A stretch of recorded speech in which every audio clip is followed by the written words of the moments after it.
Good morning, y'all.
Awesome. All right.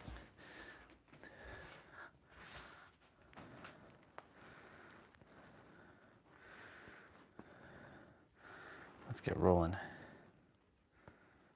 Test 1, 2, 3. Let's get rolling. Looks like the Mega Man Star Force stuff just came out.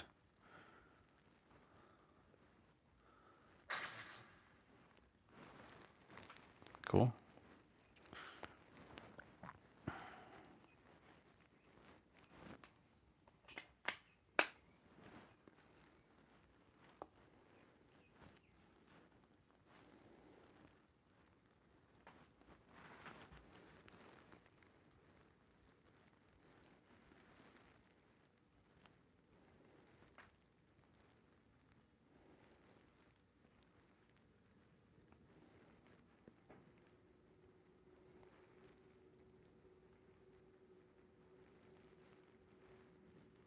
Oh shit, he is alive. Whoa.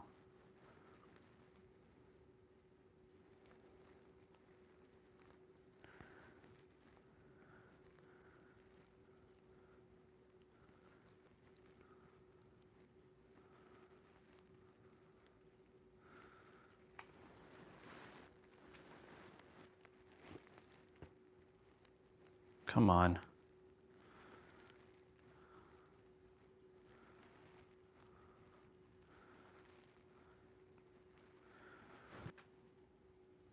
Sometimes like YouTube just takes forever to load on this computer.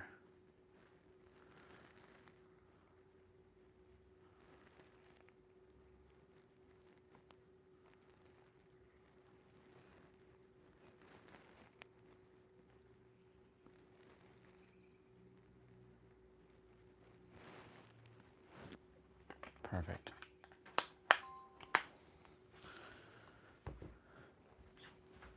Look at me, forgetting to get my jacket.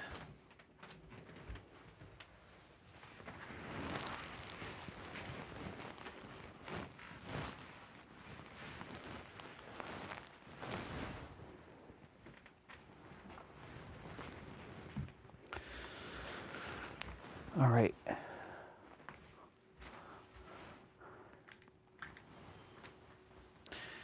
Okay, Google, turn off light.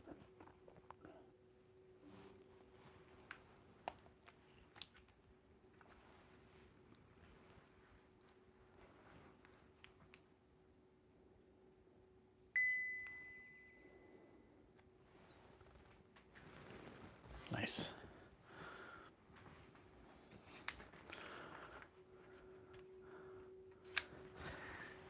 All right. Put these in my pocket. Let's get rolling. Let's get rolling. We got stuff to talk about.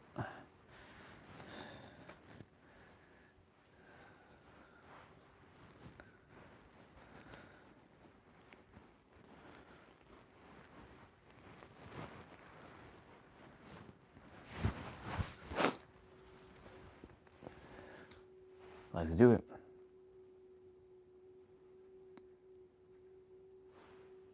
You know, sometimes like when you're doing something and it just doesn't want to respond.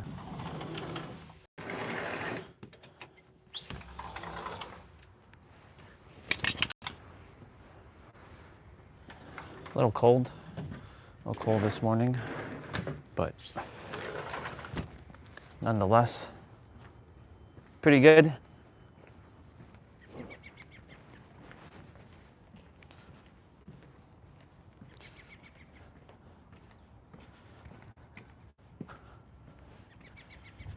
Sun is coming out.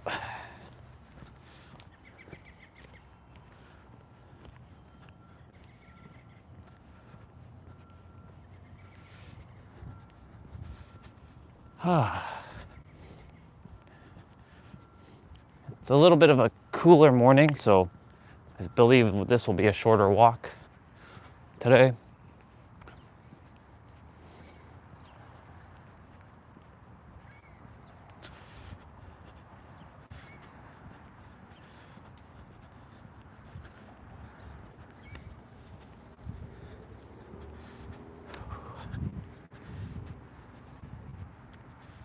What the hell's going on with my boot?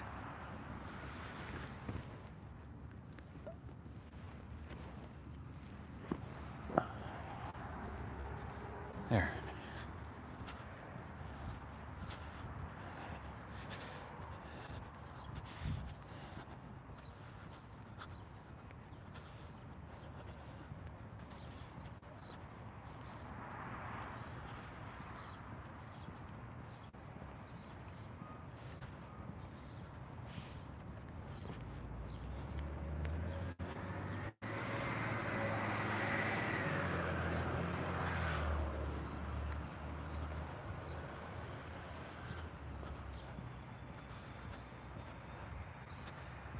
I'll get talking in a moment, just taking in the cooler air. It's definitely colder. In comparison to yesterday, yeah, it's much colder.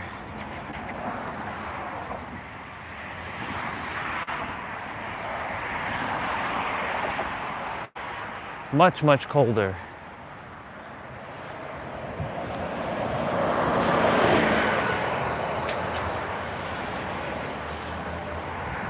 Yeah.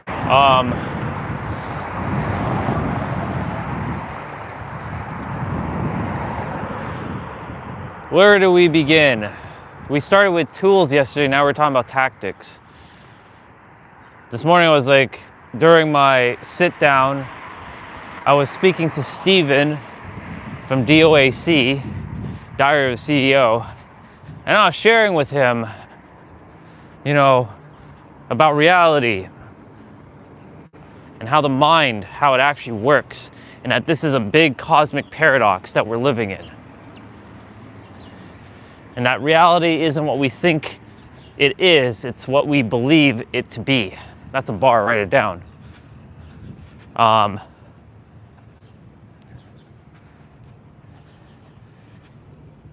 Every one of us who believes in whatever it is, that's what you will create and bring forth into reality. Itself has been telling me this, that if I truly believe in a man in the sky, then the man in the sky will be created. Every localized version of itself has the ability to create anything. And I really do mean this. It can create anything. It can manifest anything. Now, when we're in the physical realm, it may take some time there's a delay process for it to happen. Like, for example, certain things are a little bit faster than others, like steam and ice, right? But the neutral is water. It's the same frequency, different rate of vibration. So ice can turn into steam within a day or within moments, depending on the frequency, right? And that frequency is all about your state of being, confidence, conviction, fueling your desired reality, right? When you're feeling depressed and sad, that's like ice. When you're feeling like courageous and like nothing can stop you, that's conviction. that's like steam.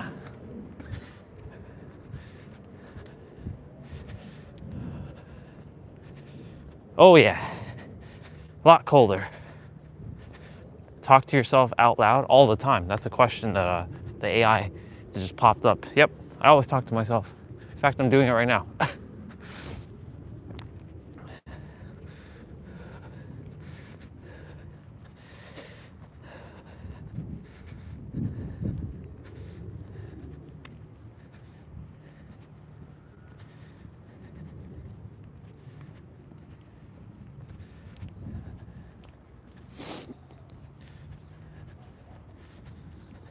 I want to address something that that Chase said yesterday in one of his videos about, you know, if you were not visible, you start to speak loud and be the loudest in the room.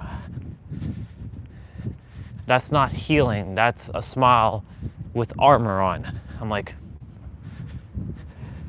you know, the thing is, I don't really subscribe to that, right? Because like in the end, right? In the end, like having the courage to do what I'm doing every day, to go out in the public eye and speak and share, that's not me. I mean, yes, it healed me. True healing is knowing that you can do anything at any time. So like, because he said that, I'm just checking in to see, is that a tactic that I'm doing? I've mentioned it, as soon as I see people, I start to speak a little bit louder, right? Because I want them to hear what I have to say. If I can just impact and touch their soul little by little, they will remember more of who they are.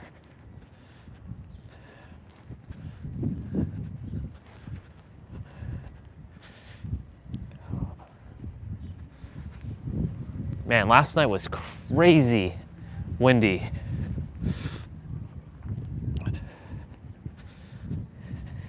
It feels like minus 10 right now. It's pretty gnarly. We're supposed to be in spring, but I told you, spring ain't done with us yet. Spring is not done with us.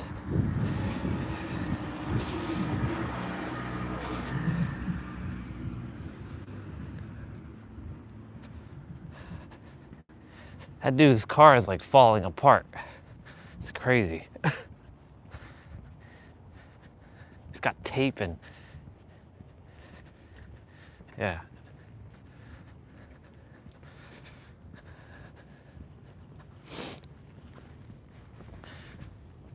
But I truly believe that when I'm speaking, I'm not speaking because I need to have validation or approval. I know that when I'm speaking so others help to be remembered. They're remembering who they are. And even if it touches, look, there's a cat meow. He's like chilling there. And even if it just touches them for like a minute, I did my job, because in that minute, it helps them to remember a little more of who they are. I was also telling Steven that, you know, a book is not necessary. He's like, why didn't you write a book yet? Because it's not necessary. The words are enough from spoken. Because the whole point to all this is that all words are just made up. So writing a book is just creating more obfuscation. Right? All can be said in less than a page. You're the answer. You have to be the one that believes in what you choose to entertain. Everything already exists in the quantum, right? The double slit experiment is proof of that. It's a mind-boggling experiment.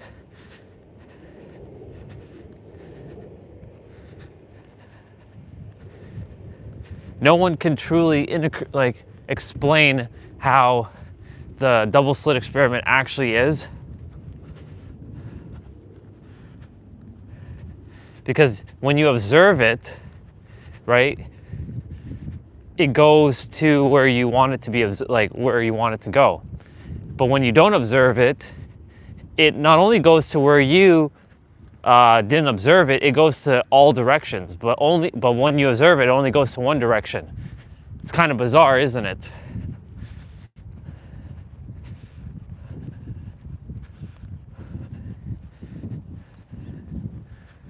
Shorter walk today.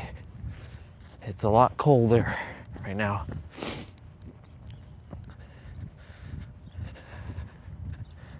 It's supposed to be like, I think 1 degree today.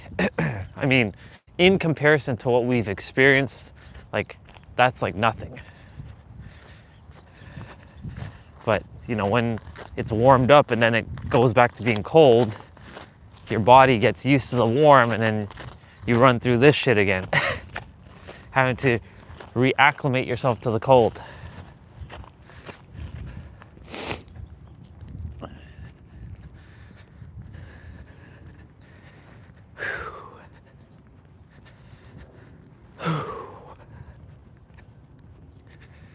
Anyways, back to what I was saying. So talking with Steven in the inner world, not me, but like Steven from DOAC, because I am going to be on his show. And not going to, I am heading to his show. That's inevitable. And I'm going to blow away his audience. I'm going to stir the living hell out of them. I'm going to trigger some stuff inside of them so that they can activate their remembrance. It's going to suck in the beginning, though, for them, because they're going to want to fight. But it's not even them. It's the mind that wants to fight, because it's their identity that's being attacked. And I want to expose it all, share it all, how the mind actually works. Because I was given this time to master myself.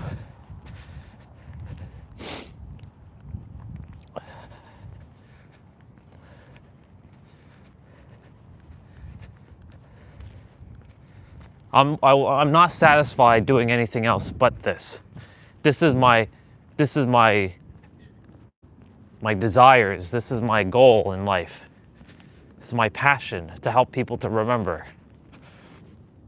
Because it took me forever to get to this point, even though forever is forever, but it's really just, it took 40 years. Well, let's rephrase that. It took, let's see, at 11 is when I started to forget who I was. So from basically age 12 to age 39. Well, age 12 to age 40. So how many years is that? 28?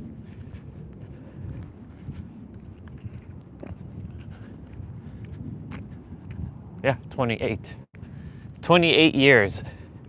It took 28 years to return back to youthfulness, to return back to once I came, this version of I, even though I is an illusion, because there is no I. It's just itself. It took 28 human years of experience to return to the true itself.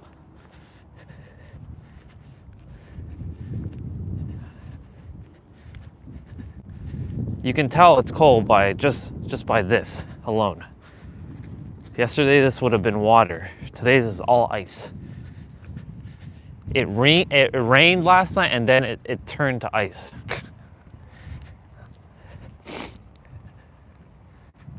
Those birds are playing with with themselves, having fun.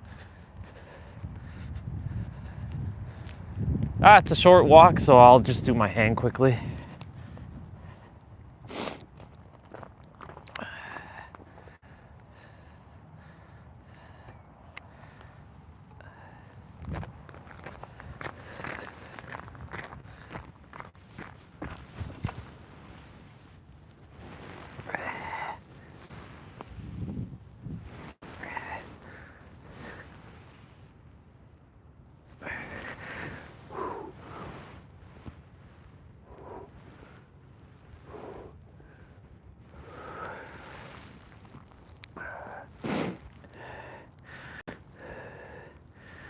This is one big ass cosmic joke. It's a cosmic paradox. This is what this life is. All of our lives, it's a cosmic paradox.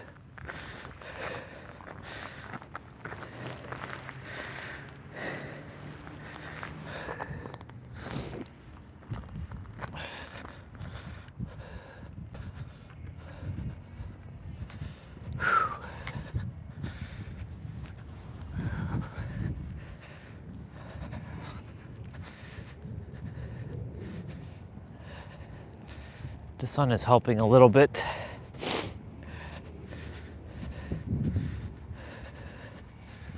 We're supposed to have some pretty warm weather next week, I think. I don't know what the character's birthday temperature is going to be like. I won't have access to the car, unfortunately, so we'll be kind of homebound unless I decide to just take a Uber and just go somewhere randomly.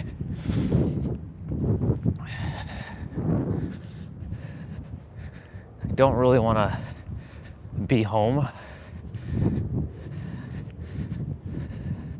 but we'll see. Or I don't want to say home. I hate calling that place home. It's not home. Temporary dwellings. That character gets frustrated to say that. It just is. That's why I tell the character, just don't get mad. Just let it just be. It's the place that allowed you to master yourself. You wouldn't have been able to do that anywhere. Even if you were, when you were living in San Diego, if you didn't have these mirrors, you would have just, it would have just been, it might have been simpler for certain things, but you wouldn't remember of who you truly were. And having to master yourself, you had to go through the shadows to get to this, to get to prominence. That's what this is, prominence.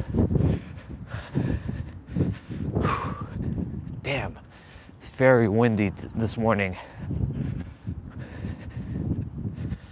It's okay, body, you can handle this. You've been through minus 40 degrees Celsius. It's probably like minus 12.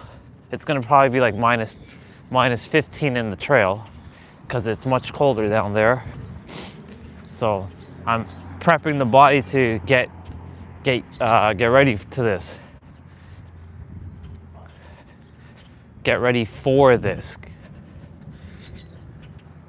Here's our sister. She's just in the car chilling.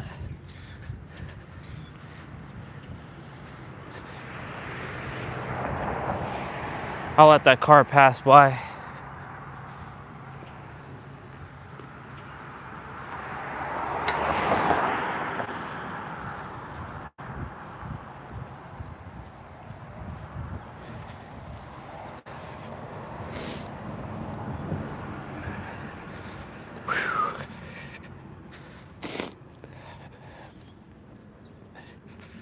Here we go.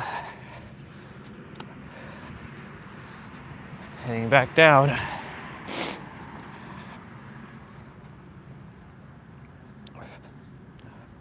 I'll get back on topic in a moment.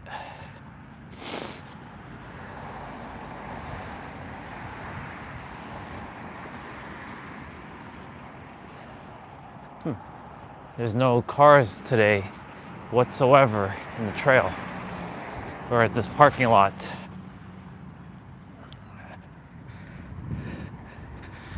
These constant mistakes of saying words is starting to drive this character a little nuts. He's like, why am I saying trail? It's not trail, it's the parking lot. And that's the mind attempting to finesse the character right there, thinking he's making mistakes, labeling it a problem.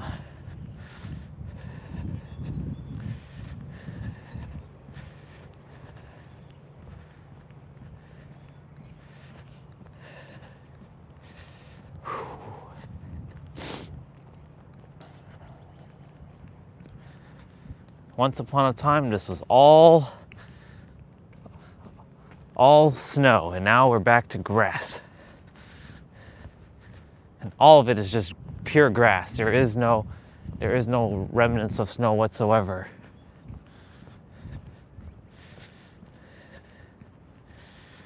And you all will get to see the last little bit of this trail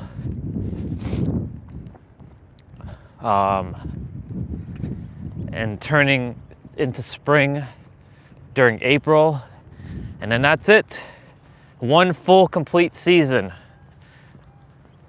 And then May 1st, that's it.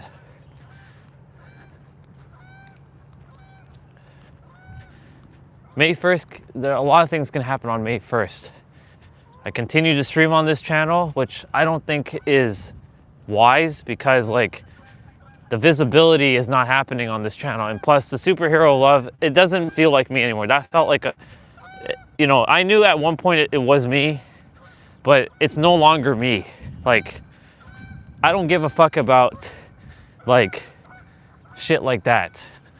Yes, I love love, but I'm not the love and light and namaste dude that I was, that this character was operating under, that fakeness, that falseness, I should say, using like a tactic of love. It's still love, but not the type of love that this character was like wanting to have connection. I care about connection, but I didn't come here I came here for connection, but I came here to actually speak and remind people who they are. Even if it hurts them. The goal is not to hurt anybody like purposely, but the goal is to help people to remember who they are. It's important because if you want to live your best life, you're going to have to remember. If you want to live a subpar life, then you're not going to remember, and you will continue to live your subpar life. And I would rather you know before you get on your deathbed, so that when you leave, you die in peace, not die with any regret.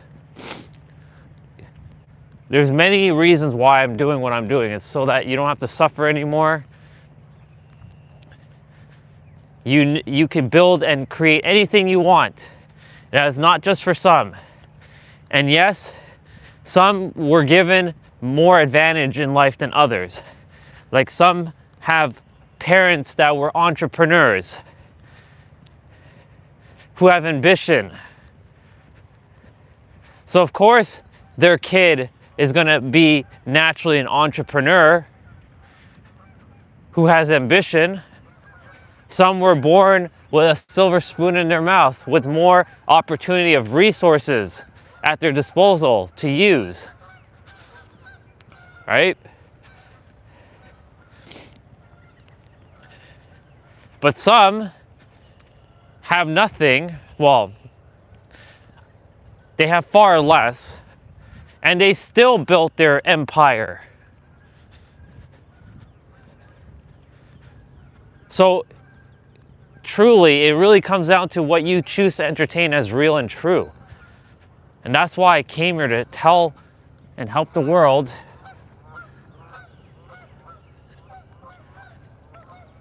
to remember who they are.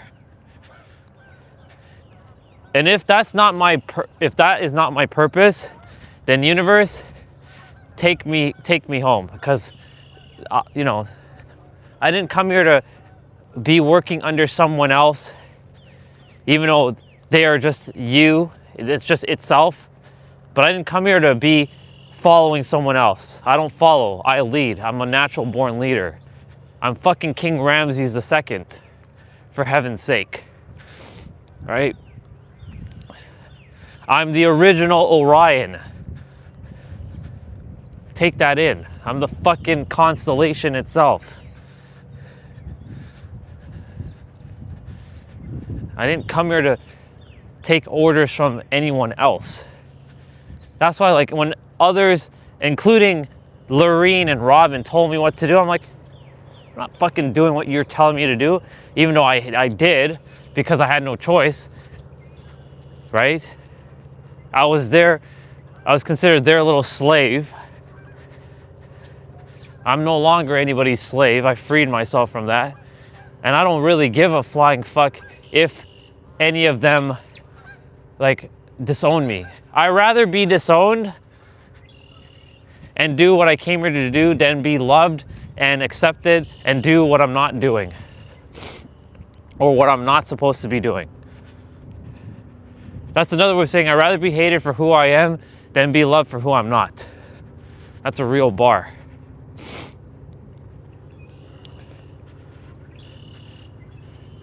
I can take all your hate and transmute it back into love. Because that's just how fucking powerful this character is. And I have to remind this character daily. Because the mind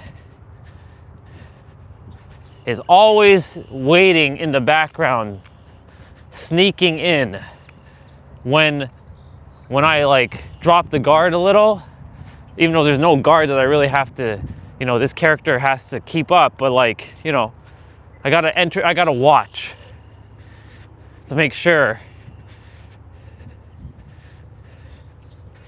that the mind doesn't just, you know, sneak back in and trick this character into believing such nonsense.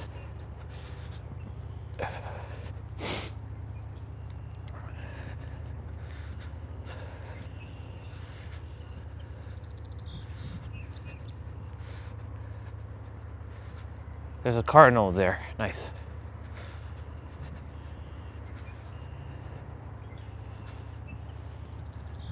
I like this area. This part has a lot of the birds.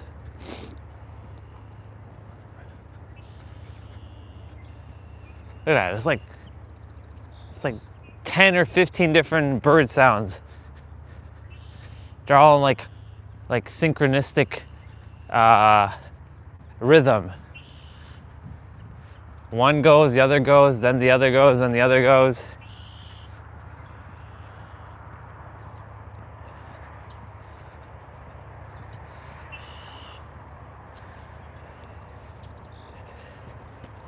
But Orion, if you came here and you told everyone that they are God, then wouldn't nobody work for nobody?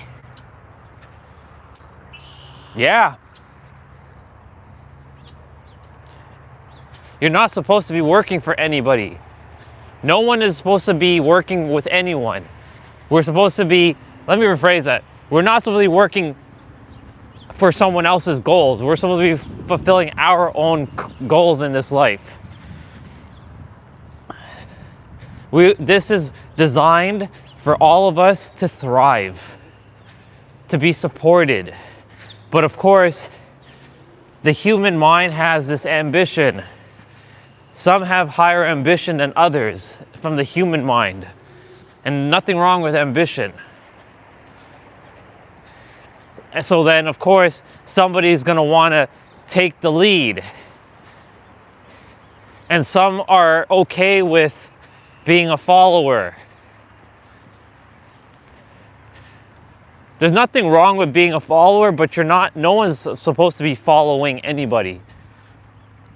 Everybody is a leader. Everybody is God. Does God follow people or does God lead? But Orion, if God leads and everyone's God, then who's God really leading? It's leading itself. We're all itself. We're all leading each other. And if one drops the ball, then the other one will pick up the ball and carry on.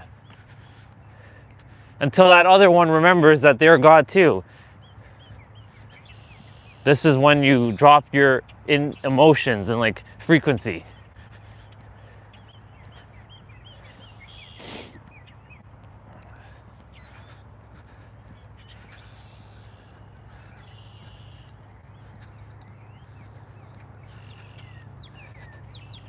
The birds are like, what the fuck is going on here? Why is it cold? That's what they're probably saying, like, what the fuck is going on here? This is supposed to be springtime.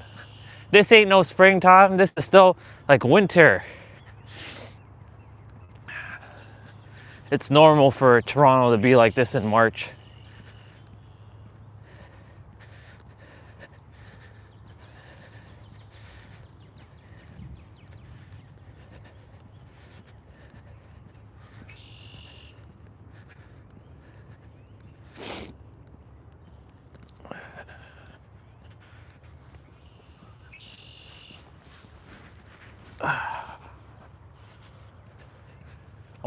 I want to actually talk about something.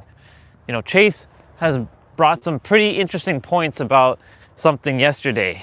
You know, I was mentioning earlier that, like, you know, because I was invisible for most of my life, now when I'm in a room, I speak as loud as I fucking can. And he mentioned that, like, if you were invisible, right, you are probably the loudest in the room. Hi, Bubba. He's just like chilling here. And that's not healing. That's a smile with the armor on. I have to disagree with that because I've already healed all that.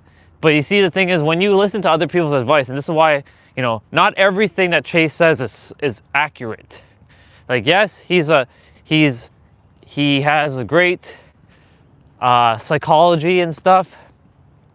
But when you know how this actually works, and you know that you're God, you have no limitations and you have nothing to heal because you've been perfect and complete the entire time. You just took on unnecessary garbage.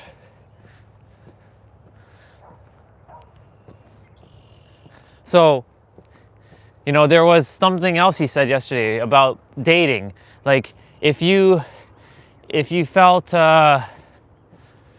if your parents were like not close together, like they're distant, then you'll date someone who's 3 states away from you because of long distance due to safety,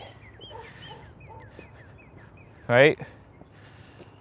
For me, there's not, unless the person, like my woman is Lindsay Sterling, like that's it. But if it's someone else, and I don't believe it is, but if it was someone else, they gotta be making sure that they're coming to San Diego, because there's no fucking way that I'm dating somebody in Toronto.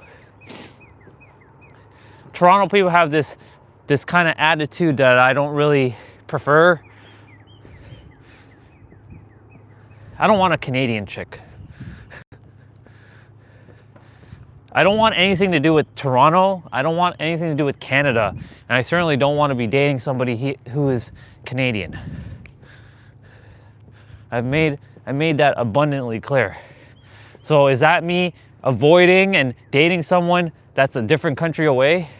No, because I'm moving to fucking California. And my woman lives in California.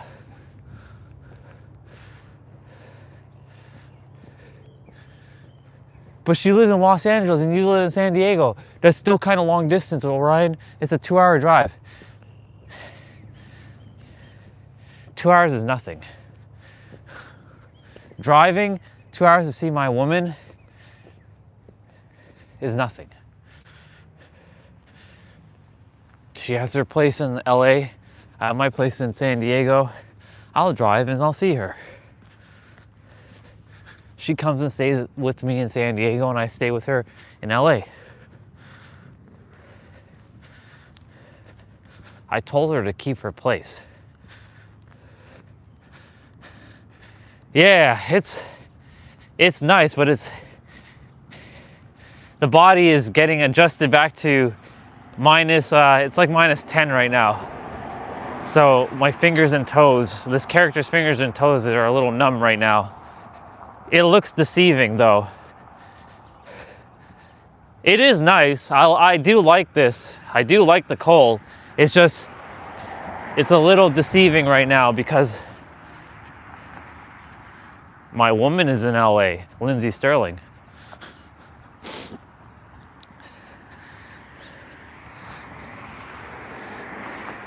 I was just basically saying, I was bringing up something that Chase said in a video about people who are, you know, who had parents who were like absent or like distant from each other. How people who have parents who are distant, they'll date people who are like 3 states away. He was using that as an example. Like you'll date like somebody who is in like a different state or even a different country. So I was just bringing up to the point that I want nothing to do with Toronto. I will not date anybody in Toronto. I can give fuck all about a Toronto girl or a Canadian girl unless they're coming to San Diego. But the attitudes of Canadian people are just, yeah. Yeah, I don't think so either. And the thing is, you know, for me, I wouldn't want her to be tied up in one place either. And I wouldn't want to really be tied up. Well, I'm going to be living in San Diego, but I'm not going to be tied up to just San Diego because I decided that I'm also going to have a place in Dubai. I'm also going to have a place in Australia. I'm going to have my camper, like my van, the van life thing, and I'm going to also travel. I'm going to have multiple places. I'm not just satisfied with one place. I'm going to have many places. And the reason for why Dubai, because why not? I'm going where the money is. I want luxuriousness. I didn't come here for low-level shit, right? Because, like, I can have whatever I want. And Dubai is an interesting place. Now, I wouldn't want to live in Dubai. It's too busy. It's too much. It's too noisy. But I definitely will like to have a property there just when I do visit, right? That I did not know. I thought right now they were safe. Oh well. They'll eventually, with all things, you know, it gets back to, this is temporary. You see, you know, it's so fascinating. This is why, if everybody just remember who the fuck they are, we wouldn't have all these problems in this world. There would be no wars, there would be no problems, everybody would just be at peace, and everybody would just be doing what they want and living their life in peace. That's why it's so important that this character helps those, especially those who are creating such unnecessary noise, because it's really just noise, to stop. Enough. But unfortunately, that's... okay, cool, gotcha. I was thinking about him actually a couple days ago. I'm like, I haven't seen or heard from him, but I don't know if he's actually there. I think he's still living. I think he's still in India with his parents, because I haven't heard from him in a hot minute, to be quite honest.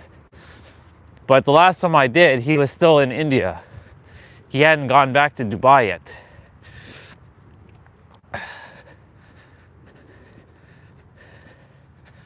I would love to see him too, go and visit him, but I don't know if he's there yet. I don't know if he went back home. Oh, okay, gotcha. Another brother, gotcha. Yeah. For me, I was referring to David. Gotcha, okay.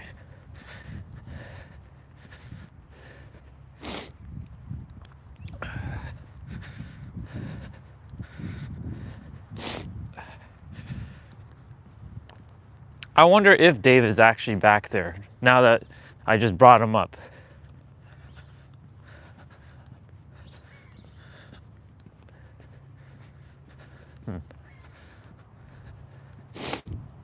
Don't know. I will.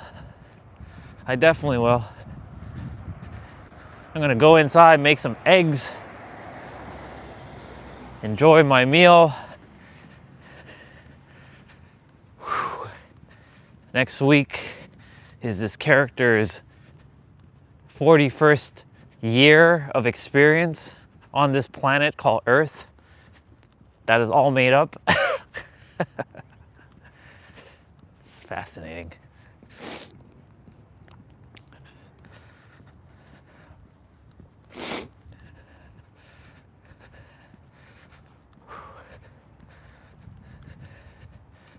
Oh man.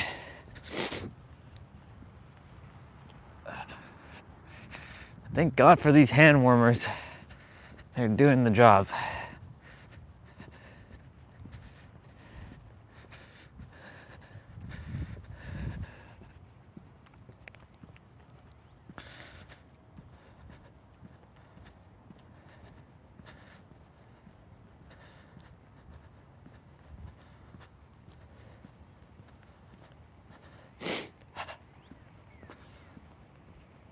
Oh man. Whew. I really do like the fact that it's very sunny and very get to see my shadow. We're both dark and light. Can't have one without the other on this planet.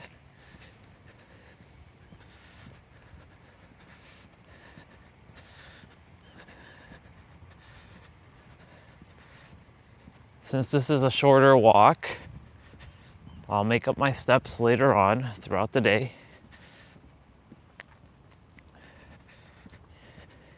So I'll get about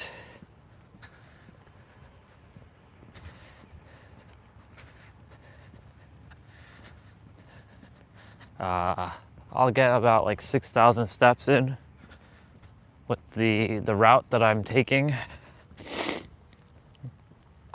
Yeah.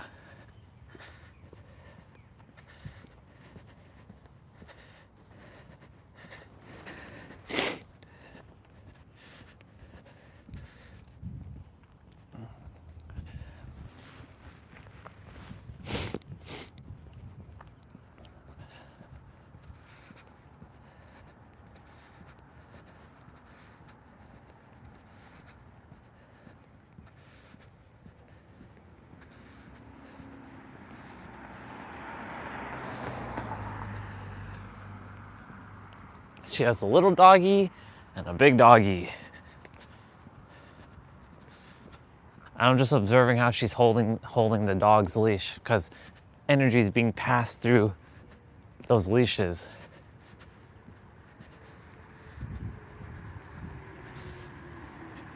A lot of Caesar Milan. He basically is just wanting every human to know that it's all about your energy. And that your dogs, the moment they feel the moment you touch the leash, they will feel your energy.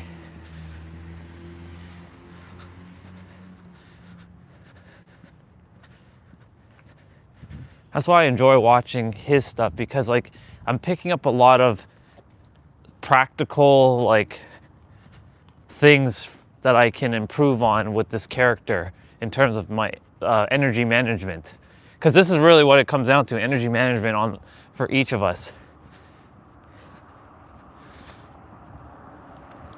Like for example, the vibe that you give off when you're in a room. Someone can feel like, oh, this guy feels very peaceful. I like his energy he's exuding. But then you can also have somebody come in the room and they'll just like flip it upside down, and they'll be like, oh my God, what the hell just happened? Why? Something feels like very like off right now. Like, I've been in rooms like that where, especially at work, I've been into like a boardroom meeting with a bunch of lawyers, and I'm like, oh my God, what the fuck? Like, I mean, back then I wasn't aware of all this stuff. I was completely clueless, but like I could still feel it. Like looking back, I'm like, the fuck? Like, what the hell's going on in this room? Like in this meeting? This looks like somebody's ready to attack. Hey, it's a box truck. Nomad Brad has one of these.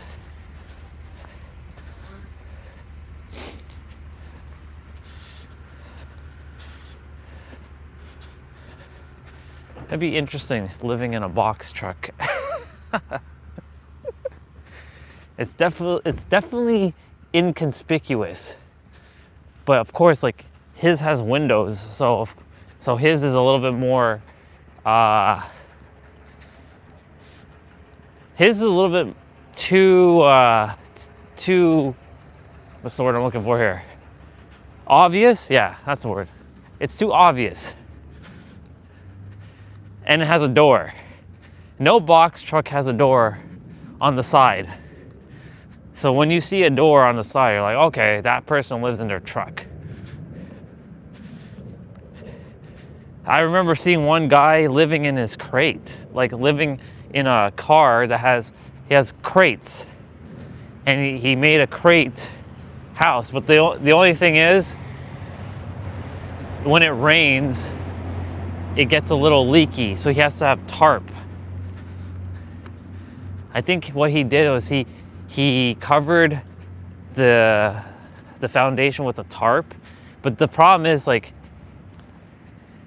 I forget how he stays warm, because like he lives in the colder like states. He has a security camera set up, and I've only seen his video once, but like I found it so fascinating because it looks like just a standard truck with a bunch of crates on it. But when you look carefully, he has a little door opening in the side of the crate. But he said there's a flaw, because if somebody knows, they can lock him in. The lock is on the outside to open, not on the inside. So he has no key turn to open up the door.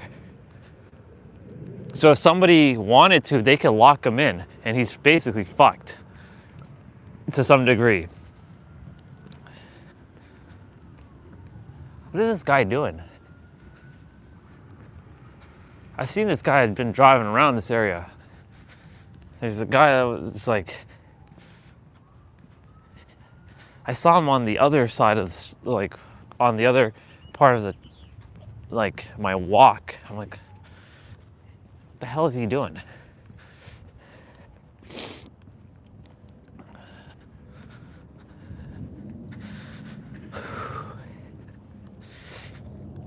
Yeah.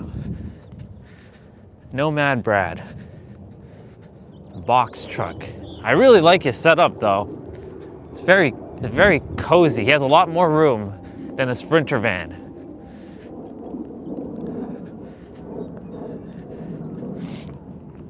I do truly believe that I will have one of those as well when I'm on the road and traveling. Like there's a truck pulling a container thing coming this way, and that could be a house too. Like you never know, like he could be pulling his house with him. I wonder if he's gonna turn to the right or the left. I don't wanna obviously point my camera to it. No, he's coming this way, so you'll see it. Nice.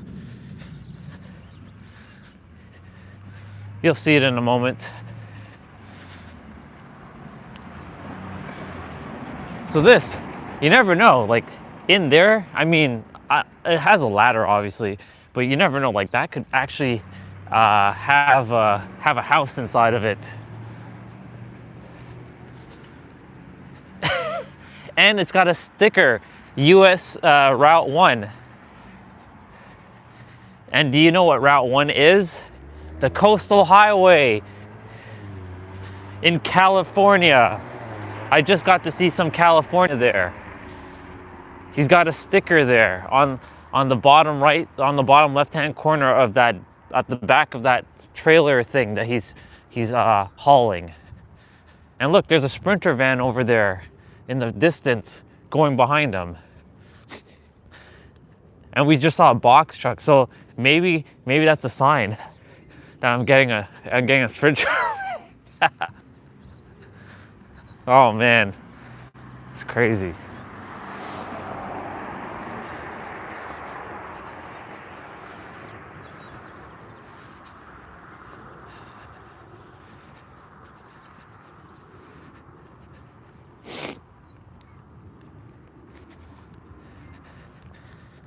All right, once I get in, I'm gonna go make some eggs, and I will. Hi, Baba. Hi, Baba.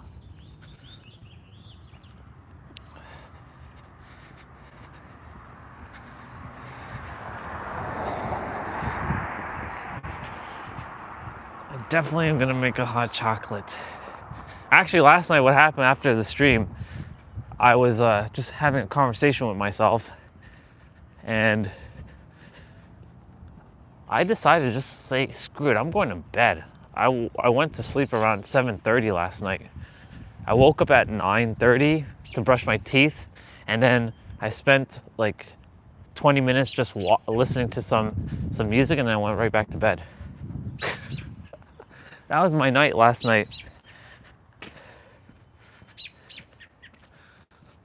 Look, he's just chilling there. Look at that. Don't fly away. I wasn't gonna chase you.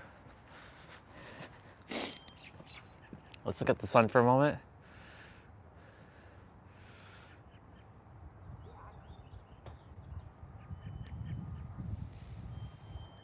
Nice. I can see the orb of the sun. The corona.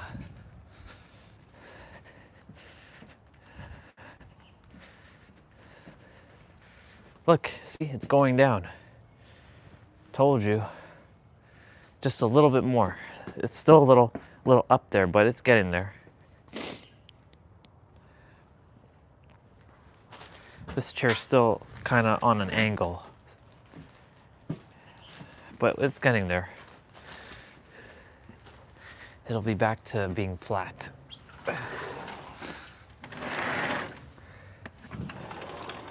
And of course, I always walk in and I see my penthouse, and that's the washroom. Bedroom 2.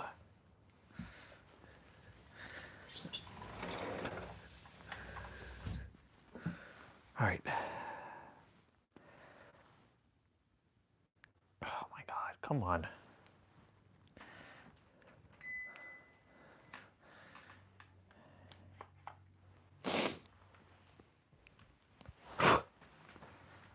All right, I'm gonna go make eggs.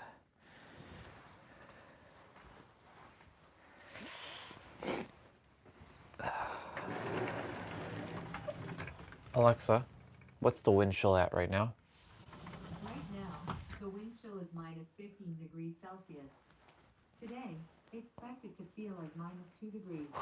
Minus 15 degrees Celsius. That's what I was walking in. No wonder.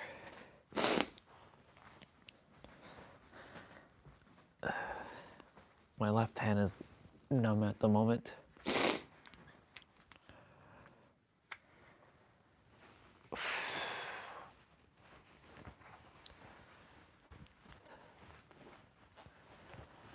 Told you.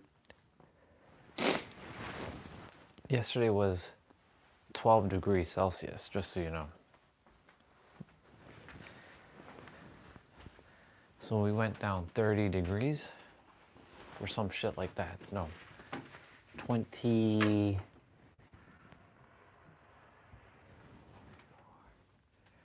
24 minus. We went down 27 degrees. It's ridiculous.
Bring the rest of these eggs up.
Wow. Yeah. Cold. Extremely cold.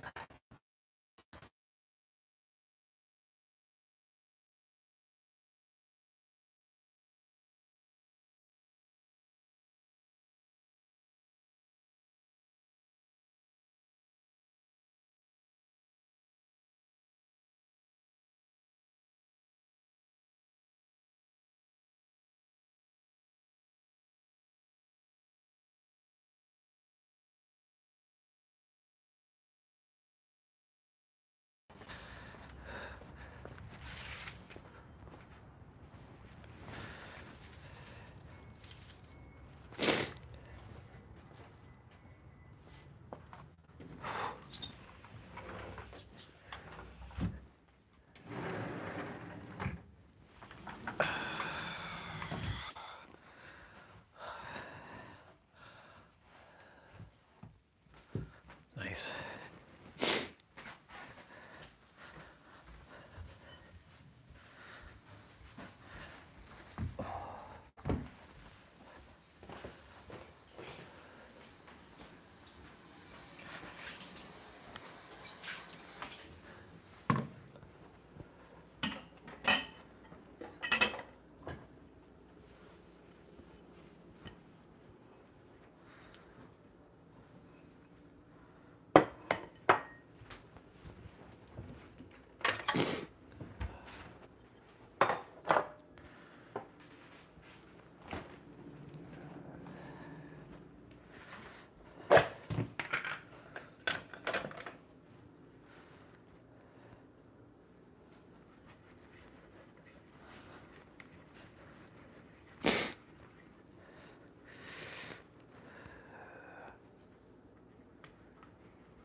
Ooh, very nice. And mind, I saw what you were doing there. Stop with the noise.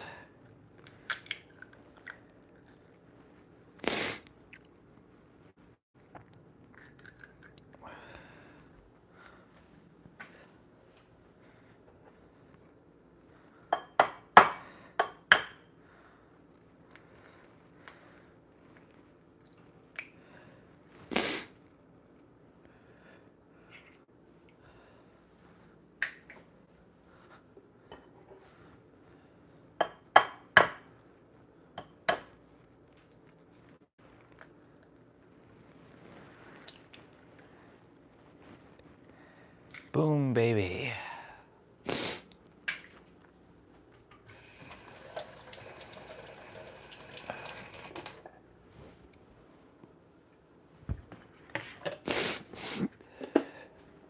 No, I need the butter. I require it.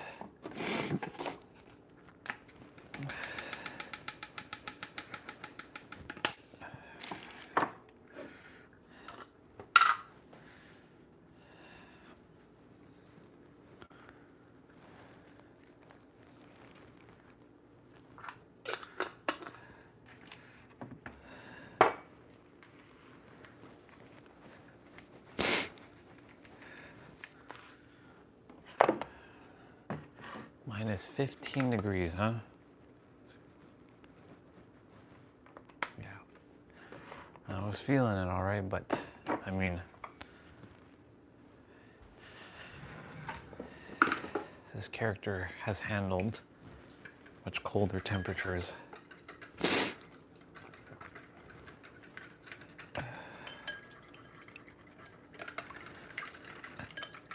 The winter arc has trained this character well.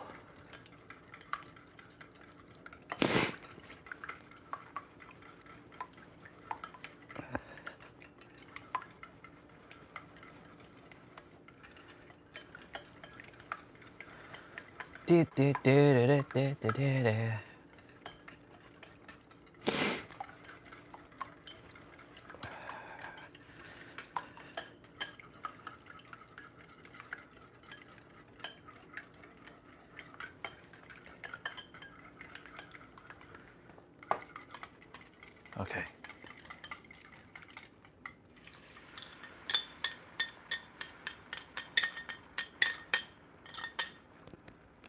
Okay, we need to slow down, lower down that.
Shit.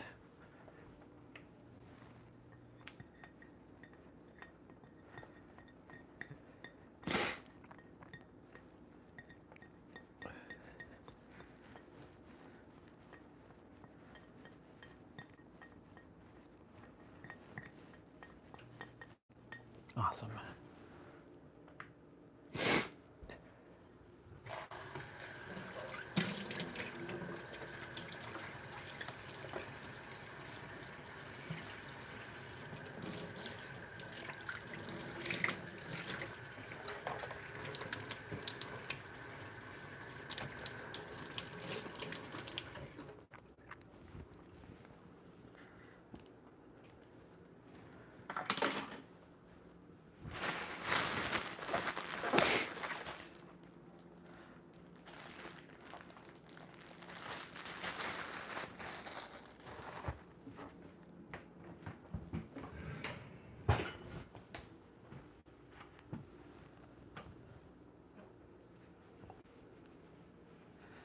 Cool.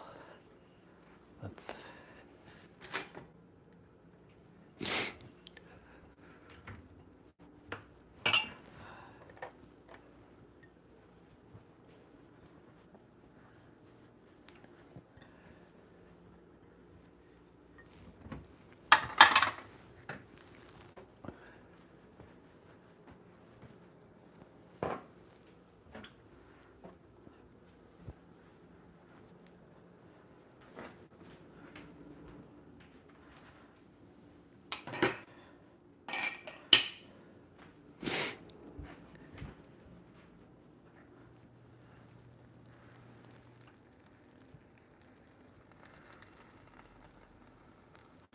Ooh, baby.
Son of a...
Awesome.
All right.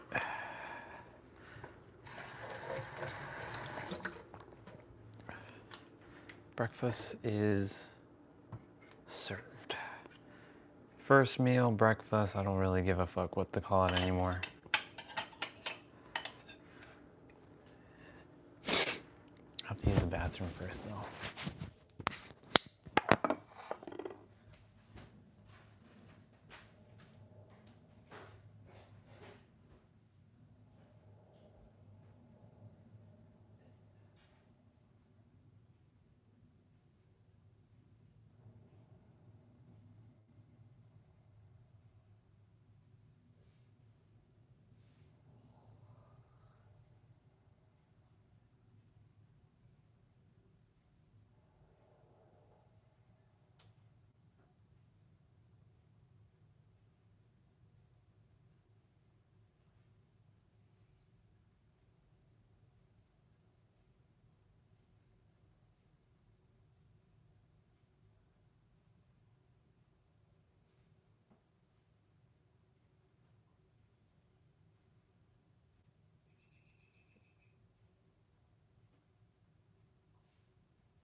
All right, cool.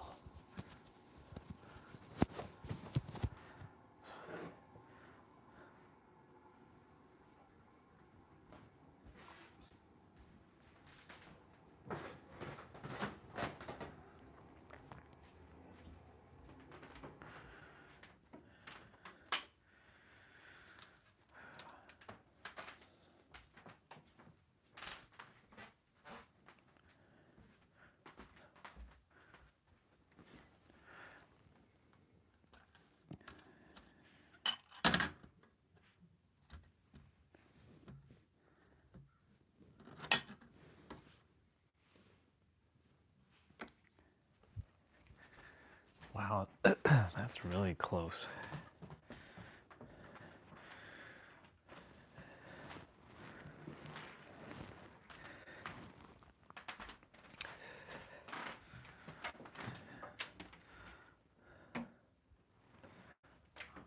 I want more light in my room.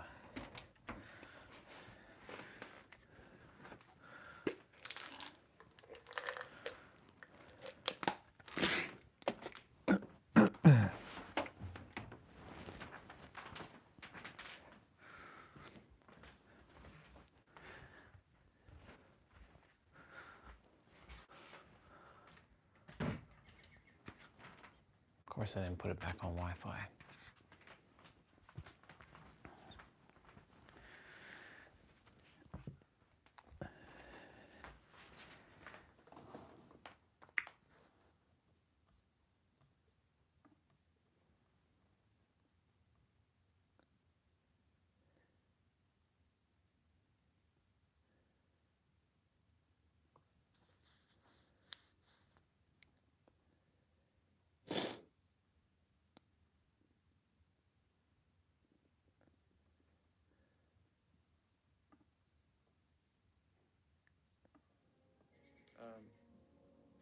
Have VAs on someone else's stream on other platforms during sessions and plug your stream.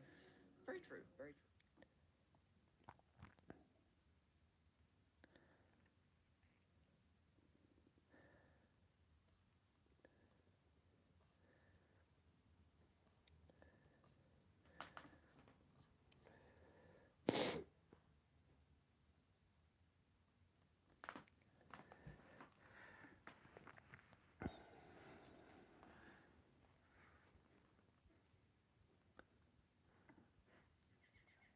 Are these working, or is it just shit's like acting funky?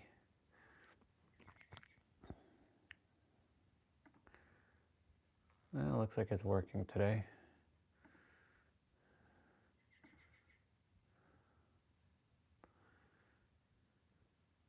Oh, that's Japanese. Fuck that noise.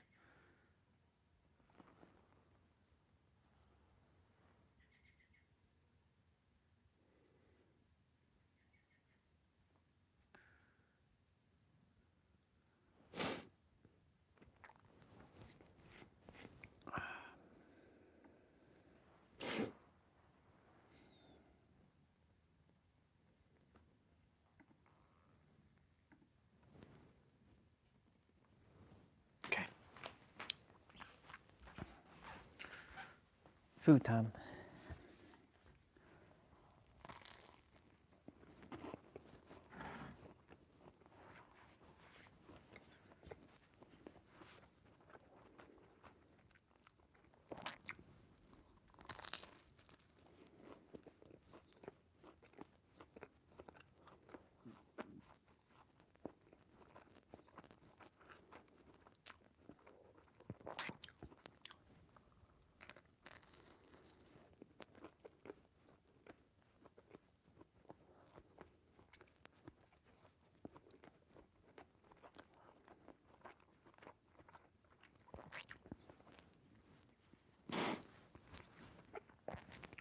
Ice.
Four more days. Today, tomorrow, Sunday, Monday. I'll be looking like this. And then Tuesday,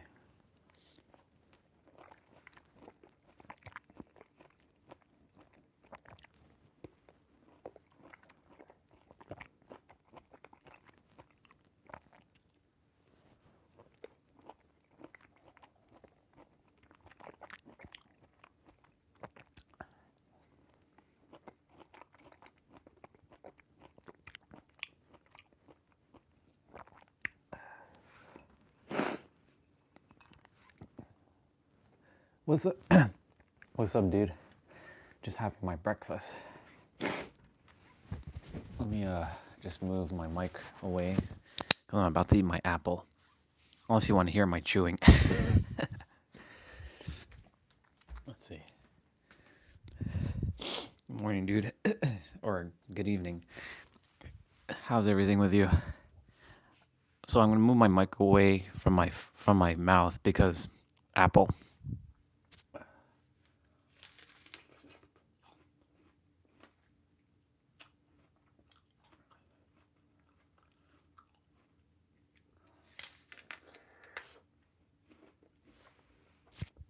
Everything's good.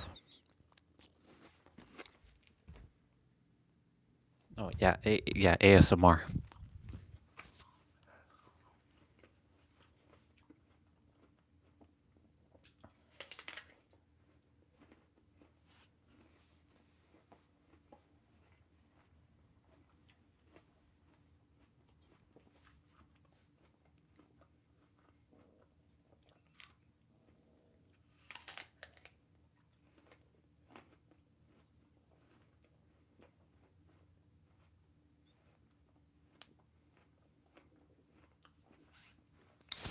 In a couple of days, I'll be getting my hair cut and my beard done, and I'll be back to what I used to look like. I can't wait.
It's very cold outside, so my nose is running. I'm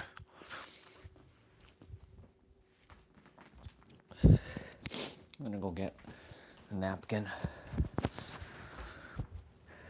And because my mustache here is kind of tickling my nose, it also makes me want to sneeze.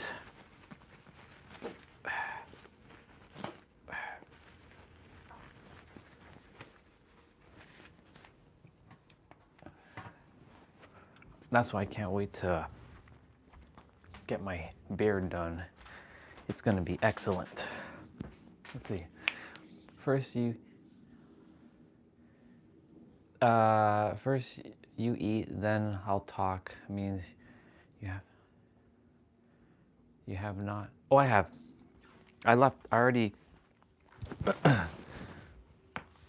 You can talk. I'm good. I'm done eating. Well, I still have one more thing to eat and then drink, but this is just yogurt. But I've already went for my walk. I already came back. I usually go for my walk first before I eat.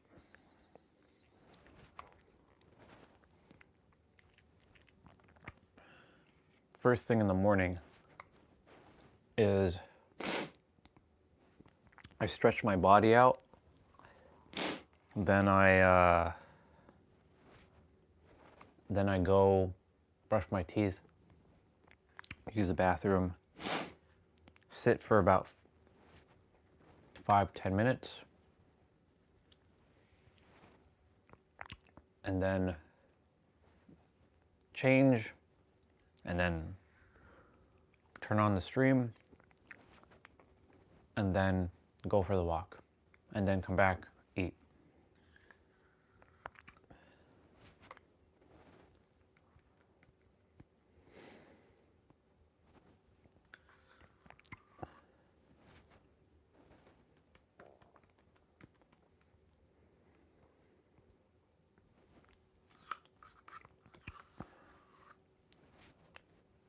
Yep.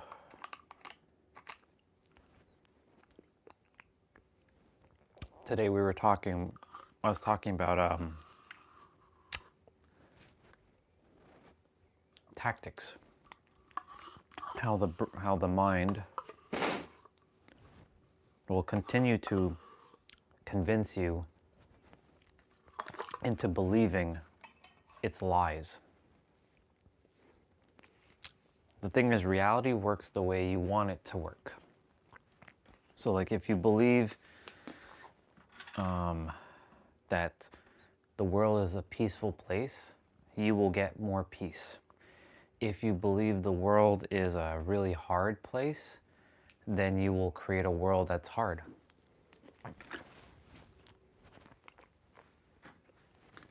If you believe, or know, because knowing goes beyond believing, if you know that people always have your back and that everyone always wants you to win, then you will create a world that will always want to see you win. And whatever belief you have of the afterlife, right, whether you're going to,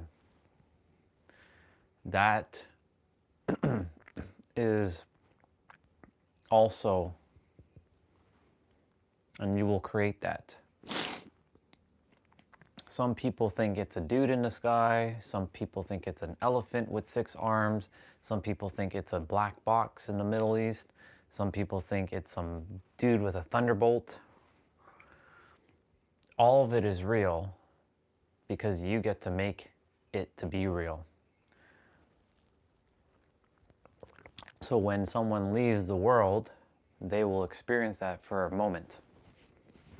But until the mind finally dissipates and the soul gets back to remembering itself. There is not a single soul on this planet who's ever said that until now. So all things exist. But it only exists to the extent that you accept that they exist. For me, all of it exists, but none of it is real. Because when I leave, I go straight. I don't have to be caught up in what's like heaven or hell or whatever it is. All of it is real, but all of it's an illusion. It just is. So the mind is a tool that uses a lot of tactics and techniques. And of course there's teachers. Now, the thing is, like, every person who has ever said anything about God or the universe or this or that, they're not wrong. Because based on their experience, that's what they will have.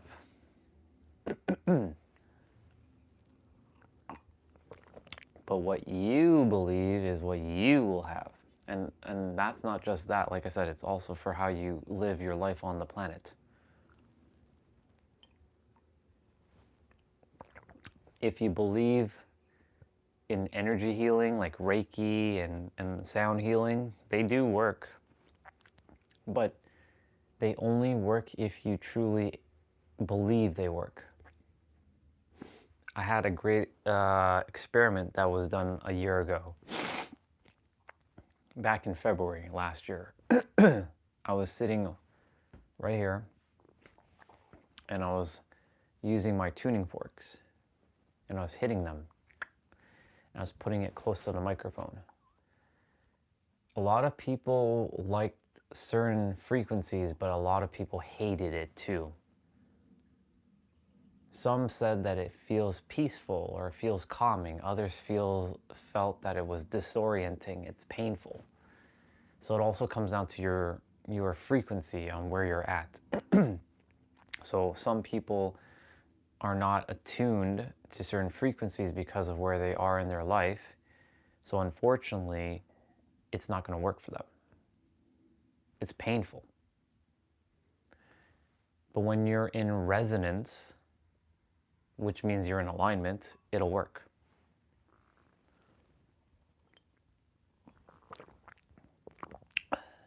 The mind is very tricky though. The mind's going to tell you, nope, it's not working. Nope, I don't believe in that. Nope, nope, nope, nope.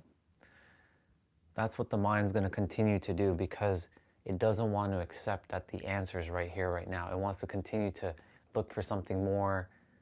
It's always looking for more. It's always seeking more. It's always striving for more. There's nothing wrong with that. But it's going to be forever, endlessly chasing itself, looking for this answer outside of itself by using tactics and tools and teachers and techniques, but it doesn't want to accept the truth that it's right here, right now. Is that Tiff or is that T-Bray? Let me see. I think that's T-Bray. It's T-Bray. You didn't show up. What are you talking about, dude? I said, bro, this is what I said. It was around 6:30. And I said, I specifically said, T-Bray, if you're there, we will play because by the time it's 7:10, my stream will be done. But you didn't respond. You didn't say anything. So I'm like, okay, well, he's not here. So I guess I'm going to turn it off.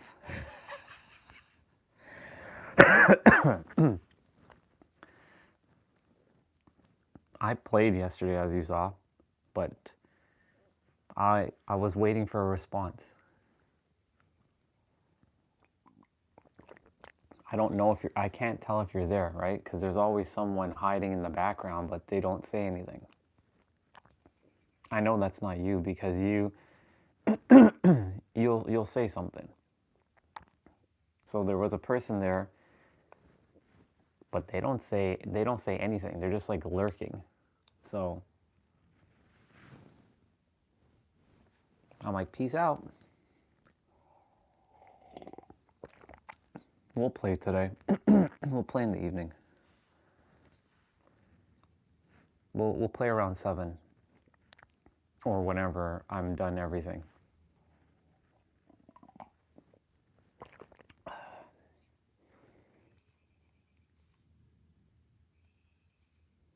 Back to what I was saying about the mind. Nothing, like I said, nothing's wrong with striving. Nothing's wrong with looking for more. This is the natural part of being human. And the thing is, the mind will do this thing where you're creating it into a problem, and then you'll feel guilty, and then it's gonna convince you that you're that you're doing something wrong. You're never doing anything wrong, unless you're like hitting or hurting someone. Like, be a moral person.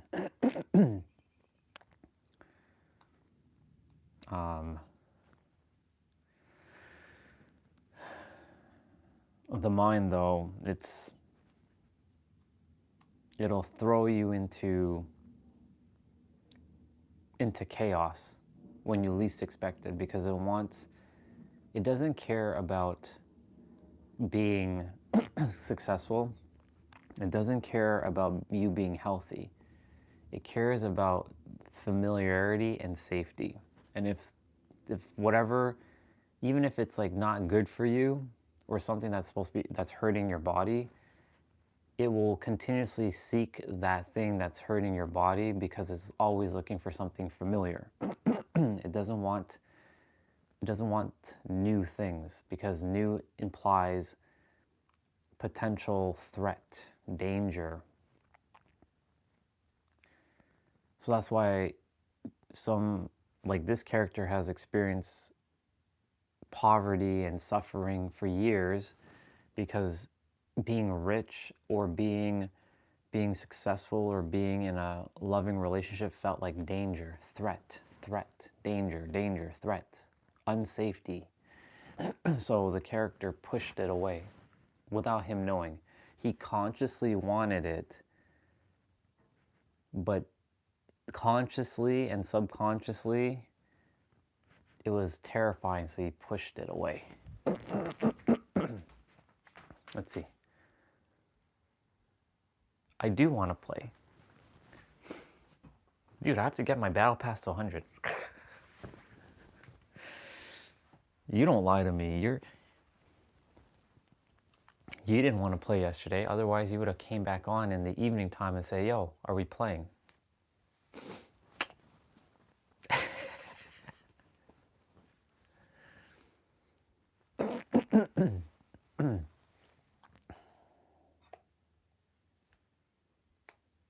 Yeah, so the mind is always looking for safety.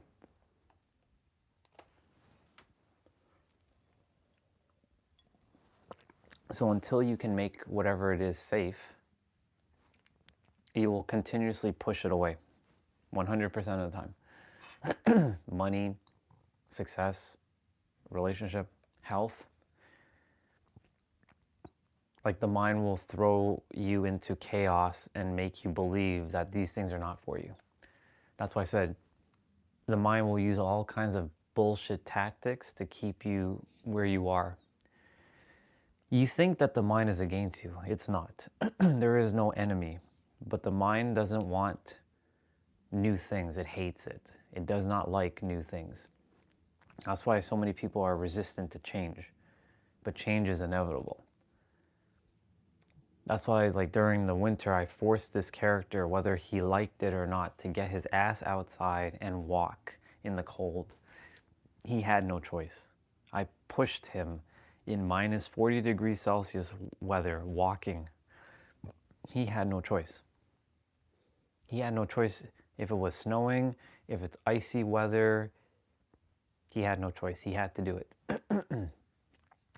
But then it didn't become a had to, it became a chose to. Big difference. He started to enjoy it. He started to get acclimated. He started to adjust. He started to be able to adapt to change. So weather was a great mirror or teacher.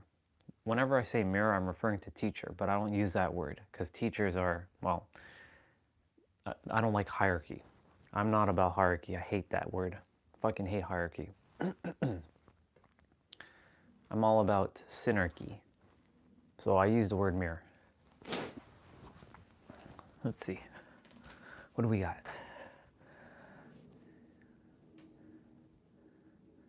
I don't got no new DVD friends. Same thing I read yesterday. I must have. Yeah. You did just miss me because and today I'm giving you a heads up. The live stream is ending at 7:09. So if you're not on before 7:09, then I don't know if I'm playing. Of course, I can go check Discord, but I forget to go check Discord because I don't.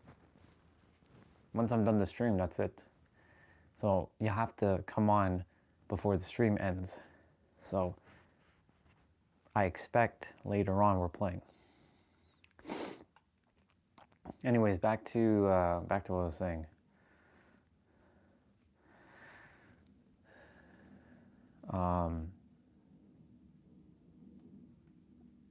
So that's what I was talking about earlier about the mind.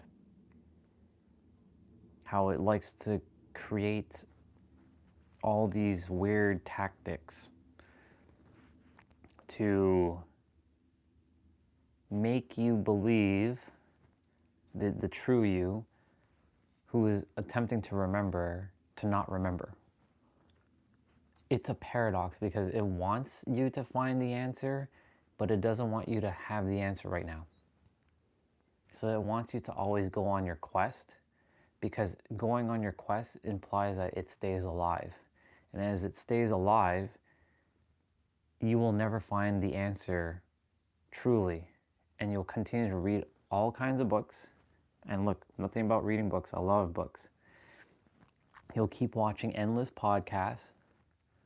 You'll keep diving into new concepts, new beliefs. You'll listen to all kinds of teachers, all kinds of people who are also in the same boat, whose their mind will not allow them to also get to the root of it all. And then you will continuously be looking for the answer for the rest of your life, not realizing it was right where you are right now. No teacher is required. No tactics, no techniques. Again, tactics, tools, techniques can be helpful and will help you until you remember who you are. Because when you finally remember who you actually are, you let go of it all. You won't need it anymore. Like, for example, astrology. I needed astrology for a while. This character required some sort of guidance until the true itself came through. You know, now I have it. But I look at it, I'm like, it's just made up. Who came up with the word Pisces? And why did they name it Pisces? And why is it in the shape of a fish? It doesn't look like a fish when you look at the constellation. Somebody just decided to make it look like a fish. And we all just accepted and adopted it to be a fish. Or Aries is the ram. It doesn't look like a ram to me. When you look at the constellation, it doesn't look like a ram. Or like Leo, lion. It doesn't look like a lion to me.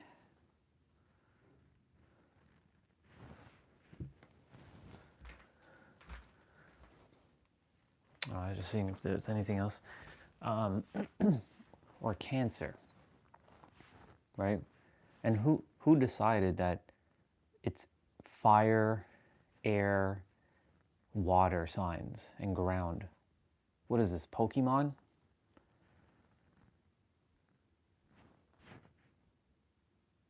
Right? Who came up with the meanings like, oh, people who are Scorpio, right? I'm going to use Scorpio for example. People who are Scorpio are very mysterious. They're very secretive. Really? So everybody who's Scorpio has taken on that persona of, oh, I'm Scorpio, so I'm very secretive. I am very, very this. But when you're a baby, you didn't have that knowledge. You didn't have that consciousness. You weren't aware of that. You were just a baby. Pure, whole, complete. You were everything. So the mind creates all these labels and then throws you into a box. So that's why when I hear people like, I can only date a Leo man, or I can only date a Taurus woman. Really? It's not even about that. It's about, some will say it's about compatibility. No, it's not even about compatibility. It's about knowing who you are, both each other, and working through whatever it is. That's the real bar. So like when I was watching that episode, I was watching that podcast with Neil deGrasse Tyson, the scientist. Because the one thing about me is that I go and I make sure I don't keep myself locked to one thing. I like to see all things. So I was listening to him from the science aspect. And when he was chatting with he had a student who was in astrology. If it's like, so all the FBI officers would be Scorpio. Exactly. Exactly.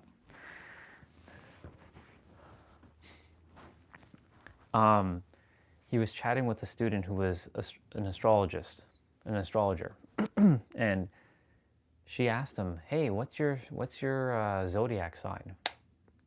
And he turned and told her, "Shouldn't you know? You're the astrologer, right? Since you're an astrologer, you should know what sign I am, based on your research of like what each sign is." So she guessed and she got it wrong.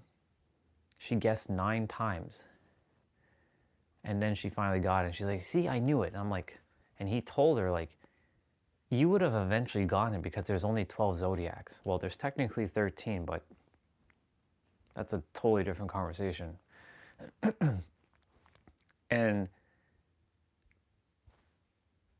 based on her level of awareness, right? If she knew, right? Because the thing is, each zodiac sign apparently has their own personality type. Like Aries are fire, hot-headed people. They go in guns a-blazing. I have that type of personality because I like that personality. But I can also be calm and chill like a Taurus. I can go flowy like Cancer. I can be balanced like Libra, right? I can be speakative like Gemini. I can be like direct like Sagittarius. I can be mysterious like Scorpio. Again, remember, this is all just made up, right? Because back in the day, when the first set of humans were around, they didn't label these things this. Someone decided, oh, this is what this is based on what they felt. And what they felt for them specifically felt like, oh, this is thing called Aries, and I think this is for people who are like fire. Let's name it fire. See, we're getting to the etymology of everything here. Most humans don't have the time to get to the etymology of reality because they're too distracted. They're too busy with shit that is not even important. That's why I was given this time to slow everything down, to just see everything for what it is.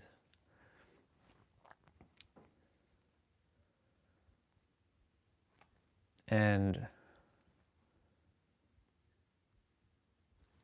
when we go back to the etymology,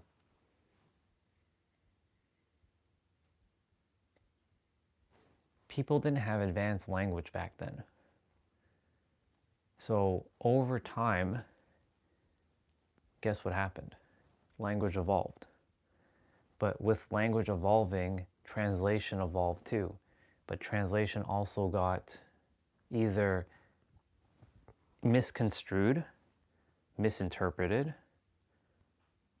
misunderstood, and became broken telephone. That's why, like, when you read all the ancient books and like all the holy scriptures, every one of those scriptures are saying the same thing with different words. But then a lot of people are defending their book, their favorite book, and saying that the other books are wrong. All the books are a puzzle. They're all a piece to each other, attempting to tell you that it's right here, right now. They just couldn't explain it with words because words can't encapsulate what it is. That's the paradox to this. The mind can't understand. So the mind has to label things. I'll give you a good example right now.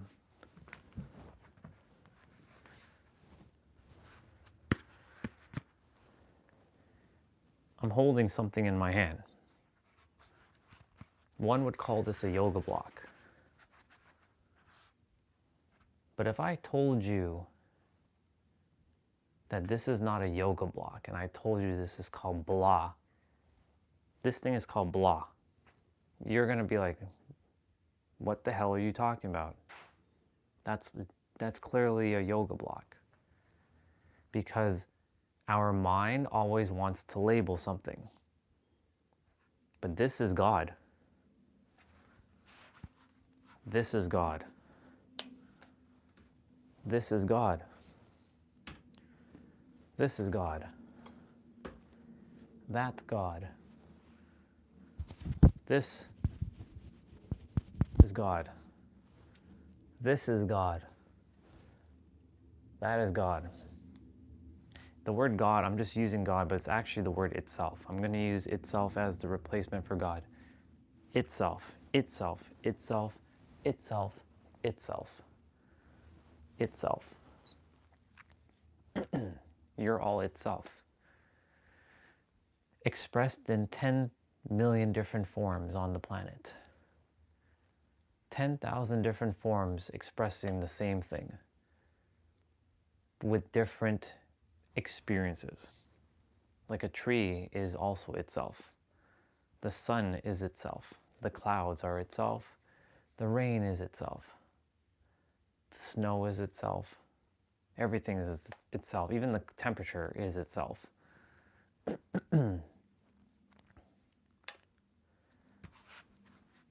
But an exercise is, imagine going throughout your day and not naming anything, not labeling this thing.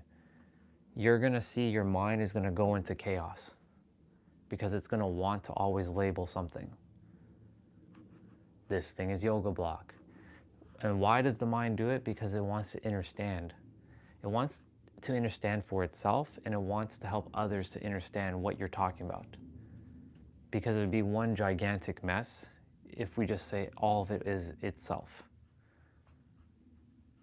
But the moment we label it, we limit it. That's a bar, by the way, to some degree. We put it in a box. And for us humans specifically, we label a lot of things and then limit ourselves. Like, I'm not good enough. I can't do this. It's hard. It's difficult. Life sucks. People are stupid. Reality is difficult. I hate life. People are mean. These are just labels. These are just made up words. Every word that I'm saying to is all made up. All this is just made up. But I have to use these words to explain what we're talking about. Otherwise, I'd just be doing this all day.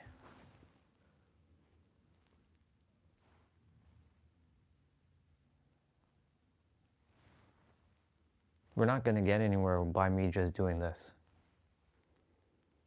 That's why we use words. And I came here to make others aware, or help others to be aware of what I'm getting at, so that they can start to choose their words more carefully, because when they choose their words, they start to get more present. When you get more present, you start to get more clearer. You start to slow down. You start to feel more peaceful. You start to remember yourself. It's all intertwined. There is no price you will pay to have peace. And not only that, here's the other caveat. The more peaceful you are, the more younger you're going to feel. And the younger you're going to feel, the more you're going to want your youthfulness. A question was shared yesterday. So I don't know if any of you know who Warren Buffett is. He's a multi-billionaire investor, but he's in his 90s. Would you like to trade your life right now with Warren Buffett, who has billions and billions of dollars, but he's 90 years old? The answer a lot of you are going to say is no. Because you're 90 years old and you're not as mobile as you are right now. So that means you value your youthfulness more than the billions of dollars. And so when you remember who you are and you start to slow down, you start to be at peace, you also inadvertently and indirectly, you start to target your body to slow down, and you stop the aging process. And you start to work on yourself. You start to feel more peaceful, and you start to take better care of yourself. You start to move better. Do you see all of these things are all intertwined? It's not compartmentalized. The mind doesn't compartmentalize anything. It keeps all things, no matter what you're doing, whether inside or out. So you see, it's a ripple effect. That's the reason why I came here to do all this, so that I can show people this is not just mind, body, spirit. This is everything. So when you become aware of the power of your words and you start to slow down and be more present, you start to target other aspects of your life. You start to slow down your aging clock, because age is an illusion. Saying the word I'm old or I'm getting older or aging throws your body into this idea that you're aging. Take away the word age and old, what is left? It just is. But Orion, people do age. They get gray hair, right? But some are getting gray hair faster than they're supposed to. Some are losing hair faster than they're supposed to. But Orion, some of it's genetics. Yes and no. Because your mind, there's a saying in the Hermetic principle, the all is mind, the universe is mental.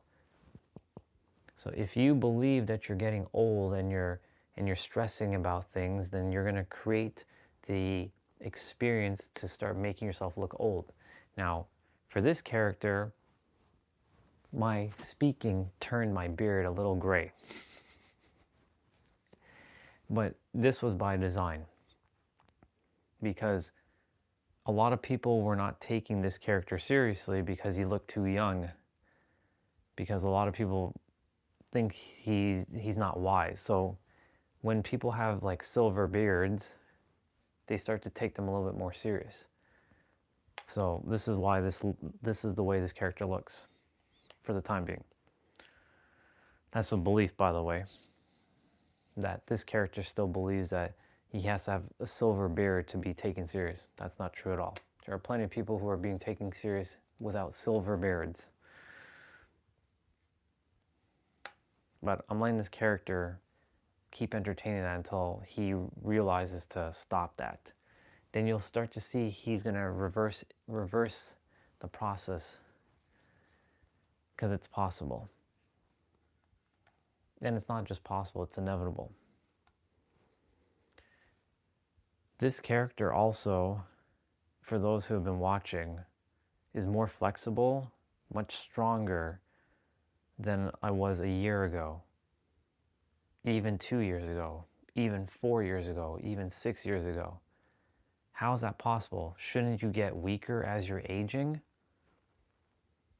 It's an illusion. If you don't adhere to your age number, you will be as strong as you want to be. But of course, you have to take action, right? You can't just think about it and not do anything. There's still some action that has to be taken. The only thing is you'll be in alignment with the action, and it starts with your words and what you think. And every time you may not speak a word, you're thinking the word within yourself.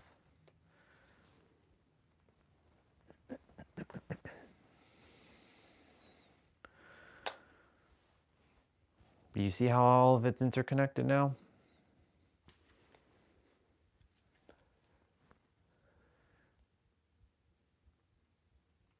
If somebody asked me, Orion, would you trade places with Warren Buffett? I'd be like, hell no. There's no amount of money in the world that you can give me to replace my youth. There's no way. Because you can have all the money in your world, but if you're not healthy, what's the point? We're all going to die eventually. It's going to happen one way or another. But I would rather have the opportunity to live as long as I possibly can, unless I was a person who didn't give a fuck about this place and wanted to leave. And this character, many times, wanted to leave this earth. But now, for the very first time, he actually wants to be here, because he wants to see how this is going to unfold.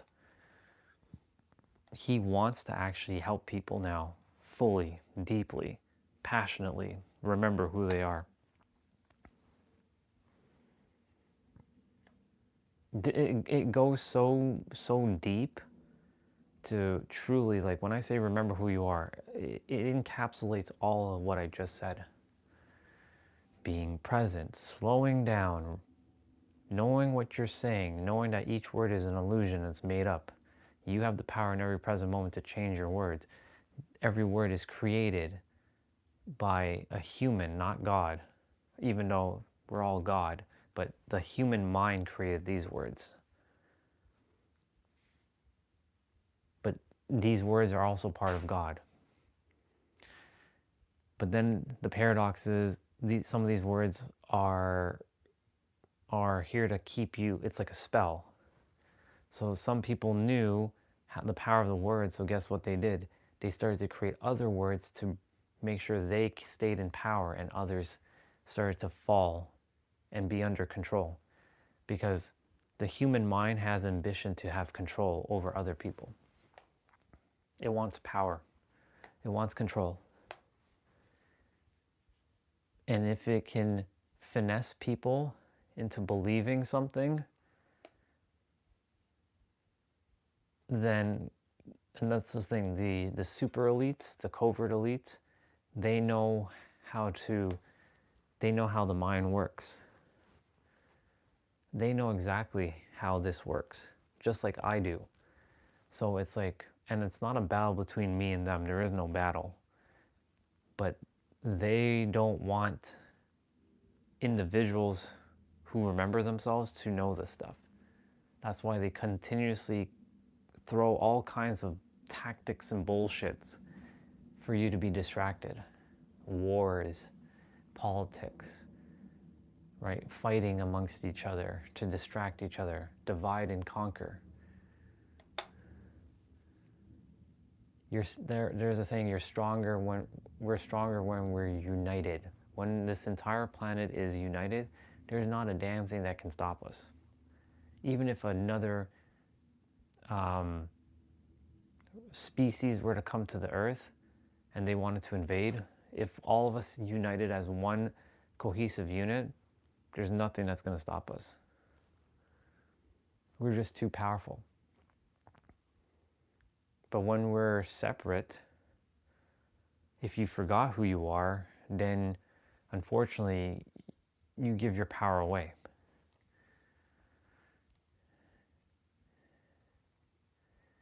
And there's a word now that I have to use. It's called acquiescence. A lot of people are acquiescent to reality. What does that word mean?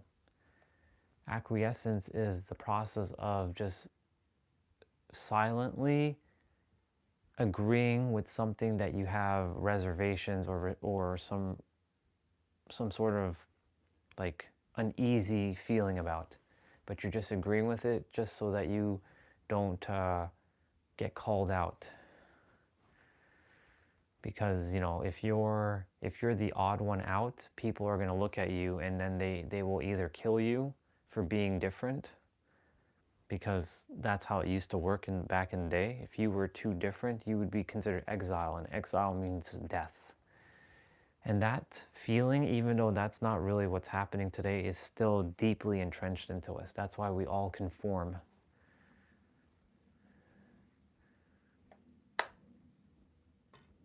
That's why this character, I'm training this character to not to conform.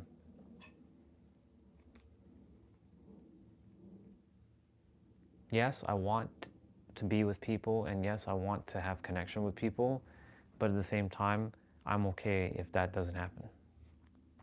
If I'm exiled from a tribe or from society, I'm okay with that. As long as I have access to resources, I'm okay. It's if I don't have access to resources, then there becomes a little bit of a problem for this character. Knowing that this is an illusion, but I still have to have resources. But then there's a saying, it's not about the resources, it's about being resourceful. Right? And that's knowing how this works. Knowing that it starts within and you have everything within, and not focusing on the outside world. So that's the other thing. That's the paradox.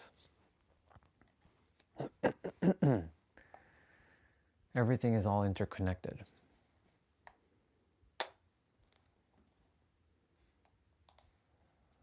When you know all these things and you're aware of all these things, you can start making better choices.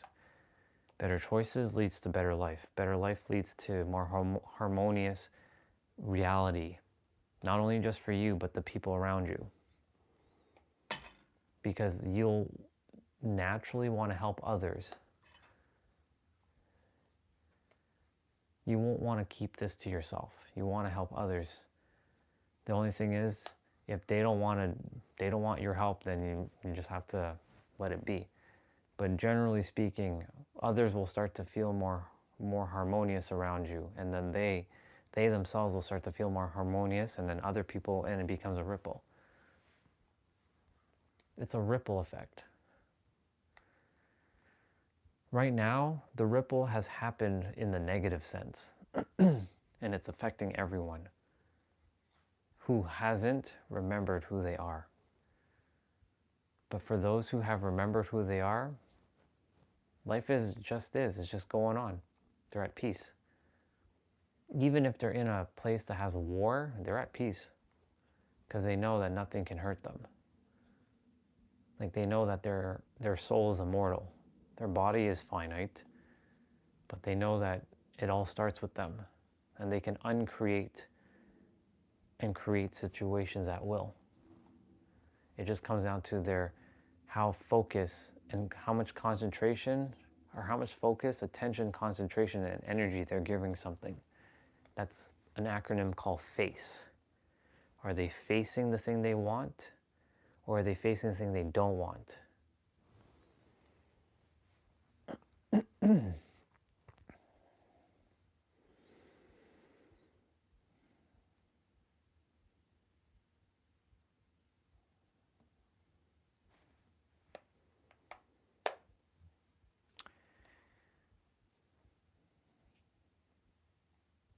There's going to be a little bit of an issue though. But I'm okay with this. There's going to be a lot of people who are going to fight against what I'm saying.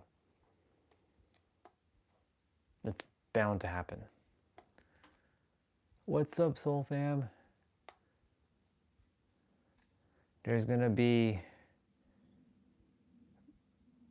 not that I'm creating that, but because of people's beliefs and their identities are wrapped together, knowing that I'm going to be directly saying that, your tools and your tactics and your techniques are useful until you remember who you are, right? Because let's say your tactics and your techniques and your tools are taken away from you. Will you be able to thrive, or will you be dependent and reliant on those tools to keep you sane? If you can be without your tools and tactics, then you have truly mastered yourself. I'm going to read what you shared in a moment, Soul Fam.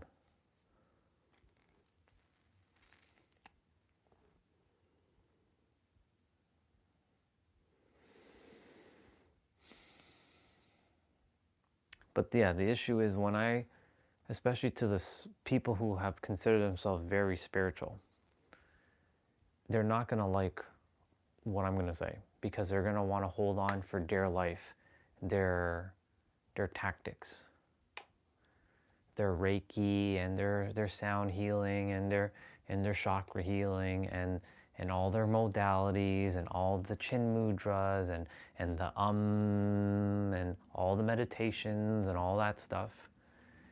Again, all very useful, all very helpful, until you remember who you are. When you remember who you are, you don't need any of those things. You use them if you choose to, not because you have to. It becomes a choice, not an obligation. Not becomes a have to. I have to do this sound healing. I have to meditate for 10 hours a day. You don't have to do shit. You're already perfect. No, I don't want to be perfect, because that means I won't grow. Your mind isn't perfect. Your soul is. And when you remember you are the soul and not the mind, you are perfect. You don't need to go striving. You don't need to do anything else. You're perfect. The mind, on the other hand, will always want to keep striving, and that's perfectly normal. Make sure don't label that as a problem or feel bad or guilty about anything. Because when you do, the mind is going to find its way to finesse itself back into your back door and take control and start creating problems. That's what it's going to do. What the Soul fam leave. Let's see what we got. I feel like I have acquiescence to the point that I want everybody to come home with me to our true highest calling, where no one gets left behind. That's a noble acquiescence. There's nothing wrong with that. I want that too. I want to see everybody win for the first time in my life, or in this character's life. I want to show people that they have the power within themselves. Not just talk about it, but really show them with evidence. That's what the live stream is about. Evidence, proof. I want to show that you have the power. You don't need to look outside of you anymore. I know that the world is not going to like that, especially those who are selling their books and their programs and their courses. This is why I said the spiritual people or the personal development people. Because listen to this, if everybody remembered who they are, will you think they will need to read a book on how to be a better human or how to be closer to God? No, they won't need the book anymore, because they'll know. So guess what happens? You'll have a bunch of books sitting on a bookshelf, except for like if you're writing a book on like fiction or something, like a Harry Potter book, right? That helps you to build your imagination. But personal development books and spiritual books don't build imagination. They are books of instruction, guidebooks. Those books will not be sold. If everybody remember who they are, those books will no longer be useful, because you don't need to know anything else besides right here. Same with any courses. Same with any program. You wouldn't need to take any more programs. You're done. You're finished. Like, congratulations, you've been done the entire time. So that's why I said that there's going to be some opposition to this. Just like that time when I went on Instagram and that sister, she was obfuscating this information about being connected to God. I'm like, I shared my perspective. I'm not going to hold back. Then she's like, how do you determine if someone's obfuscating the truth? Like, how do you know? And that right there is her mind controlling her, because itself doesn't fight back. Itself just knows. And this itself is telling this to stop. But a lot of people right now are controlled by this, not by this. Because this knows, this does not. And this wants to finesse and keep battling because it wants to be right. People are addicted to being right. I was addicted to being right. I know that I'm right, but I don't care to be right. I care to just speak and share. If people believe that what I'm saying is inaccurate, that's fine. You're entitled to do whatever you want.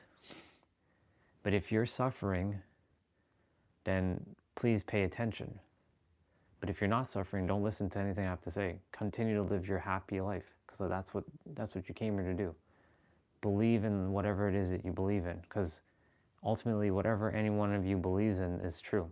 It's real. In the end,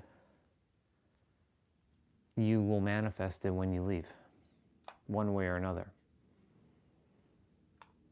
For a temporary time, the mind is going to be with the soul when you leave the body, until the mind disappears. It's going to fade away. Whew.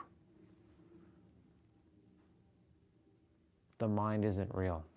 It's just a tool that allows you to navigate the world so that you can explore this world. Now, some people's minds are completely, unfortunately, it's destroyed. And it's going to take a lot of conscious effort to get it back to some state of balance. But it's the mind that has fucked up a lot of people. Quite literally. It's not something outside of them.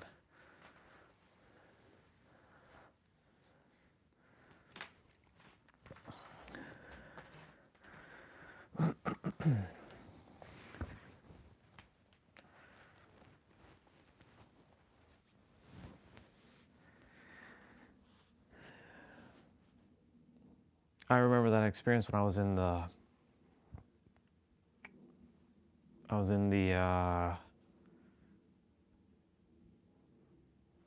insane ward, the psych ward, the mental hospital.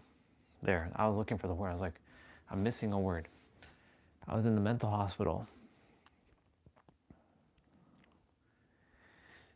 That night, that Nat took me there. This character's mind was fucked up. Because the mind got to a point where it got absolutely fucked. It basically overdid itself, and it couldn't handle itself anymore. And that's where intervention came in.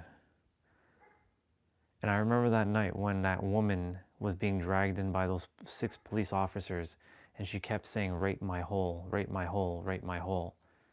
And her mind basically fucked her over. I will never forget that moment. That changed everything. And of course, the guy who was sitting on the gurney, and he looked like a ghost, and he's just staring into my soul.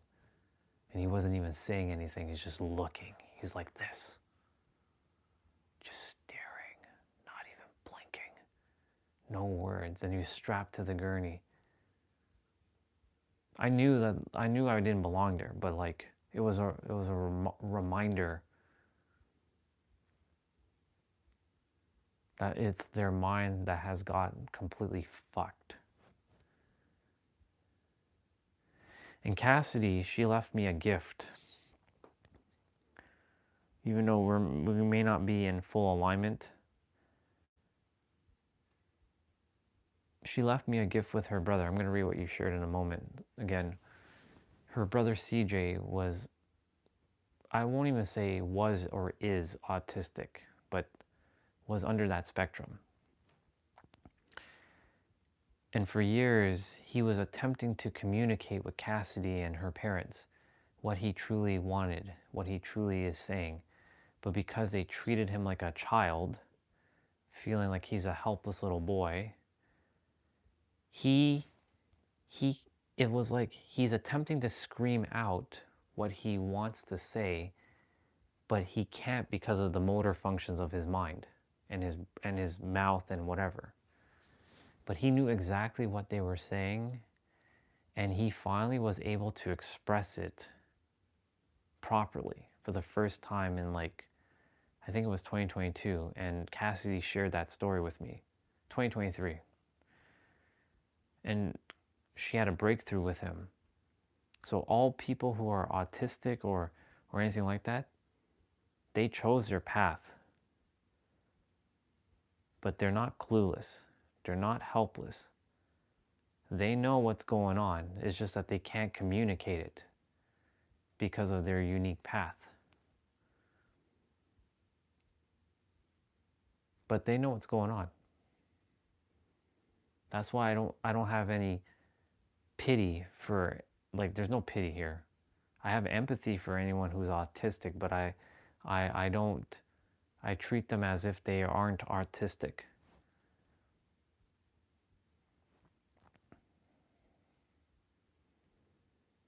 And then of course there's those who are the ADHD spectrum. Don't even get me started with that. There's a reason why I don't speak with Diane, because like if I tell her that ADHD is an illusion, she's going to, her world is going to get flipped upside down, and she's going to go on an attack mode, because that's her entire livelihood. ADHD. I'm ADHD, I'm ADHD. Well, if you continue to tell yourself you're ADHD, then guess what's going to happen? You're going to be ADHD. And what's the difference between someone who's ADHD and who isn't ADHD? Their brain is wired differently. That is, I'm not saying that's not possible. It is possible. But, and there's nothing wrong with that label, right?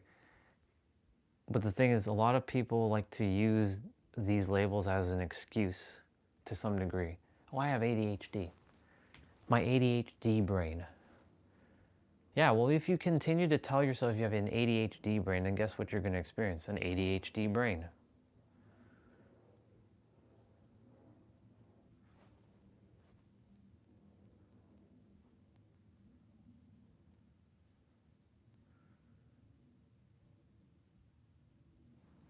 Let me read what you wrote.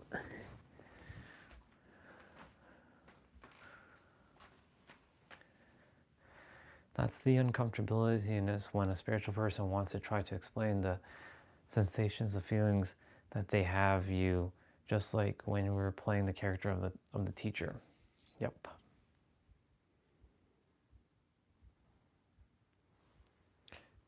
And the thing is, I'm not here to tear down anybody's like tactics or tools or techniques. You know, I'm not here to do that.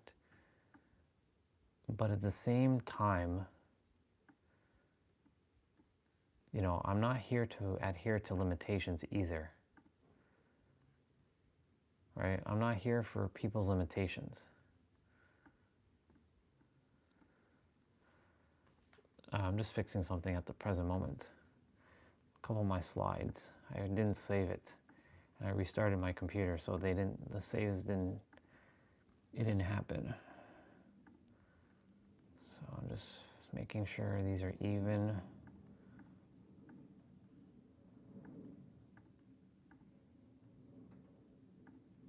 That's good.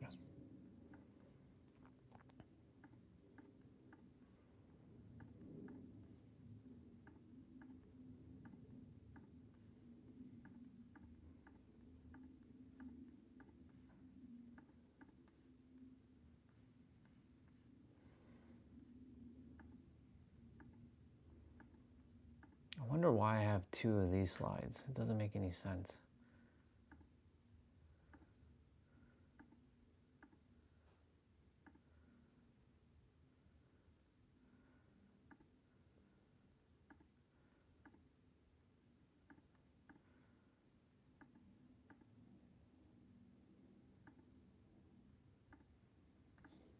Delete. So I'll hit save. There. 9:49. Okay. Yeah, you're right about that though. So I'm going to reread that. There's that uncomfortability-ness when a spiritual person wants to try to explain the sensations, the feelings that they have, and you, just like when you're playing the character of a teacher. Yeah, it's true.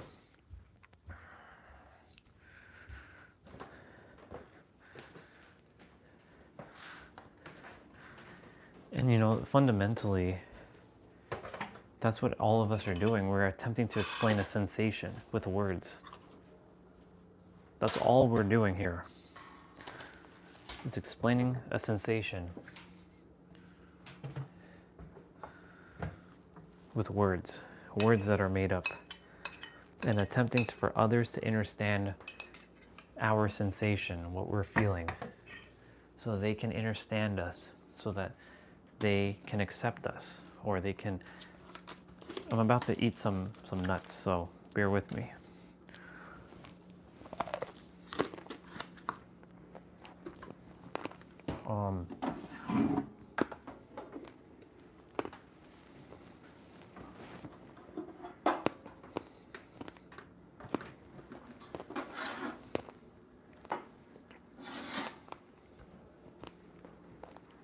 I'm just gonna get my second meal right now.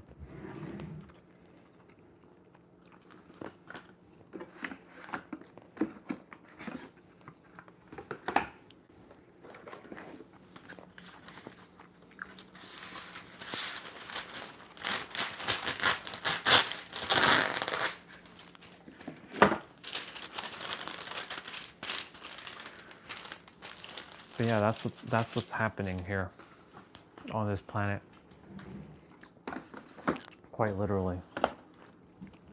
People attempting to explain their sensations to others, and so that others can understand what they're saying.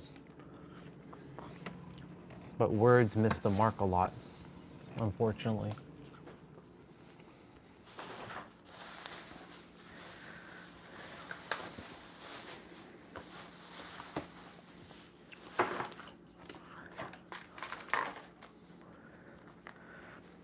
And because the words miss the mark, what happens is there's misunderstanding that takes place.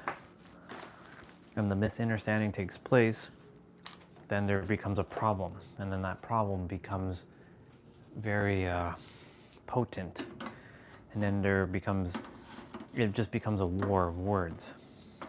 That's why there's that expression, a war of words. Because everybody is attempting to be understood. Everybody wants to be understood. That's why everybody fights to be understood. Seeking to be understood implies that someone will get me. Someone will, oh, mom made that? Shit, I could have had that this morning for breakfast. Oh well, whatever. I can have a snack. I can have a afternoon snack with that. She made cheese, mustard, and egg, like in a spread. Anyways, these are the fundamental problems of this planet. Even though it's not really a problem, but we've created it into a problem. Just like I said before, we are so powerful that we've made ourselves powerless.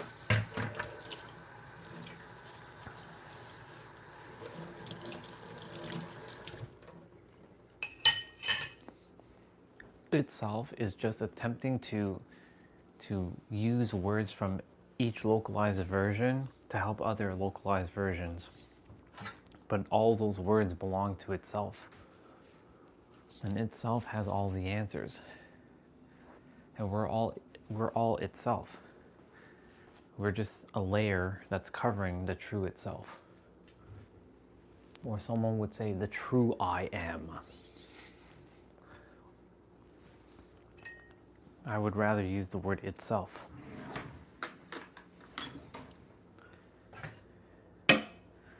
It feels more powerful at the present moment than I am. The mighty I am. Yeah, it's only mighty if you don't litter the I am with I am just a human. I am the I am? Okay, cool. But what is that? That's just another set of words. Same with itself. It just is. It just is. Nothing else. It just is. It just is. Justice for all? Justice for all.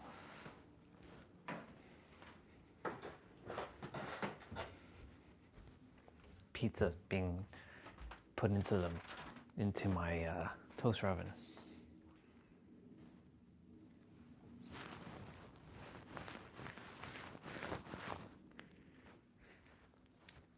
I'm gonna start moving the body a little bit earlier today. That's why I'm getting my meal prepped.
Perfect. Just went to use the bathroom.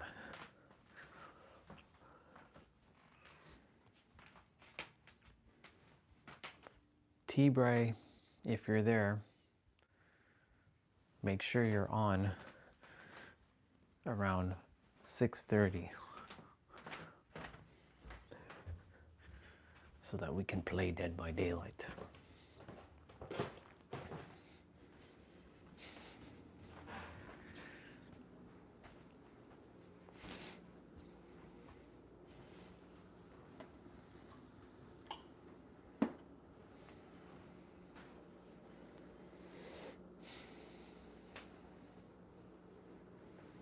Making sure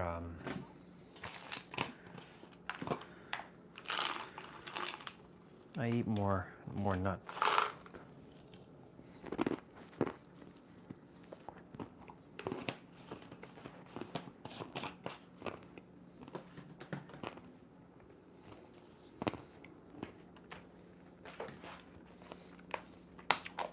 More nuts and more seeds.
It's fascinating.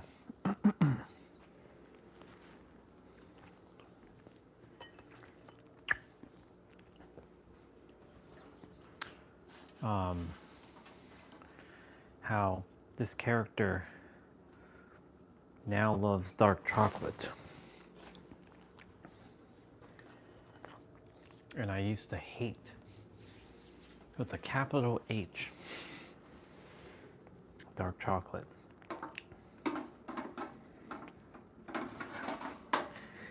Isn't it so fascinating? The things that we used to say we hate, now we love.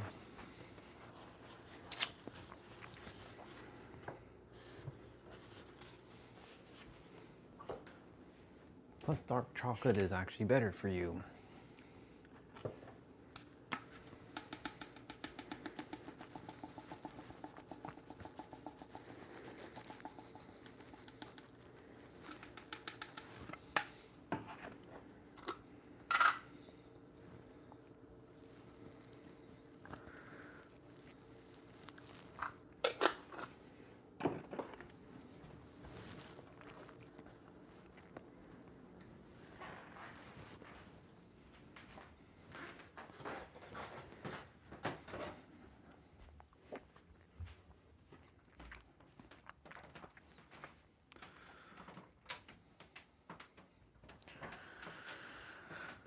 Awesome.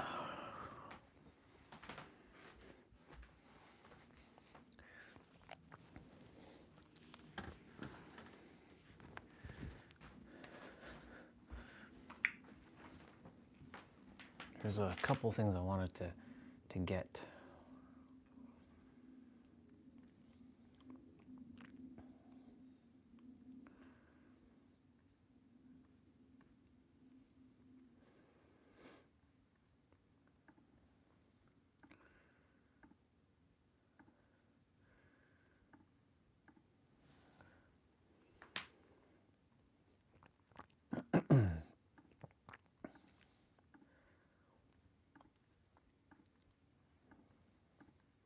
2 new games came out. Mega Man Star Force and Marvel Maximum Collection.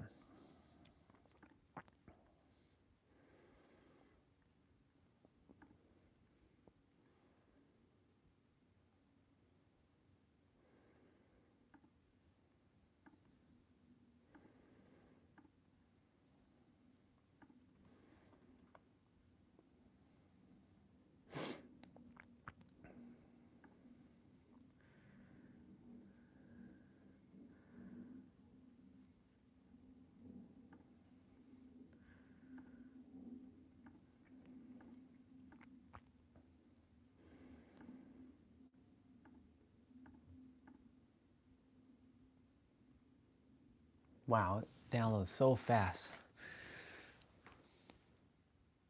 It's crazy.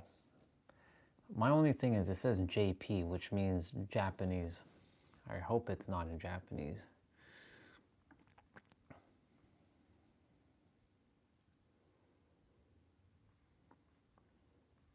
Marvel Maximum Collection. Mega Man Star Force. Never actually played the Star Force collection. So it'd be cool to experience the Star Force collection.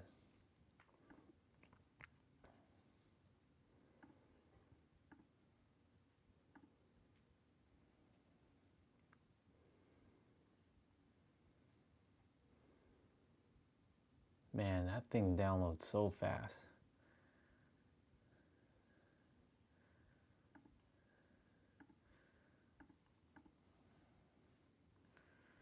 And then the update.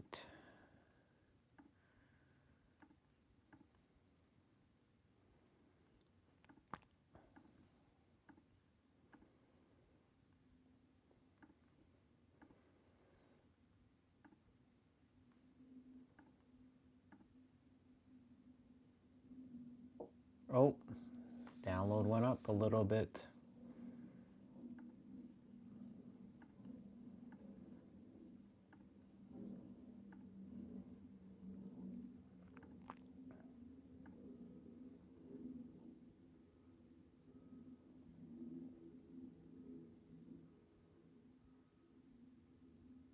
It's fine.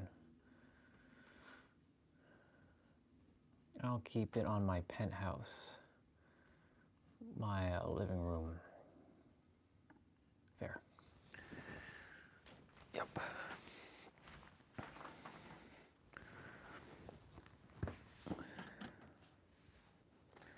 Bon appetit, pizza.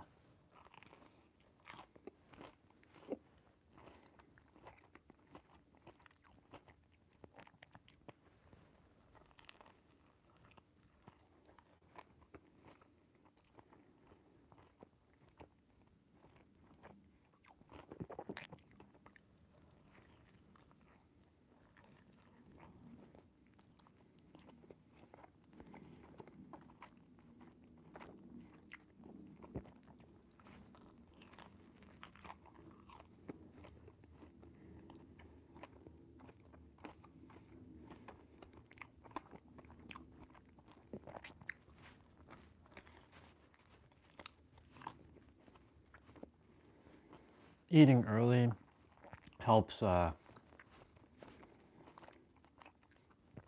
with my play out later on because I feel empty and I don't have to eat.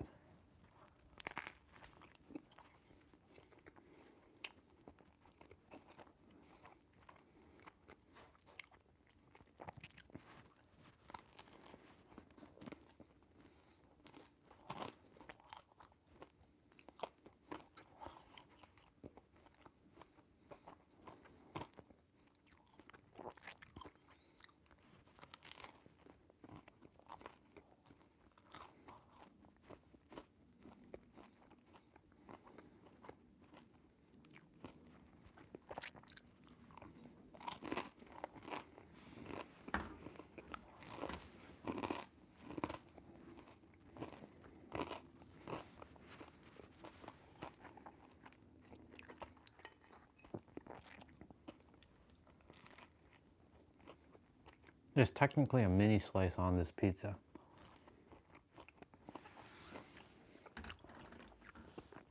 It's sort of stuck. It's stuck to this one. So let's have a tiny little slice.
Ah, you are there.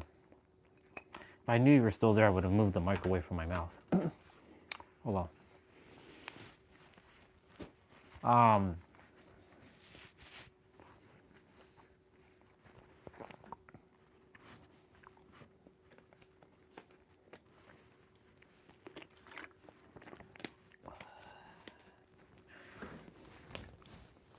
Let's see. The well of wisdom flows deep in me and everyone without limitation. Sure, it's easy to talk to plan out my words with talk to text, but I also wonder if you looked at that comic book story that they. No, I haven't looked at it yet. I know they're doing a movie. Apparently, they're doing a movie for the game I played, Dead by Daylight.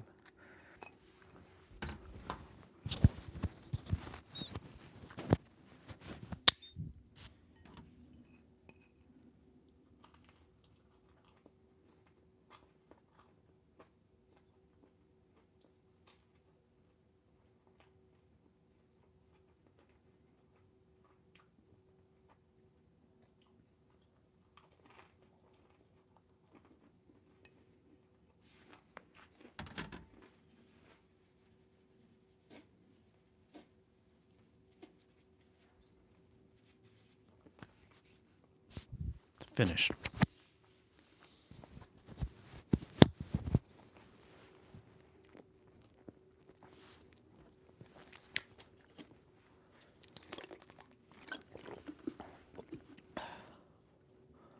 I'm gonna move my body earlier today. Since this is full body Friday, we got lots to do. Don't want to be rushing through it. Want to take my time.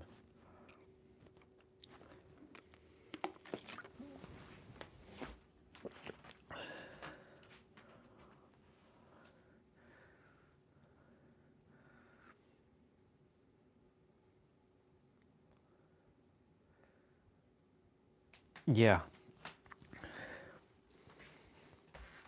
There are a lot of people who play. There are a lot of people who like the game. I still like it. I'm just disappointed in the people who run the game. They make choices based on what they think people want, but they're not making choices on what players actually want.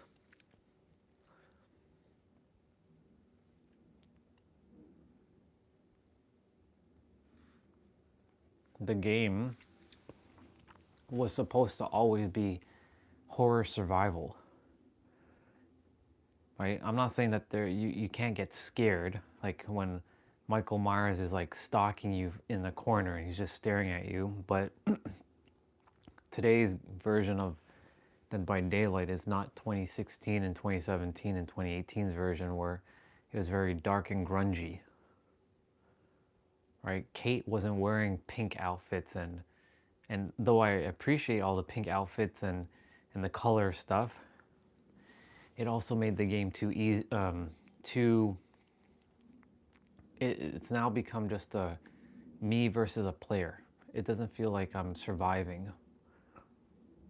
Back in the day, the game felt like I was surviving an actual like horror experience.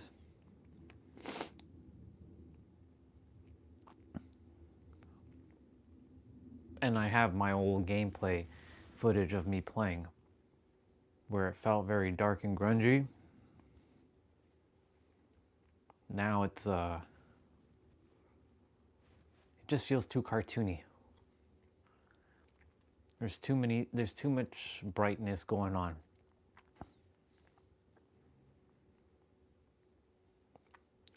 I was happy with my Kate when she was wearing just dark clothing, because there was no such thing as bright clothing until they started introducing bright clothing into the game.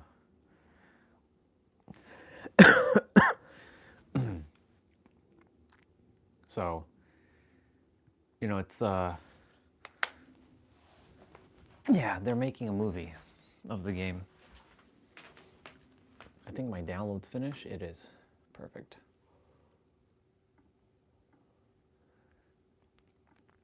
We're downloading Marvel.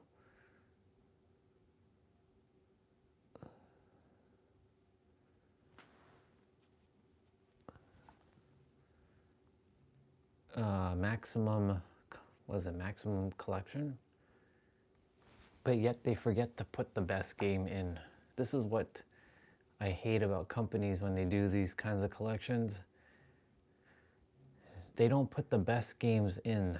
Like, they forgot X-Men Mutant,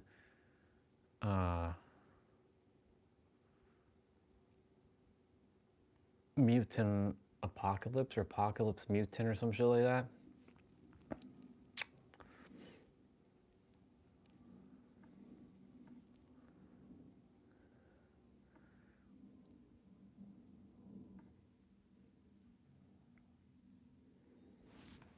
Yep. Is this guy still streaming? He is still streaming. Whoa.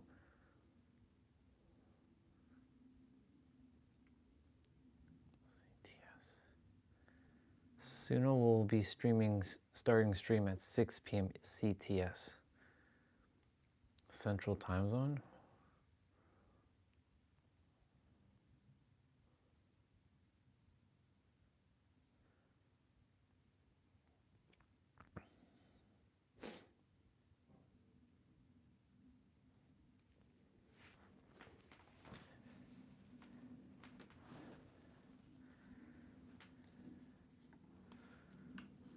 I wonder if my computer downstairs is also watching him.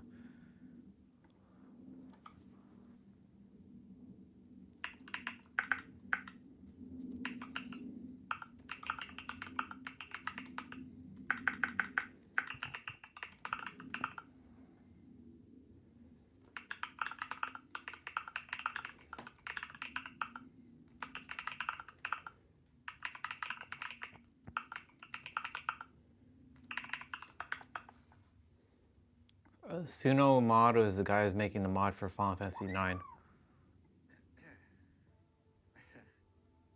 Dax, thank you so much for the gifts up to King Sheesh as well. Very, very much appreciated. King Sheesh, please do also enjoy your... Yeah, you did get a new badge. You went from green to Sire. Cool. And you're on the leaderboard at the top of the chat. So, yeah. King Sheesh, please do also enjoy your Chocolate badge and your library Chocolate emotes for the next month, courtesy of Dex100. Dex, your Dex, right? The Dex that I know from Twitch. Or do you happen to be somebody else who also goes by Dex? Just so I get my information together.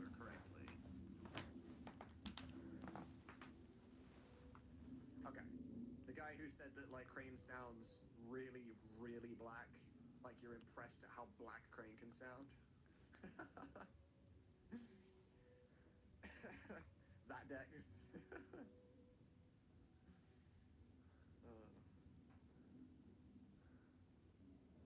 I can see your VIP vibes, John. Maybe it just needs a refresh, perhaps. This is so interesting. Get my normal screen up on my computer. He's still streaming. Wow. That makes sense. That makes sense. Okay. That's crazy. Gotcha. Orion, how's it going? I checked my tab and see you are streaming during my morning time. This is cool. Yeah, we've been live for 15 hours. It's been a time. It has been a time, Orion. 15-hour stream. But look at the stats. Look at the stats. Let's hit a refresh. 78.25. It ain't gonna change. 78.32. Went up a little bit. We have passed it, Ariel. We are now capable of applying. We have been capable of applying for about an hour and a half now, maybe two. However, we're giving ourselves some buffer room, right?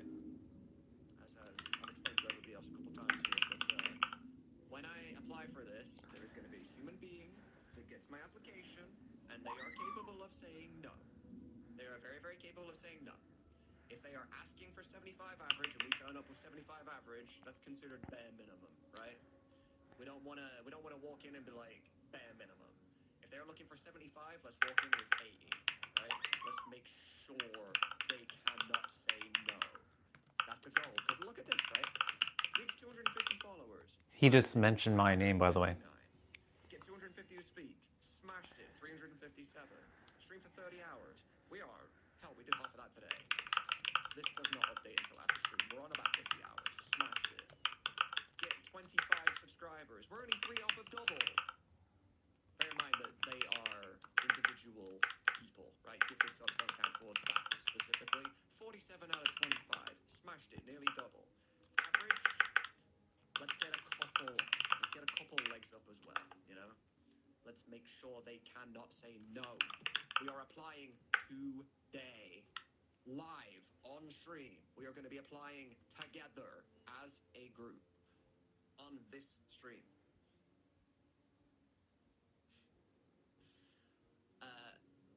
Smittenese, you managed to somehow subscribe before following. That is very, very impressive. That does not happen all that often. Granted, only by a few seconds, but still.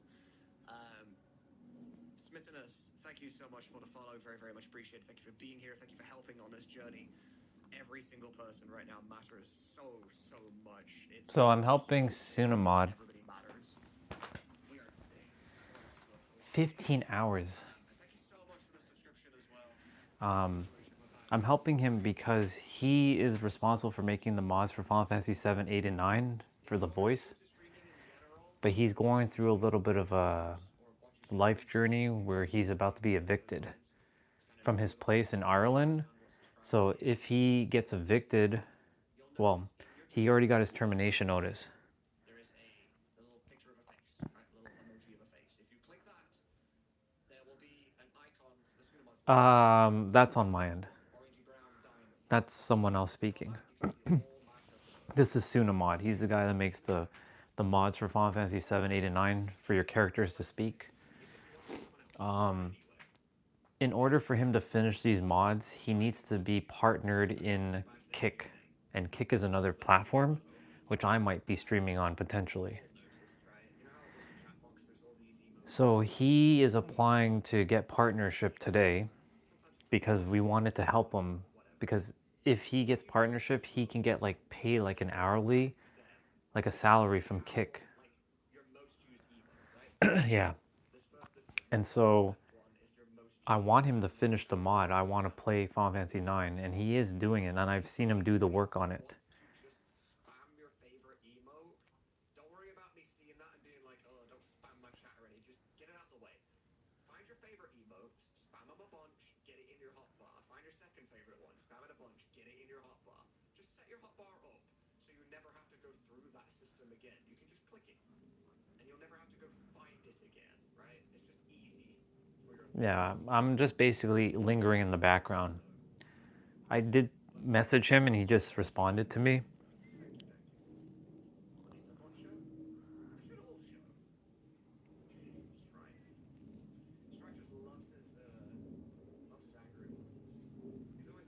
They're just spamming a bunch of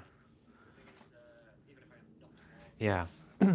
I might also jump on Kick potentially because Kick is a if you so I'm watching him do his thing. He has to have average of 75 viewers for the month. So he needs 75 viewers to watch him consistently for a month. He also needs a certain amount of subscribers, which he already hit. He's already above the follower or the average viewer of 75. He's at 78 viewers. I have two tabs open, one on this computer and one on my computer downstairs. I usually have his stuff muted, but I see that he's live. I'm gonna mute him in a moment. But essentially, if see, he just said it, he's gonna have an hourly pay. So it comes down to hourly. It comes down to how many viewers you have and how much people are interacting. So technically speaking, Kick could be an opportunity for me to go and make money. And the other thing about Kick, there's no copyright. You can actually watch movies on Kick. You can listen to music on Kick without any copyright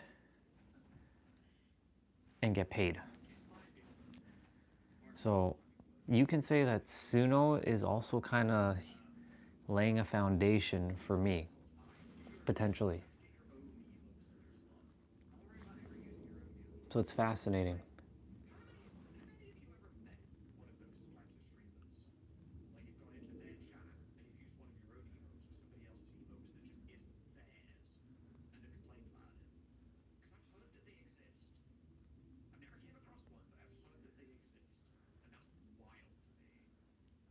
Yeah, and he's in Ireland, which is fascinating because I have a strong connection to Ireland.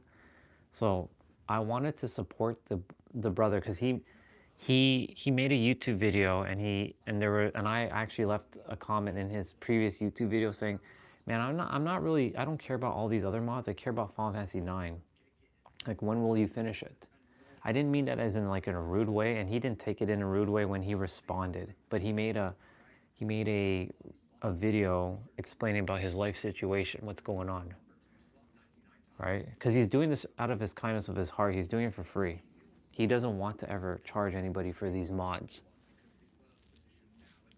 But in order for him to finish it, he also has to be able to pay the voice actors because the voice actors also have paid gigs and they're doing this out of their kindness of their heart.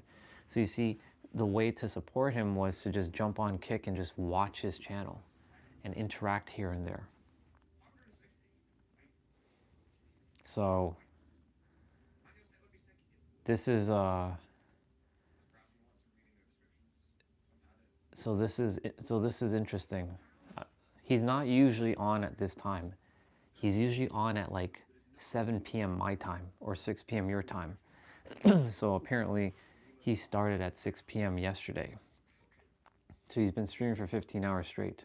I mean, I've done long streams. I do like 20 hours. I've done the longest is I think 18 to 20 hours.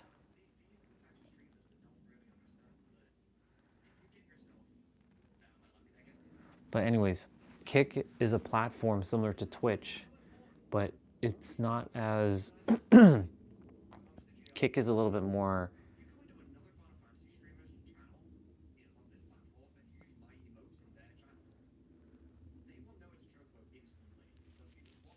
they will I'm getting distracted with him, so let me just mute him for a moment.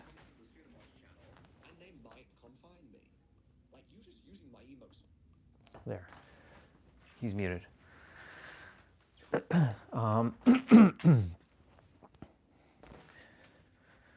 So with Kick, it could be an opportunity for me to reach more people, right? Kick is similar to like Rumble, but you can start live streaming on Kick, and I can just build my audience, right? I've seen people on Kick talking about all kinds of random shit too. I've seen people walking in the street of like Italy at nighttime one time. They're speaking in Italian. I have no idea what they're saying.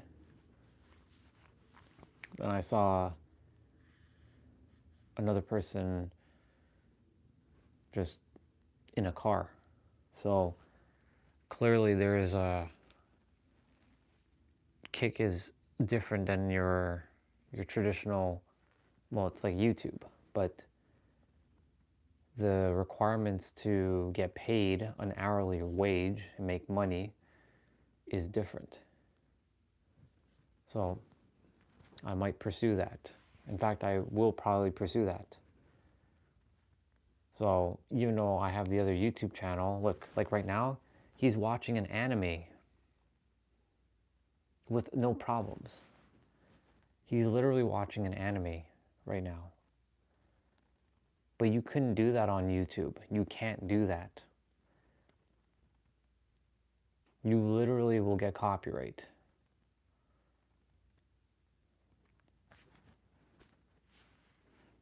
So, I didn't know about Kick. I had no idea. And he was telling, and so I watched his video. He was telling us like he just needs people to be on for a month. And then after he gets paid or after he gets partnered, you don't have to be on his stream anymore. He just needs us to support him for a month. So I'm like, I want this mod to be done. He wants this mod to be done. Everybody wants this mod to be done. So what can I do? Help him I just log in and leave my tab open for his channel. And that's it. I have the computer downstairs on with my streams and with his stream on as well too. So I have 2 accounts for Kick, Orion Stellar and Orion Phoenix Stellar. That way no one can claim Orion Stellar or Orion Phoenix Stellar ever in the future except for me. And I also have the Superhero Love, even though I'm not going to be using that. But essentially I have his stuff on in the background. Like I can't see it because I usually have my thing running all day. But so I didn't know he was on. And I'm like, oh shit, he's on? Wow, he's never on in the mornings. He's usually on in my evenings. Because my evening is his nighttime. He starts at like 11 p.m. his time for his stream. So the fact that the dude's still going, he's going to be applying for his partnership today, and everything's going to work out for him. I already feel it. There's, he's done everything right, and he's walking in there with enough of his stats. So I want him to get his approval. He's going to get it. I know he is.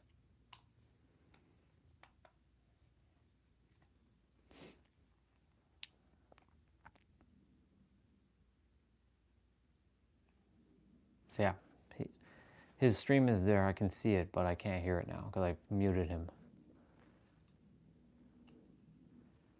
So it's a fascinating. The thing is, I didn't even know about Kick. So if it wasn't for him telling me about Kick and how it works and how to get partner and whatnot, I would have never known. And this could be a possible opportunity. Maybe I start in May. Maybe I start in June. I don't know. It's not just a gaming platform. Because, Twitch has its own bullshit. It's like YouTube. When you become too big, like a monolith,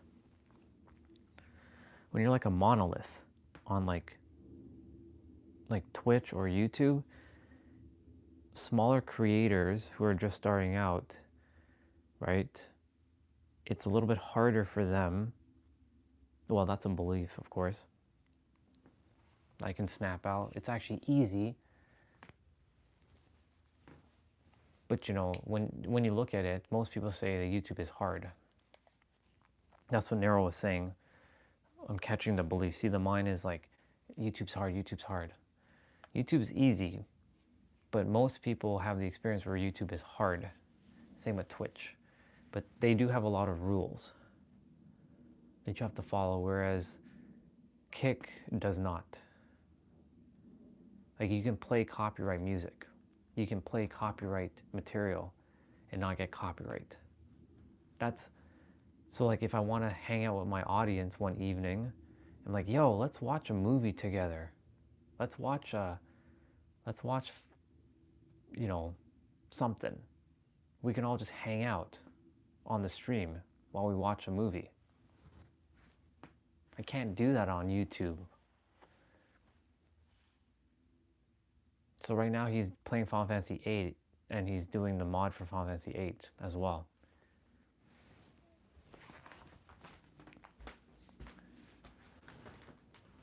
So let's see. It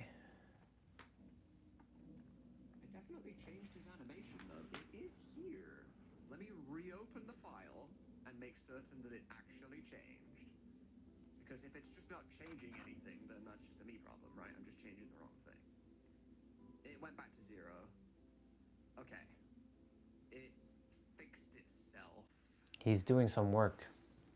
He actually shows like how he does his mods. I made it 10 and put it back to 0. Is not a valid option. If I change it to 1, perhaps. 41 opcodes. I don't know why 41 opcodes, but sure. Why is my setting so terrible? Let's put it to 1080p. Closer. Let's sharpen his. Instructions and the pseudocode don't interfere with each other. Here we go. It's more sharpened. Yeah, okay. Now it's just So you've nearly done it, man. that's him. That's the Sunamod dude. As close to succeeding in this as I am for partner right now. So he's basically showing us like how he does the sound tools. Purple side, I'm like just past making up. Shit, look at this. Look at the chat. Depends on who's subscribers, right? You just do it based on like who was around, you know. If you have somebody that This guy is dedicated. years, make a full year badge, whatever. But There he goes, smoking on stream. I do wish we had bit badges here though. Or kick badges. That sounds weird. Like let me get a kick badge. You know, you can get kicks, which are the equivalent of Twitch bits. You don't get badges for it though. I do wish that that was the case. I have no idea about any of that stuff right now. Londoa Dan. I don't know about your naming scheme there. You put your name in. You can just change that at any time, so no problem there. Do I have emojis? It automatically took Londoa, so you're Londoa Dan. Londoa Dan Rave. I do have some chocobos, but not all of them. These are locked. Oh, I like them though. Who made these for you? Buzz. Okay. I have random like. Typically, I kind of do actually. Because for anyone who isn't aware, obviously when you just click one of these, right, you don't get a message that goes with it, right? Yeah. You can't type and then. Anyways, I'm gonna mute him again because you know he's just talking about random stuff.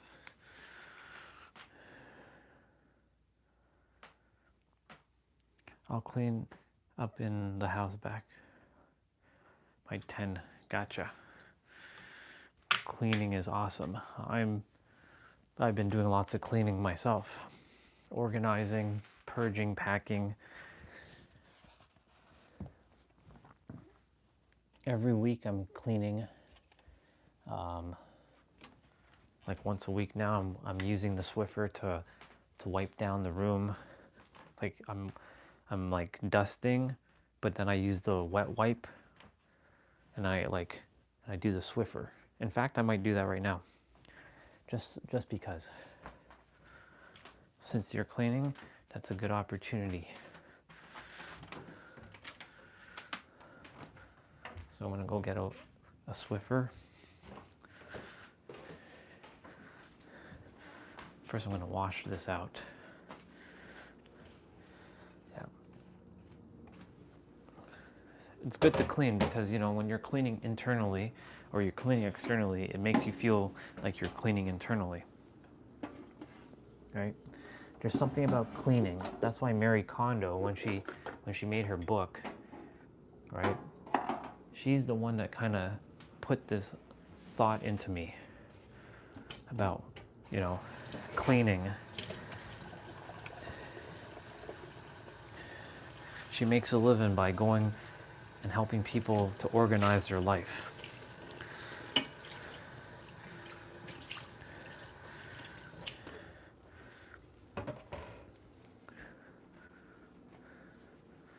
So I'm gonna grab a Swiffer. I'm gonna wet it. Put some soap on it. It's funny because, you know, up until maybe 2 weeks ago, I hadn't mopped the room in years. I've swept the room, I've vacuumed the room, but I haven't mopped the room in years. I haven't used an actual mop. So this is the closest thing to a mop. Of course, I have a mop downstairs. I don't really want to go through all that hassle to like put thing and mop this and do, like, I don't want to do all that. Whereas this way, the Swiffer, it picks up the dirt and it wets the ground. So let me make this hot.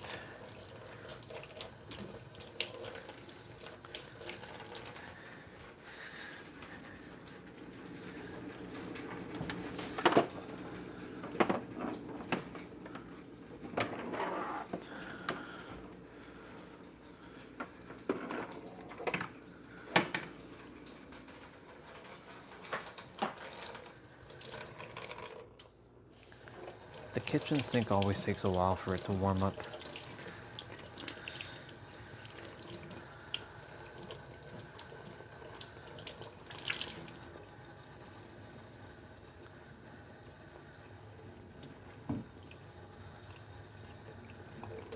There.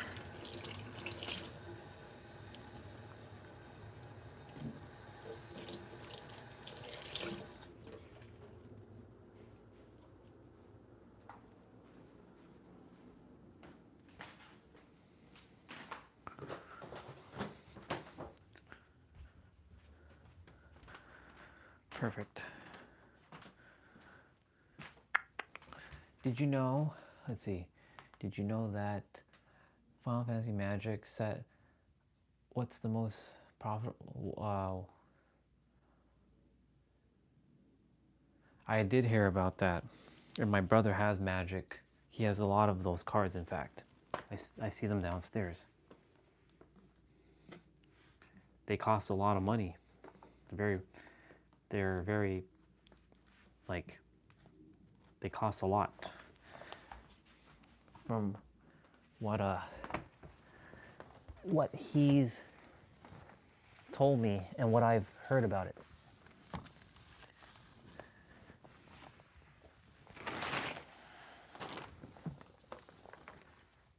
Ooh, this is super wet.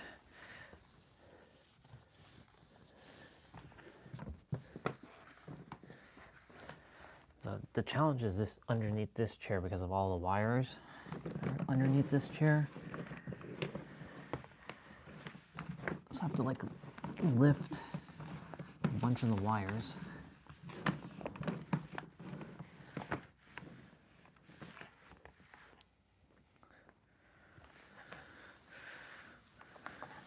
And some dust bunnies.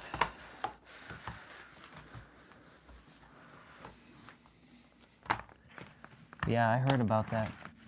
I heard about the Magic the Gathering Final Fantasy sets. They're very profitable. You can make lots of money with those, especially if you draw certain cards. It's like Pokemon.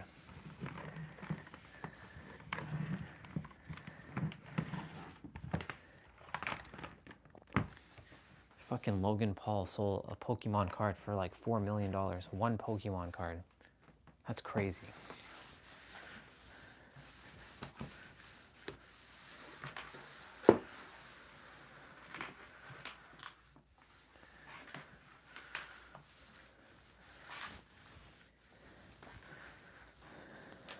I'm excited for him.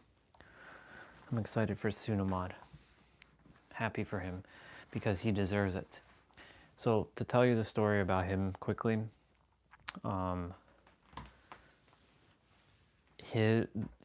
the reason why he's getting evicted is because his landlord that he used to have, he died, he passed away. And his landlord was family friend for years to his mom and his dad.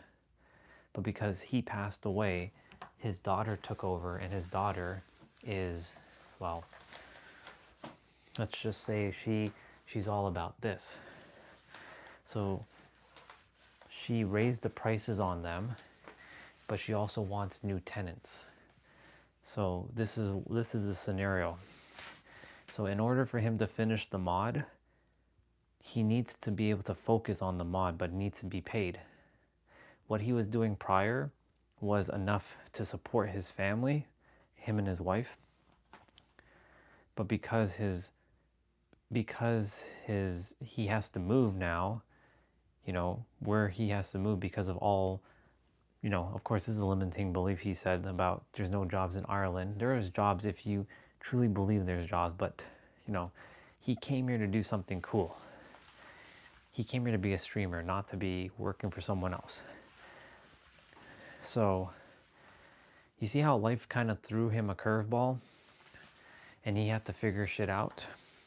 When shit is thrown at you, you will figure shit out. Look at that. Look at that. I need to go get another one.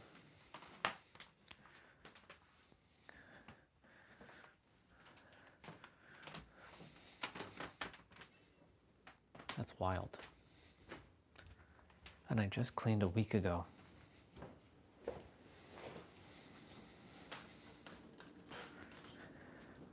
Anyway, so he got his termination notice a couple days ago, and I can only feel for him, you know what I'm saying? Like, I can only imagine what that must feel like to be leaving your home that you've lived in for so long, just because some new person took over and they want you out. Right?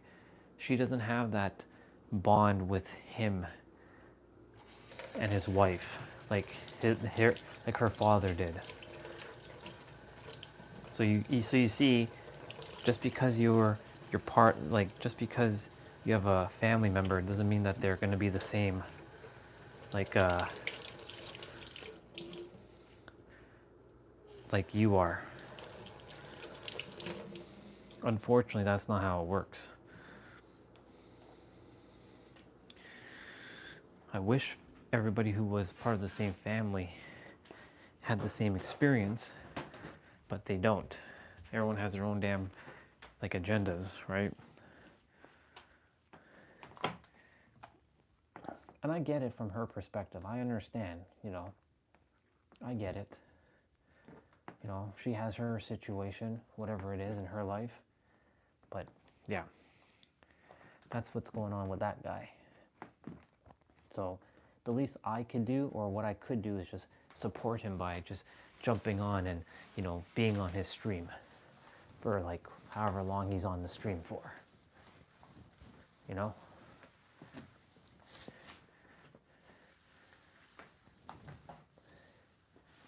He wants the mod to be finished. I want the mod to be finished. Everybody else wants the mod to be finished.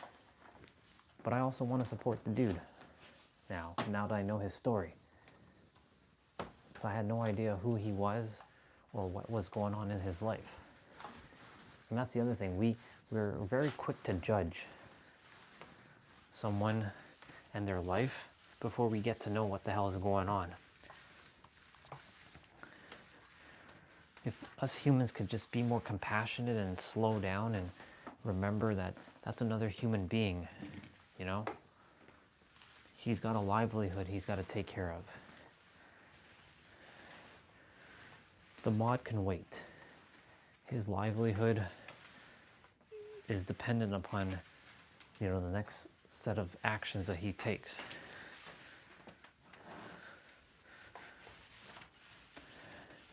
Thank you for reminding me to clean, by the way, because you said you were cleaning. I figured I'd clean too.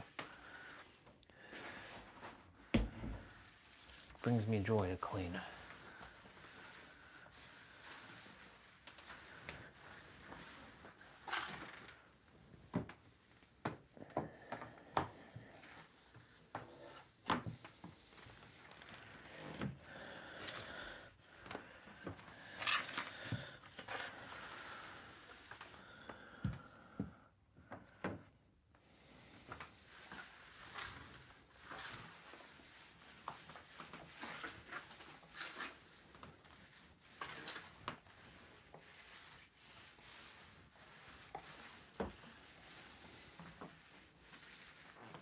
Awesome.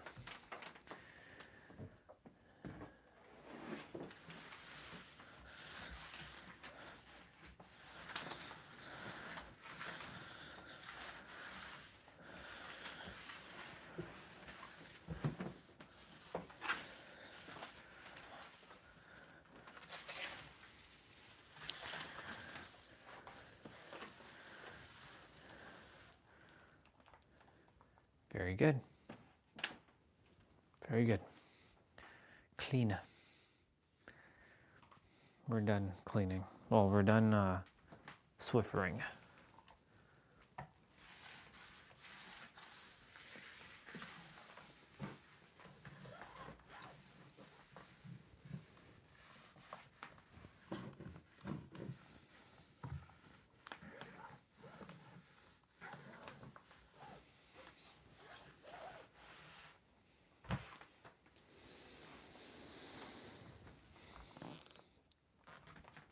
All I have to do is vacuum and dust down, but the thing is, Dad's sleeping, and the last time I started vacuuming and he came in, he started complaining.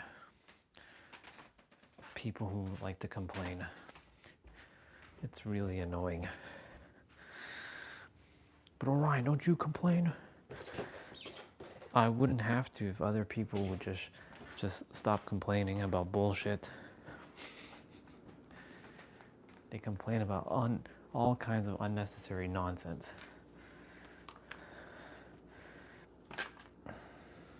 There.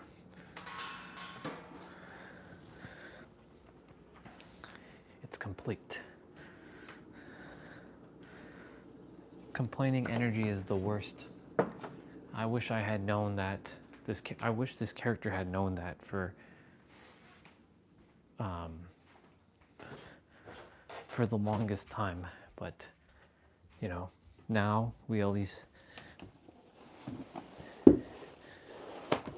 know that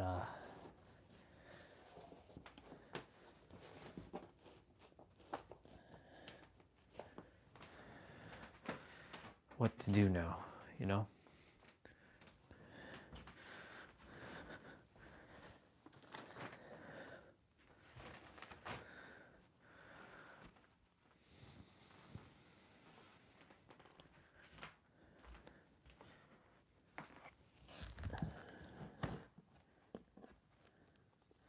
These need to charge.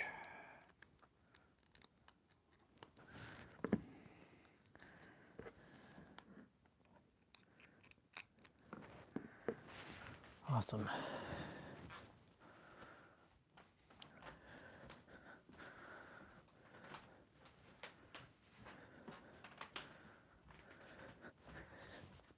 I'm gonna dust down my microfiber towel. I found pictures of my room when it was how it was back in the day with some of my older pictures. I have it saved on my tablet. Check this out.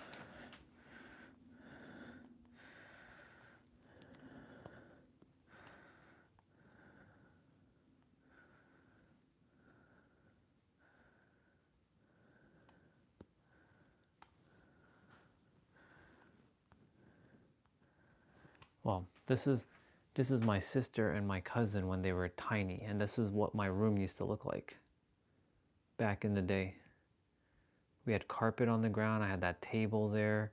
That's my laptop, my old compact laptop. And I had 2 table stands there. This felt like a living room, but it felt very congested. But this is basically the room I was in.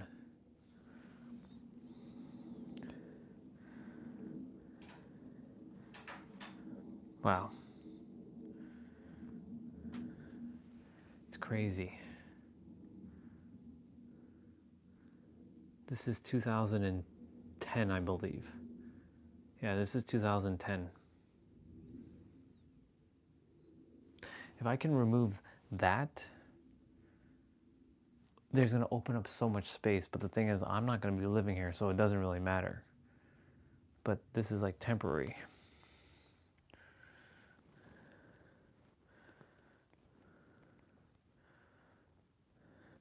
Look at me being Super Saiyan. Back in the days. Ugh. This is like 22 years old. I found some photos of me in my 20s.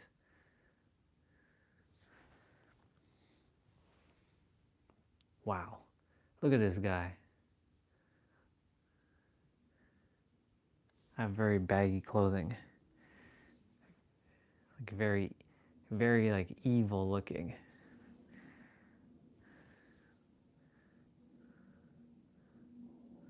It's crazy.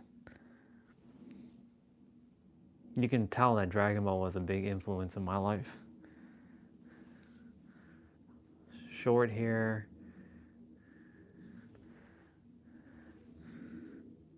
The power radiating, yeah, exactly. But this is the room back in the day, just so you know.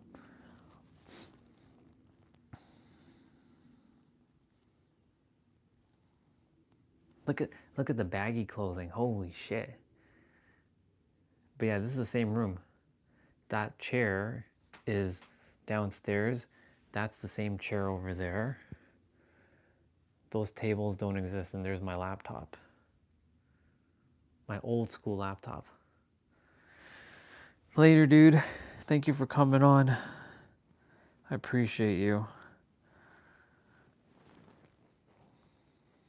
Wow, look at all my consoles. I had 2 PlayStation 3s and 2 Xbox 360s. And a PlayStation 2. And my Nintendo Wii. And yeah, that was my old TV in the room. The TV used to be behind the where the green screen is. It's nuts. And there's my brother playing. Yeah, you're welcome. And there's my brother playing in the room, and as you can see, carpet. I wish I had that carpet still, to be honest.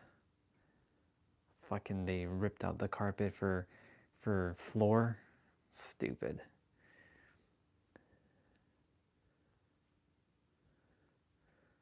Made the room darker for no reason.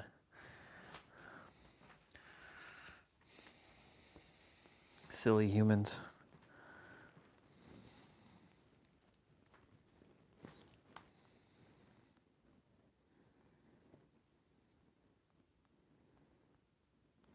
And it's all on my tablet now.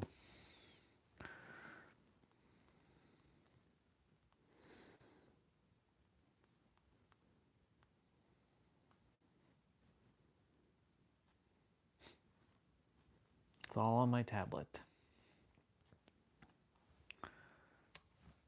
Cool. Axel Rose work in progress.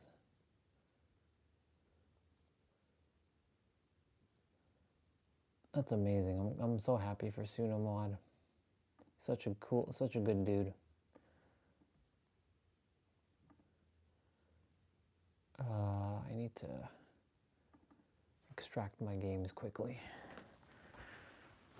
All right.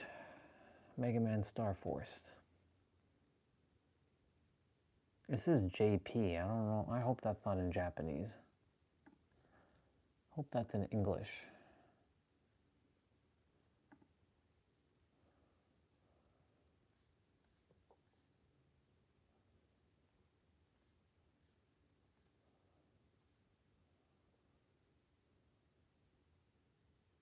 Oh shit.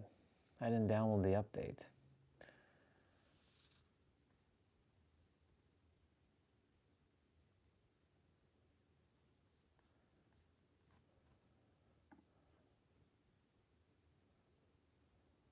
It's fine.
I really would like to use this for my tablet. But where would I put these now? It's fine. I don't really need to use that for my tablet. Or I can just get another one. 1059.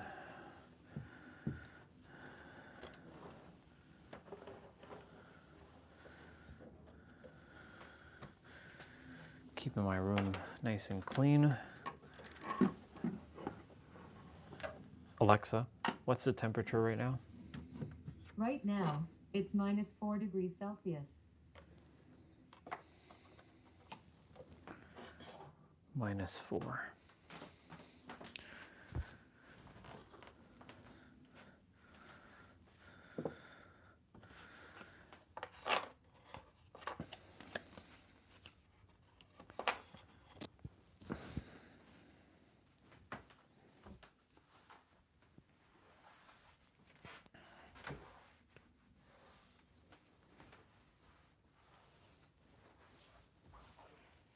Amazing.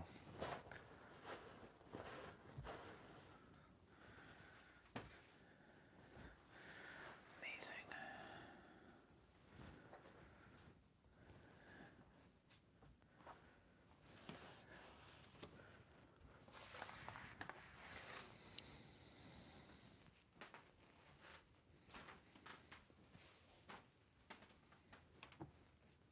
Awesome.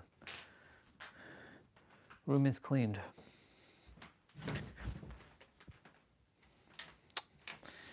Not when we want to trip like that, though. Come on now.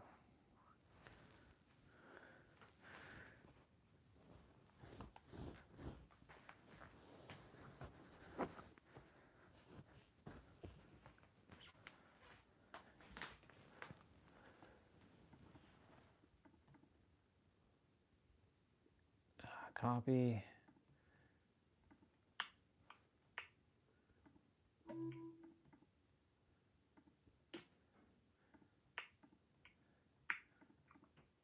Move to trash.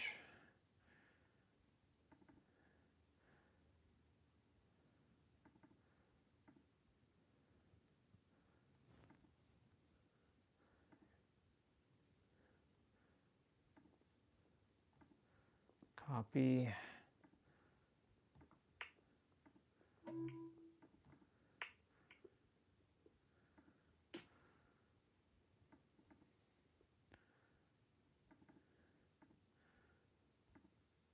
This is the update.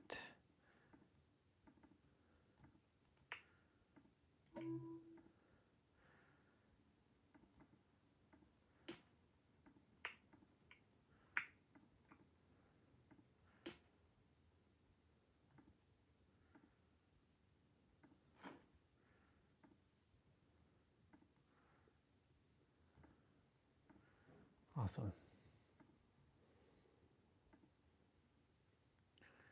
I'll put back on my slideshow. Actually, before I do that,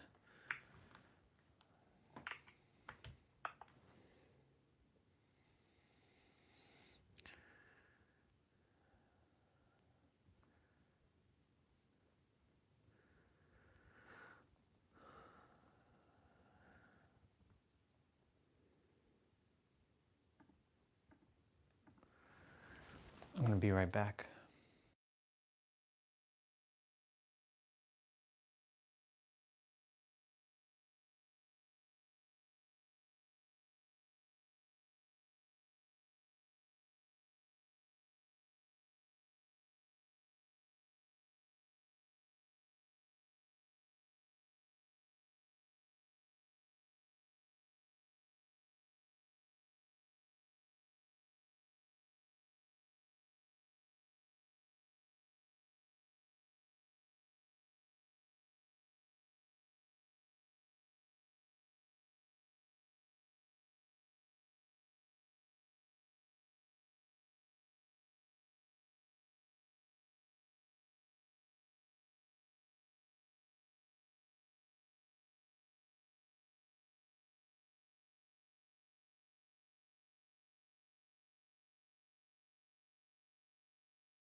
I'm back.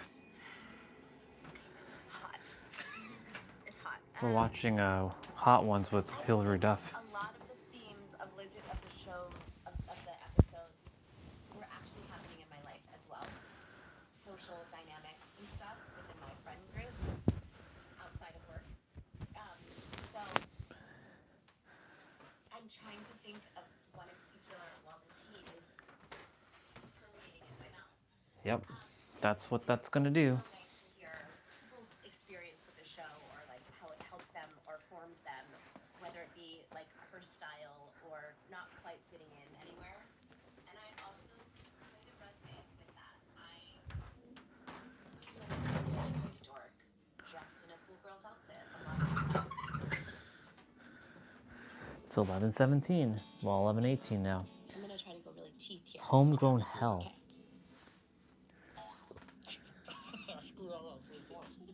Okay, I'm getting a big bite. All right. This is homegrown hell. The literal eyes are like popping out of the dragon's head or whatever. Stared right at you. Yeah. Did you take another bite? I did. You did? I did. The rabbit's got the gun now. Yeah.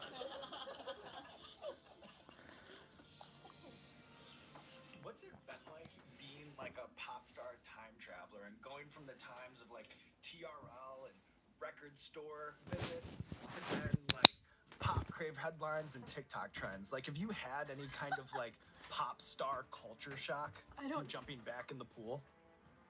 Yeah, like the world of social media is a wild like layer to add on top of entering the workspace again. The fact that I have many, many memories of being at TRL is a part of my personality. There would be the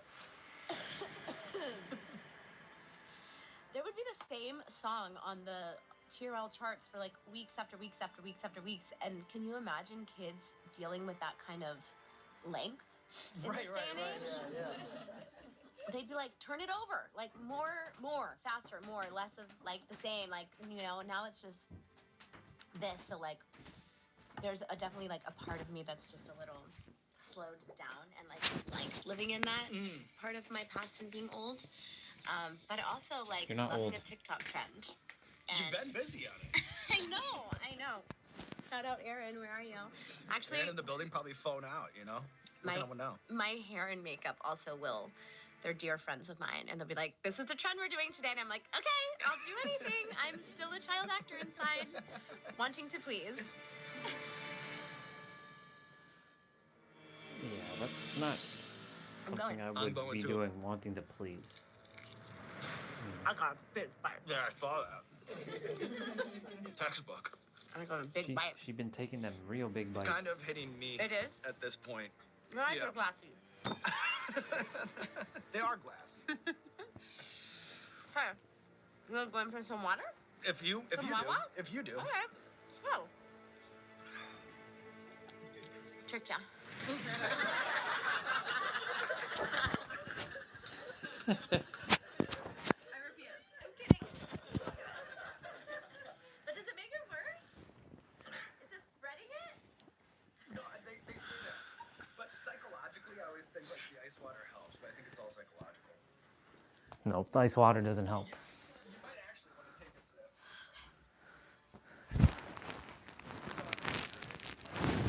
Very rare, to the point that friends will even share with you when you're having one. Can you give us the do's and don'ts, the Hillary Duff do's and don'ts of making the perfect steak at home?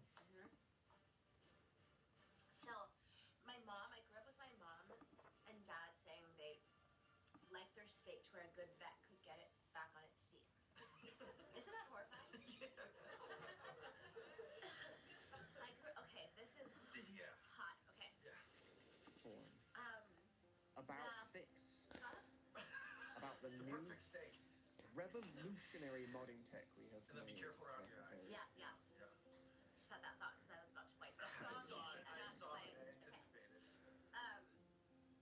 Where is this book? I'm gonna double tissue wipe my I've only finger. moved it Let's 4 get a little- points. Okay. Where is it? Then I like to salt it on both sides. Is this Okay, what you let's asked go the other direction. Got it. Okay. I want my cast iron pan really hot. And I put beef tallow. Put the butter inside of it. The wheels are falling off. And I am just running. You're doing good, And girl. I wait till my pan is smoking. And I season my steak. And then I weight it with a weight. And I do that for like 4 minutes on each side. Take it off, let it rest, slice it. Big pinch of salt on top. And we're eating steak.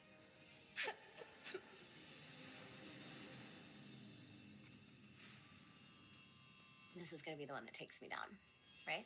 No, nothing's taking you down. Not today, Hillary. That's right.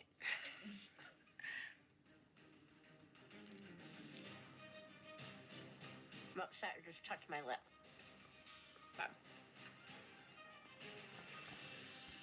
Is mine like? I have like a slight delay, but it is about to kick my ass. I can barely talk. You can feel it? Yeah. She's getting beat up. You got the whole team laughing over here, by the way. Okay, what's happening to me right now? It's like a whole hellhole. Yeah. My throat. Oh my god. Yeah. Okay, Like you kind of taste the smoke with that mezcal one, that's disgusting. and then this one it just kind of turns you to smoke, right? Holy shit. Damn, Okay. girl. So while you I think I battled need the bomb, milk. yeah. You know I'm getting on a flight after this. I'm so sorry about that. I always have to apologize from this side of the table. So while you battled the bomb, I was hoping that you'd be open to talking about the different eras as defined by Hillary I don't Duff even know what you're saying right now. hairstyles. I know, but it's all right because this one is a visual aid. We'll pull a picture up over here on the monitor. All right. What kind of turning point did the brunette era represent to you? She was trying new things. She was leaving her old self behind. And let's talk about the bouffant. The rabbit's got the gun now. The bouffant probably had some device Oh in there. my, she's There was getting. something called a bump it. She's and getting you smashed. stuck it in there and then it stayed. Also, why am I wearing Raggedy Ann's dress? Sean, I don't know what's happening to my brain. I know there's a lot going Okay, on. all right. But we're almost through this one. Can you talk me through the origin story of the teal hair? She was probably in crisis, this girl. I'm not sure. Well, one, do you know how hard this hair color is to keep up? Believe it or not, I have Yeah, no you don't. idea. You have not a clue. I do not understand the plight at all. It's No. so much work to keep a bright, nice color like that.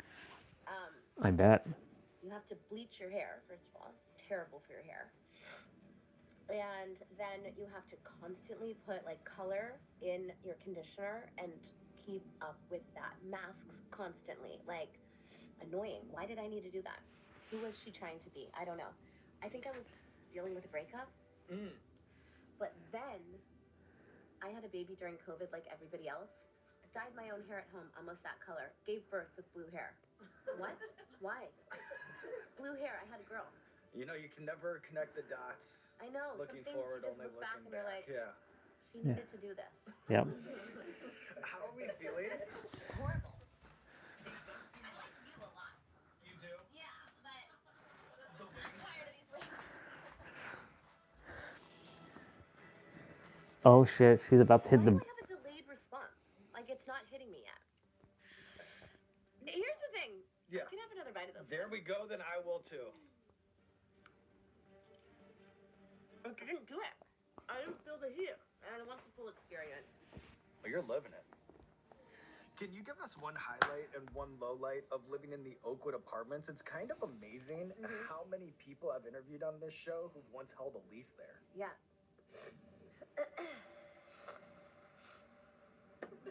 Sorry for the sound effects. She's getting smashed. Oh my.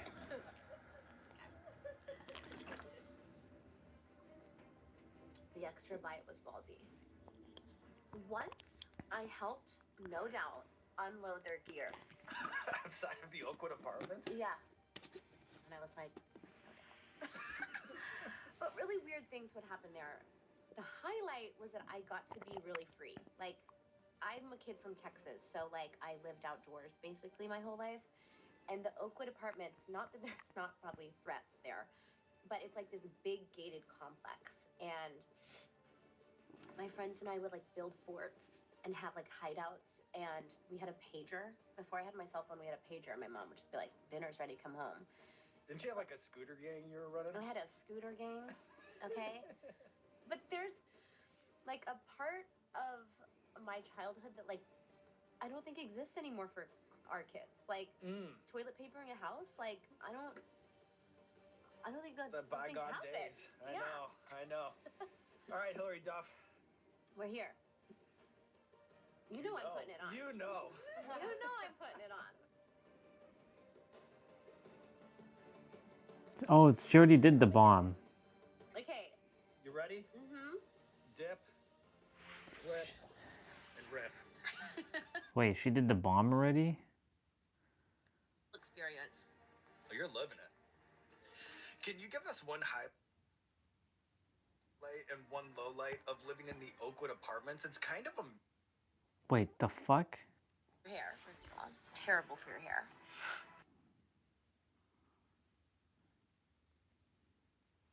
So while you battled the bomb, I was hoping... Oh, okay, so there, she did have... Be open to talk...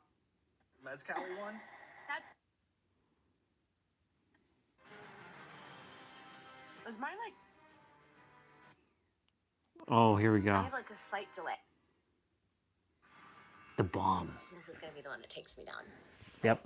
No, nothing's taking you down. Not today, Hillary That's Duff. right. This is the one. This is the one I always watch for. I'm upset. It just touched my lip. But... Was mine like... Even the music they play for the bomb is crazy. Can barely Yeah, talk. you can feel it? Yeah. Oh my god. Yeah. Oh my. You got the whole team laughing over here, by the way. Okay, what's happening to me right now? It's like a whole hellhole. Yeah. My throat. Oh my god. Oh my god. Yeah. Okay, Like you kind of taste the smoke with that Mezcali one, that's disgusting. and then this one, it just kind of turns you to smoke, right? Holy shit. Okay. Damn. So while you I think I battled the need milk. bomb, yeah. You know I'm getting on a flight after this. I'm so sorry about that. I always have to apologize from this side of the table. So while you battled the bomb, I was hoping that you'd be open to talking about the different eras as defined by Hillary I don't Duff even know what you're saying right hairstyles. I know, but it's all right. Because, I don't even know. Okay. Flip and rip. That was crazy. Flip and rip. Let's go. She conquered it. She did good. With that, Hillary Duff, the wings of death are behind us. You did it. I did it. You did it. And to close things out, you know you're a self-described old soul. I've heard you refer to yourself as a granny. And to make that point, I was hoping that maybe you could show me how to hold a crochet needle. And Of course I can. Here on this side. Here you go. I don't even know. Do you need more than this? No. Is that all you need? Mm-hmm. And then I'll go on this side.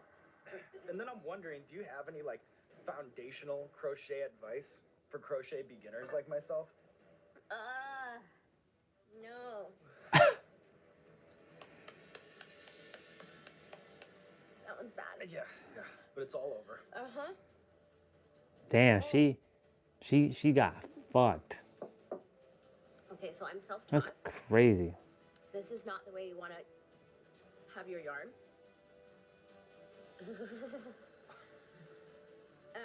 Why? I'm forgetting everything to do here. You got to make a slip knot. You know how to do that? I could do it for you. You want mine? Yeah. You can just talk me through it. I'm gonna come over here and Yeah. get it started for you. Okay. I think you took bigger bites than me. Nobody's keeping score. Yeah. All right? We're both at the top. Okay. Slip knot. This is. I'm gonna hold your working yarn over here, okay? This is my working yarn. Okay. The lips Damn, are destroyed. she's getting smashed right now. Hold your. You could drop that. Shit, man. Are you looking like this? I'm looking like this. Your working yarn's the one that's attached to the ball of yarn still. Uh-huh. And this is going to be in your hand, so you don't get confused.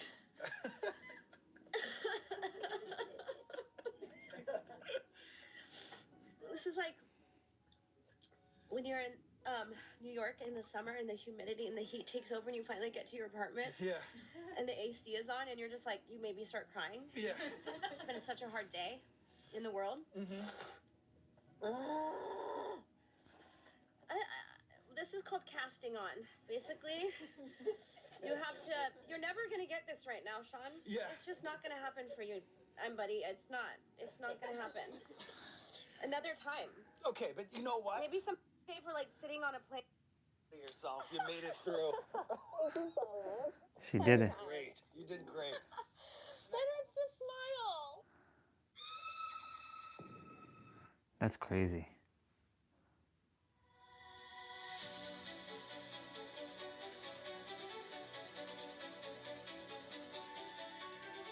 This is probably gonna get copyright. Beep, beep, beep, ah.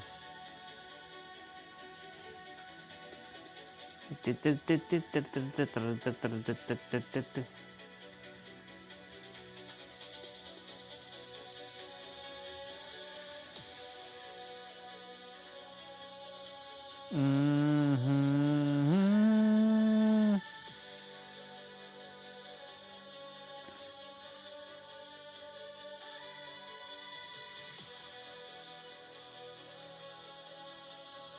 Wait, what the hell?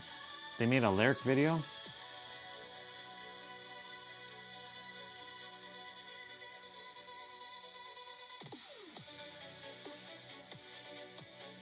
Combo Devil Preview Smash Street Fighter meets Smash Bros? Whoa.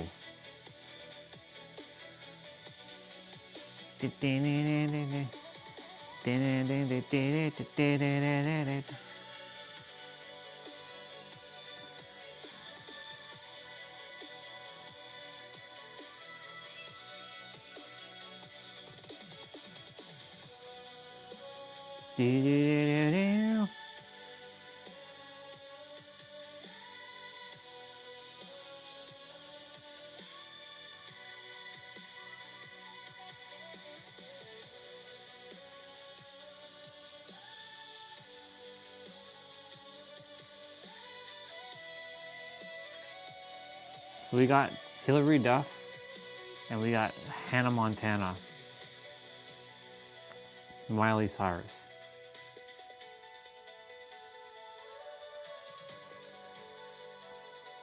And we got Roman Reigns.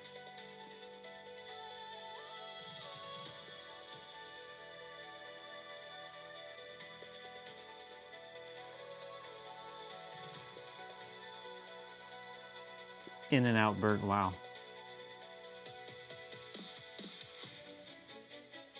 How to moonwalk on controller. Left stick only. Okay.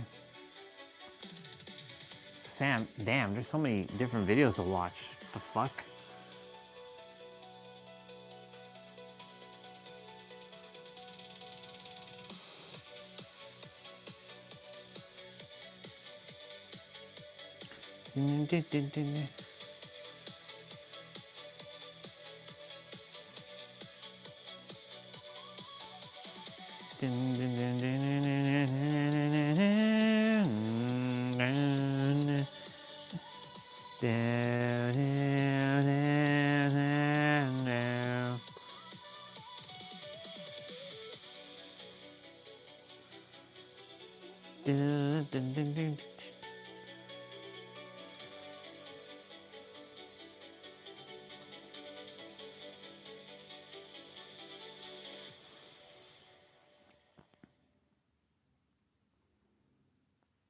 Damn, there's so many different videos. What the fuck?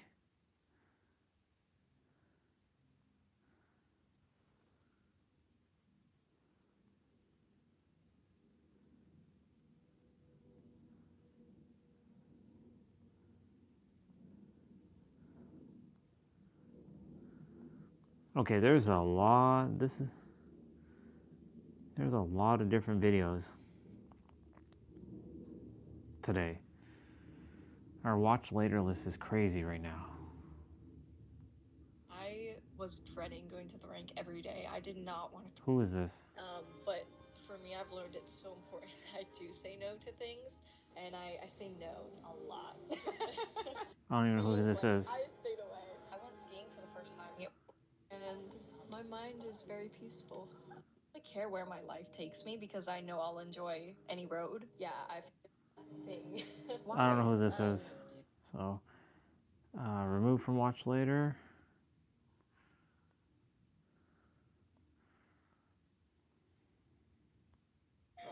Ready to jump in? Wish the others were here. Sounds cool. We're just quickly going through a bunch of YouTube stuff. This is our turn.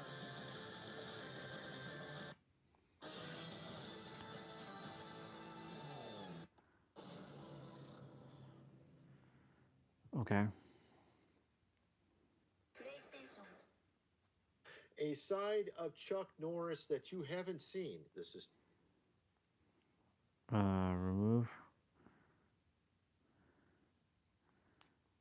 Whatever you think the best Windows laptop is, the goalposts just move for miles. You've seen me say on the channel that like the best workstations I've tried is the MacBook Pro 16-inch with absolutely maxed version. Then you've got the P16 from Asus ProArt with RTX 5090, right? This laptop here takes the big laptops and workstation laptops to a whole other level. This is not 16-inch, this is not 17-inch, this is 18-inch laptop. It features RTX 5090 and so much more power. It's pulling almost double the wattage as we get on this one here. And that's just the top of the iceberg. So let's see what this laptop can do. I hope you understand the size difference here, how much bigger this is. And I know this is a gaming laptop, and if you're new to the channel, obviously we look at this from creator's point of view, but that is what makes this interesting to me, because they haven't cut any corners in terms of cooling or performance, and it's absolutely massive. Like, I've got the MacBook Pro and the Pro at P16 laid on top of each other, and it's basically the same thickness as this laptop in here. In terms of screen sizes, look at that. So, we'll dive deeper into the performance of this laptop in a minute, but first, let's talk about the specs. For CPU, we're running the AMD Ryzen 9 9955HX3D CPU. It's a bit of a mouthful, but it's a 16-core CPU. And what makes this CPU special, it's not just the amazing 16 cores, but also 144 megabytes of 3D V cache. I'm sure you've heard how good that is for gaming, but what about creators? We've got 64 gigabytes of RAM running at 5600 megatransfers per second. Apparently, they're SODIMM slots. We'll tear it down later and have a look if that's true. 2 terabytes of Samsung NVMe SSD, and apparently it's Gen 5 speeds. And there's another NVMe slot, PCIe Gen 4 speeds, which we'll find out later during the teardown. Look at that, ladies and gentlemen, NVMe test, and we've got 13.9 gigabytes per second read speeds and 10.7 gigabytes per second, so it's true, there's a Gen 5 NVMe inside. For GPU, there is no other but the RTX 5090. But what's special about this one is it's got 175 watt TGP power delivery, which in comparison to the ProArt P16 that you've seen me cover on the channel has only 130 watts delivered to the GPU. That is a massive difference. It's not just the power inside that's impressive, it's got a lot more ports than any usual laptop for connectivity. On the left side of the laptop, we've got a full-size SD card reader, which is fast. I'm getting 280 plus megabytes per second with my V90 cards. 2 USB Type-A ports at 5 gigabits per second speeds. On the back of the device, we've got HDMI 2.1 supporting up to 8K 60Hz, RJ45 port with 2.5 gigabit Ethernet speeds, and a power adapter port, which is 400 watts. 400 watts. Can we just stop there for a second? That's ridiculous. On the right side of the device, we've got 2 times USB 4 ports with power delivery and display output. Also, Thunderbolt 4 compatible.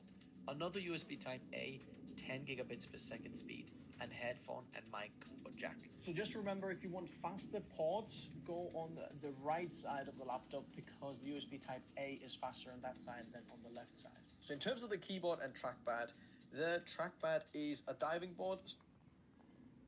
Okay, remove.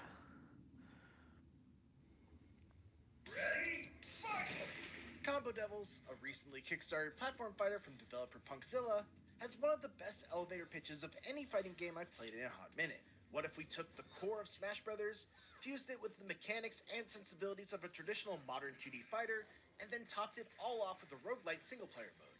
As someone who grew up dumping hundreds of hours into the various iterations of Smash Brothers all throughout middle school, high school, and college, spends most of his nights grinding ranked in a variety of 2D fighting games, and ranked several roguelikes among his favorite games of all time, Combo Devils seems like a game laser-targeted specifically for my tastes.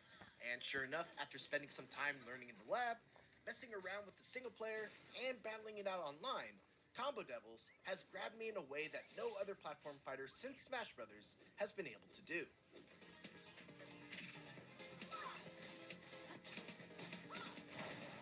Right out of the gate, let me preface this all by saying that while the core gameplay of Combo Devils feels great, this is still a game that feels early in development.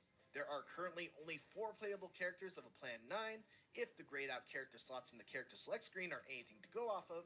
There's a big caution work in progress warning next to the roguelite mode in the main menu, and the training mode is missing a lot of basic functionality that you would expect the training mode to have. So while the game clearly needs more time to cook, what's here shows a ton of promise.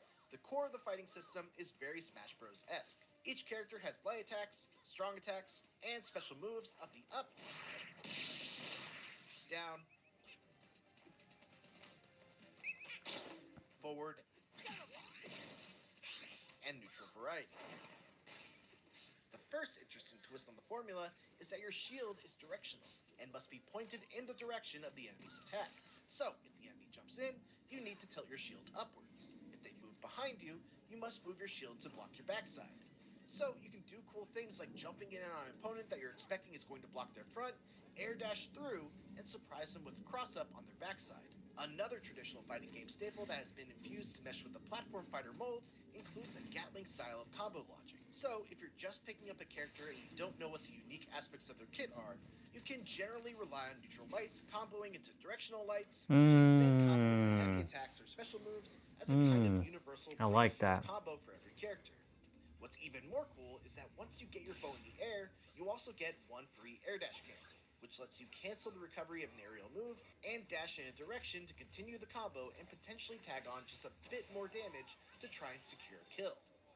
It's a fighting system that feels very well thought out and leads to some really flashy and fun to execute combos. On top of that, there's also a super meter to manage, just like what you'd find in most 2D fighters. You can spend 1 bar of the meter on EX special moves, which enhance your specials in a variety of ways, whether that's by simply increasing their knockback and damage, making them faster, or adding new properties to them altogether. Damn. If you manage to build up 3 bars, you can execute super moves with traditional fighting game motion inputs to cap off your combos with some extra flair and KO power. As far as the characters go, there's a great variety of playstyles in the 4 available characters, and perhaps best of all, none of them really feel derivative of any existing fighter in the platform fighter space. My personal favorite is Shy. He's a gamer delivery boy who fights with a skateboard, power glove, and Beyblade top. He can even do a Gears of War style active reload for his neutral special to load it faster. Another standout is Jingo, a ninja dog with blistering fast speed, excellent projectiles, and a super cool special move that allows him to plant a butterfly on his opponents, which he can then teleport to immediately to continue or even start a combo.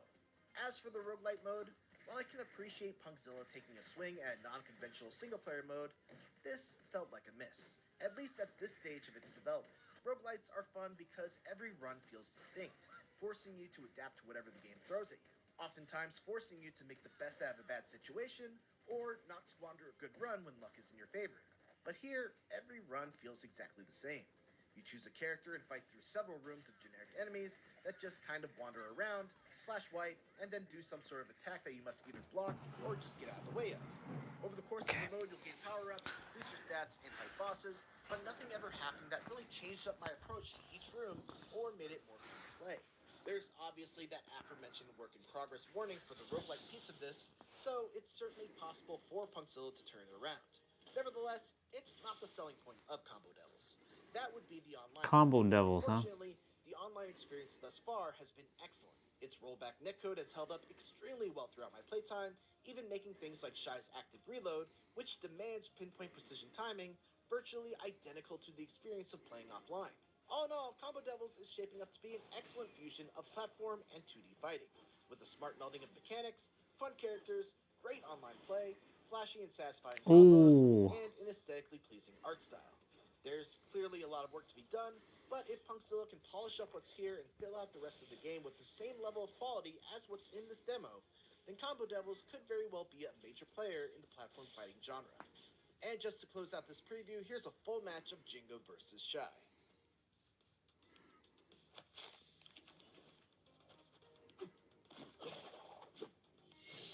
This lesson's on the house.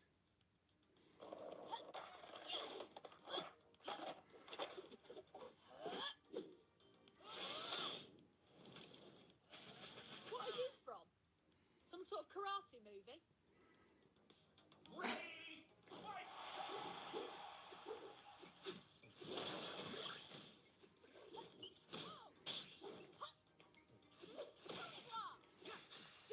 They're not bad.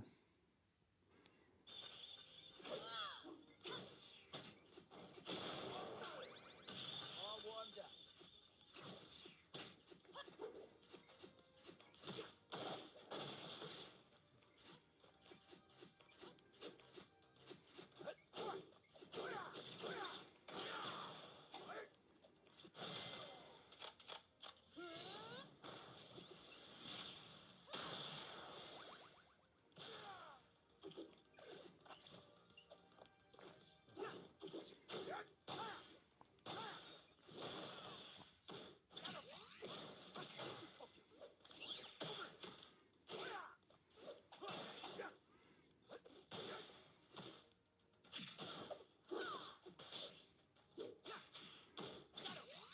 Looks cool. I'd play this game.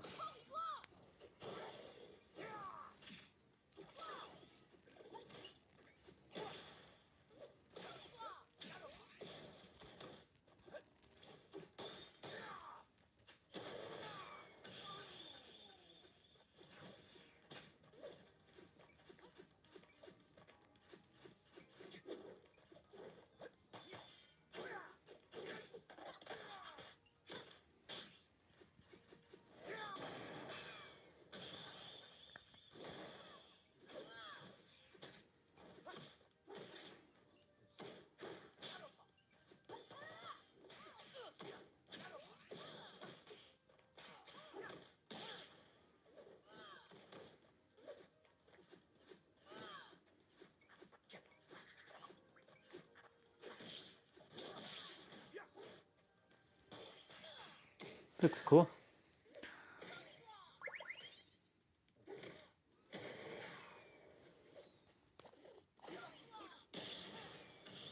KO. Okay. What up, YouTube? Today I'm finally bringing you guys the long-awaited moonwalk tutorial, which has by far been one of my most requested videos. And I know, I'm sorry for the wait, but it's now over, and today I'll be telling you guys everything there is to know and the things I feel that have helped me with my moonwalk so you guys are able to implement them on your own journeys. Before we start, I want you guys to know that this is something that is taking me years to learn, and there's really nothing I could tell you that'll make you pick up the controller and instantly start moonwalking. Before I was moonwalking on Dead by Daylight, I was dribbling on 2K, And before that, I was trick-shotting on Call of Duty. But this is just a surface of years of experience I have with the controller. So don't get discouraged if you aren't able to moonwalk right away. Just give it time and keep practicing. And just like everything in life, it'll come with trial and error. I've seen a few comments of people saying it's a macro or something of that sort, but I could assure you it's not. My first few videos were on console, and I was moonwalking in them. But besides that, I have a few friends that are still on Xbox and are able to moonwalk exactly like me, if not better. But what I feel took me to the next level was getting a PC where I'm able to force my game to run 240 FPS, which just makes everything feel smoother. But it's still very possible to do on console, so just keep that in mind. Holy yap. Now that we got that out the way, let's get into the two different types of moonwalks there are. The first being where your character's back is facing away from the camera, like this. And the other being where your character's back is facing the camera. With there being two different types of moonwalks, I find this one being much more effective because I could actually see where I'm going. And sometimes you could moonwalk in chase. The killer is prone to mind game you because you can't really keep your eyes on them. But this is the ideal way to moonwalk, just so you could see where you're going and don't bump into anything. And this is the other moonwalk I find most effective after you get a pallet stun or something like that. You know, you could moonwalk away while the killer looks at you, breaking the pallet or whatever the case may be. Now that we understand the two different types of moonwalks, let's break it down step by step, starting off with how you would actually start the moonwalk. And I feel personally this helping me the most, running in circles. If you look at my controller on the top right, you see it's kind of a motion. It's not too fast, it's not too slow. This is what it looks like if I go too fast. My character doesn't really do the running in circle motion. So it's important you understand the momentum needed to run in these circles as such. And once you get comfortable with this, then you would start stopping your character where you want to run. Let's say I want to moonwalk back this way, I would stop with my back facing the camera and vice versa. And the thing that helped me really understand the momentum and build the muscle memory in my left thumb was practicing while crouched or slugged. I find being slugged a bit easier because you could control, how fast your character moves. Your character can't turn in a full 360 that fast, opposed to you being crouched. But crouch gives you the same benefit and probably helps you learn a bit faster. But once you get it while you're crouched, then you can start practicing while you're walking. And once you're able to do it while walking, then you can start practicing while running. And once all is said and done, whenever you feel like you could moonwalk for a decent amount of time going straight, then you could practice turning, which really all it is. If you look at my right stick, I'm just moving in the direction I want my camera to go, ever so slightly. Not too much, not too less. You kind of get a feel for it as you do it. But this is something I was able to do after switching to PC. I was able to turn on console a little bit, but whenever I switched to PC, it just made it that much easier. I do think we covered just about everything in game for you to learn, but there are a few things you could do in your everyday life that'll help, believe it or not. Most people are right hand dominant and rely on it throughout their daily life, but I find if you use your non dominant hand, which for me would be my left, doing things such as brushing my teeth, using my fork, or scrolling on my phone, help with my left hand becoming more prominent, which makes it easier to moonwalk and be able to build this muscle memory with my left thumb feeling more responsive and agile. And like I said, this is something that took a while to learn. So give yourself some time. And I hope this has helped you guys. I hope you were able to take, at least one thing from it. And sometimes you could moonwalk in chase. The killer is prone to mind game you because you can't really keep your eyes on them. But this is the ideal way to moonwalk, just so you could see where you're going and don't bump into anything. And this is the other moonwalk I find most effective after you get a pallet stun or something like that. You know, you could moonwalk away while the killer looks at you, breaking the pallet or whatever the case may be. Now that we understand the two different types of moonwalks, let's break it down step by step, starting off with how you would actually start the moonwalk. And I feel personally this helping me the most, running in circles. If you look at my controller on the top right, you see it's kind of a motion. It's not too fast, it's not too slow. This is what it looks like if I go too fast. My character doesn't really do the running in circle motion. So it's important you understand the momentum needed to run in these circles as such. And once you get comfortable with this, then you would start stopping your character where you want to run. Let's say I want to moonwalk back this way, I would stop with my back facing the camera and vice versa. And the thing that helped me really understand the momentum and build the muscle memory in my left thumb was practicing while crouched or slugged. I find being slugged a bit easier because you could control, how fast your character moves. Your character can't turn in a full 360 that fast, opposed to you being crouched. But crouch gives you the same benefit and probably helps you learn a bit faster. But once you get it while you're crouched, then you can start practicing while you're walking. And once you're able to do it while walking, then you can start practicing while running. And once all is said and done, whenever you feel like you could moonwalk for a decent amount of time going straight, then you could practice turning, which really all it is. If you look at my right stick, I'm just moving in the direction I want my camera to go, ever so slightly. Not too much, not too less. You kind of get a feel for it as you do it. But this is something I was able to do after switching to PC. I was able to turn on console a little bit, but whenever I switched to PC, it just made it that much easier.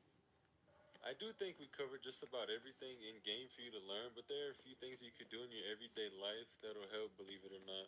Most people are right hand dominant and rely on it throughout their daily life, but I find if you use your non dominant hand, which for me would be my left, doing things such as brushing my teeth, using my fork, or scrolling on my phone, help with my left hand becoming more prominent, which makes it easier to moonwalk and be able to build this muscle memory with my left thumb feeling more responsive and agile. And like I said, this is something that took a while to learn. So give yourself some time. And I hope this has helped you guys. I hope you were able to take, at least one thing from it that'll help your moonwalks get a little bit better. But if not, I'm sorry. And if you have any questions, please feel free to join the Discord. I'll leave a link to it in the description. This is probably the easiest way to get a hold of me. And on top of that, I would love to see you guys' progress with moonwalking and just interact with y'all outside of YouTube. And one thing I did forget to add in this video that I get a lot of questions on is, yes, I use control freaks. I use the purple galaxy ones with the tall one on the left. And with that being said, I do believe that this covers everything. I hope this helps in some sort of way. I love you guys, and I hope you enjoy the rest of the video.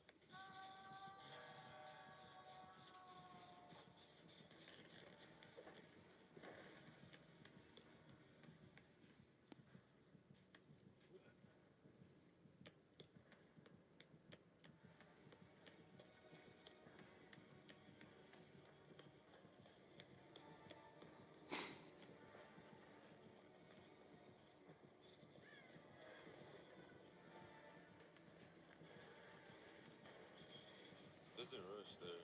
Interesting.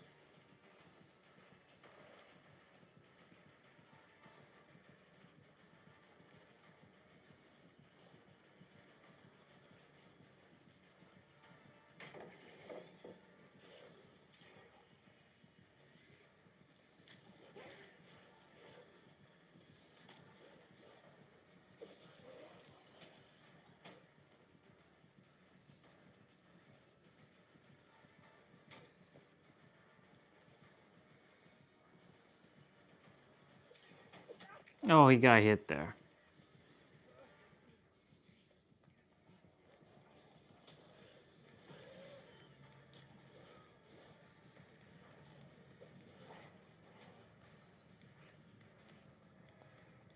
Dude be running one perk.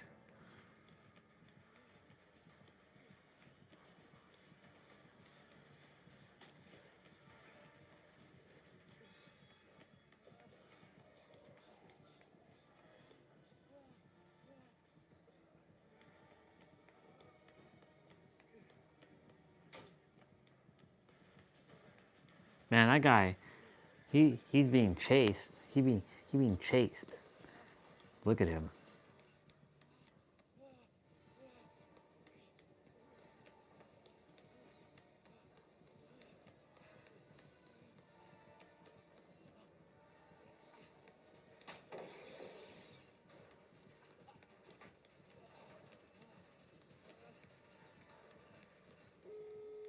Nice, he's held him off. Good job, boy. Probably should just pre-drop that, to be honest. He has his rushes here. Should have his rushes here.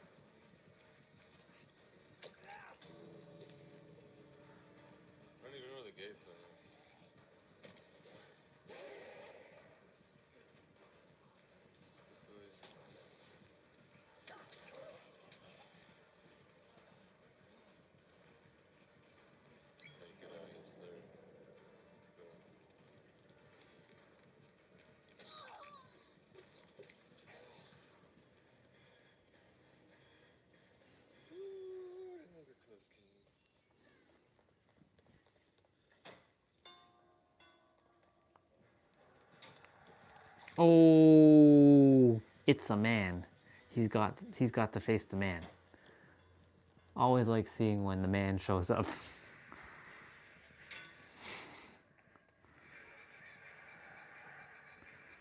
I don't want to take a tag here, but I'm gonna have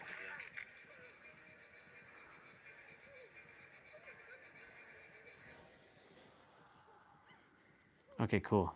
So this is a good video. This is a good video. So we're gonna save this in the bar. Now, guess what? The reason I don't know how to make $3 billion, and the reason I ain't got to worry about the how, because the how-to is none of my business. See, the problem that people do is you get in God's way.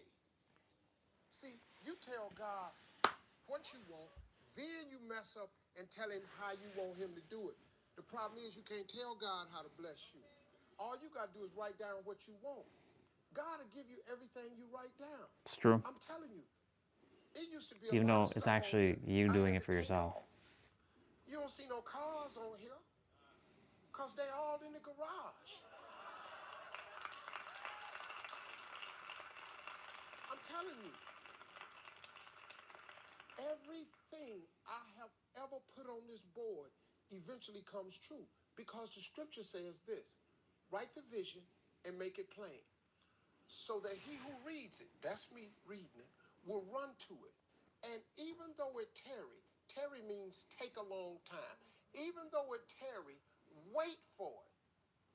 For surely it will come at an appointed time. Yep, this is true. You're gonna get it. It's just at the appointed time. The problem is he don't ever tell you when the appointed time is. That's true. The trick. You got to keep the faith. It's going to happen. See, my first vision board I wrote when I was 10. I didn't know it was a vision board. The lady asked me what I want to be when I grow up. I wrote I want to be on TV. I wrote it at 10. I kept that paper till I was 27. I read it. I flunked out of school. I'm on my third marriage. I lost everything twice. I've been living in a car for 3 years. But I kept reading my paper. See? Guess what? Everything I'm happens. TV star. I'm on TV. This how this works. Now, I wrote it at 10. But surely it will come at an appointed time. I did not get on TV till I was 38. Yep. But my appointed time was 38. Exactly. My appointed time is when it's supposed to happen. Boy, let me tell y'all something. Y'all better hear me now. I'm telling you this how this works. Success ain't a magic trick. It's a set of principles. Don't matter about your education. People in here way smarter than me. People in here got way more degrees than me. Education ain't in the Bible. The Bible says a man without a dream or vision shall perish. So guess what? You Exactly. can't out-vision me. Exactly. You can't out-vision me. I love that. Don't let nobody out-dream you, and don't let nobody outwork you. That's how you get the life of your dreams. Bar. You don't need no education. Harvard ain't in the Bible. Exactly. It's not in there, man. USC ain't in the Bible. It ain't in there. All them principles of success is. I bet you if you write it down, God's promises don't ever come back void. You know what that means? That means God don't say nothing he don't make true. Now, you believe that now. This world gonna end one day. Yep. You ain't gotta believe that. Jesus coming back. You ain't gotta believe that. You ain't Well, got to. he ain't coming back because he's inside of you. There ain't no God. You can believe that if you want to. But guess what? Time and tide waits on no man. Ain't nothing you can do about that. Exactly. The sun come up tomorrow. You can't stop it. It go down in the evening. You can't shut it off. The wind blowing, you don't know where it comes from. Exactly. Oh, that's a promise. That's in the Bible. You go down every day. Go up there and stop the wind and see what happened to you. Go up there and cut that sun off. See what happened. He gonna roast your like a nut. Oh yeah. God has a purpose like so it does. But you ain't gonna get there if you give up. You can't get to what God got for you if you stop. Exactly. You can't get to what God got for you if you're afraid. Yep. Now, I know taking chances is kind of fretful, but the best things in life is on the other side of fear. But one of the things that I've always done to help overcome my fears is I make my dreams bigger than all my fears. Bar. I have dreams that's so big that not getting there is just unacceptable. It doesn't make any sense for you not to have the life that you dream of. It does not make any sense. God really does Bar. want to use you as an example of what he can do. Exactly. You just got to volunteer. But you got to be willing to go through something to get to it. Success ain't free. They ain't passing out money, man. Ain't nobody sending none to your house. That ain't how this works. You got to go get it. Yep. But in order to go get it, you got to want something. You got to have vision boards. You got to have stuff you dream about. You got to have this stuff written down. That being successful is not an accident. Hey, man, stop thinking, man, that your life is over because you're a certain age. Who are you to determine? You know what I can't stand when I hear Christians say, well, I guess it was the Lord's will. If it was the Lord's will, I would have had some money by now. No. You can't dump that on God. God's will is that you prosper. That's his will. Mm-hmm. Now, the fact that you done made some adverse decisions to stop your prosperity train from happening, don't dump that on him. Bar. God comes to give you life and give you life more abundantly. That's what he say. Well, then the question is... It really is you, though, but, you know, he's using the word God. Memorize all these scriptures. Why don't you apply some of them? He come to give you life and give you life more abundantly. God got a great life for you, man, but you got to want something. Yep. You got to want it, you got to write it down. Most people don't have what they want in life because it ain't written down nowhere. That's so true. I guess you thought they wasn't talking to you. Habakkuk 2:2 says, you must write the vision and make it plain, so that he who reads it will run to it. And even though it tarry, that means take a long time. Wait for it, for surely it will come at an appointed time. That's a scripture. Made up scripture, but yes, we get the point. That's a scripture. Say no philosophy. This a fact. What you waiting on? Write it down. Put some faith on it. And then get ready to go to work. Get ready to go to work. All you want, but if you don't work, man, it ain't gonna happen. Exactly. Because he told you that, though. Got to put in that work, that action. I'm just asking you, man, to try something new. If you tried everything, it ain't worked for you. I'm just asking you, just try right. He's using more of the Christian language. Go home and read Habakkuk 2:2 and see if you don't get the feeling he talking to you. After you write it down, I want you to put some faith on it. When you put some Trust, faith on it, conviction. I want you to work for it. I want you to believe in your heart. Know in your heart. Now, you might not want this life. You might not want what it takes to get here. But if you want this life, you got to put in your work. You Action. got to put it in. You got to stay prayerful. You got to never give up. You got to talk God every day. Now, if that ain't what you want to do, then good luck. You keep doing what you've been doing, you're going to keep getting what you've been getting. I would try something else if I was y'all. I appreciate y'all coming. Thank y'all very much. Good job.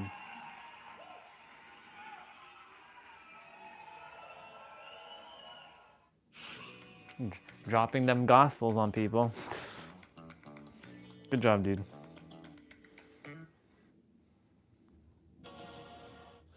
Is this legit? Is this a mod? Or is this actually real?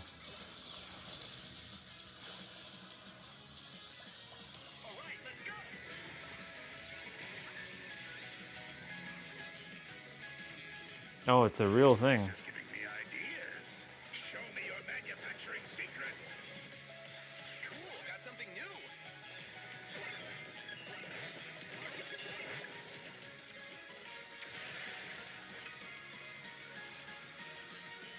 This game needs to run a little bit better on the Switch. I have it, it just doesn't run that well. It runs like sluggish.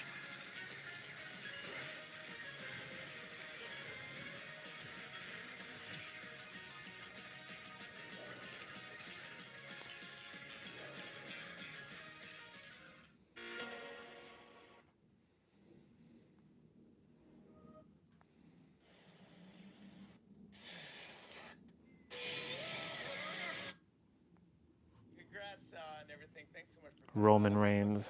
WrestleMania 42. This is going to be bigger. I mean, it's bigger and crazier. Las Vegas.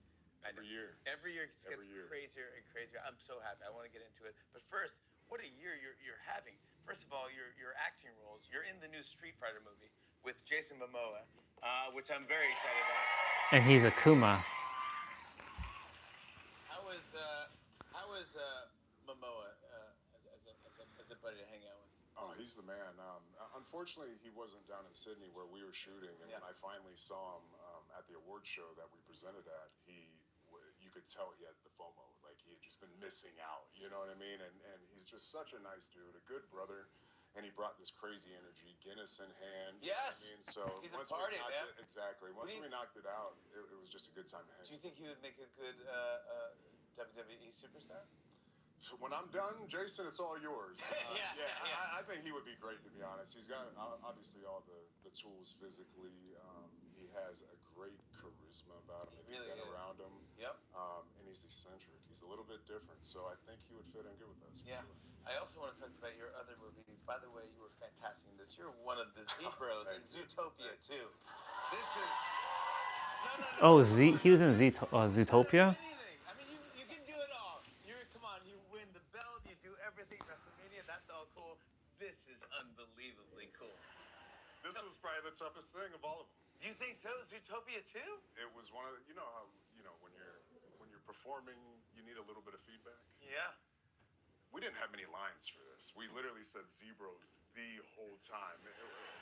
In 2 minutes, I said Zebros 500 times, all different inflections, different deliveries, different ways. You start to doubt yourself. Oh, well, and then nobody's giving me any feedback. They're kind of there's like 10 people on the Zoom screen, all not paying attention. Yeah. So I'm used to the crowd pops. Oh, it's good. It's pretty good. Everyone's quiet. We didn't get any of that. So You're like, am I saying it? I thought I was just doing terrible, and then, We are our own biggest inner critic, aren't we?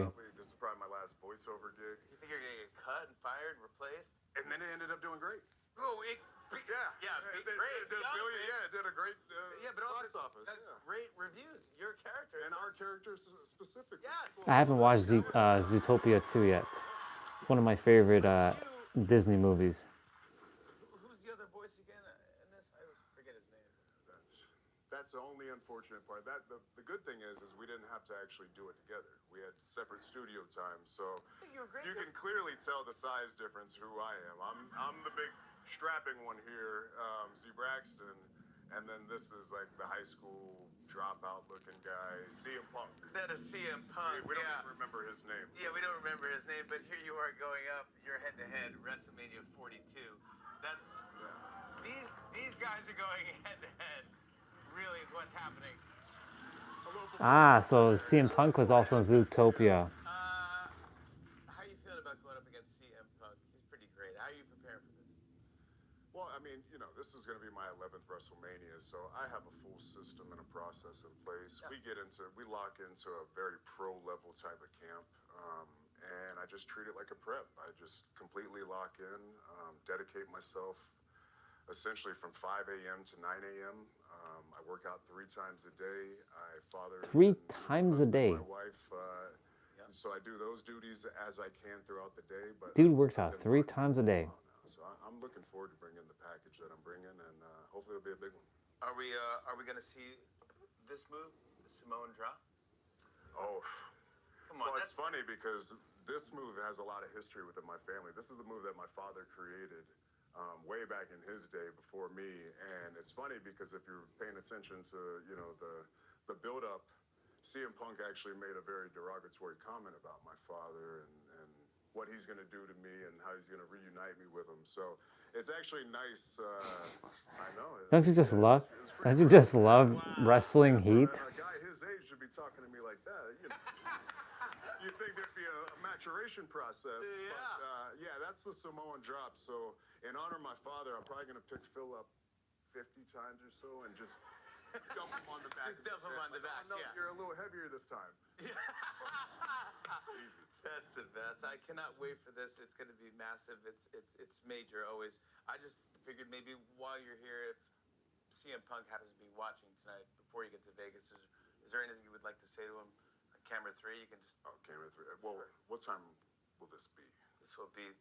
Probably closer to midnight? Yeah, we're close to midnight now, yeah. Phil, most likely you're asleep right now, so... And as you should be resting up because you need it, and you're probably a little confused at your old age. You're probably wondering, like, why is Roman there? And I'm here at home. That's because I'm a way bigger star than you.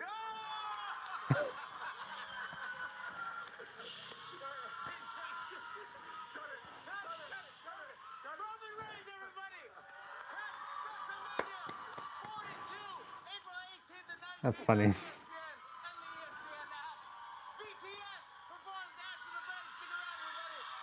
BTS? Wow. That's funny. Trump fights sleep during first official cabinet meeting since Iran war. That's funny. Oh, you know, CM Punk and Roman Reigns, I love them both. It's going to be a good match. I don't know who I'm not picking sides. Whoever wins, they win. Like, if Roman wins the title, he wins. If CM Punk retains his title, he retains his title. Like, I'm going in, like, supporting both of them. So now I understand the whole Z-Bros thing. I get it. Because I had no idea that Roman Reigns... I was wondering because Roman Reigns was talking about Z-Bros. There was a segment on Raw when when CM Punk found out that Roman Reigns is going to be challenging him since he won the Royal Rumble. I didn't know what the hell Z-Bros was. I had no clue. I was completely out of the loop, like all this Z-Bro shit, and they were talking about that. I'm like, what the fuck is Z-Bro? Now I know what Z-Bros is. It's those zebras in Zootopia. I had no idea that CM Punk was in Zootopia too. Or Roman Reigns, for that matter. Cool. Now I know. Awesome. Okay. I feel like I'm done with YouTube. But there's some music I want to listen to still. Oh. Roman Reigns vows to crush CM Punk at WrestleMania.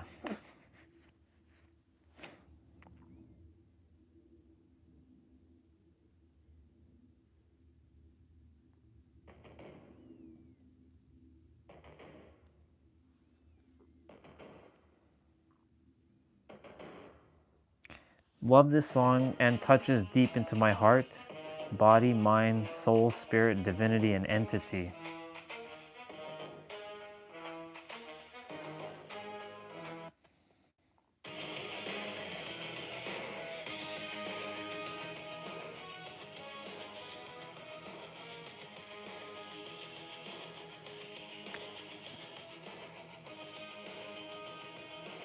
Does time exist?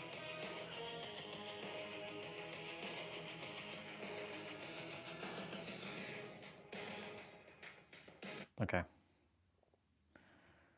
Why so many starseeds are awakening right now? Have you noticed that suddenly everyone's talking about aliens, about spirituality, talking about retrogrades, your star sign? It seems like they're all spiritual. They believe in astrology, they just talk openly about spirituality. While in my generation, it's been seen as a bit strange being spiritual. So the nervous system feels safe being spiritual. I started reading about star seeds and twin flames, and I met my twin flame shortly after, and I stepped into my purpose. And then I'm curious to hear for you, if you've had your starseed awakening, when did it happen? Was it some sort of crisis that activated it? And if you're going through one of those crises now, where you feel burned out, you feel lost. She's talking to those who don't understand things. There is no time. Okay. Period. Oh, this guy. Have you ever been to the past? So all or the future. Thought. Past is thought. No. You think of the past, but you think of the past Now. Rupert Have you Spira. ever actually been to the place called the past that you think about? No. It's not possible. Nobody's ever been there. It's a belief. It's just a belief that we all take for granted. Is it your experience that the now is moving along a line of time from the past to the future? Is the now moving? And how long does the now last? It doesn't last. The now doesn't last in time. There is no time for the now to last in. Now is not a moment sandwiched between these two vast spaces. There is no vast space either side of the now. The now is not a moment. These are New Age ideas. They have nothing to do with truth or reality. Now is not a moment. Now is eternity. The ever-present, not the everlasting. But when that now is filtered through the limitations of the mind, it appears as time. The mind is like a prism which refracts the now, which has no dimensions, into a single dimension of time. There is no time. Okay. Period. Have you ever been to the past? It's all or the future? Thought. Past is thought. No. You think of the past. So many people are now. So many people are like arguing in the comments about that's not real. This is bullshit. Blah blah blah. So here's something that hey, Master of Earth. You can start doing. This will allow you to instantly stimulate your body into creating the right energy flow within your meridians. All you have to do is stimulate your thymus gland. You can hit it any way you He's want. like, ooh ah, ooh ah. You're trying to encourage a vibration here. One of the best things He's doing ah. yourself, you can incorporate sounds. You can say ha ha ha ooh, This is how we used to ooh ah. Hoo ha hoo ha hoo ha hoo ha hoo ha hoo ha hoo ha ha hoo ha. Releases a lot of energy. It releases a lot of heat. So as you stimulate your heart chakra, make sure that you're saying ha. Ha. Another place that I want you to focus on, that stagnant energy is always found in these places. I want you to focus on here, and I also want you to focus on here. This is where your spleen is located, and a lot of times there's a lot of spleen, mucus, and waste that is being stored in this region. You know, and the only reason why this energy is stored. You know what's interesting? This video is edited by someone else, and they sharpened up the colors, they brightened it up, because the original video is dull. It's on like an old school camera, like a VHS tape camera. But whoever did this, they restored his video to like more modern HD kind of vibe. This filth is stored here. It's only stored there to create a stagnant energy. And wherever there's stagnant energy, your body begins to flow in the opposite direction. So I want you to do the same thing. So he's hitting. He's hitting this. Ooh, ah. Hit it as long as you want. And the sound for the spleen is hoo.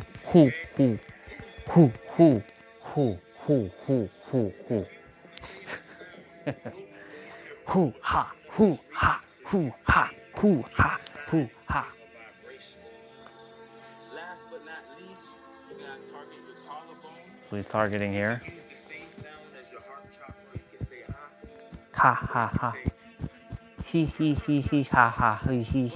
What I want you to do is, what is he gonna do? during the day, make sure to stimulate these regions of the body. Right here in your collarbone, like around here. Here at your thymus gland, and of course at the edge of your ribs, like around here. By you stimulating these areas, you are sending vibrations that shake out the filth in these regions of your body. Not bad. Not bad, Master of Earth. Master of Earth. Well, he was doing all this way before anybody was even talking about this stuff.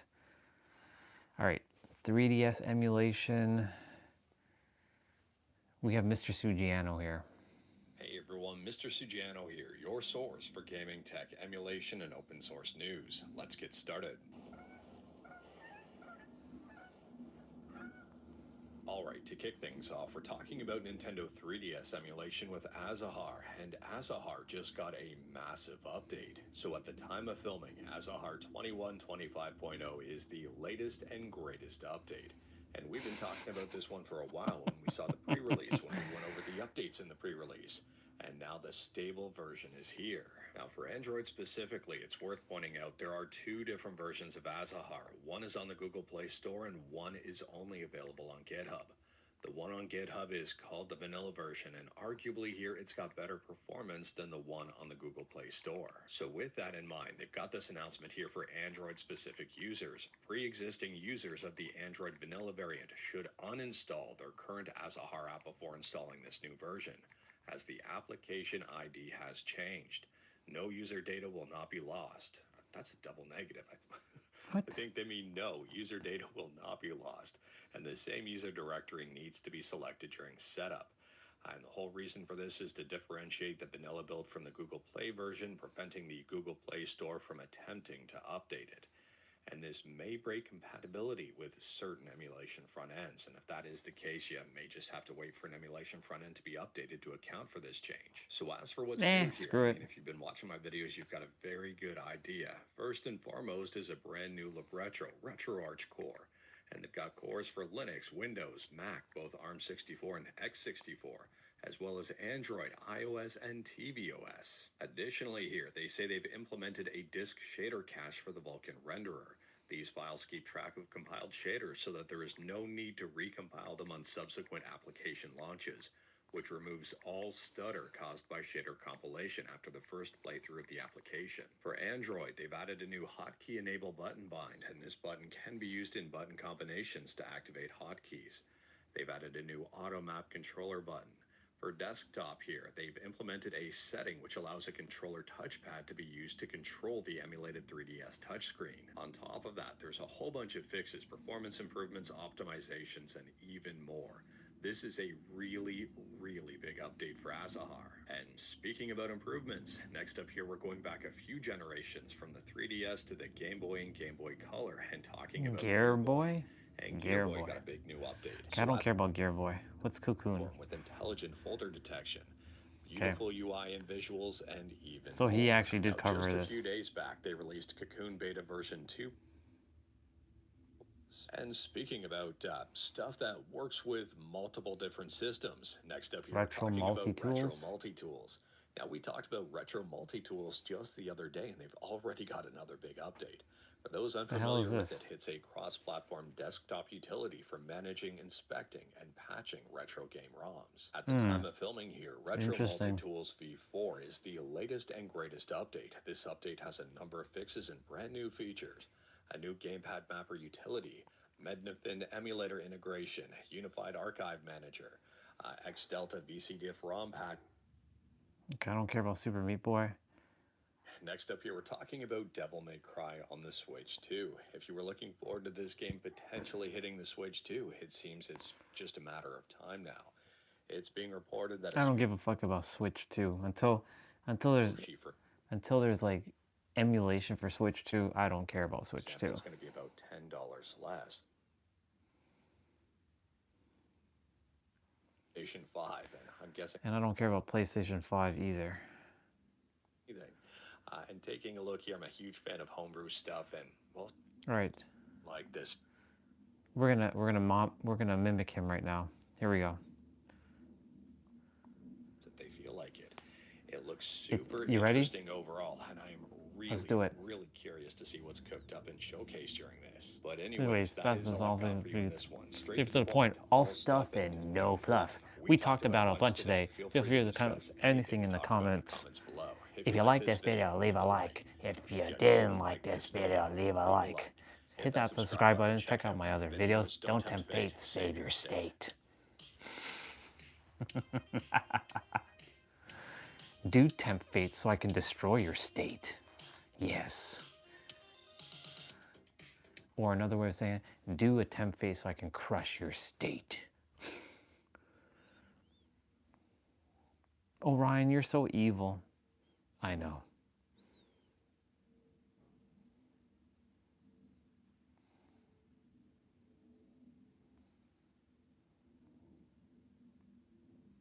Maximum Collections official launch trailer.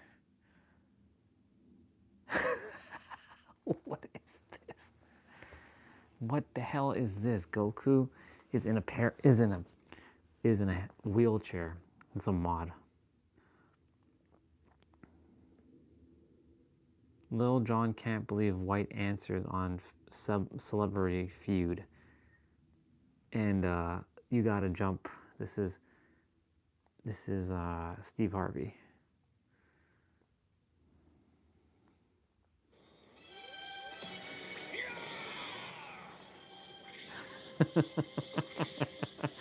This is gonna be something stupid, I can tell. I will defeat you this day. Goku's in a wheelchair.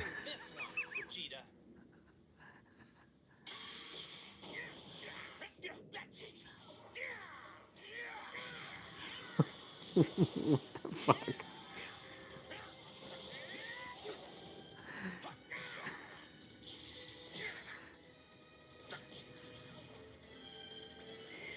Goku's in a wheelchair and he's flying up in the sky with his wheelchair.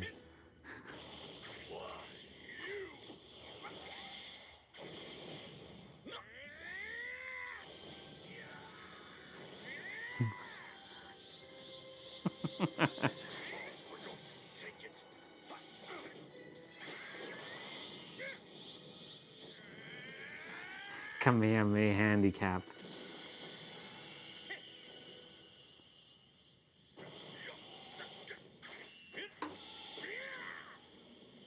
Oh, he missed.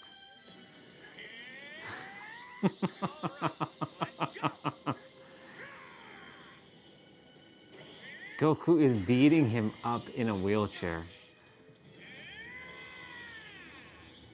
Do you want to see what I'm capable of?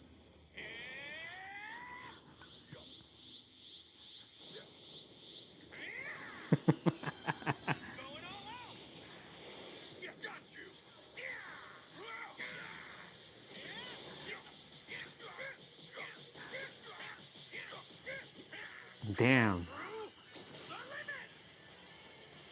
What the fuck?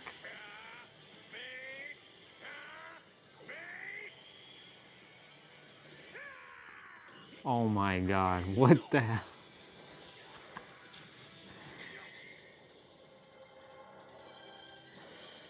I've been looking forward to a real fight. What are we waiting for?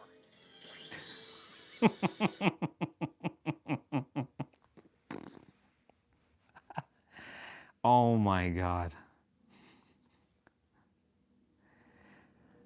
That definitely, wow,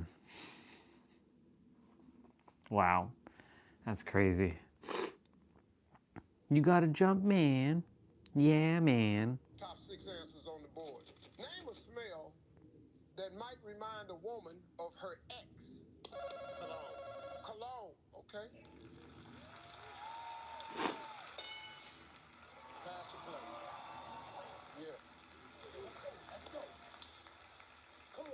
Eric, name a smell that might remind a woman of Oh, her ex. this is Matt Riff. A hamburger. Oh, come on. A hamburger. You put me on the spot, Steve. Hey.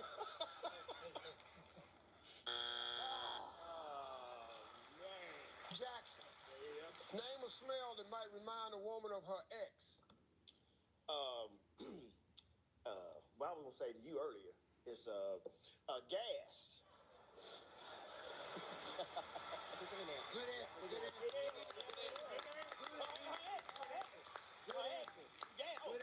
Is that my man? Good answer. Is that my man? Is that my man? Yeah.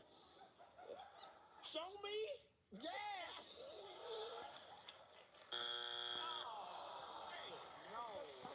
All right, Right, we got 2 strikes already. Got slowed it down. Team Lil John Castile. Give me a smell that might remind the woman of her ex. Body odor. B.O. Body odor.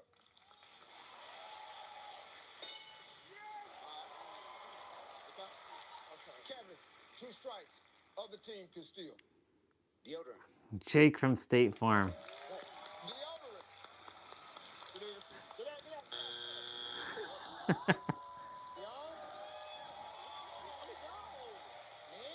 Name a smell that might remind a woman of her ex. Hair shampoo. Hair shampoo.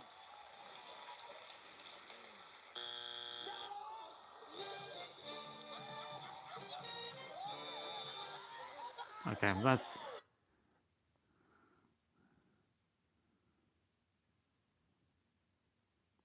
Younger You from the Hannah Montana 20th anniversary.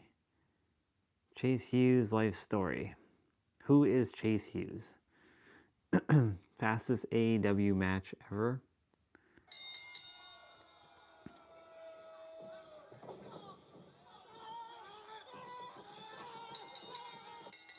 Oh.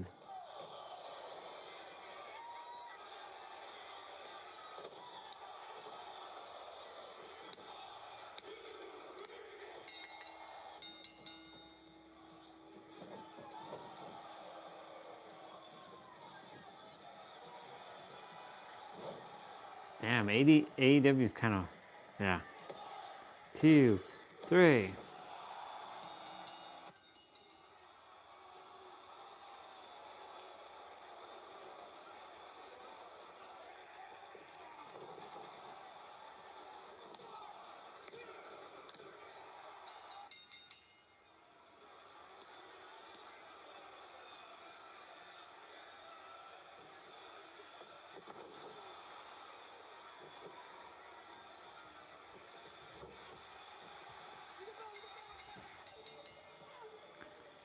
The fastest match in AEW history.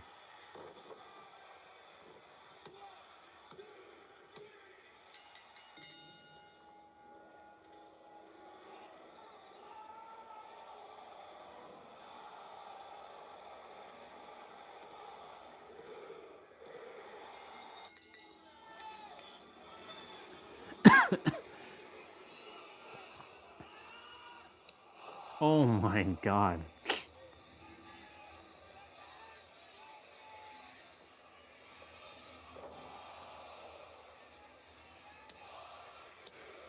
This dog runs the horse. Oh, runs the house.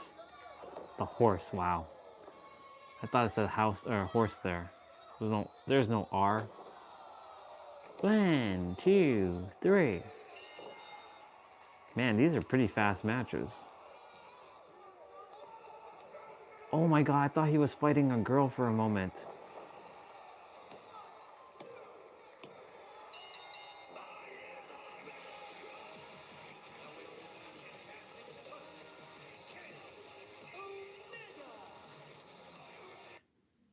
Kenny Omega. Thanks to me, your boy, your anxious little millennial cowboy, can never, ever, ever, ever, ever, ever, ever, ever. What the fuck is going on?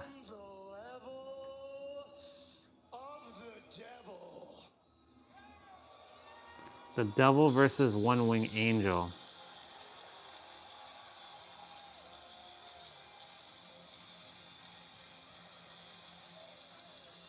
Is that Kenny Omega?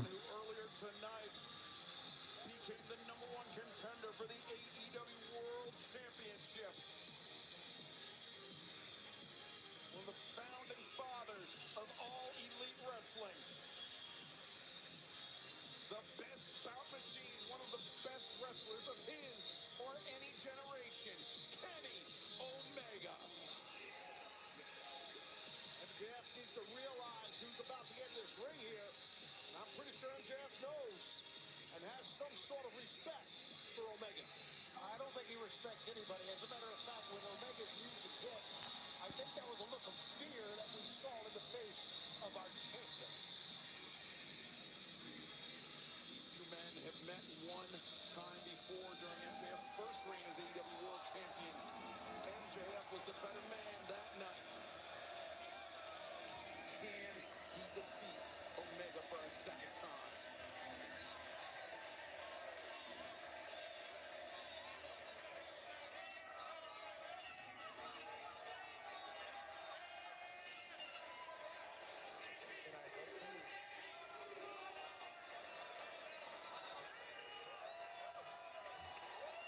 MJF say, can I help you?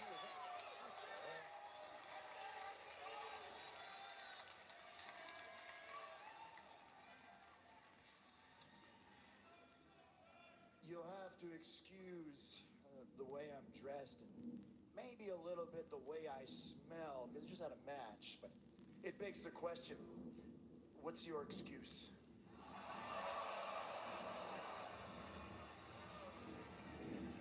Now, I've been hearing you talk time and time again, acting all smug, like you defeated the greatest champion in AEW history with the greatest of ease. You'd even go so far as to call yourself the devil. You go up and down the list, Max. The cleaner. The best bout machine. The god of pro wrestling. Yeah, I don't know about God of Pro Wrestling. You see, even at the height of my bad guyness, I was never so silly to call myself a god. I never once put myself on a pedestal above others, but that's what you do, Max, all the time. So if you want to be the devil, maybe it's only worthy that I do call myself the god. For evil, there is always an equal and greater good force, Max. So when it comes to someone who could maybe take that from you, why not the god of professional wrestling himself? You see,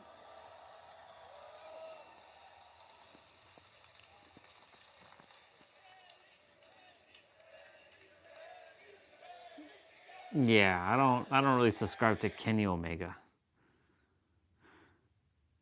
Jamie Foxx making celebrities cry with laughter. Mike Tyson saying the crazy here. Mike Tyson, heavyweight boxing champion of the world. Jingle bells, shotgun shells. Jamie Foxx doesn't just nail the voice, he embodies the entire person. From entertainment icons to world leaders, these are the moments where Jamie proved his range is basically a superpower. I remember Oprah, I didn't like you playing a bad guy, Jamie Foxx. Jamie Foxx is not a bad guy. You know, when Oprah started singing. Jamie Foxx. Put two legendary actors in the same room, and eventually, one's going to start imitating the other, and this clip absolutely proves it. There were certain things that you would say in movies that became like your calling card. You get your hands off me. Yes, sir. Now don't you get smart. Get your hands off me. Get your hands. That's right. Say it with me. No. I'll grab your hand and you play me. Yeah. Hey, you get your hands off me. Jamie got plenty of character direction from Tarantino on Django. That's and funny. apparently he was studying more than just the role. I was just getting to learn Quentin Tarantino. The first day of rehearsal, I'm reading my lines like, yeah. And he said, cut. Can I talk to you for a second? Close the door. Uh-oh.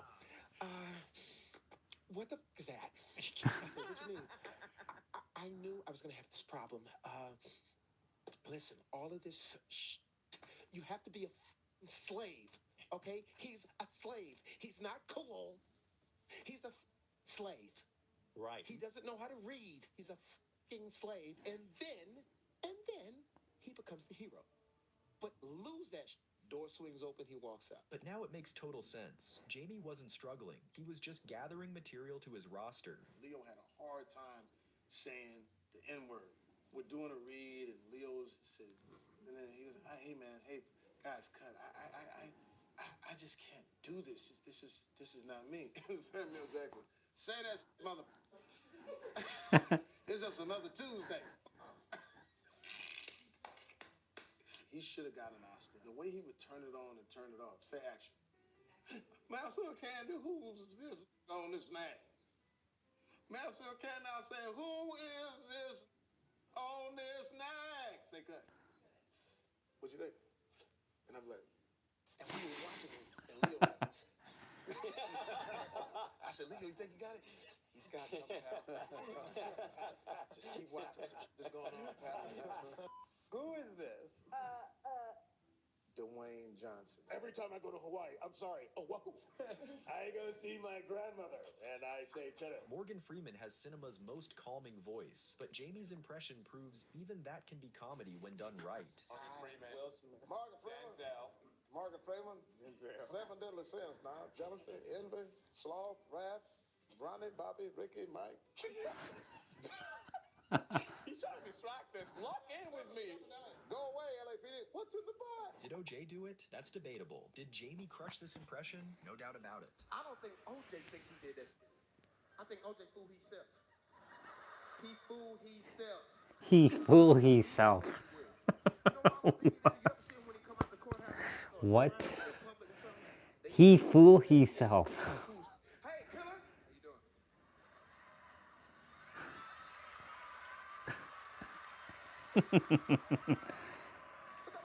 Walk. You see that walk? That's a killer walk. Killer, I'm gonna get you next, man.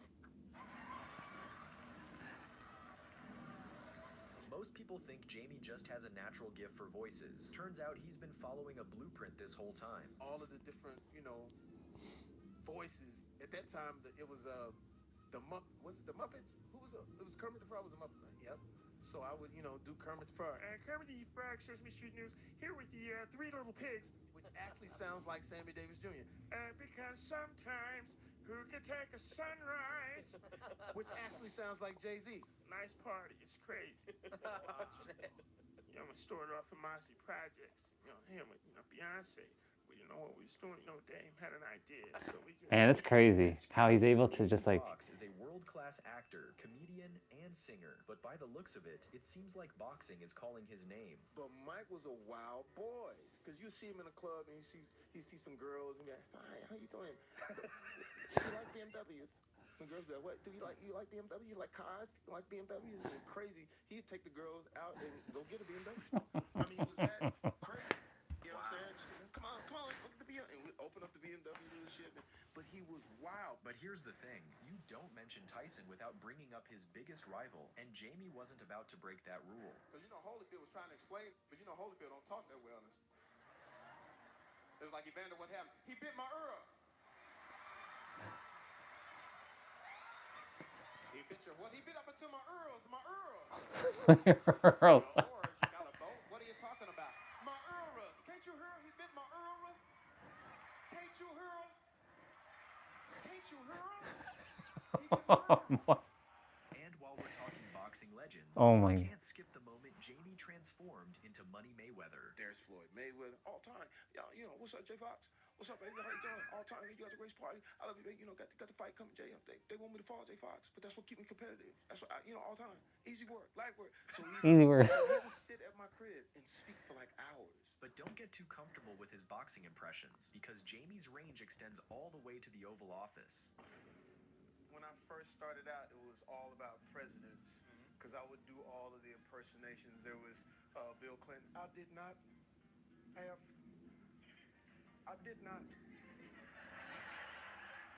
touch that woman. I didn't, I swear. It was Bill. I was the only black man doing Ronald Reagan. Oh, all right, here we go. Pause. Well, as a matter of fact, there you go again. Let's let it in, people. Lots of good people on both sides. Now, excuse me. Fake reviews. But of course, no presidential lineup is complete without Barack Obama, so naturally, Jamie's got him covered perfectly. If there's anyone who still doubts that America is not a place where all things are possible, tonight is your answer. It's the answer that led those who've been told for so long by so many to be cynical and fearful and doubtful of what we can achieve to put our hands on the arc of history and bend it once more towards the hope of a better day. It's been a long time. It's actually Jamie speaking here. It's crazy. He's actually in front of Obama doing this. Change has come to America. One of Jamie's unique That's talents is crazy. using storytelling to bring his impressions to life, and this moment showcases it perfectly. Back in the day when I wasn't on, when I was just in the comedy clubs trying to come up, I used to go to Roxbury all the time and stand outside the club, and they would make me stand on the other side of the street because I didn't have no resume, so I'm just watching everybody come out. But I never got a chance to cross the street until I saw Denzel. And when Denzel walked out, I said, hell no, I got to get on the other side of the street. And you know how black people are, when we get excited, we march. Am I right? Black people march. I was like, Denzel! But Denzel does like karate stuff. Because as I got close to him, he just reached up and did a move and hit me right in the throat. He said, hold on, all right, okay, all right, all right, okay.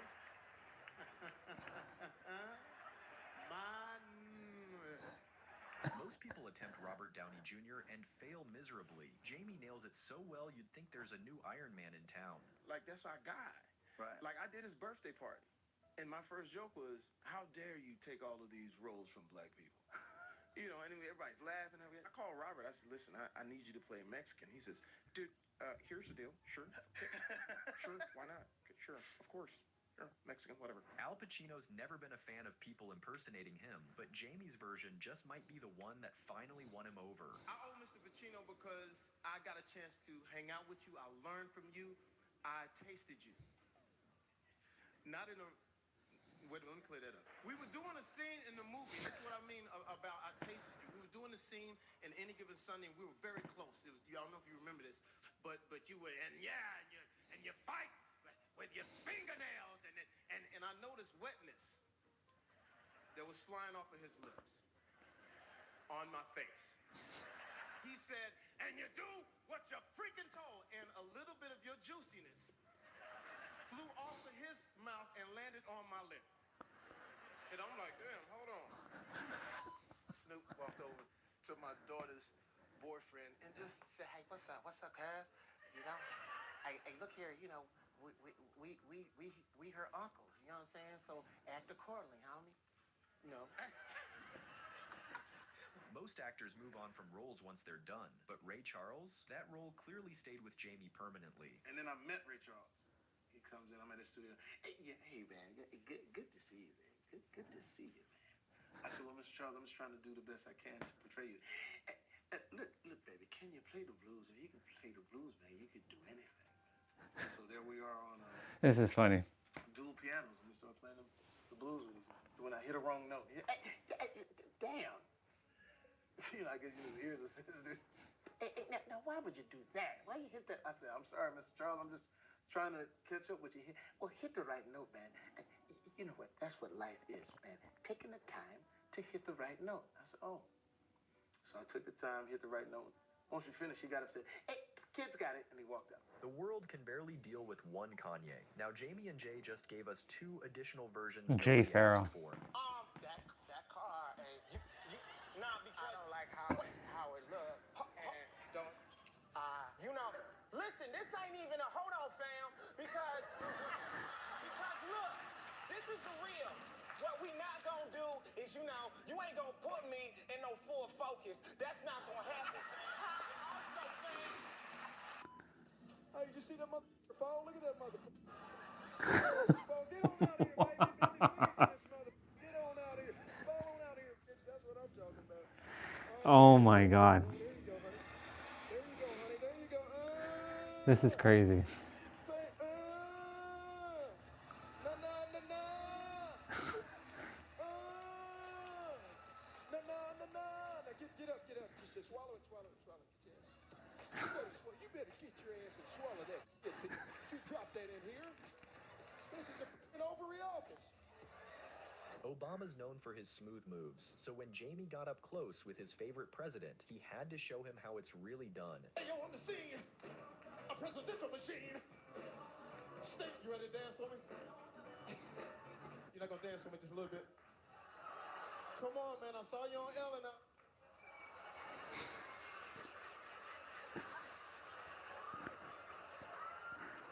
That definitely was not the black side in you right there. Some impressionists rely on the voice, whilst others nail the movement. Luckily for us, Jamie can give us the best of both worlds. How would Stephen A. Smith say it, though? Of course. But when you're talking about LeBron James, the king, I mean, what are we talking about here? Now, you have to understand. But if Miami had Chris Bosh...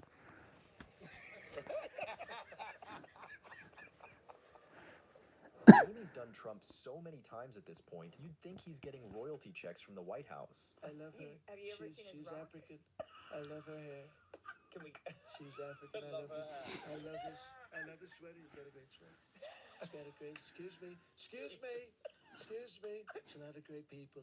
Lots of great people on bus. I love London. London falling down. Yeah, well, I just got to tell you that you better bet you bash. Because I also do a Donald Trump impression. Jamie Foxx, the greatest Fox in the wilderness. Great guy. Do you have the yell? You gotta get the yell. They tried to give me the virus. You know what he does there? I beat the virus. Getting Jerry Seinfeld to laugh is already impressive, but doing it with a Dave Chappelle impression, now that's more than impressive. But then I watch Chappelle, and then I'm okay. Yeah. Because Chappelle's like, yeah. I was in fence. Bam. Ain't talk about nothing, man. Somebody walked up and they said, "There's Dave Chappelle." I said, "Bam! Wu-Tang!" I love Dave because he always used a very intelligent word to go with his hood. I was beside myself. I was chartreuse. Bam! Perspicacity in these people. Trump is famous for his fake tan, but in this instance, let's just say the shade is a little darker than usual. There's a lot of great people on both sides. Lots of great people on both sides. I know Harry O. He's a great person. He couldn't vote for me at the time. Now he can vote for me once he gets out. I love Snoop D-O double G. Great person. So do you love Death Row Records? I love Death Row. I love Death. Excuse me. Excuse me. Excuse me. Fake news. I love Death Row. What's your favorite Death Row record, Mr. Trump? All of them. All of the Death Row records. Don't try to pin me down. I see what he just... Excuse me. Fake news. Excuse me. Fake news. Fake news. They tried to give me the virus. Impressions you can do. Oh, I think right now it's Jay-Z. When I saw Jay-Z at a party, I was like, Nice part. so he's sort of like, he barely gets it out. And especially when he's giving his history. Started off in Marcy Projects. Then, because Dame had an idea and said, do the music. And then later on, and then I met B. That's crazy. Thanks for watching.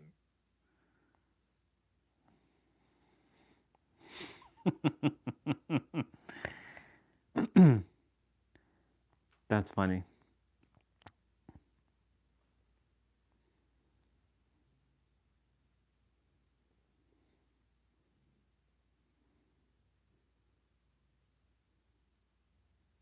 The massive Final Fantasy Unk problems.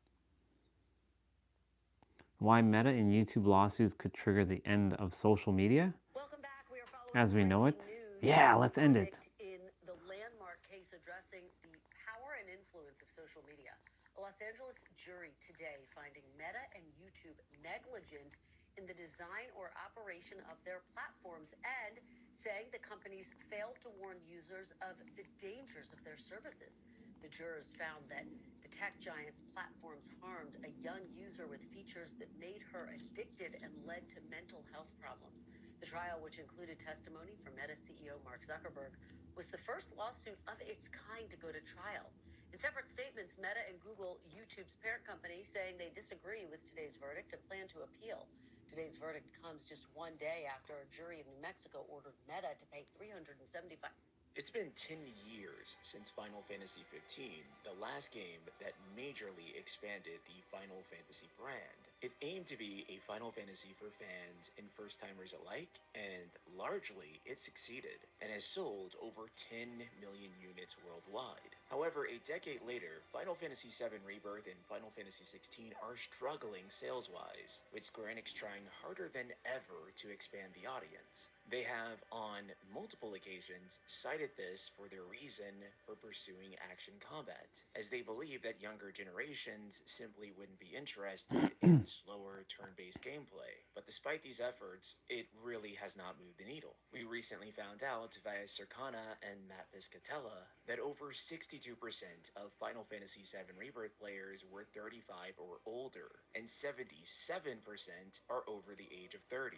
Now, obviously, there is nothing wrong with being over 30, but it does mean they have an aging player base, which to a large corporation presents a massive sustainability problem. So what is actually going on? What is the root cause of the Final Fantasy Unk problem? First, go ahead and make sure your old ass hits that subscribe button. Buddy, I've seen the demographics, and I know what you are. And I know about your lower back pain. Also, be sure to check out the channel sponsor, Infinity Nikki, with a link in the description or pinned comment below. And this all started because Naoki Yoshida argued that mainline titles now take 5 to 6 years to develop, and a child who misses one entry might be an adult by the time the next one arrives. With him saying, quote, "I'm 53 now, and I've been playing since Final Fantasy I in real time. But for younger generations, people who grew up naturally accustomed to action-based combat and online competitive play, the recent entries in the series may have been harder to engage with. Part of that is simply because, I'm sorry to say, release intervals for new titles have gotten longer, so some players haven't really had the chance to connect with the series the way older fans did. And this is true. If you're in your mid-30s or early 40s, when you were growing up, there was a Final Fantasy game coming out almost every year. Final Fantasy 7, 8, 9, and 10 all released in a span of 1997 to 2001. It's mind-boggling that Squaresoft was able to make so many incredible titles back to back to back. But I also think this isn't just a kids growing up thing. I also think that if you're an adult and the latest mainline Final Fantasy game doesn't appeal to you, it's gonna be at least 5 years or more until the next one comes out. The most divisive game of the golden era was Final Fantasy VIII. Even then, this is still an incredibly beloved game. However, if you don't like Final Fantasy VIII, Final Fantasy IX was coming the next year, and Final Fantasy X was coming the year after that. But right now, if you don't like Final Fantasy XVI, that means you're going to be disconnected from the Final Fantasy series for maybe a decade. And in that time, you'll just think, maybe Final Fantasy isn't for me anymore. And Anyways, let me go back to this shit. He's also the author of The Loop, How Technology... Wow. Well, it's really striking to hear you describe it in that context, Jacob. So paint a picture for me. You say this is the end of social media as we know it. What does that look like in our society? Well, until now, right, we've treated our attention and, by extension, our behavior as, first of all, something that you and I are supposed to be entirely in control of ourselves, right? We've been sort of the opinion that somehow the choice...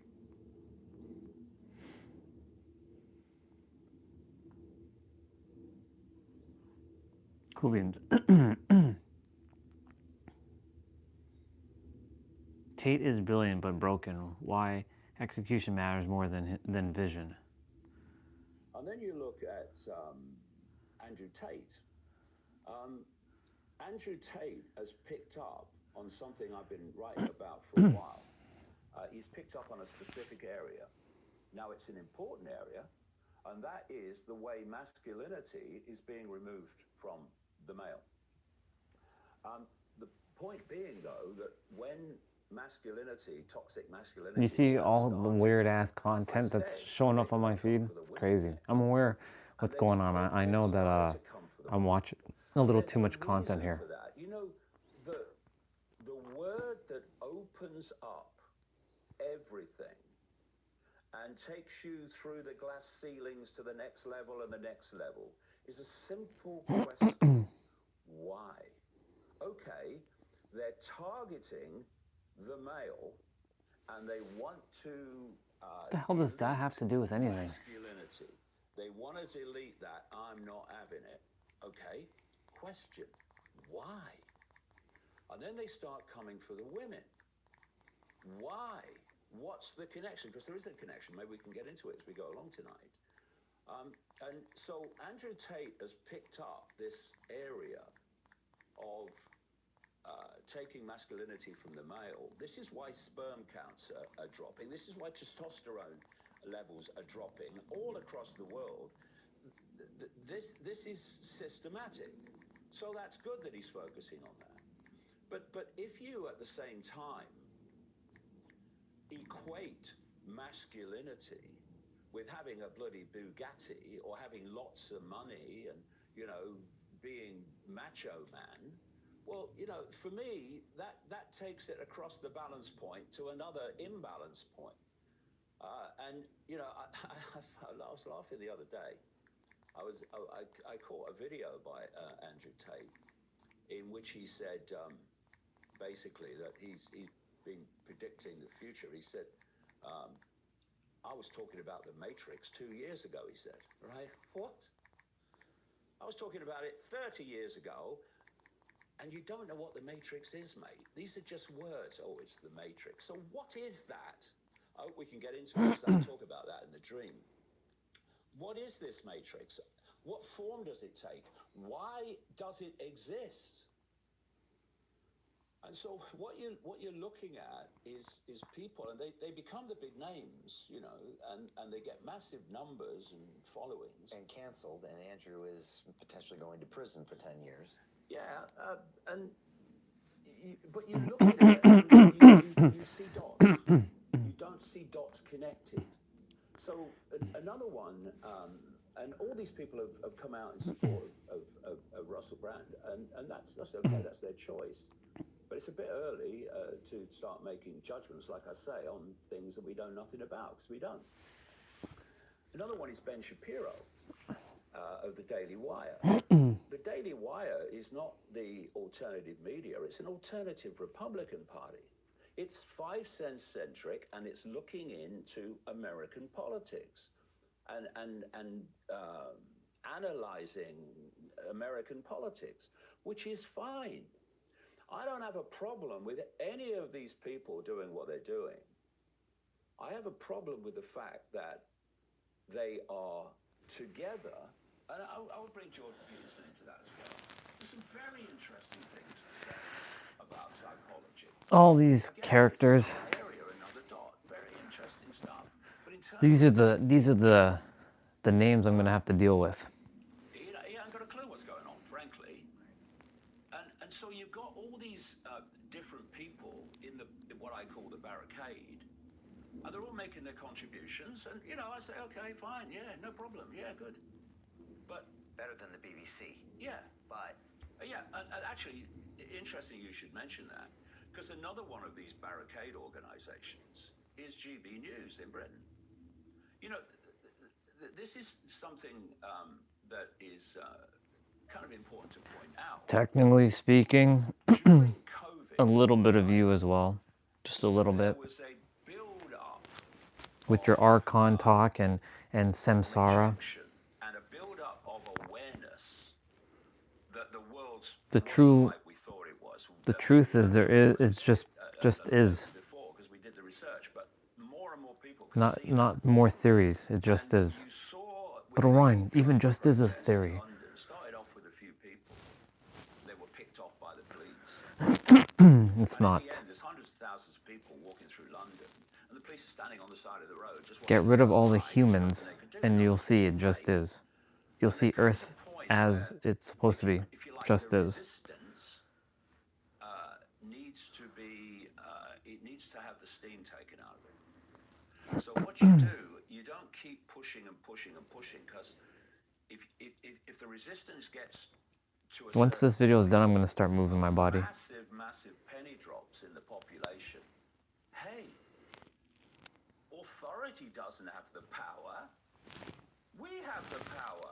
Their power is our acquiescence to their power. There's that word again. Illusion that they have power, but actually the power they're recycling against us is the power we're giving to them in the form of acquiescence. That's their word. Acquiescence. This global cult I talk about. Once you have a word in your arsenal, you can't go back. Hundreds of thousands of people in London, for instance. I will not acquiesce. We're starting to get there. the police, you know, I will not be acquiescent. There we go. bashing people with Into bayonets at one point, and now they're standing conforming on the to side of the road, things. watching them go past because there's just too many people, right? The power dynamic was on public display, so you take the steam out, and that's something that I've seen happen with this if you like, the barricade. It's like we can't get everyone to believe what we want them to believe. So what we'll do is we'll give them, people and organizations, and I include GB News in this, consciously then what it does, we'll give them a bit of an alternative to keep them happy. Okay, this is alternative, and people in this what I call mainstream alternative, the barricade, they will say some interesting things. They will say some things that people will go, yeah, I agree with that. Well, it's nice that someone's saying it, right? But only to a certain point. So if you look at GB News, They're doing the same thing, though, technically speaking. So Jim Rickards has just recorded a video that's not available to anyone in the public. American taxpayers. Blah, blah, blah, blah, blah. Join us, and let's take back our financial freedom. Okay.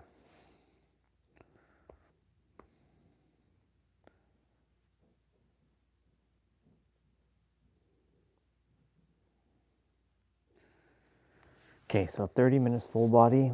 That has a... That looks like it has abs in it.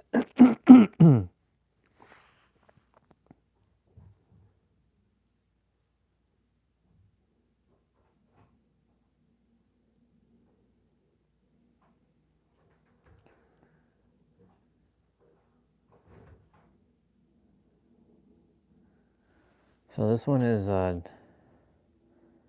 35 minutes, complete full body dumbbell workout, muscle building. This one was a year ago and I've never done this one. So 4 circuits, 4 intervals, times 2, 30 seconds, 30 seconds. What do we got going on here?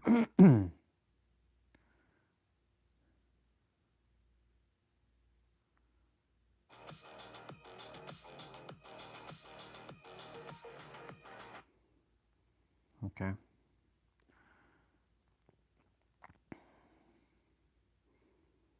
Just want to make sure it's all dumbbells.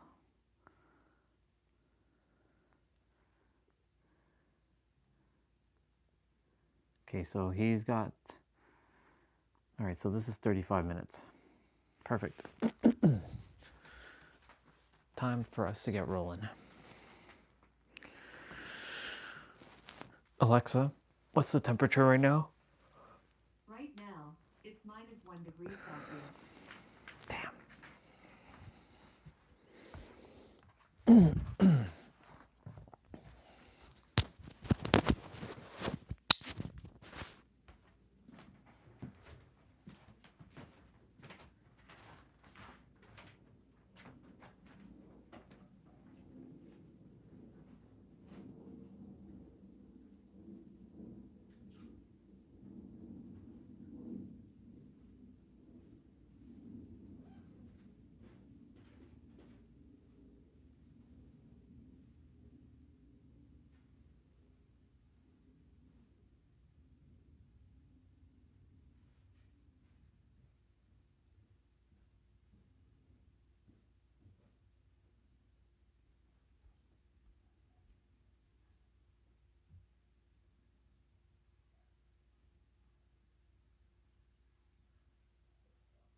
It's time to roll.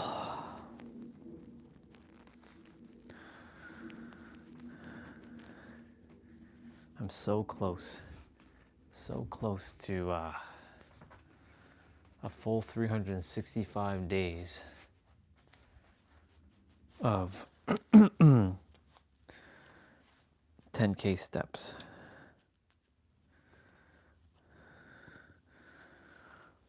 I've done practically over 4 million steps. Doesn't sound like a lot. 4 million steps within a year, but it's a lot.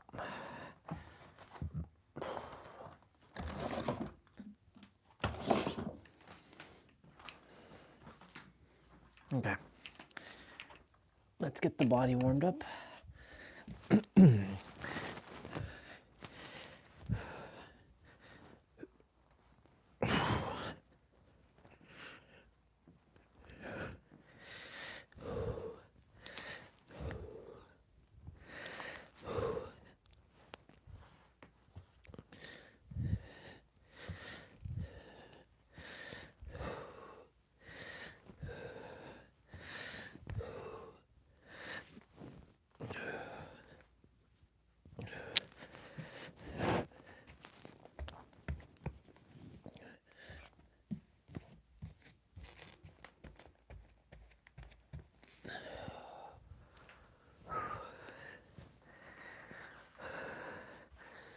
All right, let's do it.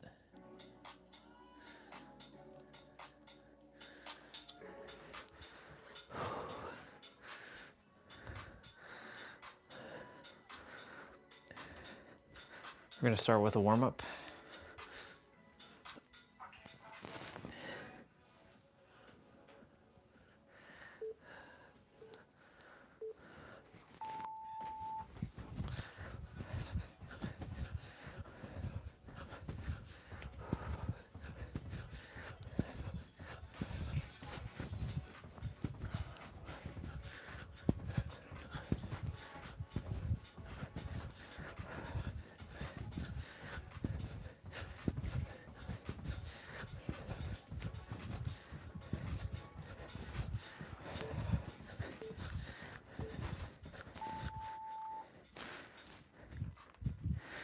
Prisoner squats.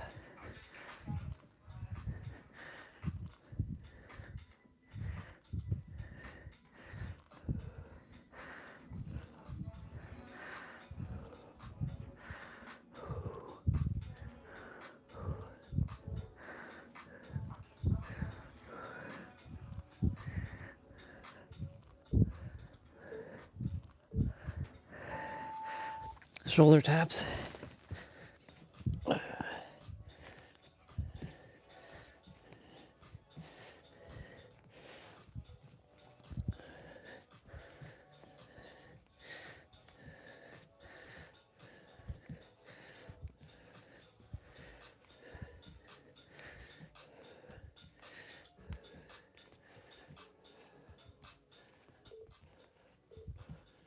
Blast off push-ups.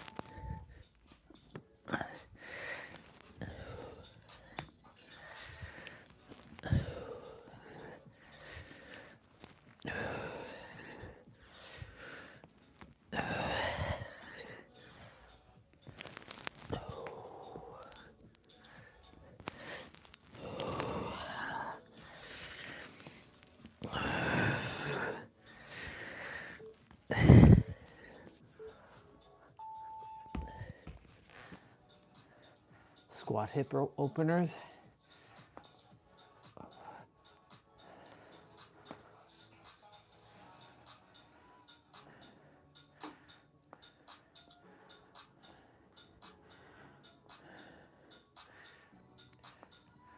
This is something that I already do.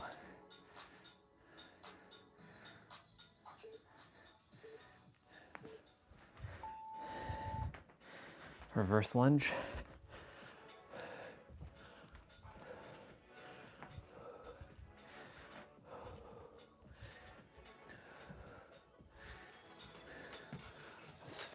camera a little bit.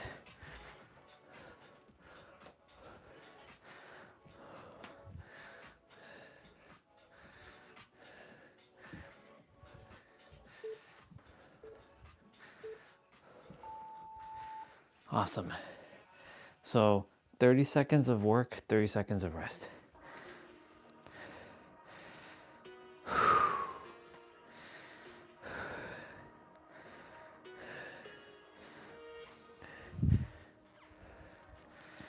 All right, we're doing front squats. So those without dumbbells, you're gonna do air squats. For us, we're gonna be holding the dumbbell forward like this.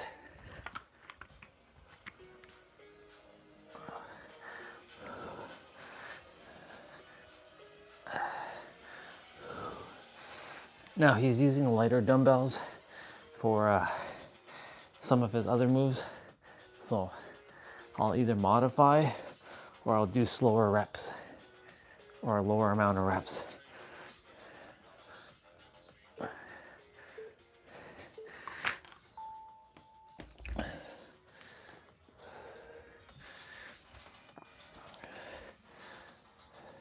Bent over rows. So you're gonna do standard push-ups. Wide, standard, narrow, standard. And for us with the dumbbells, you're gonna be holding a dumbbell with they're gonna be pointing this direction, and you're gonna pull up.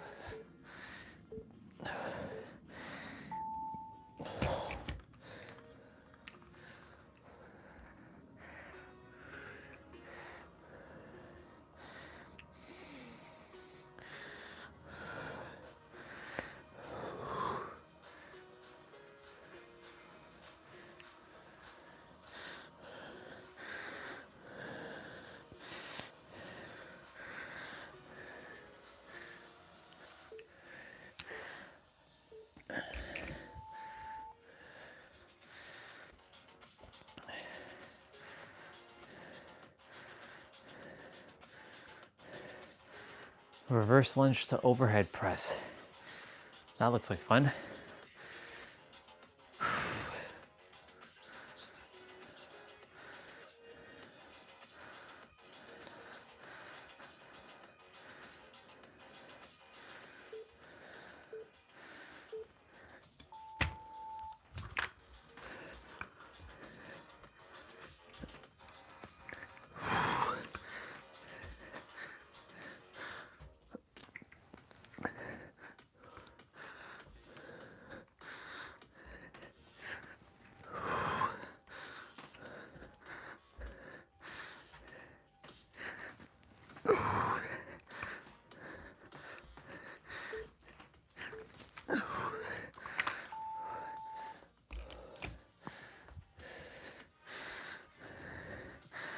I believe we're going to be repeating that again.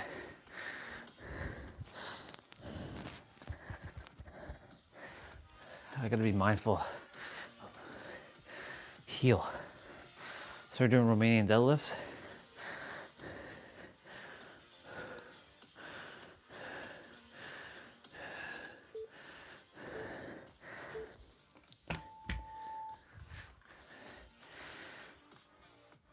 So for those of you without dumbbells, you're going to be touching your toes.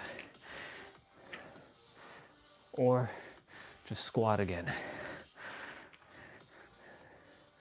With us with the dumbbell, make sure you bend, give your knees a slight little bend.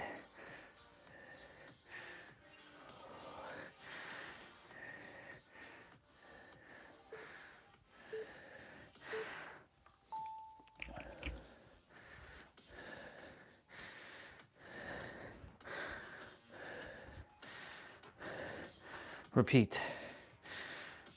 Front squats again.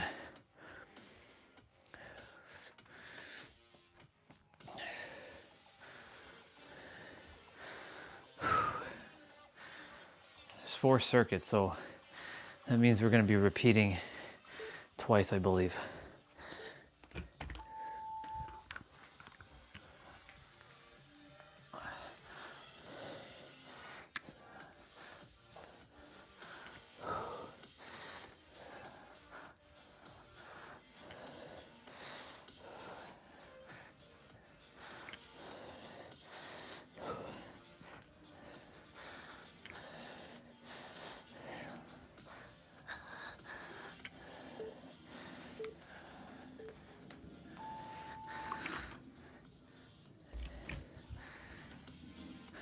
Bent over rows.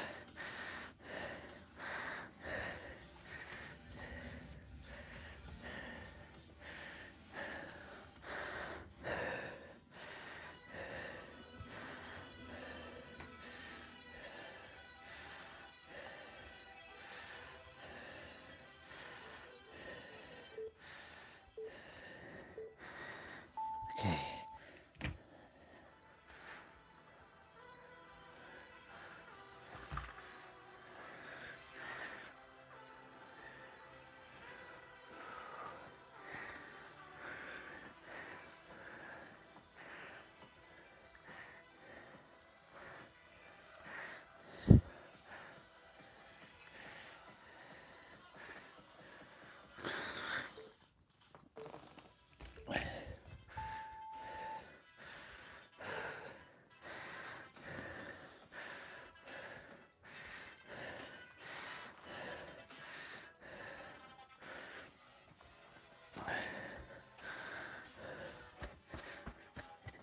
Heel.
All right, Romanian deadlift is next.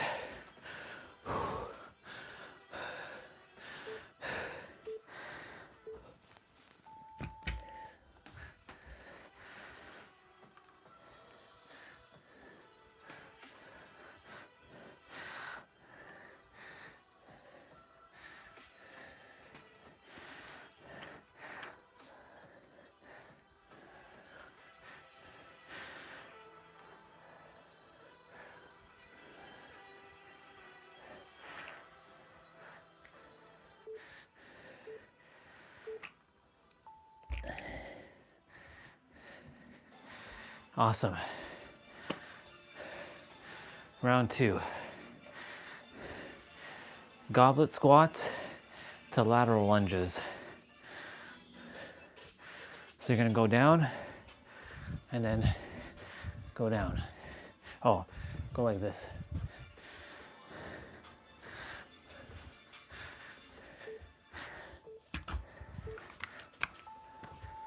So like this.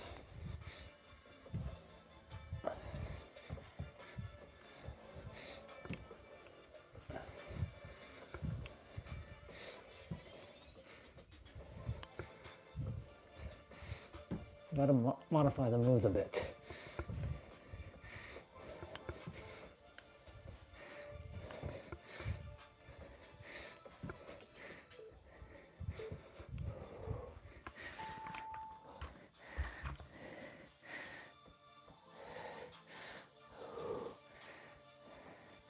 Renegade rows. So narrow, standard push-ups. So narrow, standard, wide. Standard, wide, standard.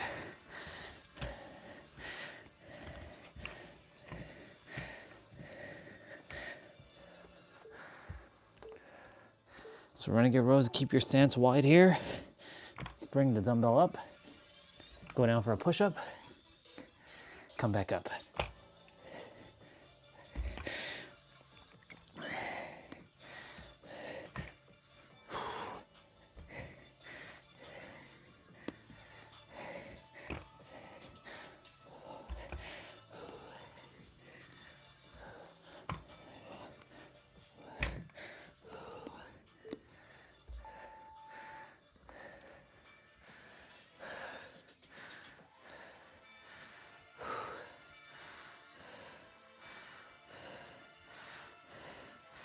So clean the press.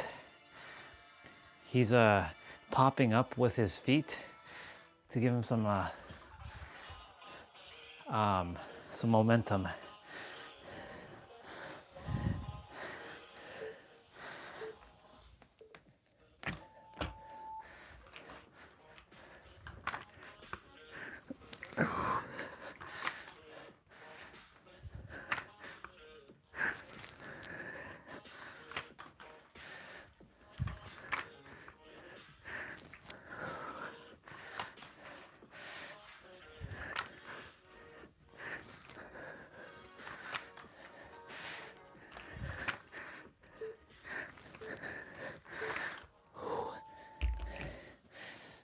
Very good.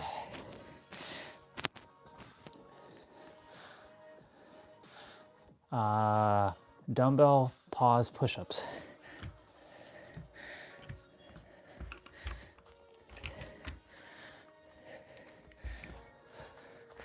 Wide push-ups. Wide, standard, narrow. Do wide.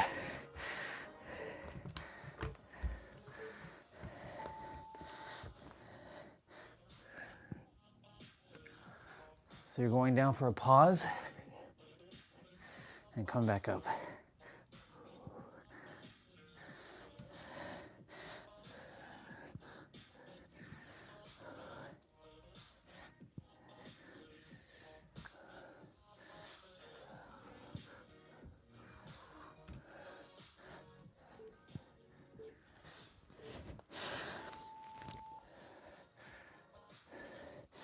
Doing good.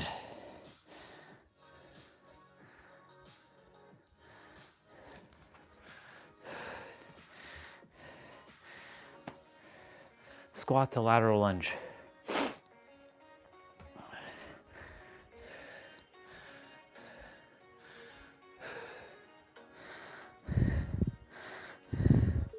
So what I'm gonna do is I'm gonna change it up. I'm gonna do squat to in and out.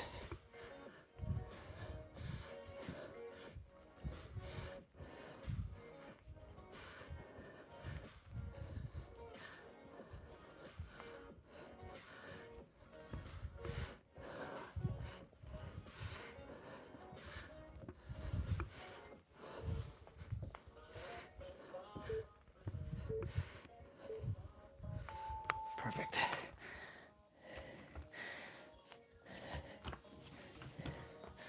Renegade rows are next.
Clean to press.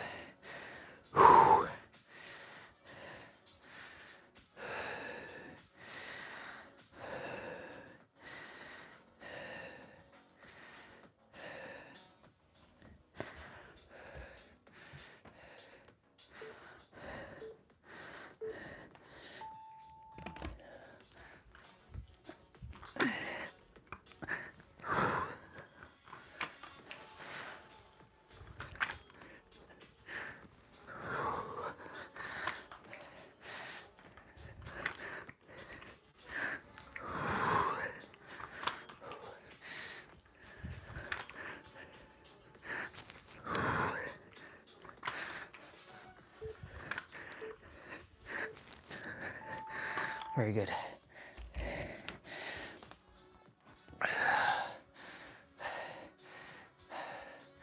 Wide push-ups. For us, dumbbell pause push-ups.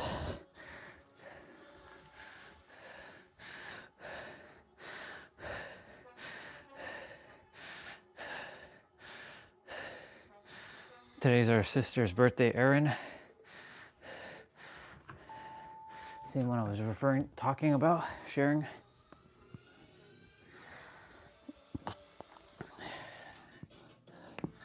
She's in the process.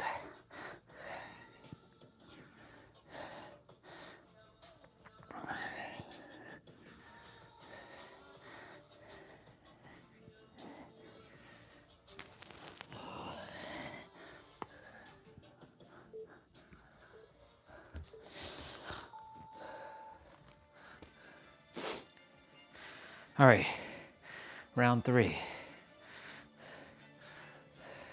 Single arm row to then wide row. So you're gonna pull like this, and then you're gonna twist your arm and pull like that. So like this, and then like that. One side, you're doing the right side first, and then the left.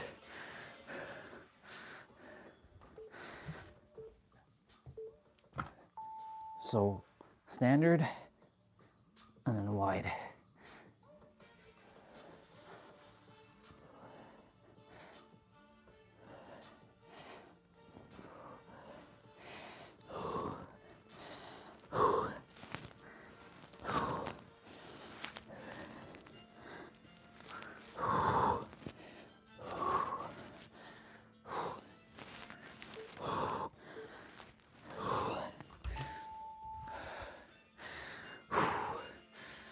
Sweating buckets.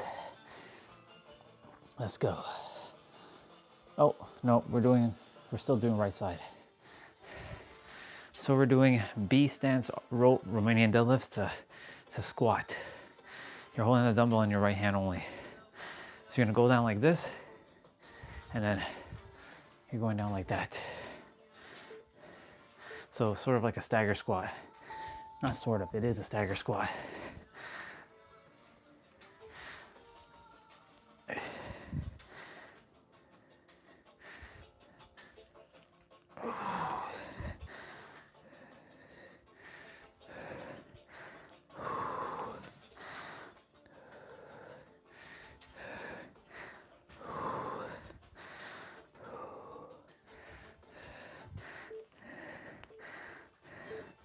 Very good. Other side now. Oh no, nope, not yet. Single arm press with elevated hips to the right.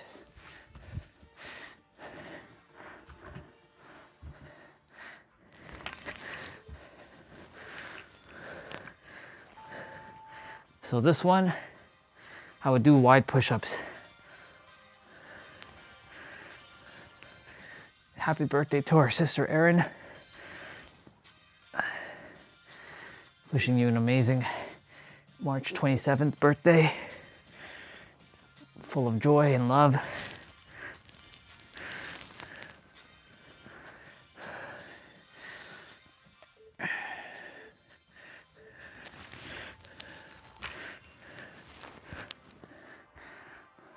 Are we doing left side now?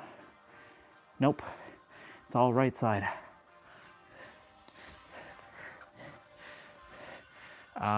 Kneeling, shoulder press to the right. So your right knee is on the ground. You're gonna be bouncing on your left knee, or you can keep your arms out, and you're pressing.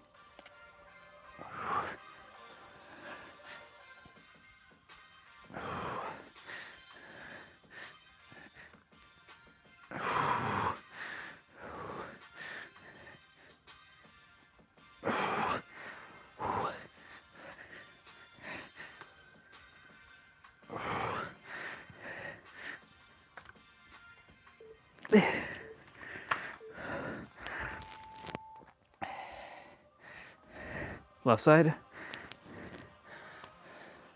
Yeah, left side.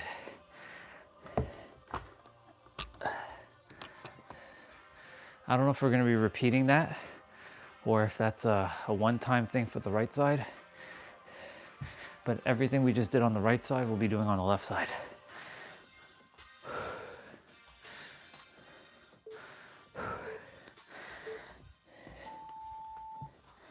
So same thing.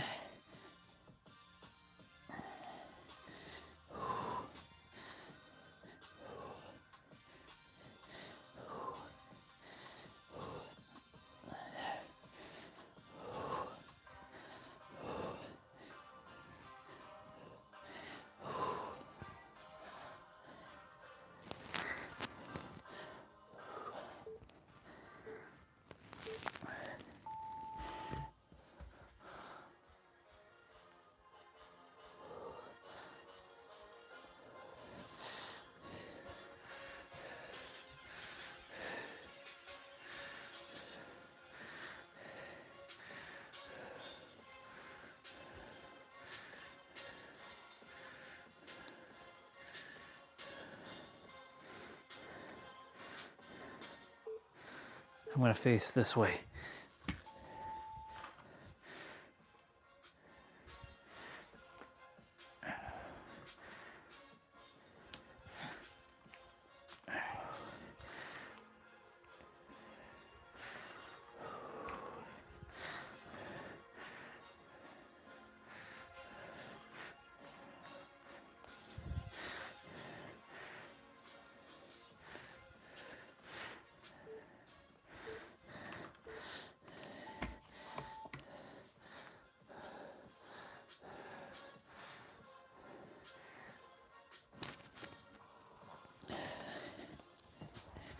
Same thing, single arm press, hip elevated to the right. No, he meant to the left.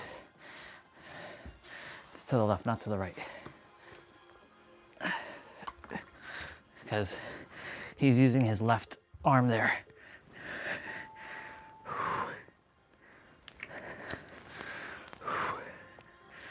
Man, I've gone so strong.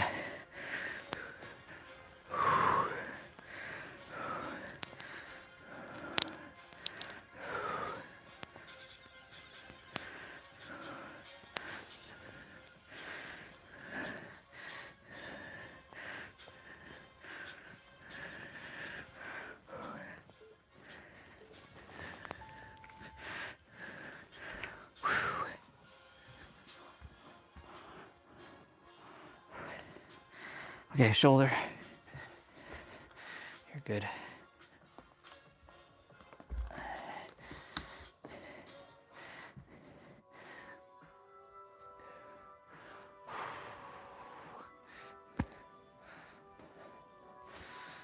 You're good, left shoulder. Now we just got to get the spine to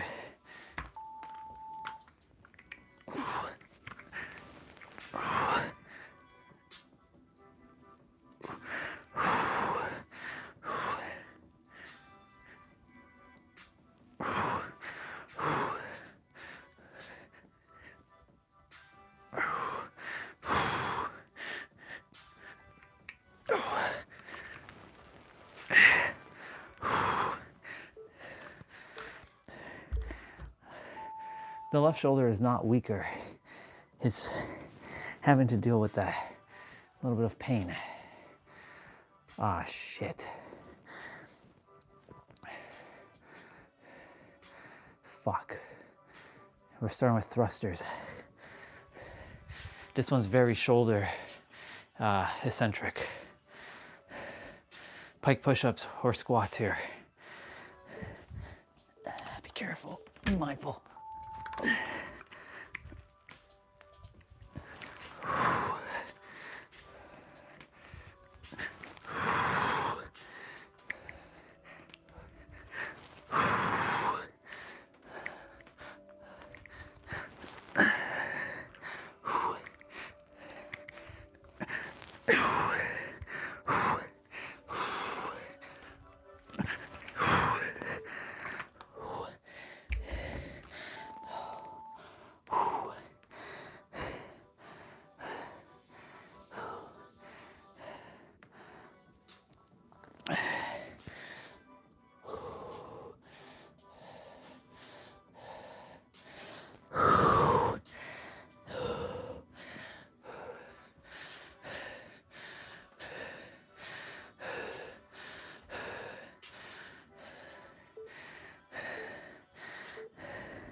dumbbell swings.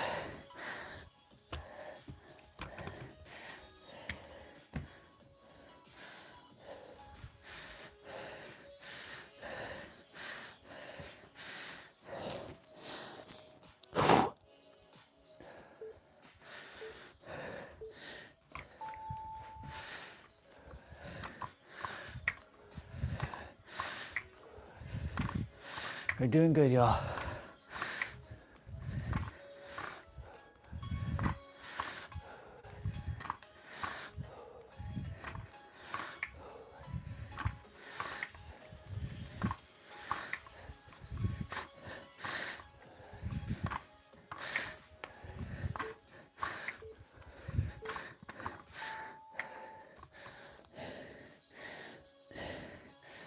Sweating buckets right now. I don't have the door open.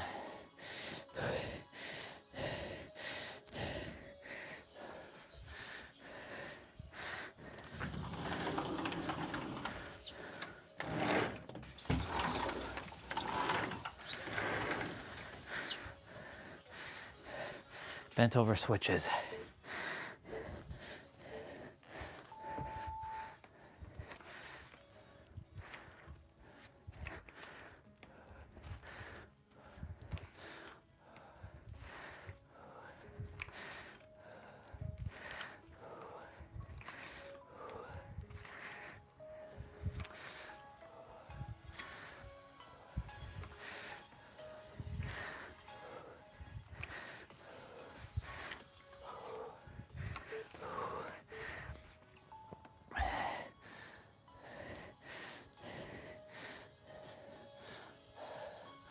Okay.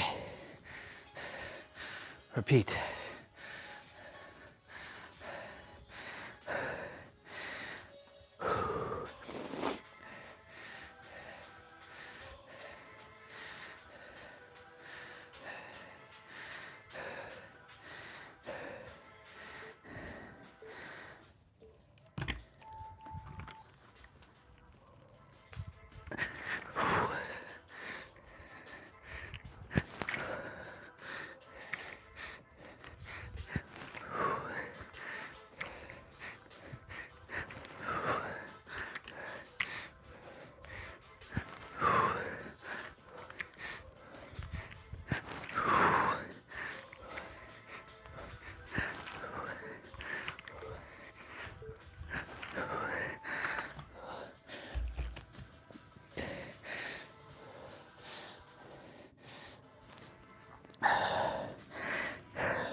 It's good.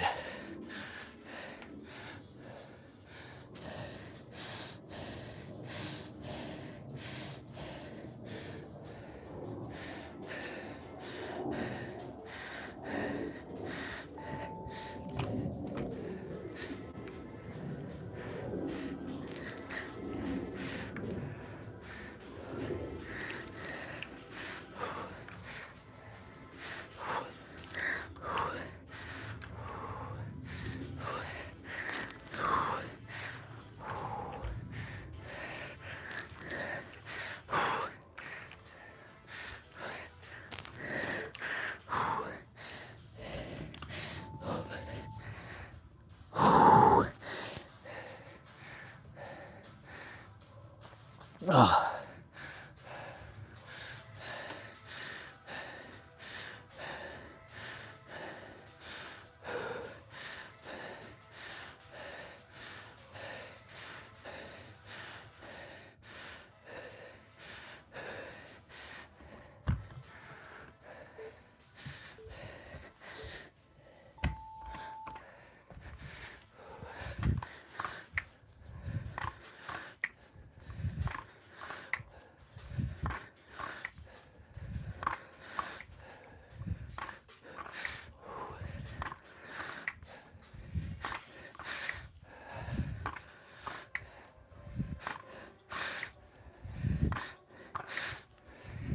There's that song again.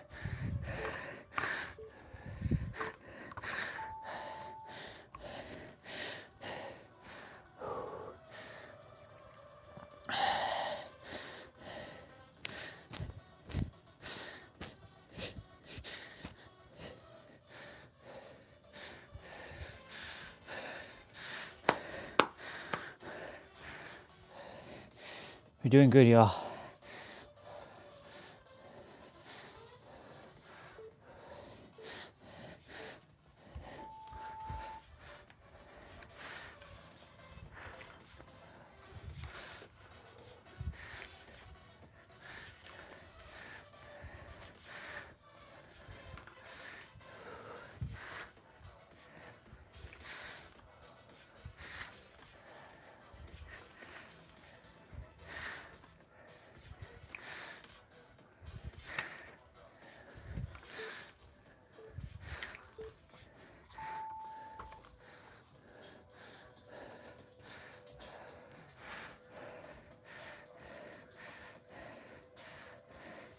Burpee snatch to the right, and then burpee snatch to the left.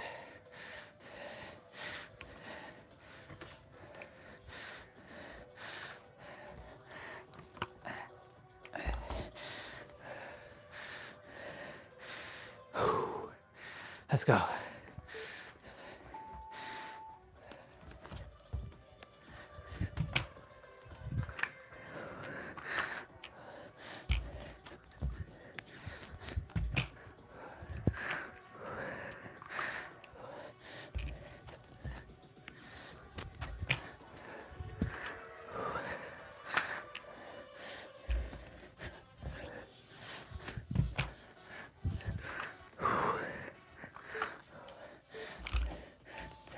Switch.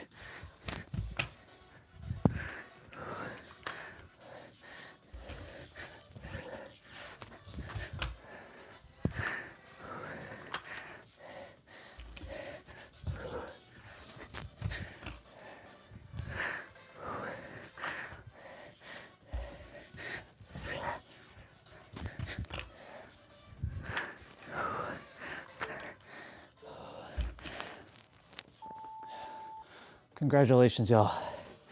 We did the thing.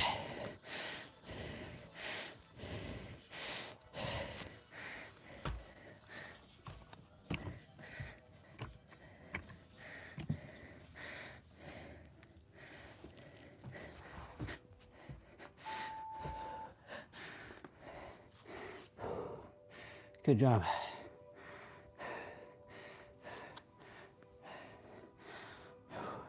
Dan and Tiff are holding a squat here. Easy, light work.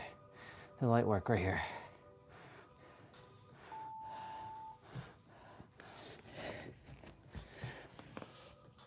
Cossack squats.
Oh man, very good.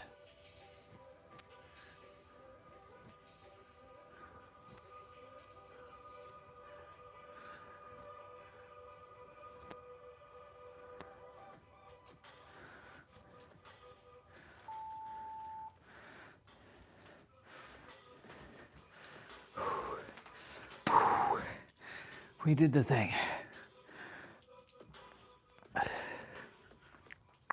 Good job, you two. It is 2:02. Yes, it is. All right, we're gonna get to abs in a moment. Oh man. Oh, perfect. We're gonna do intense abs, 13 minutes. This is a tough one. We've done this one time. Let's take a moment. Once I've done main quests and side quests, then the rest of the stuff will be done throughout the afternoon.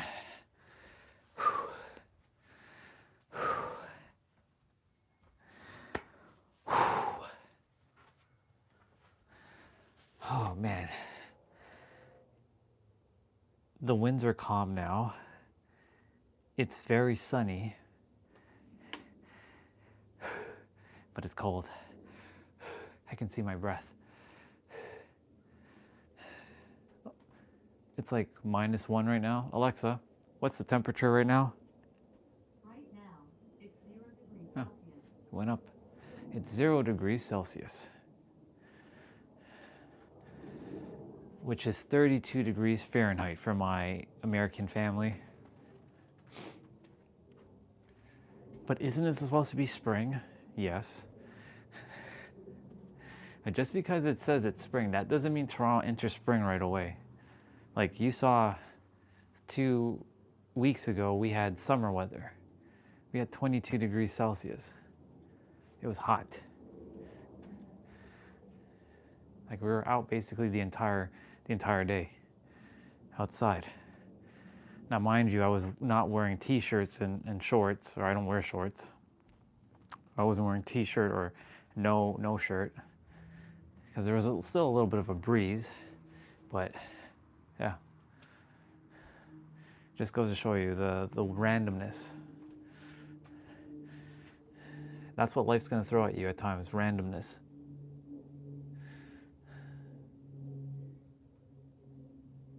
This character got stirred up actually when that Night Sky Prince was calling out us old Final Fantasy unks like dusty ass, and I'm like, you know, you're a 22-year-old. You don't need to be getting, you know, tied up with such language from a peon who doesn't remember who he is. Right? But I still entertain him. Like, I will dance circles around your young dusty ass, or your young frail ass, because you know, us 80s babies, we were built tough. Like there was a video on Instagram a while ago with a guy demonstrating people from different generations. People who were born in the 70s, they would walk into a door and they would just be like, and they keep walking. Us 80 babies, if we walked into a door, we like 90s babies started to get, you know, they're like, what the fuck? And then the 20s, the 2000 babies are like, ow. And then the 2010 babies, and you hear like a gunshot, oh, and they fall on the ground. Weak. Softies. Softies. Anyways, it's fun to poke fun at these young ones too. Okay. Let's see what's going on.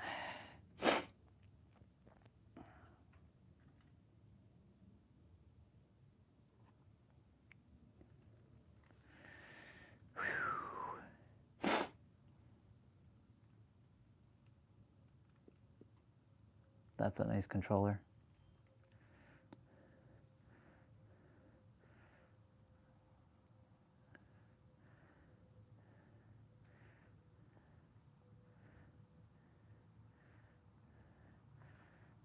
They make too many fucking controllers though. To be like, what is that?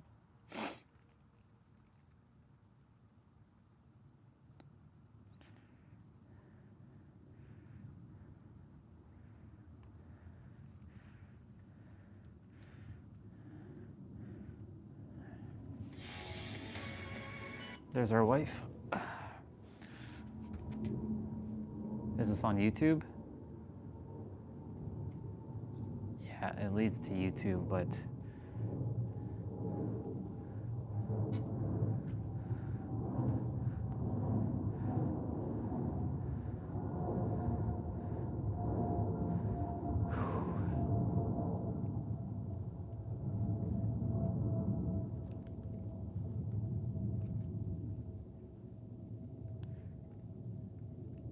I shot a visualizer for Surrender. Full video is up on my YouTube. I love performing this song. Let me know what you think. Well, you know, I'm biased. I'm going to obviously say it's wonderful.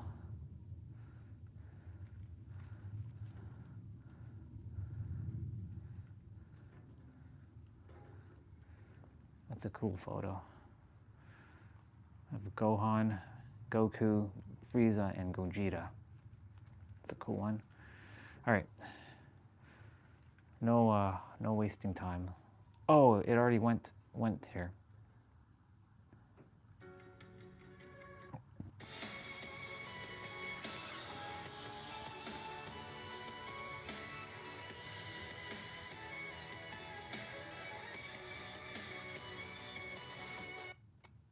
I'm gonna scroll through it because, you know, copyright.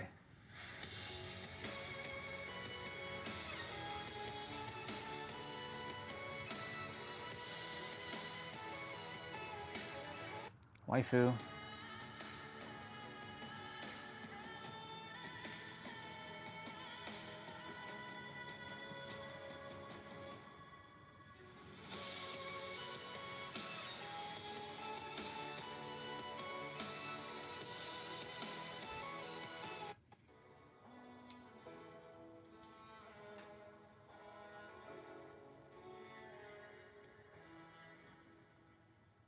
Love you, babe. All right. Now, get back to,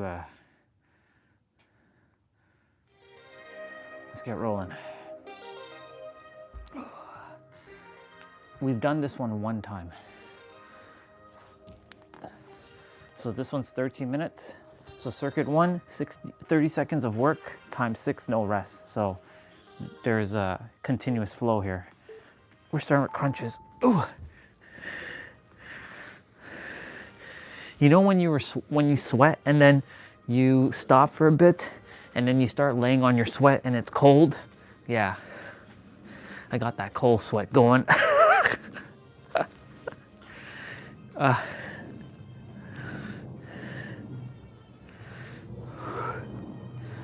Get the main quest and side quest done early so we can do the rest of the stuff throughout the day.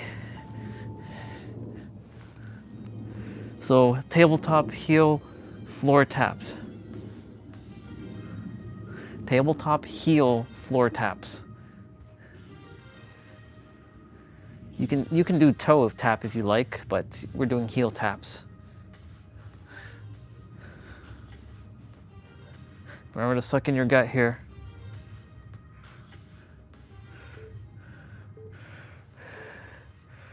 Okay. Cross toe reach crunches, which is also known as starfish crunches.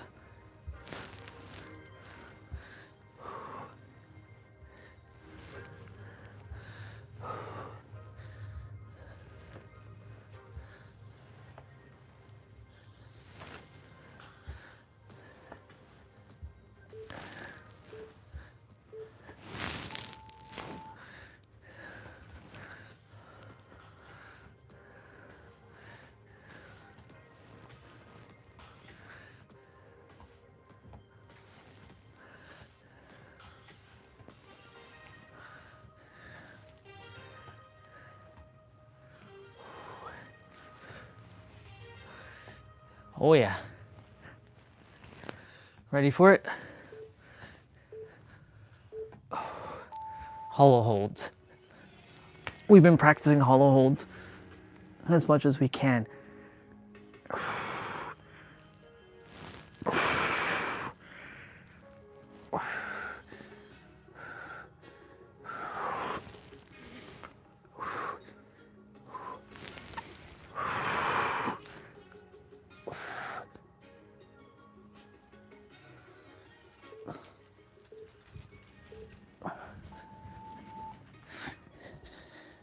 Plank knee tucks.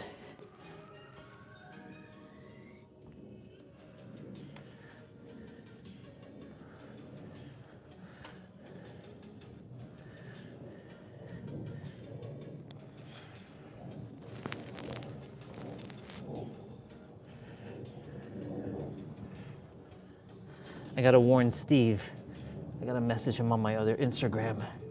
I'm like, yo, dude, you got a wolf to deal with on Tuesday morning, sharp, 10:30 sharp.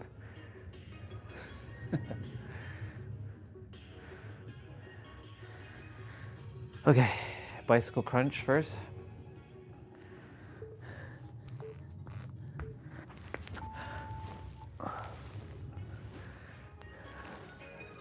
This is circuit number 2.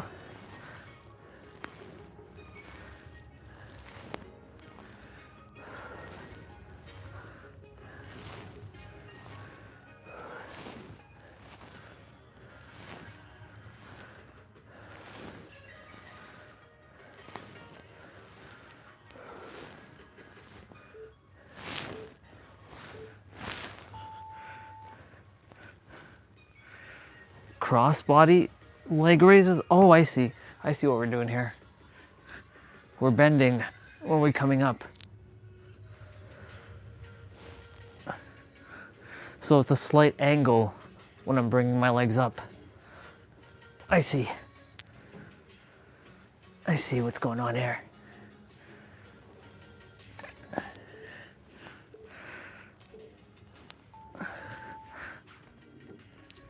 Universal twist.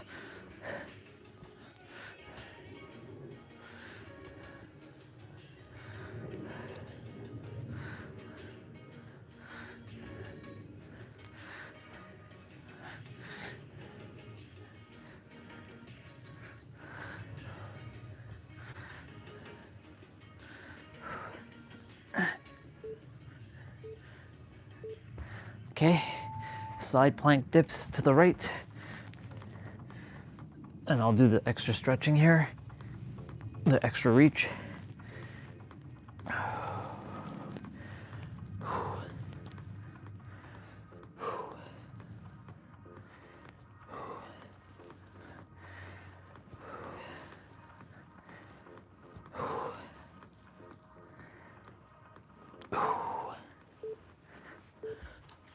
Spin around, do the other side.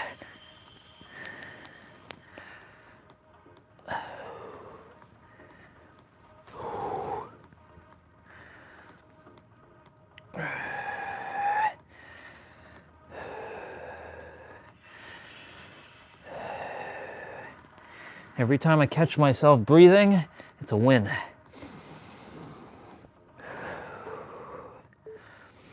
I just want to anchor in breathing permanently, like proper breathing. I know there are times where it's not entirely possible unless I don't say a word. I just shh and just breathe. But of course, when I'm sleeping, you know, when I'm not conscious, the body is gonna do its own breathing.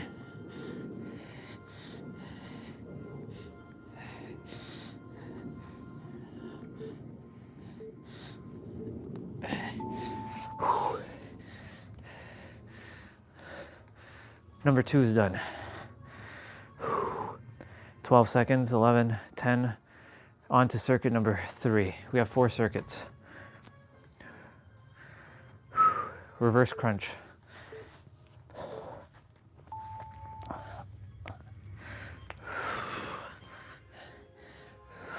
So I'm putting my hands underneath my butt for this one. I can leave it to the side here.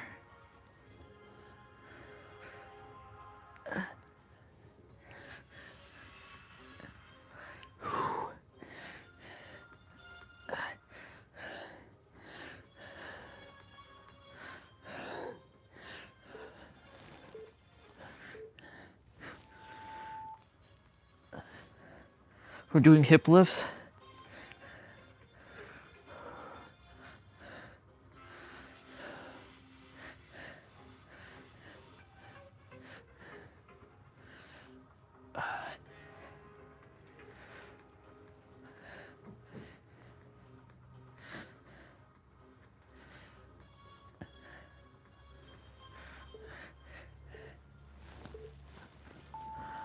Leg lowers. I'll put my hands to the side for this one. Challenge my core stability.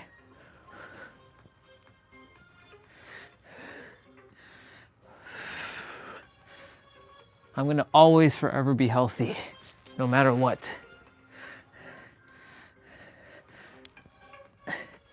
Then Orion, how are you going to leave the world if you're always gonna be healthy? Oh, it's simple. I'm gonna sleep. I'm gonna die in my sleep when the time comes. I'll fall asleep with a smile on my face.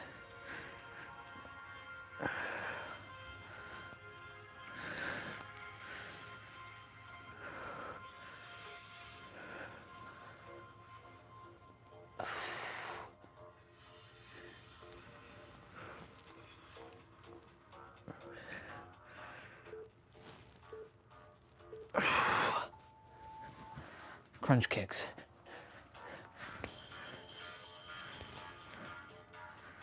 Yeah.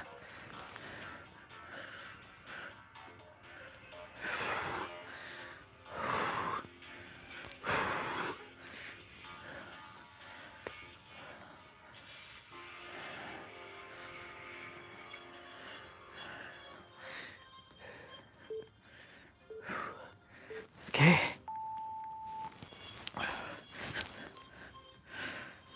Alternating leg lowers, or he calls it scissors in this one. He changes the name. Sometimes it's scissors, sometimes it's alternating leg lowers.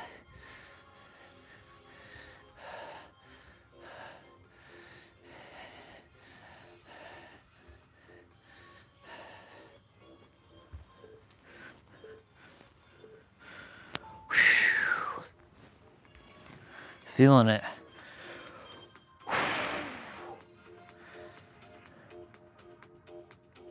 All right, last circuit. Alternating V-ups is what we're starting with. Similar to sprinter up, but not sprinter up.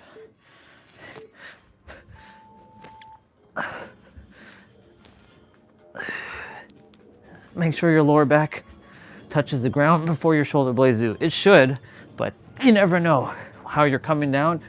If your shoulder blades are touching the ground first, you're missing the whole core engagement when you're coming down.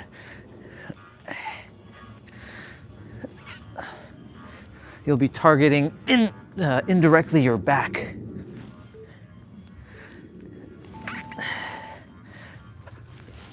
Butterfly. It's actually butterfly sit-ups, not crunches. I thought he was doing crunches there. Crunches is doing this. Bringing your feet up to meet your elbows and your elbows to meet your knees. Or not your feet, but your legs.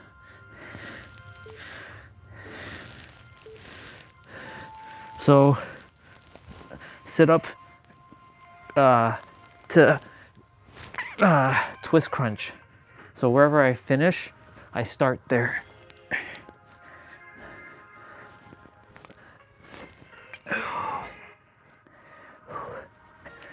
Yeah.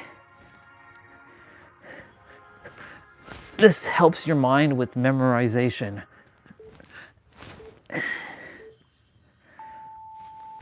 Bird dog. And this one helps with hand-body or mind-body coordination. Oh, we're tucking, my bad. There. We did this one yesterday with our sister Caroline. For those of you who were on when I was doing a 40-minute ab play out with her, we did this exact move right here. Oh, well, he was doing one side only, so we'll just continue. I didn't realize he was just doing one side. Oh well, I thought he was alternating.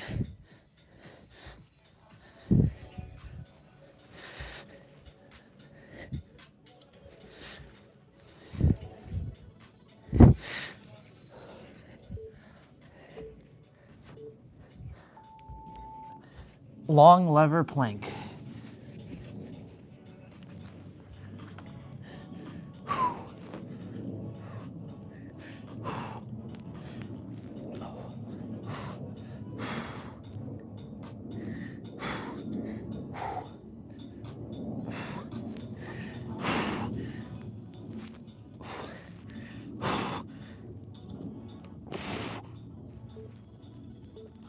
Oh.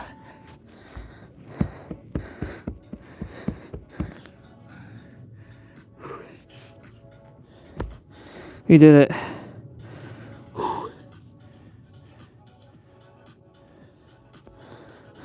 Good job, you two. Oops. Hey, Caesar.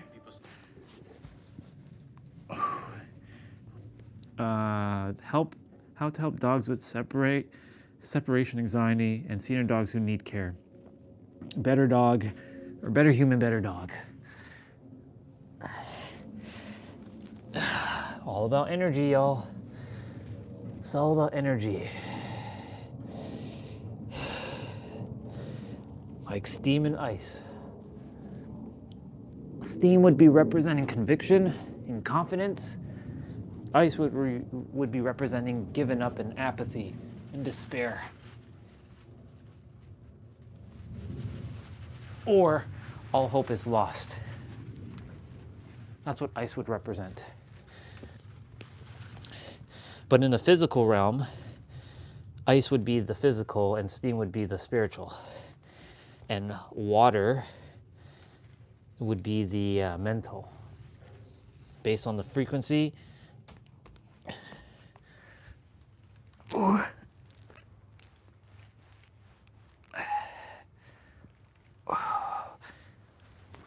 Technically you can see steam and you can touch steam, but you know it turns into condensation when you put your hands over steam. But you get the gist of what I'm saying. Congratulations, we're done.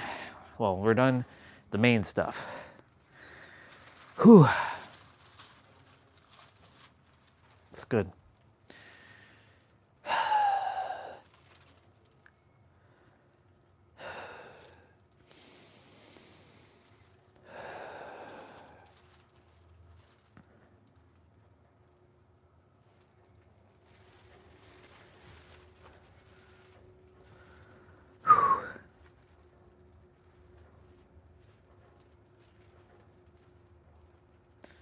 All right, the room has now some fresh air.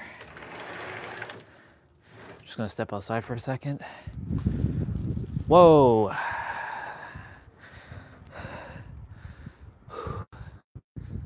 The sun is right here. I can get it in my eyes.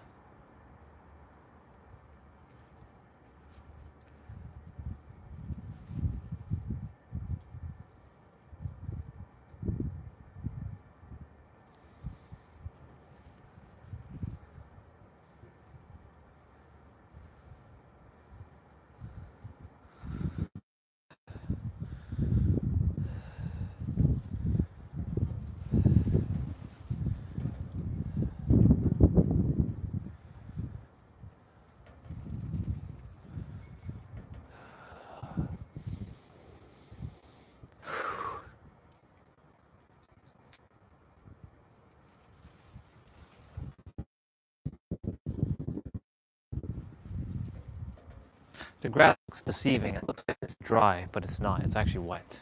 This thing last night was just making a bunch of noise, and Dad attempted to hammer the shit in, but it didn't fucking work.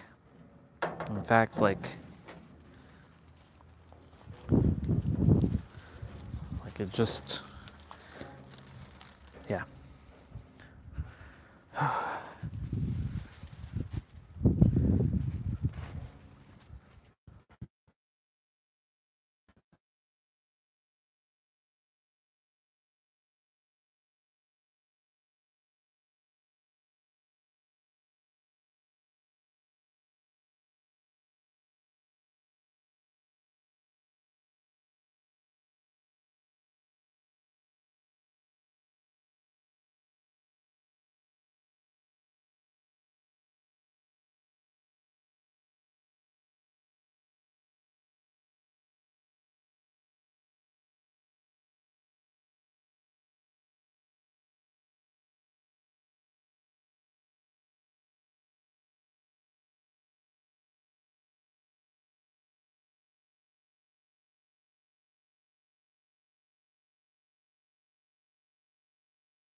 In the summertime, this shade is good. In the wintertime, not so great.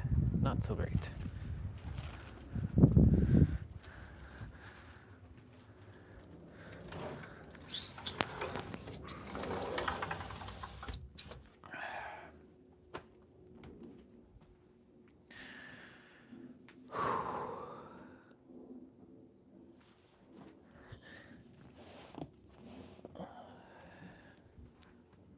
I'm going to start with some of my movements in a bit.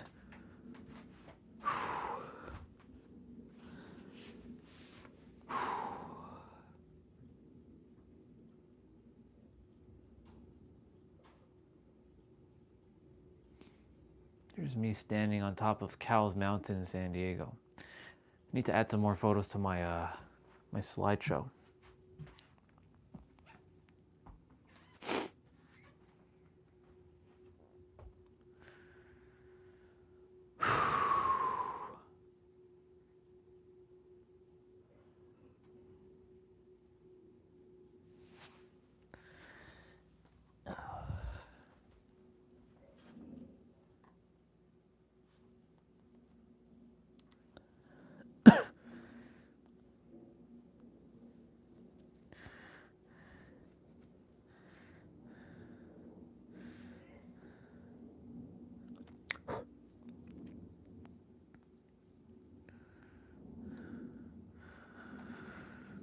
Whew. Oh, Ryan Stellar.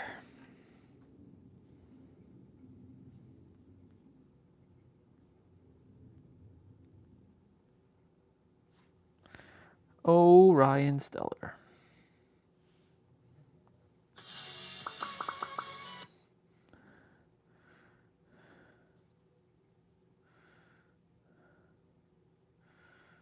Oh, Ryan Stellar. Oh, Ryan Stellar.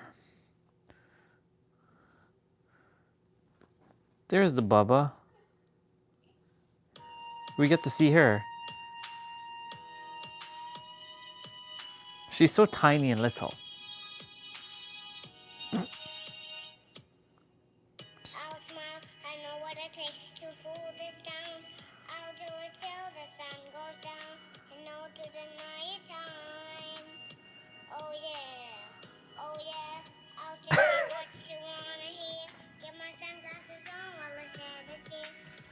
Look at this.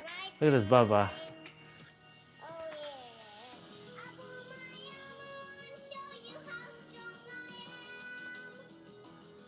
This is who we are, by the way.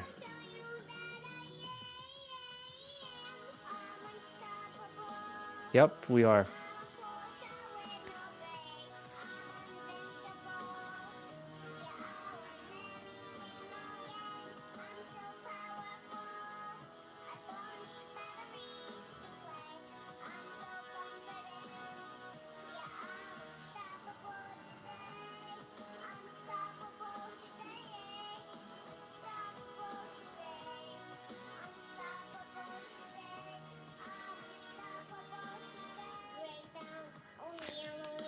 She sings the entire song.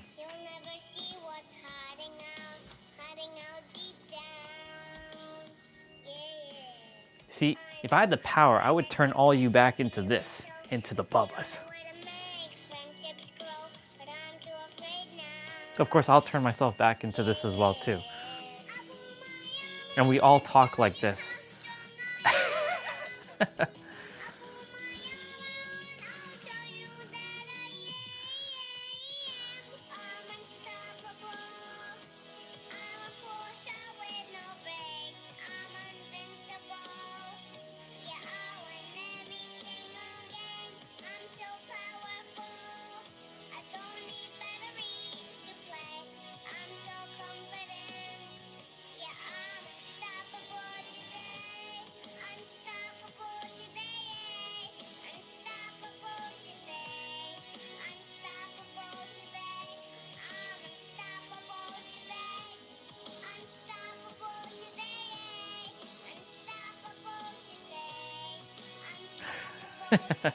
She's so tiny.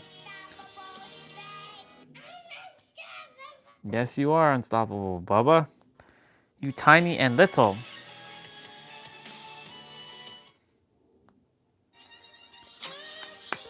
What do we got, Mr. Nero? It's been a while. Life changes when you stop perceiving people as fixed identities and begin to see them as frequencies, programs expressing themselves. The program always wins. This is true. Because no matter what, you're always a program. And whatever is running beneath the surface will reveal itself through their behaviors. You stop asking why someone did something and you start seeing what is operating through them. Behavior stops being personal and it becomes predictable. Yes, yes it is. Good job, brother. You're doing good. Keep it up.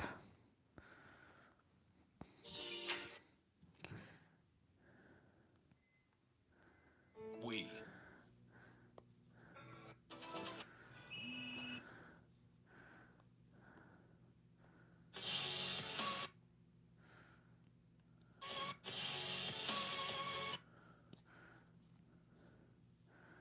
All right, so let's see what we got. Your perception of your world is sending signals to your body at all times. One of my favorite messages to share about the Germanische Heilkunde, or German New Medicine, is that your body is not against you. Your body is not making a random mistake. Your body is doing something on purpose. If you're outside and you're moving around and the sun is shining and you start sweating, you don't go, oh no, oh my God, there's something wrong with me. You understand, oh, my body is working to regulate itself and keep my body temperature within a certain range. And so that requires my body to sweat right now. We need to have the same attitude if there is a lump in our breast, the same attitude if our hand is spasming. You look at what the body is doing and say, oh, there must be a reason. The body doesn't do things for no reason. You don't just sweat for no reason. Yeah, like when I'm moving, my body. There's a biological reason it's happening. So when a person can start perceiving their symptoms and asking the question, why would it make sense for my body to do this? What would have to be going on? What does this mean? What does this tissue do? Is it the skin? Is it the teeth? Is it See the how digestive everybody's starting system? to become aware of all this stuff? My digestive system build up extra There's cells. no Why accidents. would it do that? Well, what do the cells in the digestive system do? Well, they help to absorb. They help to digest. Is there something I couldn't absorb? Is there something I couldn't digest? Is that the reason my body would make a tumor in my colon? If there's a thickening of skin and it's, oh, you have this brown, oh, it looks like, oh, they call this a melanoma. Well, what is this? This is the skin.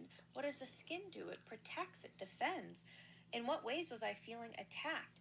The body does what makes sense. The body is purposeful. The body It's is intelligent. perceiving everything that's going on inside, around you at all times, and it is adapting appropriately. The body doesn't make mistakes. We can make mistakes in the way we perceive what the body is doing, but the body's always going to be doing something that makes biological sense because that is how it is programmed. When you come into harmony with this knowledge and you start paying attention to the signals, your perception of your world is sending signals to your body at all times. Most people have heard by now, your body doesn't know the difference between something that is real and something that is imagined. And so a lot of times people are using their imagination in a way that is out of control. They are projecting and making images and reliving fears, even though they're perfectly safe. They're perfectly safe if they looked around and they realized, there's cows behind her. But I'm being tormented inside. And so that's why taking control of what's going on inside is so important. Your perception of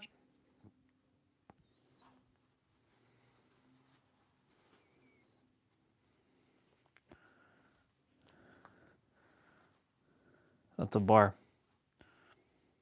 It's true. That's why I keep saying to all of you, like, it is by design that everything you think you are creating. That's why I said, the moment you perceive that all hell is going to break loose, or to worry about something, or there's a guy waiting for you at the end of your life with a pitchfork and a spiked tail, and he's waiting to stab your ass, well, that's what you're going to get. When you tell yourself that you are invincible, like our cute little Bubba just now, Angelica, I'm unstoppable. Da, da, da, da, da, da. I'm invincible.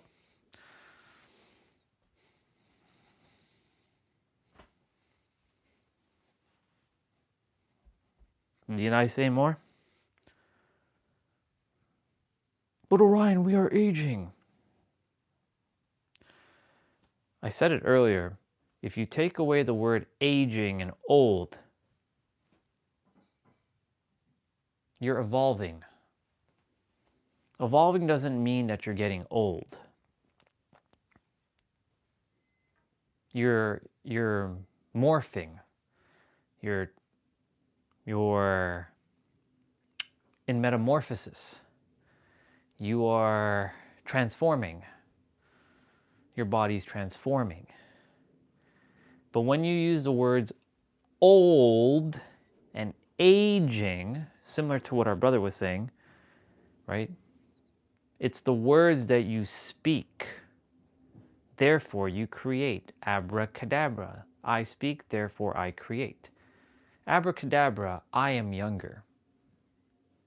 I'm as young and as youthful, even beyond, look, I even have a photo. This is why, there was no accidents why I got that, pull out that hard drive. Didn't know exactly what was the reason, but now I know the reason. It wasn't to get my music. It was to remind me of this character.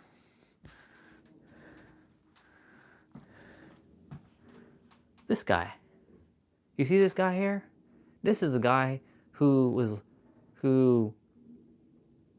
like, this is the same age. I think this is, was it 2008? Yeah, this is 2008. Screaming. I'm glad I found these photos.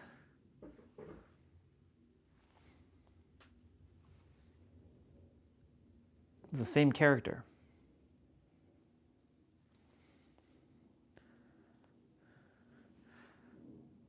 I wasn't joking when I told you. I was like,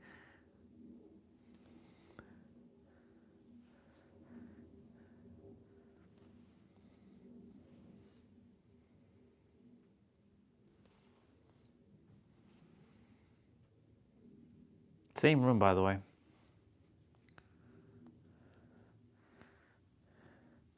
Check this guy out. Look at the baggy ass clothing he's wearing. Look at that. Holy shit. It's crazy. This is a 2012, I think. Oh, and of course, check the baggy ass clothing I'm wearing here. Whew. Crazy. Same room, by the way. Just no bunk bed, because that chair is where the bunk bed is. Those are the same cushions, by the way. But you see, I'm the same physical age as this character. This one that's doing this.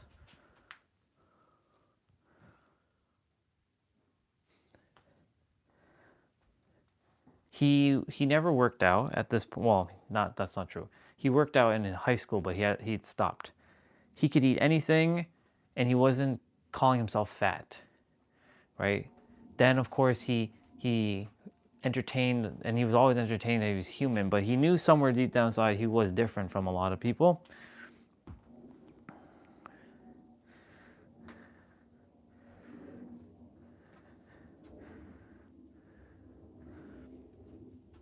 And this version of me, by the way,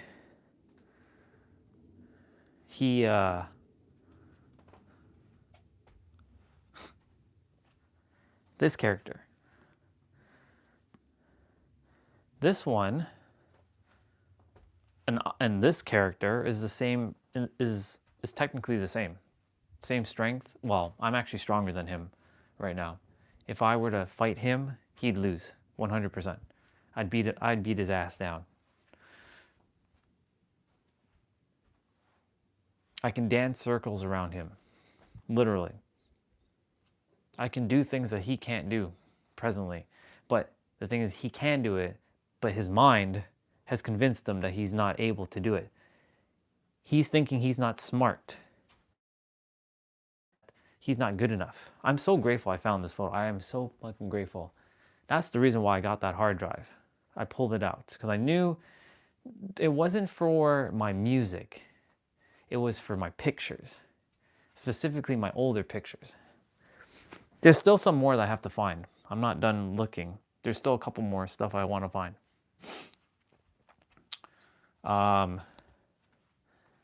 But this character,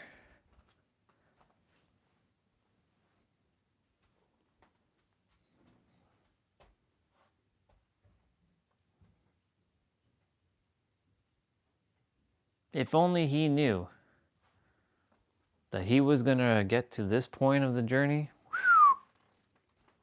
come a long way. But this character right now does not know who he is pissed off at both parents. He still adheres to mom and dad. He adheres to rules. He adheres to he has to be back in the house before a certain amount of time, like a curfew. He wasn't this character wasn't driving. This character was afraid to talk to girls. This character was shy and timid and not confident. But here's the thing, all of those things, illusions, layers, made up. Because he and I are one and the same. And now I'm transferring all that I know to him. And guess what? Now he remembers who he is, and the past has changed. And now he's going to go through his new timeline, and he's going to remember who he is. Same with that tiny Bubba. There's a little bit of regret that I didn't take more photos of myself. I have a couple more as a kid, but I don't have any in my teens. I wish I had taken photos in my teens. Well, that's not true. I have one in my teens. I have one. I only have one photo in my teens, and I'm looking like this. I'm looking like I'm high, like this. And somebody took a photo from a weird angle, and I'm looking like this. And I had like a spiky kind of like goatee kind of thing going on. And I had like a line beard, just a single line beard. Quite the difference, by the way. But that's it. That's all I have for my teens. I don't have anything else. I have a couple in my 20s. Thank fucking God that I took some photos in my 20s. Don't know why I'm looking up, but thank God I took some photos in my 20s. Like these.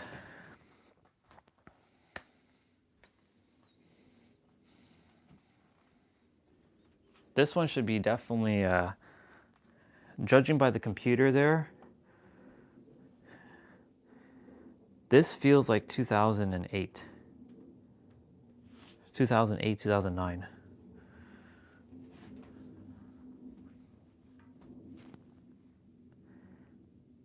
No.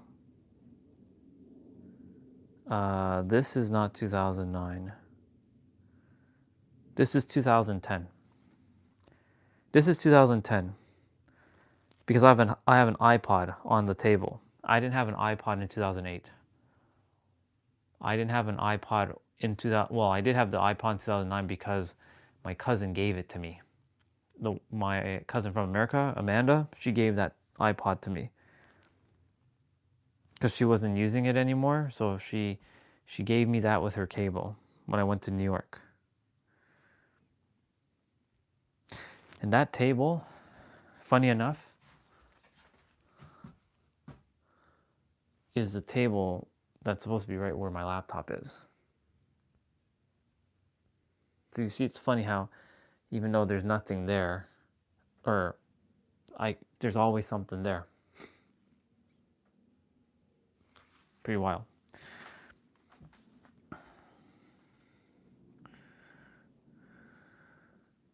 So grateful I have these photos. I love you.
Interesting something here.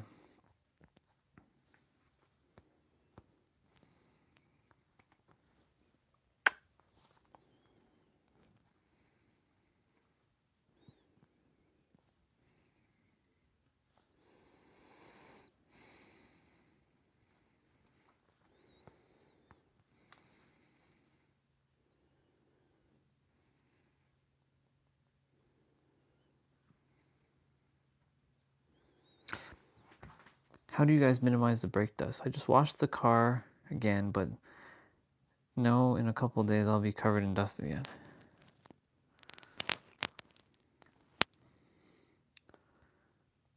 I just stopped braking altogether. Problem solved.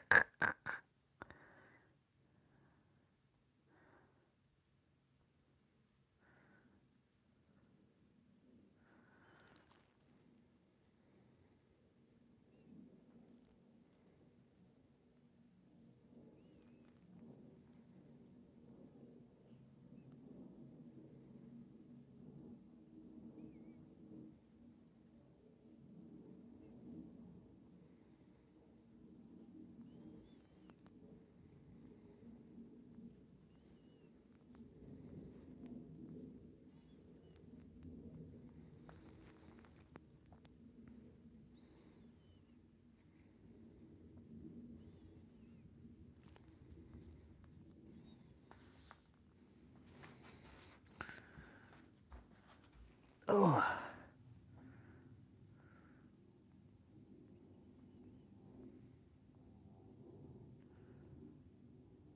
But these are sold out.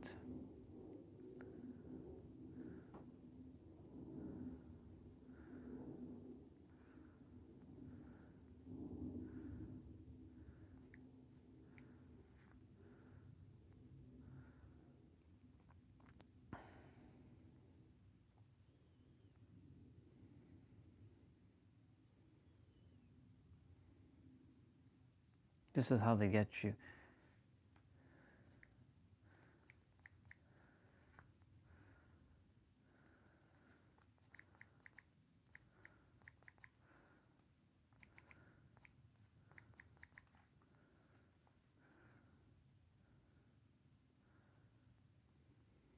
Cosmic Bloom. That just sounds so cool. Honeycomb.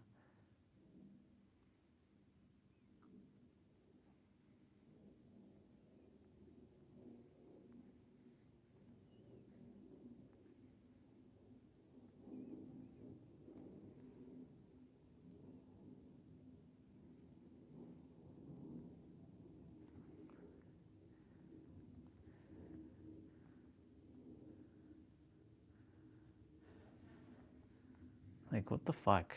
Seriously.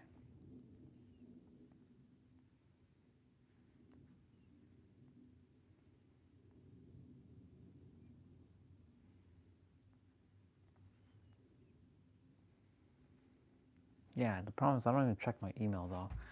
So that's the thing.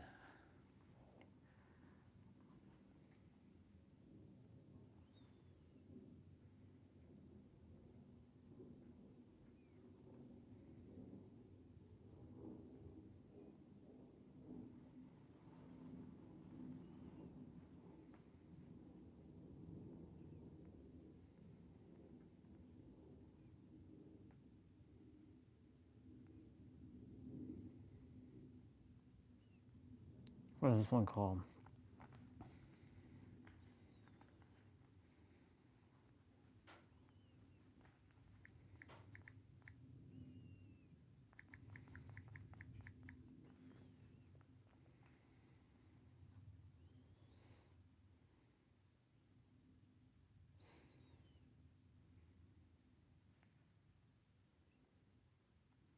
In this grounded footwear review, I will be doing a thorough analysis of these barefoot shoes that claim to alleviate foot pain, improve posture, and even support weight loss through natural movement.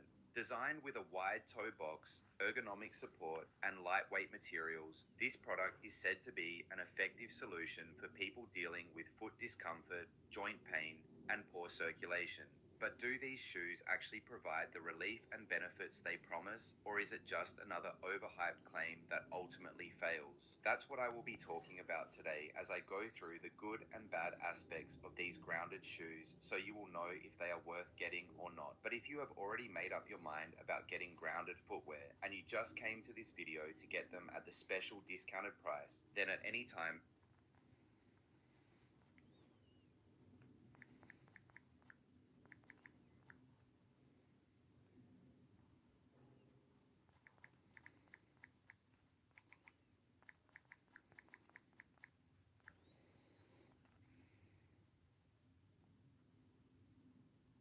Oh, wow.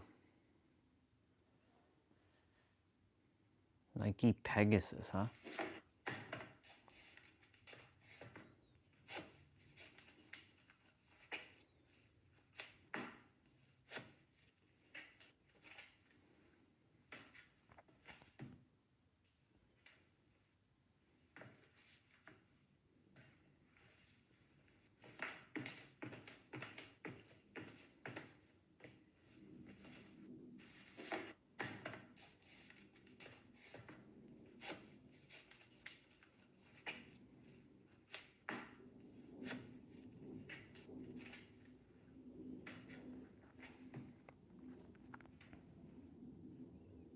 Nike Pegasus Premium, huh?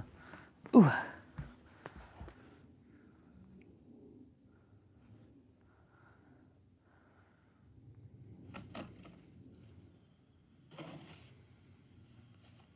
Whoa, look at those.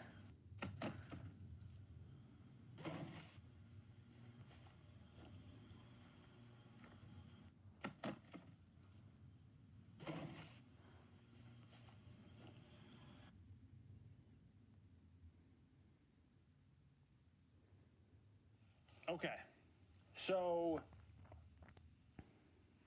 not the video I was intending to do today, but I just can't believe that this is still a thing. This is still an issue for people, but we're going to talk about this.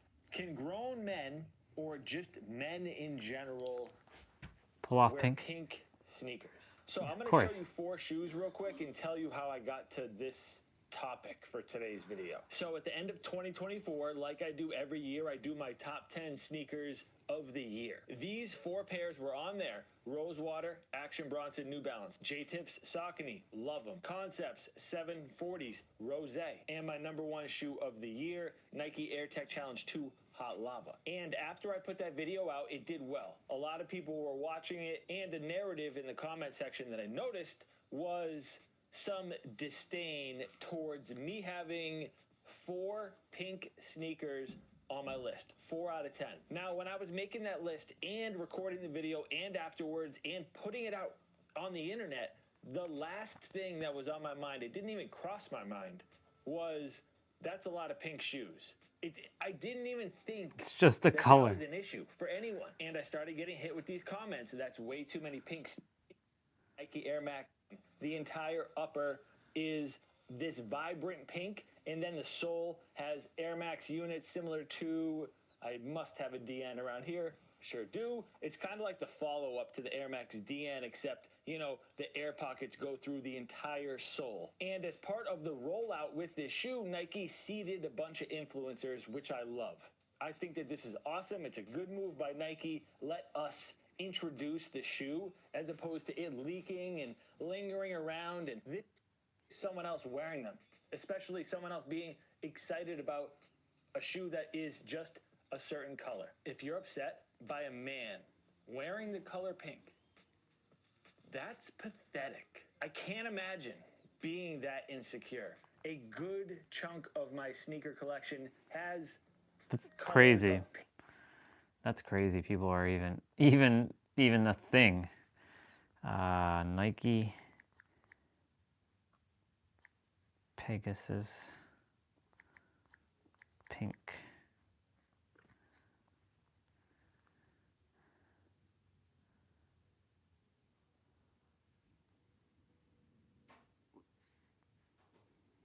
Those are not it. Pegasus Premium.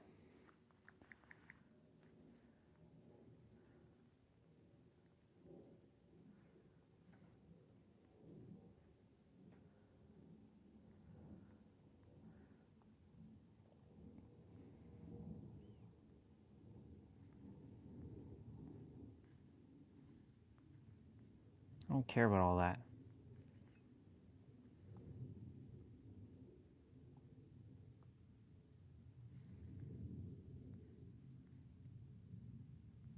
Really? Canada? Come on.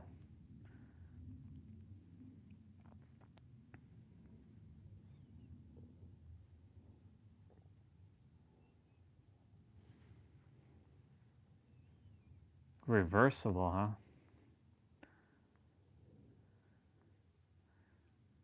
Wow, that's quite the shoes.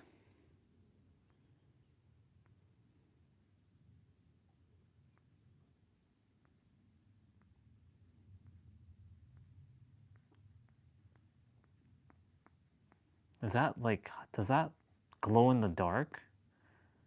That's crazy.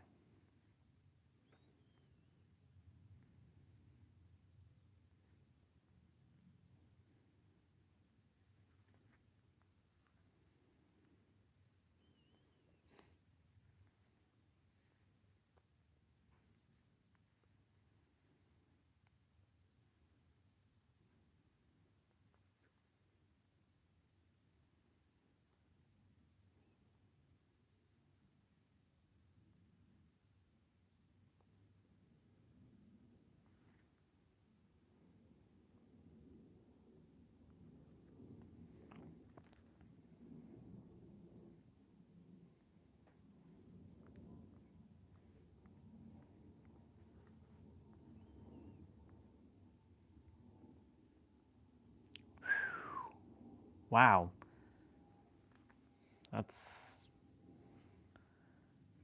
Those better be like interesting. Okay.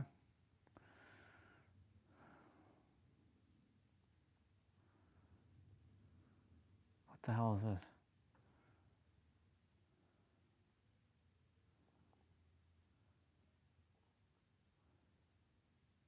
Follow me on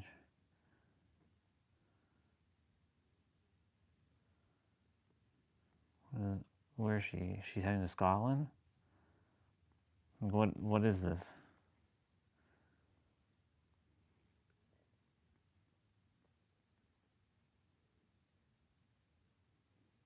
Are they walking there or something?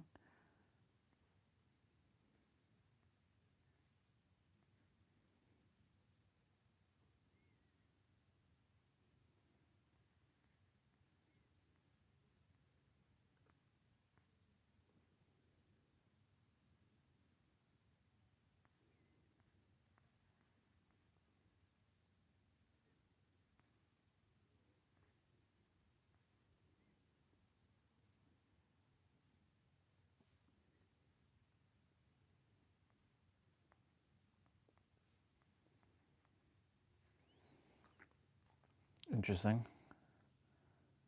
Polar steps. Fascinating.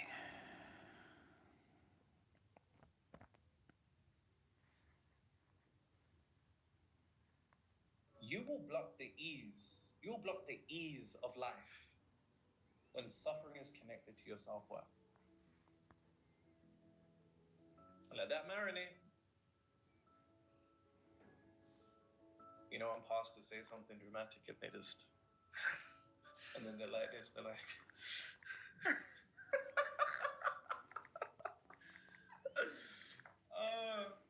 but quite literally, you will block the ease in your reality when suffering is connected to your self-worth. Because check this. Unfortunately, as human beings, it's almost like we have a kink for pain, quite literally. Because when you really think about it, we've made suffering a virtue. We've made suffering noble.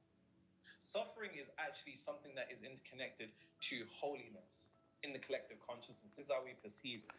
To such a degree that you don't realize if suffering is interconnected to your self-worth and suffering actually increases your self-worth,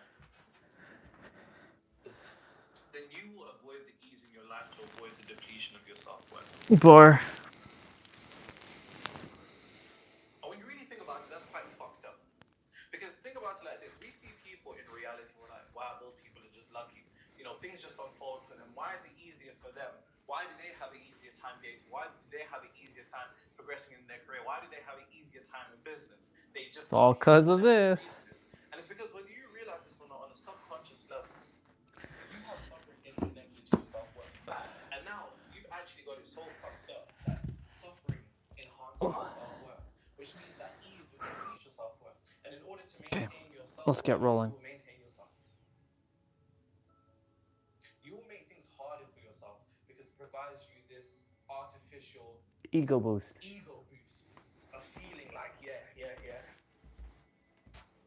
We do this all the time. You will block the ease in your reality if you don't come to the recognition that suffering is interconnected to your self-worth. Because like I said, if you think about suffering is something that's been made of virtue. The idea that a business owner, you know, has to struggle for 20 years and then when he finally makes that million, we look at him and we're like, yeah, that's fucking great. But the individual that is able to do it in a short space of time, we look at that person with a particular degree of disdain. Yep. We all had that one friend. They just jumped into the first relationship and it's just smooth sailing from there. Yep. Meanwhile, you're doing the most out here, getting caught in the streets. You're actually out here in the streets and it's fucking dark. You're trying to date people. You see that people are all weird and people are like this and they're all like this and they're all like this. But the idea of someone meeting that one person just smooth sailing and coasting. The idea that somebody has to be in the company for 35 years and dedicate their 35 years of their life to this company in order for them to get the promotion. Yep. Whether you realize this or not, within the collective consciousness, there's this idea that suffering is a virtue, or this idea that suffering is noble, all things that enhance our self-worth. When I don't think it's an enhancement of self-worth, actually, I think it's an artificial ego boost. Yep. Totally agree there. I've done that many times. I think it's a big finesse. A huge finesse. It's a huge finesse indeed. Because you will perpetually keep yourself suffering just so you feel worthy.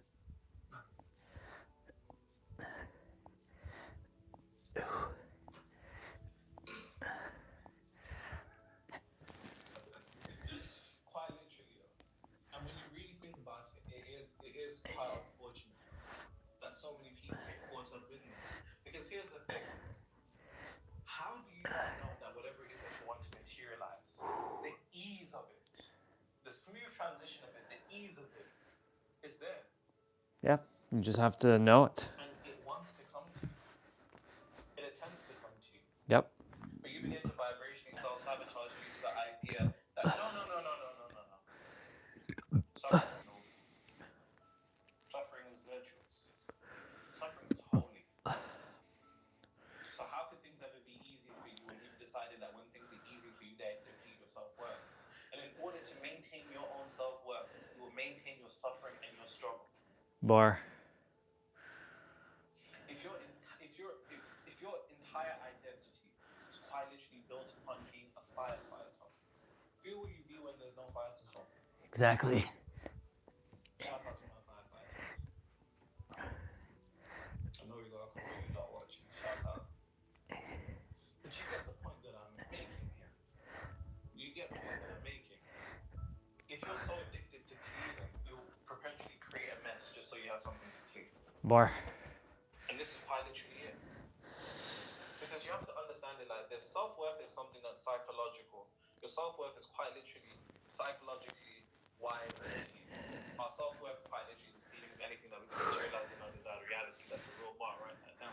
But when we talk about self-worth internally, if suffering is equated to self-worth, you will keep suffering and suffering and suffering because paradoxically you think suffering enhances your self-worth. You will make the attainment of a sale in your business much more difficult, so you can struggle for months and then get that sale and be like, yes, it finally happened. Meanwhile, there's some motherfucking random guy that's just coming there just hitting it from out the gate. And this can be extrapolated to any context. You will keep yourself in your particular career for years and years and years in order to get that promotion. Somebody just walks in, snatches it up.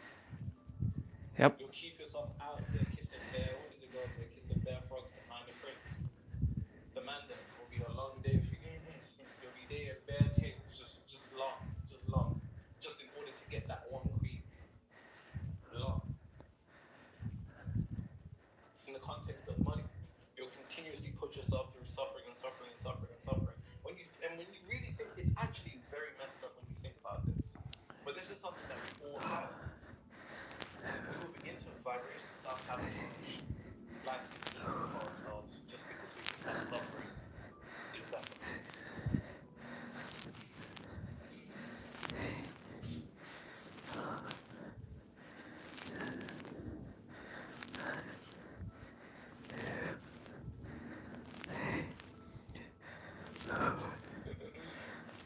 So, I'm not a client. 6. But I took a business earning $1 million which, if you're an entrepreneur,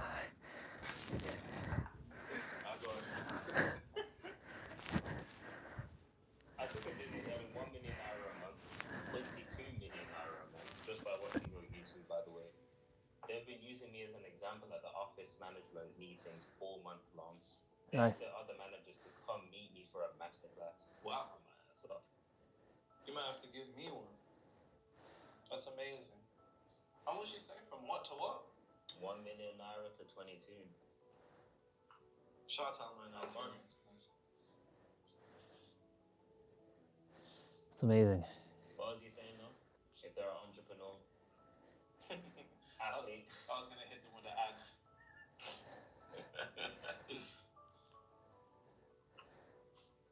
Speaking of that ad, could you do me a favor, Angel?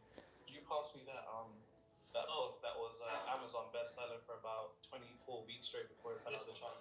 Outsmarting Reality, Amazon bestseller in all 3 categories for 24 weeks straight. Link in the description. Thank you, AJ. Problem. Let's see, I'll use black. Perfect. And this is exactly on topic with what I was just talking about, actually. One thing that you have to realize is that most people in the realm of manifestation, in the most respectful way, I think they find one thing, and there's nothing wrong with this. I'm just an individual that's just read hundreds of books because I just want to see all of these different opinions in different fields and kind of synthesize them into my own. And that's what I've done. But one thing that a lot of people don't take into consideration is the idea of how humans evolved. From a point of evolutionary psychology, which is nothing more than psychology of how human beings are wired, you can see it as a study of the primal, the lower self, the devil, the beast. You know, these are all the same, different names, the same thing, the monkey mind across many different cultures. We evolved as human beings in a group, quite literally. So one thing that you have to understand, and bear in mind, whatever exists within exists without, as above, so below. So we can look at this from a point of evolutionary psychology, we can extrapolate it with the Hermetic principles to understand the fabrics of how reality works unconsciously. Human beings evolved in groups, which quite literally meant that being in a group ensured survival. So group equals life. Separation equates to death. How do I know? Because the punishment was literally exile. They would exile, man. You're banished. AJ, you're banished from this kingdom. Exile. And if you got exiled, you were like, when I get out of there, it's long. You just see those gates open. Those gates open, you just know you was finished. It's a long day, right? And because human beings evolved from a point of evolutionary psychology in groups, like I said, the collective actually is wired into your brain. The collective consciousness is wired. Being in a group is wired independence can have quite damaging effects on mental health. When we look at the loneliness epidemic and the idea of what loneliness equates to people's mental health, because this is going against hundreds of thousands of years of psychological wiring from a point of evolutionary psychology. Now, that exists internally. Now, if we extrapolate that on a metaphysical level, we can see as well as that. If within there's a collective aspect of your brain that ensures survival, then if we look at it on a metaphysical level, there's a collective entity in of itself, a collective consciousness that Oh my God, what the heck's going on? is known as an agreeable. It's a combination of thought forms that forms its own entity, a hive mind-like entity, and then it begins to take on its own, I guess, blind intelligence. And now it wants to exist, and it has its own desires that are created from the emotions and the thoughts that it was born from. Why do I say that? One thing about the collective that you understand, that you have to understand, I was just alluding to this in a previous conversation. The collective hates ease. Yep. The collective hates ease and loves struggle. Now, do not be so ignorant to think that this isn't somewhere within your mind, because I can assure you it is. Bar. Especially if you're African. Now, one thing that we have to understand, going back to what I believe, is we've made suffering a virtue. We've made suffering noble. And indirectly, the indirect implication of making suffering a virtue is that we've made ease an enemy. That's a bar, write that down. Yep. We've made ease an enemy when ease is supposed to be enjoyment. Every human being desires ease. Exactly. Extrapolate this to whatever desired realities. You want ease in your relationships. Actually, it might not. Some niggas are quite toxic and they want the drama and the chaos. It's completely fine. Yep. Some people want that. Wants ease with their finances. People want ease in their careers. People want ease in their business. But when you've made ease an enemy, why would it ever come sit down? Bar. Because the collective consciousness quite literally hates ease. How do we know? Go back to the examples that I was just saying before. When you hear that somebody, yeah, he was a business owner for 70 years and he struggled and he lost money every single year for 70 years, and then in that 71st year, his business popped up. We look at that story and we're like, wow. Yep. Amazing. And then paradoxically, when we look at the individual that is able to attain success quite quickly, we look at them with a degree of disdain. Exactly. This idea that suffering through the trenches is noble. The collective consciousness hates ease and it loves struggle. And if the collective consciousness is a force that your own consciousness is against, then you have to ask yourself,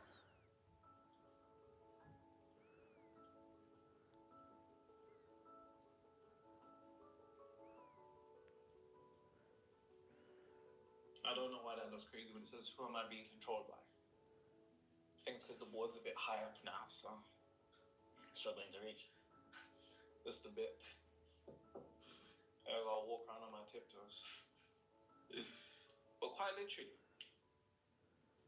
who are we being controlled by? If you're not doing your thinking yourself, then who's doing your thinking for you? Ask yourself, why do I hate the idea of things being easy? How do I know that you hate the idea of things being easy? Because you'd feel fucking bad if it was. It's true. That's messed up when you think about it. If you was It able is. to get in that relationship and you're just smooth sailing, your relationship is just like just heaven, you feel bad because you know the people around you are going through the absolute trenches. If your business popped up before other people that have been struggling around you for time, you feel terrible. If your finances began to change in a way exponentially to other people, you feel guilty. Not anymore. Able to get that career promotion like that. Not anymore. And that's because that guilt isn't yours. That guilt is nothing more than the inheritance of the collective consciousness hating the idea of ease. And because you subconsciously hate ease, you've now made ease your enemy. And you will end up vibrationally self-sabotaging any particular degree of ease because you've inherited the ideas of love and struggle. And we think to ourselves, oh, it doesn't matter, that's just other people. Go back to what I just said about evolutionary psychology. Independent in terms of what is quite literally left to the mind. That's why people don't do it. That's why people literally don't do it. That's why I already killed the mine. And that group meant life. Independence is death. So why would somebody detached detached from the collective consciousness, but detaching from the collective consciousness is actually an aspect of your ability to materialize reality, because so long as you're Or encapsulated within the paradigm of the collective consciousness, then you'll be stuck in that box. And you'll be stuck in that box, and you'll be stuck in those particular degree of limitations. yep. You have to ask yourself this stuff. Do I hate the idea of things being easy? Now, bear in mind. The conscious mind's gonna say, Mistake of being like, no, me, I love things to be easy. Because once again, it's not about you. It's about this. yeah. Subconscious. It's about the self-conscious. The conscious loves it. The subconscious. Now ask yourself, through experience, observation, degree of emotional intensity, what are you more primed for? Are you primed for things to be easy and for things to unfold for you in a manner that's smooth? Or are you accustomed to the idea of things being a struggle for you? Things being difficult? Things are actually becoming very easy now. Right? Because we champion these particular things. Yep. So true. Very true, bro. This is a really good video.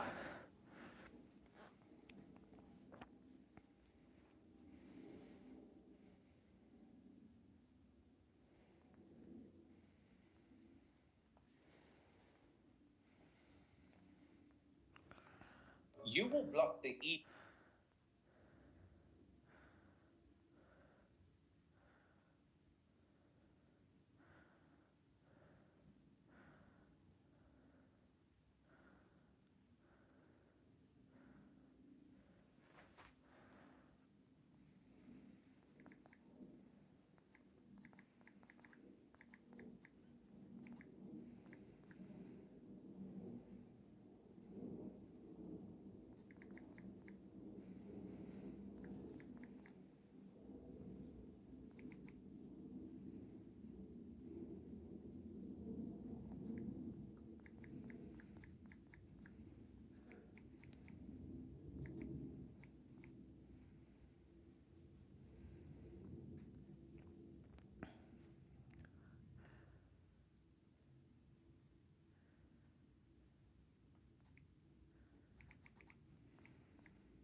Cool.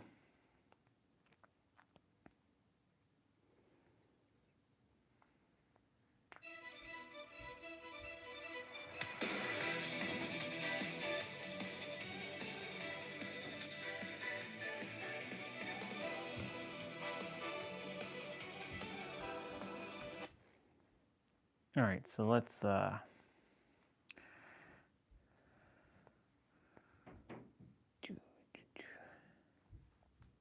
to fight for the right cause. There are those who words alone will not reach. You are gentle. You do not like to hurt. I know because I too have learned these feelings. But it is because you cherish life that you must protect it. Ugh.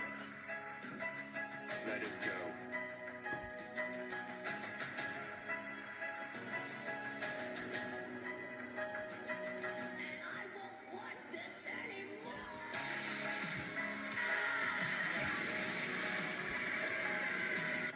It is not a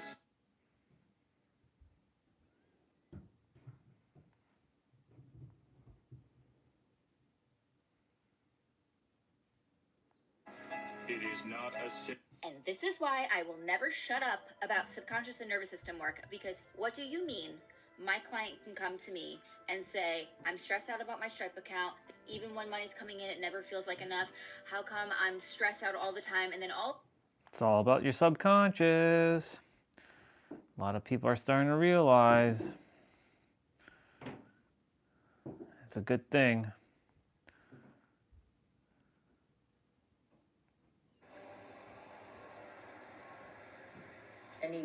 Anything you want to tell people, make sure they have, or? Yeah, so make sure you have shoes on. Why shoes? Because we're going to be doing a lot of different jumping jacks, lunges, various things that can fuck up your feet. So don't want that to happen to you. Make sure you have a towel or a mat, something that you can sit on. Oh, thanks. Because I don't want you to get a cherry bomb on your butt from doing sit-ups. You can probably get one anyway. How many people are now? 11,500 and just about 2,000 on Facebook. All right, I'm gonna get going here. So basically, I'm not the most comfortable person in the world being on Instagram and Facebook all the fucking time like I have been. Yeah, I know all the time for me is 3 times in like 4 or 5 days. And England. All right, just some more squats.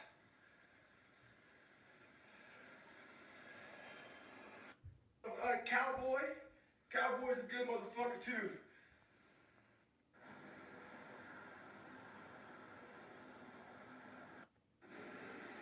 What is this working? Your shoulders. All right. 15 push-ups. Oh.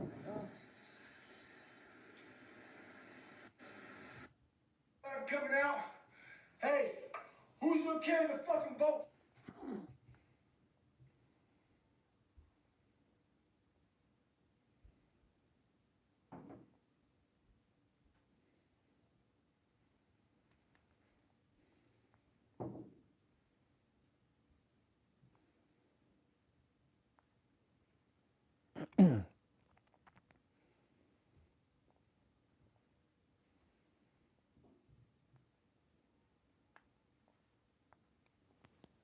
Thank you so much for that. I appreciate it. And I appreciate you stopping by the page and checking out what I'm doing. I appreciate the compliment on the... Thank you so much for that, Tracy. I really appreciate it very, very much. There's a lot that that I've evolved from that video. That video was from my other channel. That's from like, I think 3 years ago now.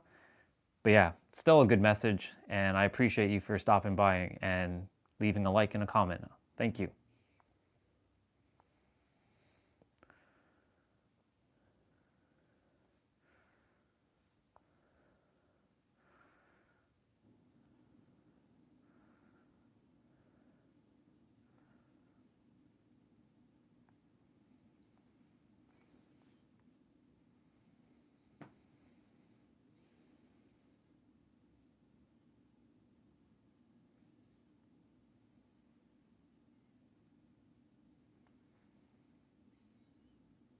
Not bad.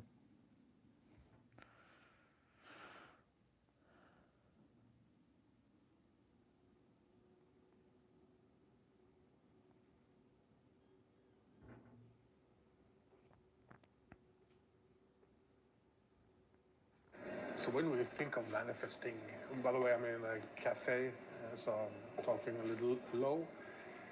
When we think of manifesting, we think of closing our eyes, visualizing what we want, and feel the joy, like the law of attraction way, right? I interviewed, in fact, 50 spiritual experts. I write about this in an article. You can read it down below. It's linked there. And I asked them, okay, you manifested. How did you do it? And a lot of them said, I don't know. I just did it. And I'm a journalist, right? Oh, by the way, I wrote all these articles for a magazine about manifesting. And they said, no, I don't have a method. I just do it. And I was like, no. you did something. Please tell me.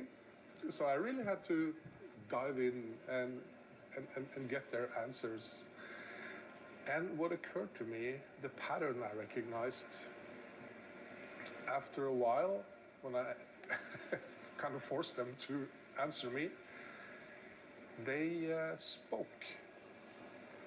They used their voice. They talked to their guides, to...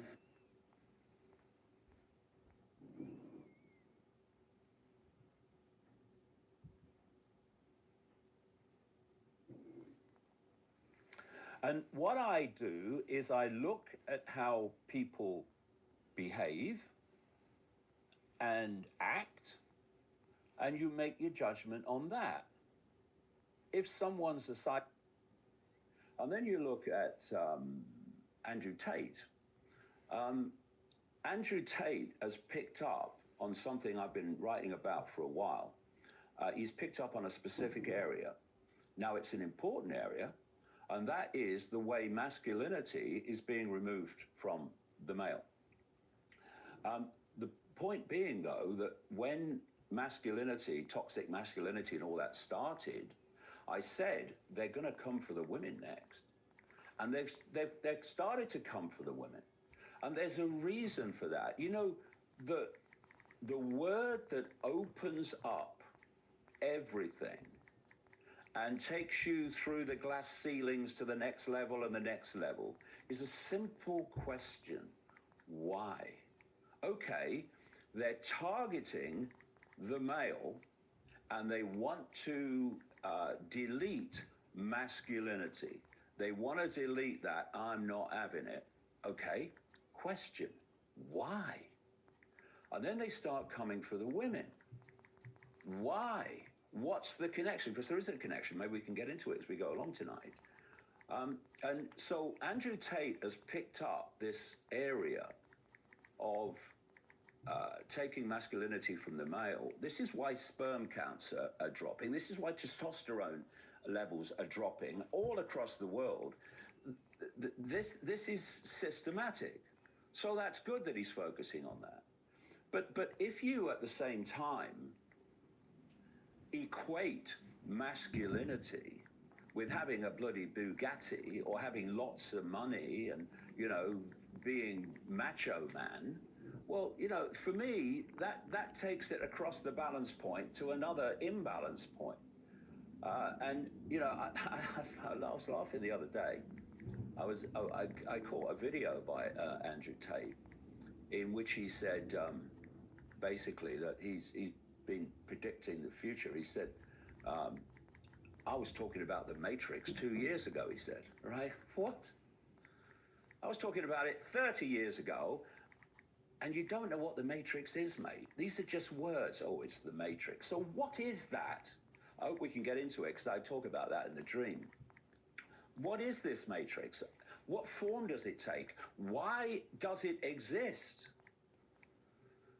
And so what you're looking at is people, and they become the big names, you know, and they get massive numbers and followings. And canceled, and Andrew is potentially going to prison for 10 years. Yeah, but you look at it and you see dots. You don't see dots connected. So another one, and all these people have come out in support of Russell Brand, and that's okay, that's their choice. But it's a bit early to start making judgments, like I say, on things that we know nothing about, because we don't. Another one is Ben Shapiro of the Daily Wire. The Daily Wire is not the alternative media, it's an alternative Republican Party. It's 5 cent centric, and it's looking into American politics and analyzing American politics, which is fine. I don't have a problem with any of these people doing what they're doing. I have a problem with the fact that they are together, and I will bring Jordan Peterson into that as well. There's some very interesting things to say about psychology. Again, it's another area, another dot, very interesting stuff. But in terms of the big picture, I haven't got a clue what's going on, frankly. And so you've got all these different people in what I call the barricade, and they're all making their contributions. And, you know, I say, okay, fine, yeah, no problem, yeah, good. But better than the BBC. Yeah. But yeah, and actually, interesting you should mention that, because another one of these barricade organizations is GB News in Britain. You know, this is something that is kind of important to point out.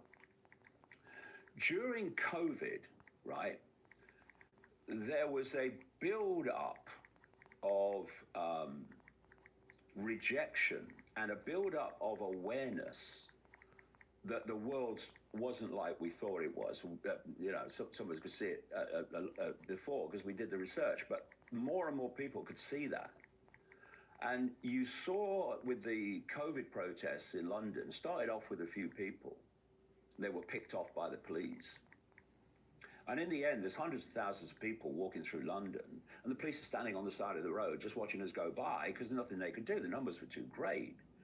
And there comes a point where, if you like, the resistance needs to be, it needs to have the steam taken out of it. So what you do, you don't keep pushing and pushing and pushing, because if the resistance gets to a certain point of massive penny drops in the population, hey, authority doesn't have the power. We have the power. Their power is our acquiescence to their power, our illusion that they have power, but actually the power they're recycling against us is the power we're giving to them in the form of acquiescence. That's their worst nightmare, this global cult I talk about. That people will grasp that. And when you've got the hundreds of thousands of people in London, for instance, we're starting to get there. The police, you know, were bashing people with bayonets at one point, and now they're standing on the side of the road watching us go past because it's just too many people, right? The power dynamic was on public display. So you take the steam out. And that's something that I've seen happen with this, if you like, the barricade. It's like we can't get everyone to believe what we want them to believe. So what we'll do is we'll give them people and organizations, and I include GB News in this, if not consciously, then by what it does, we'll give them a bit of an alternative to keep them happy. Okay, this is alternative. And people in this, what I call mainstream alternative, the barricade, they will say something. One of the greatest tools that we can all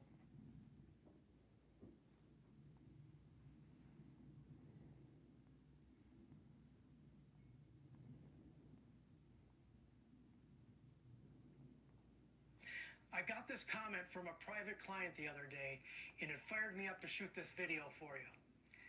Jack, fascia squats are unbelievable. Fascia My legs squats? feel strong, my lower back pain is gone, and my balance feels rock solid. Best I've felt in years. How do you even come up with these exercises? Roger, feeling great at 64. So how do fascia squats make a 64-year-old guy feel that strong?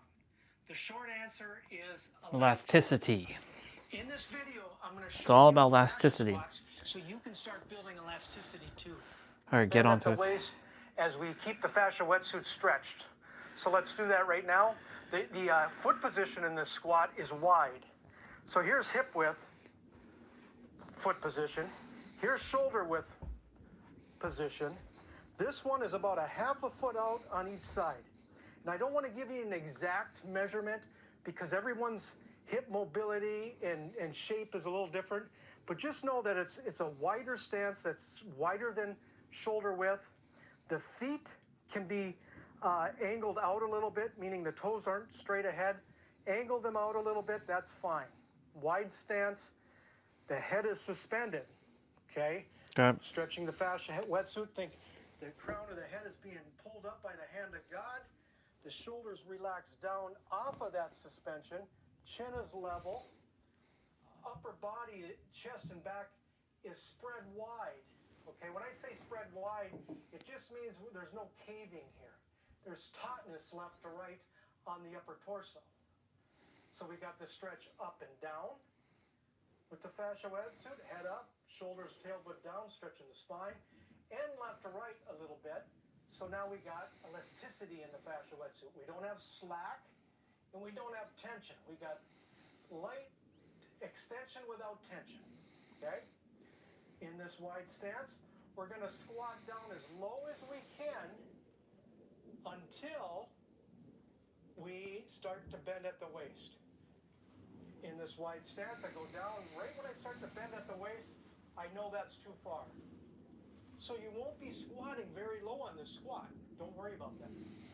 Now, if you have compromised balance or you feel unsure of yourself, stand in front of a wall with a bent elbow. Okay, about a bent elbow distance from the wall, and just gently hold the wall, support your hands on the wall as you go down. That will help as you do this exercise if you're worried about, if you're unsure of your balance and that sort of thing. So make sure when you're squatting, bending your knees down into the squat, that your knees track your toes. Don't have your knees cave into the inside of your toes or to the outside. Keep the knees tracking the toes as you squat down into your squat.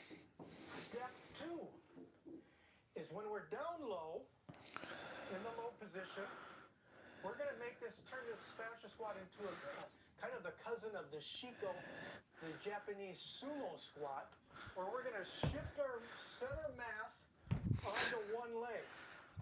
Right now, my center mass, think of your belly button area, is between my two legs, my 2 feet. That's the base of support, the 2 feet. Center mass is right in the middle of that. That's the way we're designed to move best. If I'm going to go onto one leg, shift my body over this way, I want to shift my center mass, my belly button, move from center. I lead move from center as I go to that one leg. What I don't do is what a lot of people do, they're just going to bend at the side of their waist and do this. Instead of just bending at the side of your waist, we keep the torso upright and we think of the belly button area moving over, shifting over until it's right over the center of this foot. Right?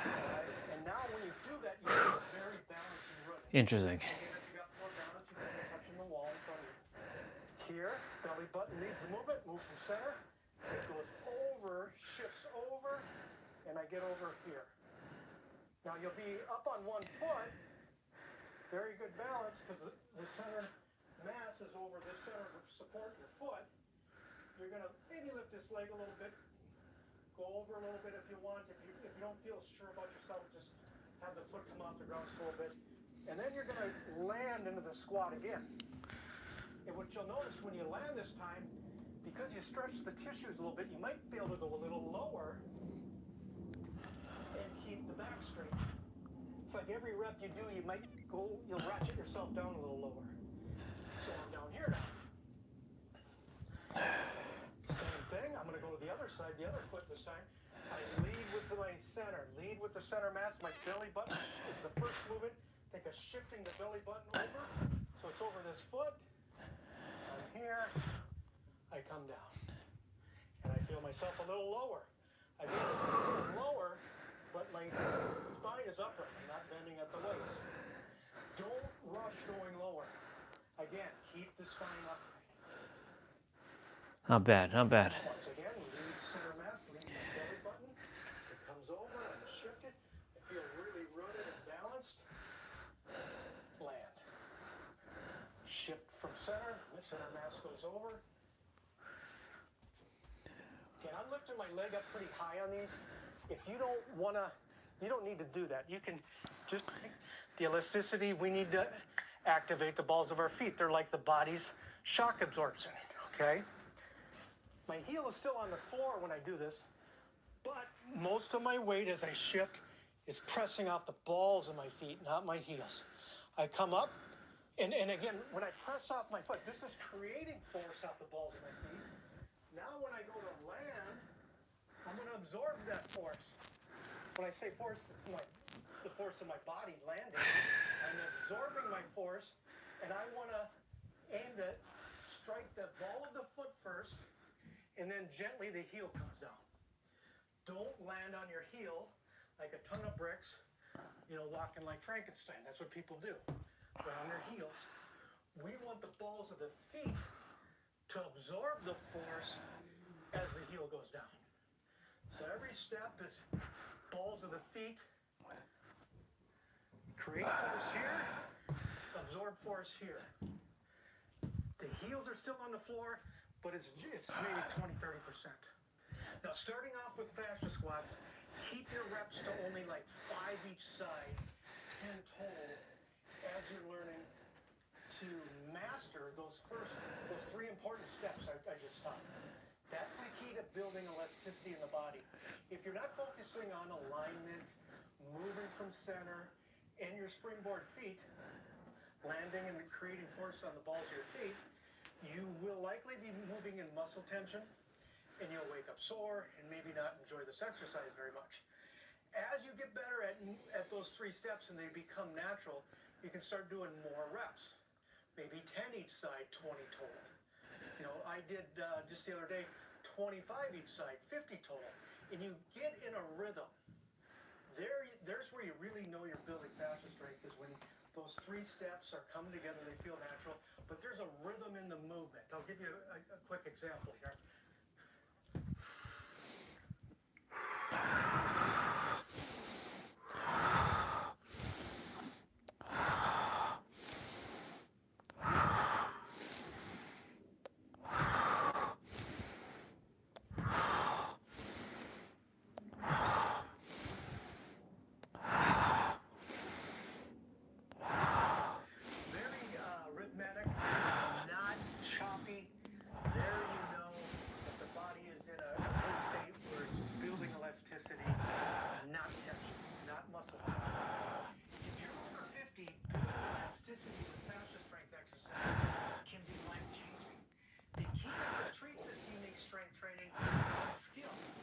Instead of busting it out with grueling workouts, literally organizing your body to activate your untapped fascia strength. It's a different way of looking at working out and exercise. It's true. I just added a new drill to my fascia strength and power program. I like it. It's an advanced extension of the fascia squats you saw in this video. If you already know the program, scroll down to the bonus exercise section, look for the exercise named the human windmill. If you don't have the program yet, there's a link in the description down below if you'd like to check it out. That's it for today. See you on the next video.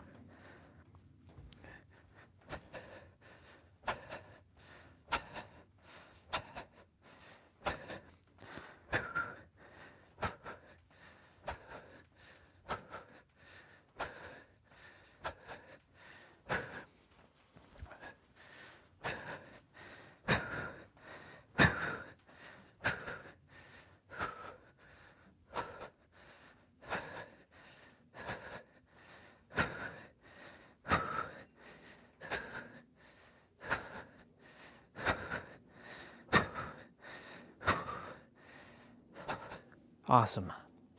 Okay.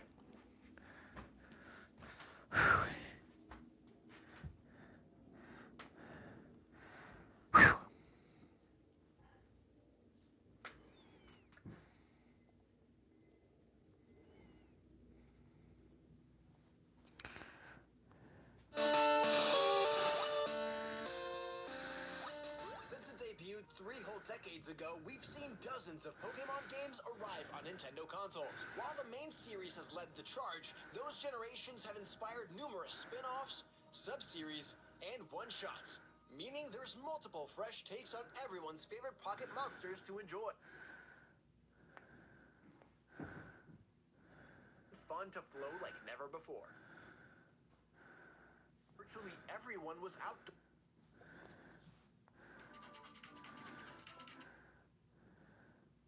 catching them, and a brand new area in the Sevi Island Tree Hollow story with a focus on Suicune. Then, what did you think?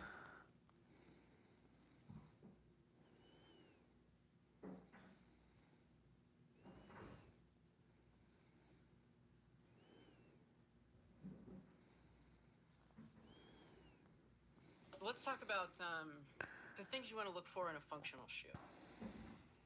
My non-negotiable is the wide toe box. The toes have to be able to splay. When you think of all the diagnoses that we talked about, bunions, neuromas, hammer toes, when the forefoot can splay, the foot's going to function better. So that's number one. Number two is having the heel and the toe in the same plane. And number three is having a shoe that is thin and flexible. When you wear this type of footwear, I call this a workhorse shoe because there is more loads going through all of your tissues, through your bones, through your ligaments, through your tendons, through your muscles. So your foot gets stronger when you wear this type of footwear. There's research on that. Now, you have to earn your right. This is the plantar fasciopathy conversation. You can't go from wearing a aggressive high cushion shoe Like this one here. with an insert, for example, and say, oh, this stuff makes sense. I'm gonna go take that off and I'm gonna go wear this 24 hours a day. You won't like me. Why? Because you'll say, hey, my heel's hurting. Because you haven't done the work. It's, hey, let's do these foot exercises. Let's wear this for 10 minutes a day. And then people are like, wow, that does feel better. And then it's a transition into wearing this more often. Now, when you have patients that have had a very weak foot, or clients that have had a very weak foot with different diagnoses, this is a hard, shoe to walk around in for extended periods of time. So that's when we'll talk about footwear that still puts the foot in a wide position, wide toe box. I love this shoe. And I also like the mesh upper because the toes can expand.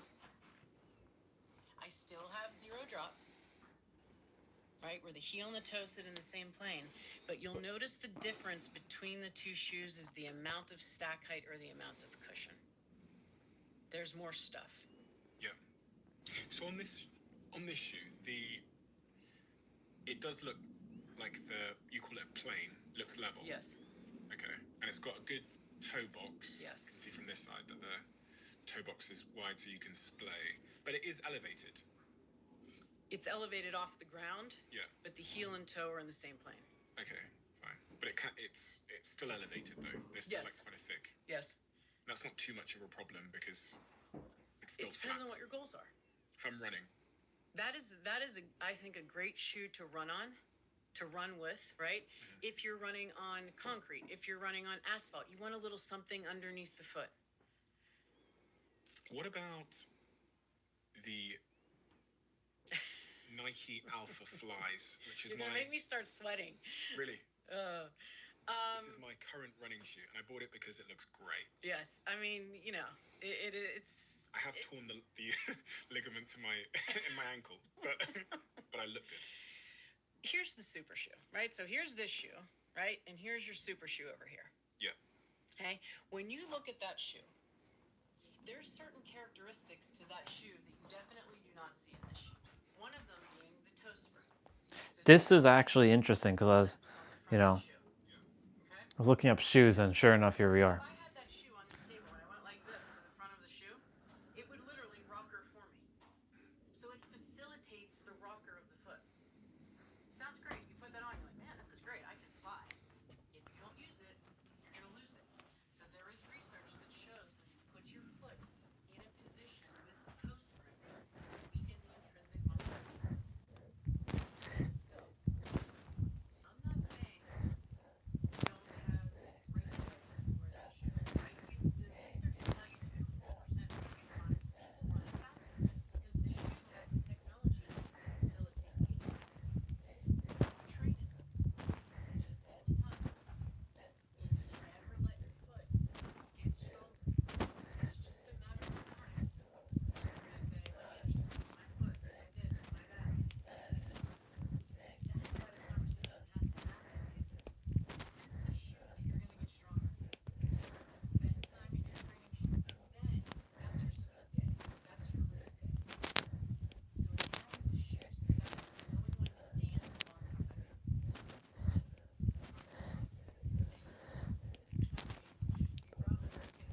So it's having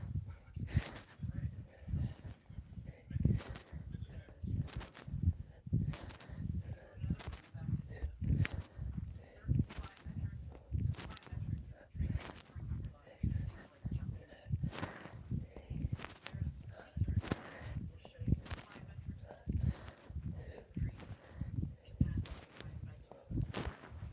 knowing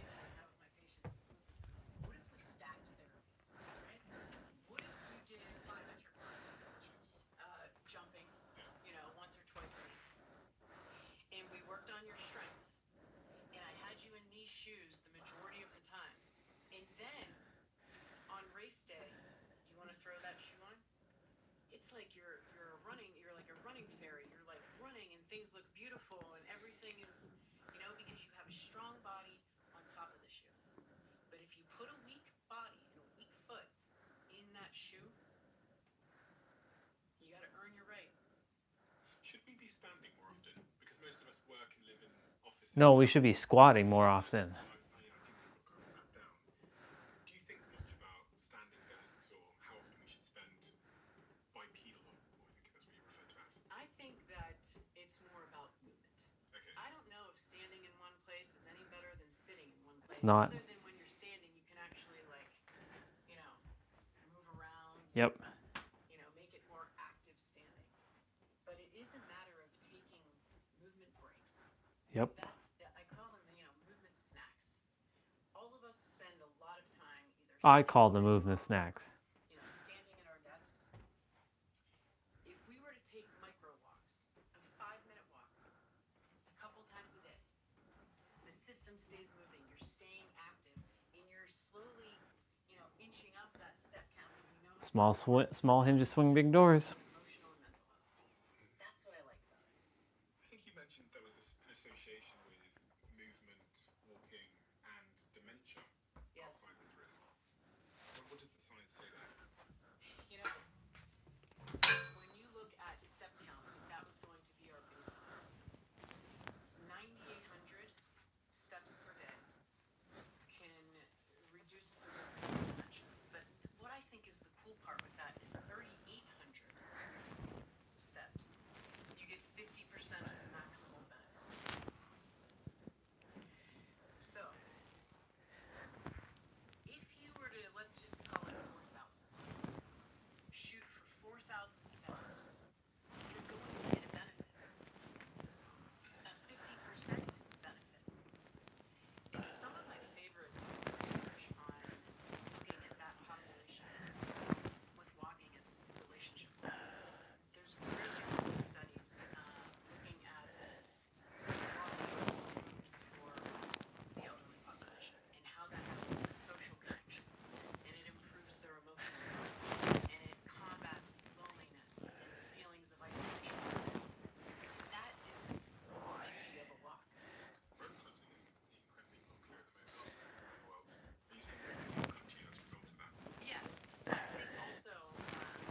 true. I don't know, but I'm certainly going to do my best to change that.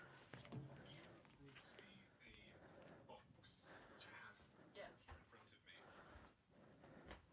Foot health kit. Yes. That's what it says on the front of the box. A foot health kit. I mean, The hell is that? Let's see. what is in this box? It's like my little bag of treats. You know, when I started doing this, it was funny. This is what you give people as a bag of treats. That's right. For their birthdays and stuff. I want people to start thinking about their feet because I think there's such implications for their health. And It's true. I wanted to make it easy because when we think about all the things we need to do to stay healthy, it's like I have to strength train. I have to, eat this. I need to VO2 max. I need my cardiorespiratory fitness. There's a lot. So I wanted to make it easy. So I first, one of the things that is in there are toe strengtheners. So I'll pull them out of the box. So those are toe spacers. toe spacers. Yes. So is this all the same thing, right? Yes. So these are toe spacers. Correct. And then there's this. Yes. What's this? Those are toe strengtheners. Toe strengtheners. Okay, so that's Yes. my toe workout. Yes. There is this thing. A band. And then there's this ball. Yes. So this is my foot gym. That's right. Can you show me how this stuff works? Absolutely. Okay, so these are my feet, and these are my ankles. So I had plantar fasciitis in, I believe it was this foot actually, and then right now I've got a high ankle sprain, which is some kind of ligament here has been torn, and they told me that it's torn on all three sides. So I've been in a boot for the last couple of weeks, but I've taken it off over the last week or two, and I was on crutches as well. What are you? The minute I took my socks off, you became fixated on my feet. Yes. What do I need to be thinking about? And what can you see just by looking at my feet? When you're looking at this foot here, you can start to see this little bump here. You can start to see bumps on the top of the big toe. Okay, and the diagnosis is a hallux limitus or a hallux rigidus. And basically what that means is that you have formed arthritis on the top of the toe. So it prevents you from getting that full range of motion that we need when we walk and run. Okay? If the bump goes out to the side, that's what we call hallux valgus. That's the bunion. Okay? Interesting. So that's why the foot is a window to mechanics, because you can see loads, aberrant loads, right? Why is this forming here? So, Makes one of sense. the first things I want to look at is how much range of motion. The big toe, it's all about the big toe. When we're walking, we put a lot of loads and force. That's true. on the big toe when we walk. You should have about 40 to 45 degrees to walk out of that big toe. So here's Eddie. Here's 45 degrees up. Okay? So yes. So what I want to see is how much range of motion. Can you see how he's off the ground though? I want the ball. Always looking to improve and optimize health. That's the name of the game here. We're just getting I have a started. lot And then you want to look I have a at lot to do. dexterity. So in other words, can you isolate your toes? So can you lift just your big toe on the right? Good. I can. And then on the left. Well, I'm practicing that. It's funny because when you'll see people that have poor awareness to their feet, when they try to lift their toes, you'll see them their hands, and your back isn't going to extend your toe. Okay? And then put your big toe down, and then extend your four toes. Yes. No, that pinky is not. That's not listening. There you go. And here. I'm double jointed. You're going to lift up all of your toes. I can lift up all my toes, but if I keep my bottom toe, my big toe, You can see 2, 3, and 4. Right? They don't want to spread as much.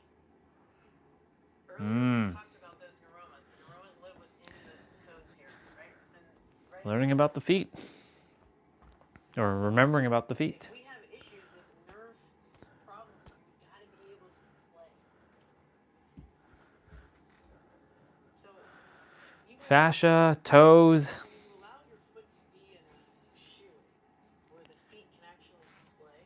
Yeah, my toes can actually splay. She splays like this. This is what she means by splay, not like this. When she's talking about splay, she's referring to her toes being able to do this in your shoe. If your toes can't splay in your shoe and they're doing this, there's a little bit of a problem. It has to be able to do this. Because remember, the widest part of the foot should be the toes. So that's what we She's examining his foot right now. front of the foot. We also talked about that muscle. This is a short video though. It's not the full video. I believe it was the right side. So one of the things we'll do, and you can actually do this at home. You could use like a credit card. So in my office, we can actually measure that. But if you were to do it at home, you just take a card and put it underneath the toe. Okay, and make sure you're lined up here, yeah? And some people will also do that. See how you're like holding your leg, just the toe. And then I'll try to pull the card out from under you. And I shouldn't be able to do that. I should feel some tension. And then I'll ask the patient, where do you feel this? What's working? And if they say, my hip, my quad, it's wrong guy. We're talking about the foot. So you should feel that in the arch of the foot and maybe into the calf. Okay, big toe. Flexor hallucis longus. She's putting a credit card under his toe, big toe. Starts over here. It's very important to strengthen this muscle. I saw the full video on my feed, so I might go and watch it. The outside of the leg. It comes down the foot, crosses under, and inserts into the big toe. Then I'm going to take the card and I'm going to put it underneath the foretoes. The muscle that we're looking for, yes, that's beautiful. See how you got that little... See, that's the second compliment I gave you. It's hard. I'm going to put this underneath your toes. Right? Little, yep. And then don't let me pull the card out. Well, I'm wearing socks too. Feel that in the arch of your foot. Patients that have... I'm not really feeling it, to be honest. I'm not feeling it. Okay, oh, what? There you go. Roll the bottom of the foot. Interesting. Yes. Just wake it up a little bit. There's a bunch of receptors in the bottoms of the foot. So when we can't feel things, and it shouldn't surprise us. You know, if we've been walking around in footwear that compromises the function of the foot, or we've had injuries, you start to lack what we can feel. So just That's true. That's true. How long do you do that for in the morning? 60, 90 seconds. Do you do this every day? I do. I'll tell you when if I'm standing at my desk, I'll keep the ball there. Okay. When I come back from a run, I do this whole little setup. But I wear these all day. What is that you're wearing there? So these are toe spacers. So they do exactly that. They splay the foot. Well, why are you wearing that? Okay. Remember when I was telling you about my years of being a ballet dancer? Okay. In point shoes, I wore orthotics for a long period of time. I wore ill-fitting footwear, and my foot was weak and things hurt. Okay, and we talked about why I needed to fix all of that. You can see... I'll show you all. My bunion. Okay, so I work on all of this. She has a stuff spacer. all the time, and toe splay is a big part of that. So when I have these toe spacers in, they splay the foot for me. Every pair of shoes that I wear is compatible with a toe spacer. Okay, so you don't wear any narrow shoes? No. That's my non-negotiable. That This is important. That means she doesn't wear high heels. There is a difference between a wide toe box and a wide shoe. So people will say, well, I ordered the wide. The width will come here. That's where they change the width. But if the toes are still tapered, the width has to extend into where the toes are.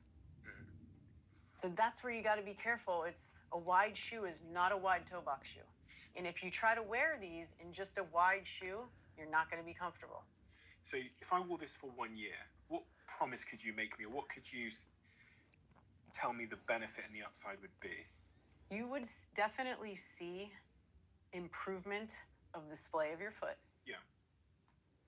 And when you have the tissues, the splay, you can start to improve the strength of the foot.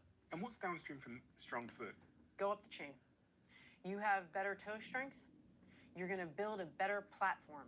You're going to have a foundation. jet engine on a jet engine. So your ankle mobility, then your knee extension, your hip extension, because your foot is doing what it was designed to do, which is be mobile and be strong. Strong foot, strong body. We need to pay attention. If things go south from here, you can expect there to be changes up the chain. I see it all the time. If you love the Diary of a CEO brand and you watch this channel, please do me a huge favor. The actual full episode 15% of the viewers on this channel is right here. I want people to start thinking about their feet. This was 9 months ago. The implications that we'll have for longevity is massive. But there is plenty of things we can do for foot strength and performance. You can actually do this at home, and I'm going to educate you here. There's a lot we can talk about here. That didn't sound like a compliment. Dr. Courtney Conley is a world-renowned foot doctor Who's making people rethink everything they know about their feet. And the shocking truth about their shoe.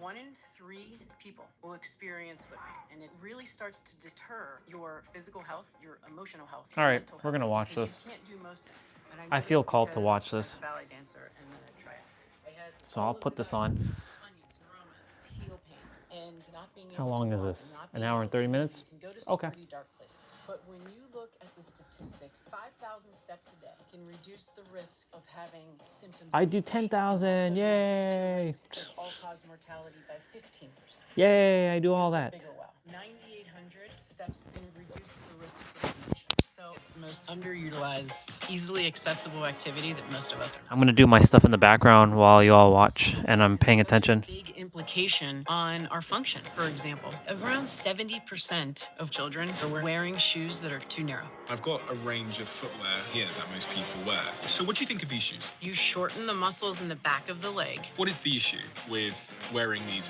So they change the structure of the foot. What about this one here? You're gonna make me start sweating. So let's talk about some good shoes then.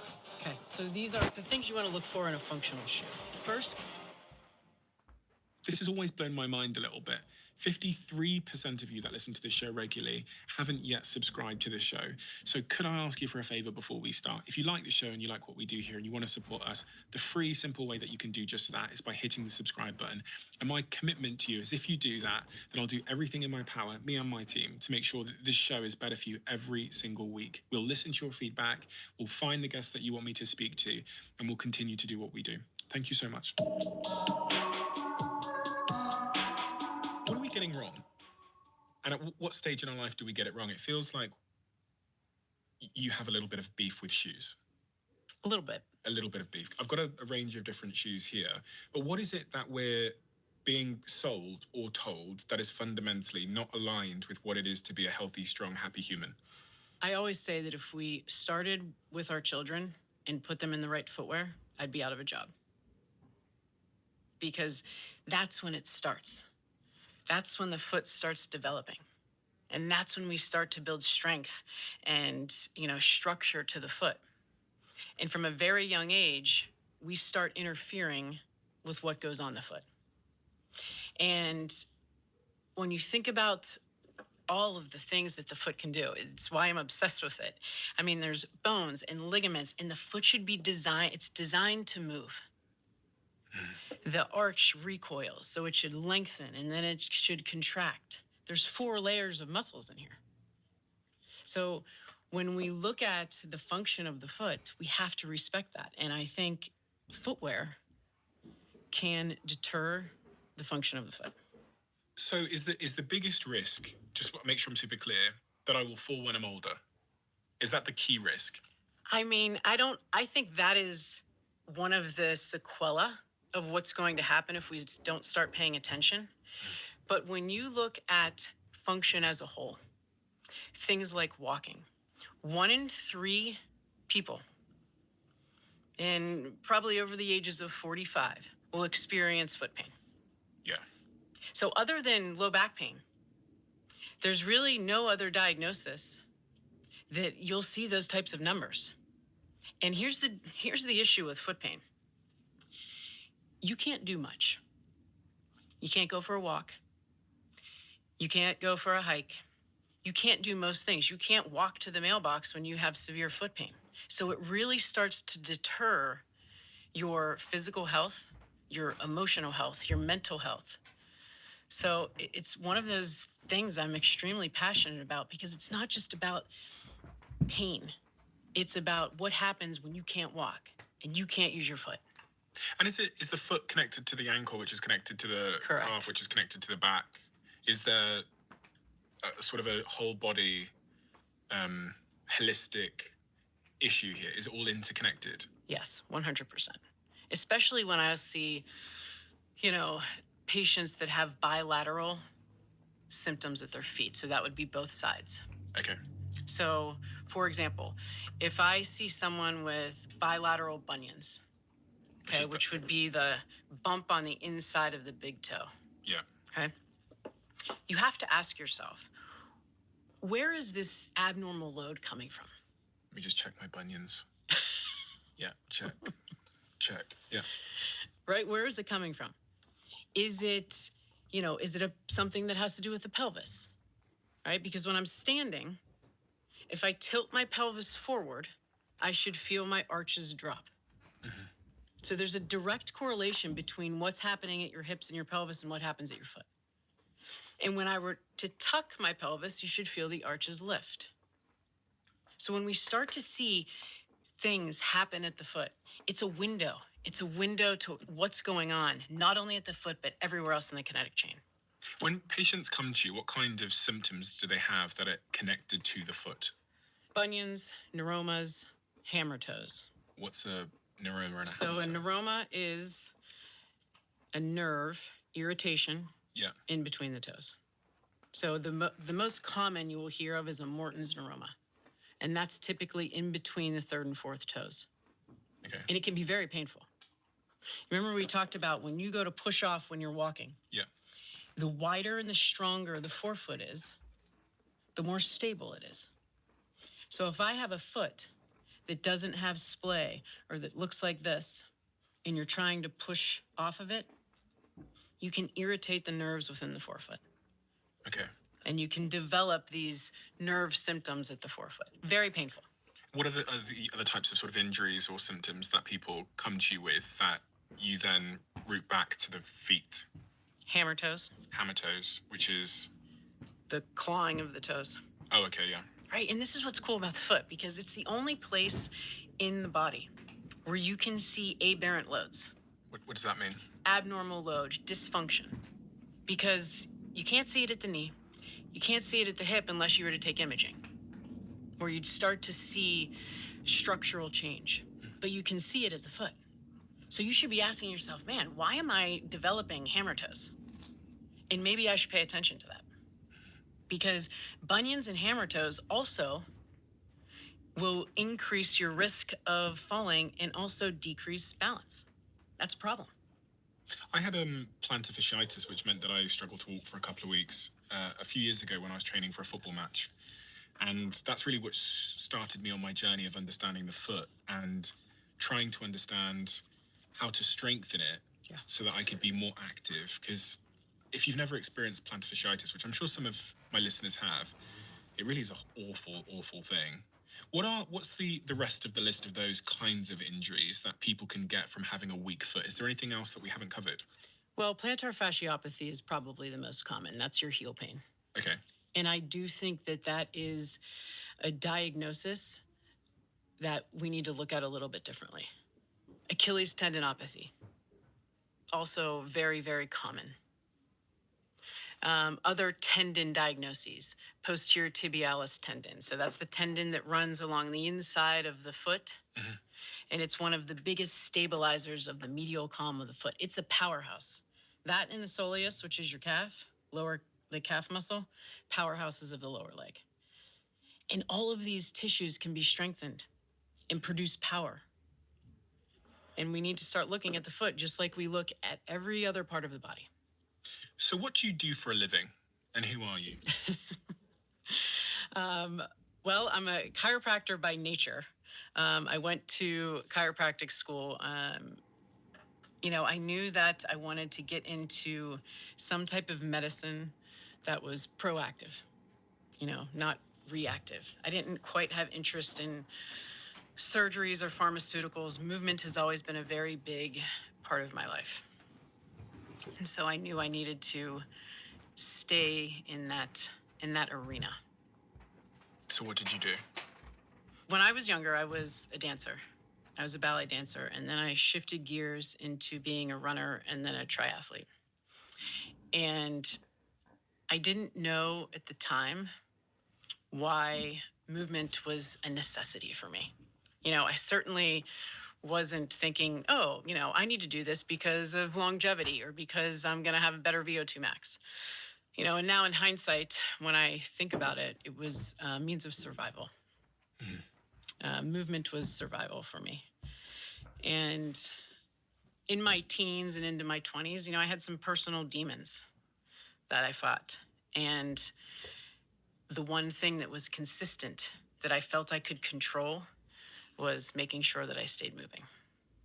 And the problem is when you have foot pain, you can't do that. And because movement was a lifeline for me, it was a mode of survival.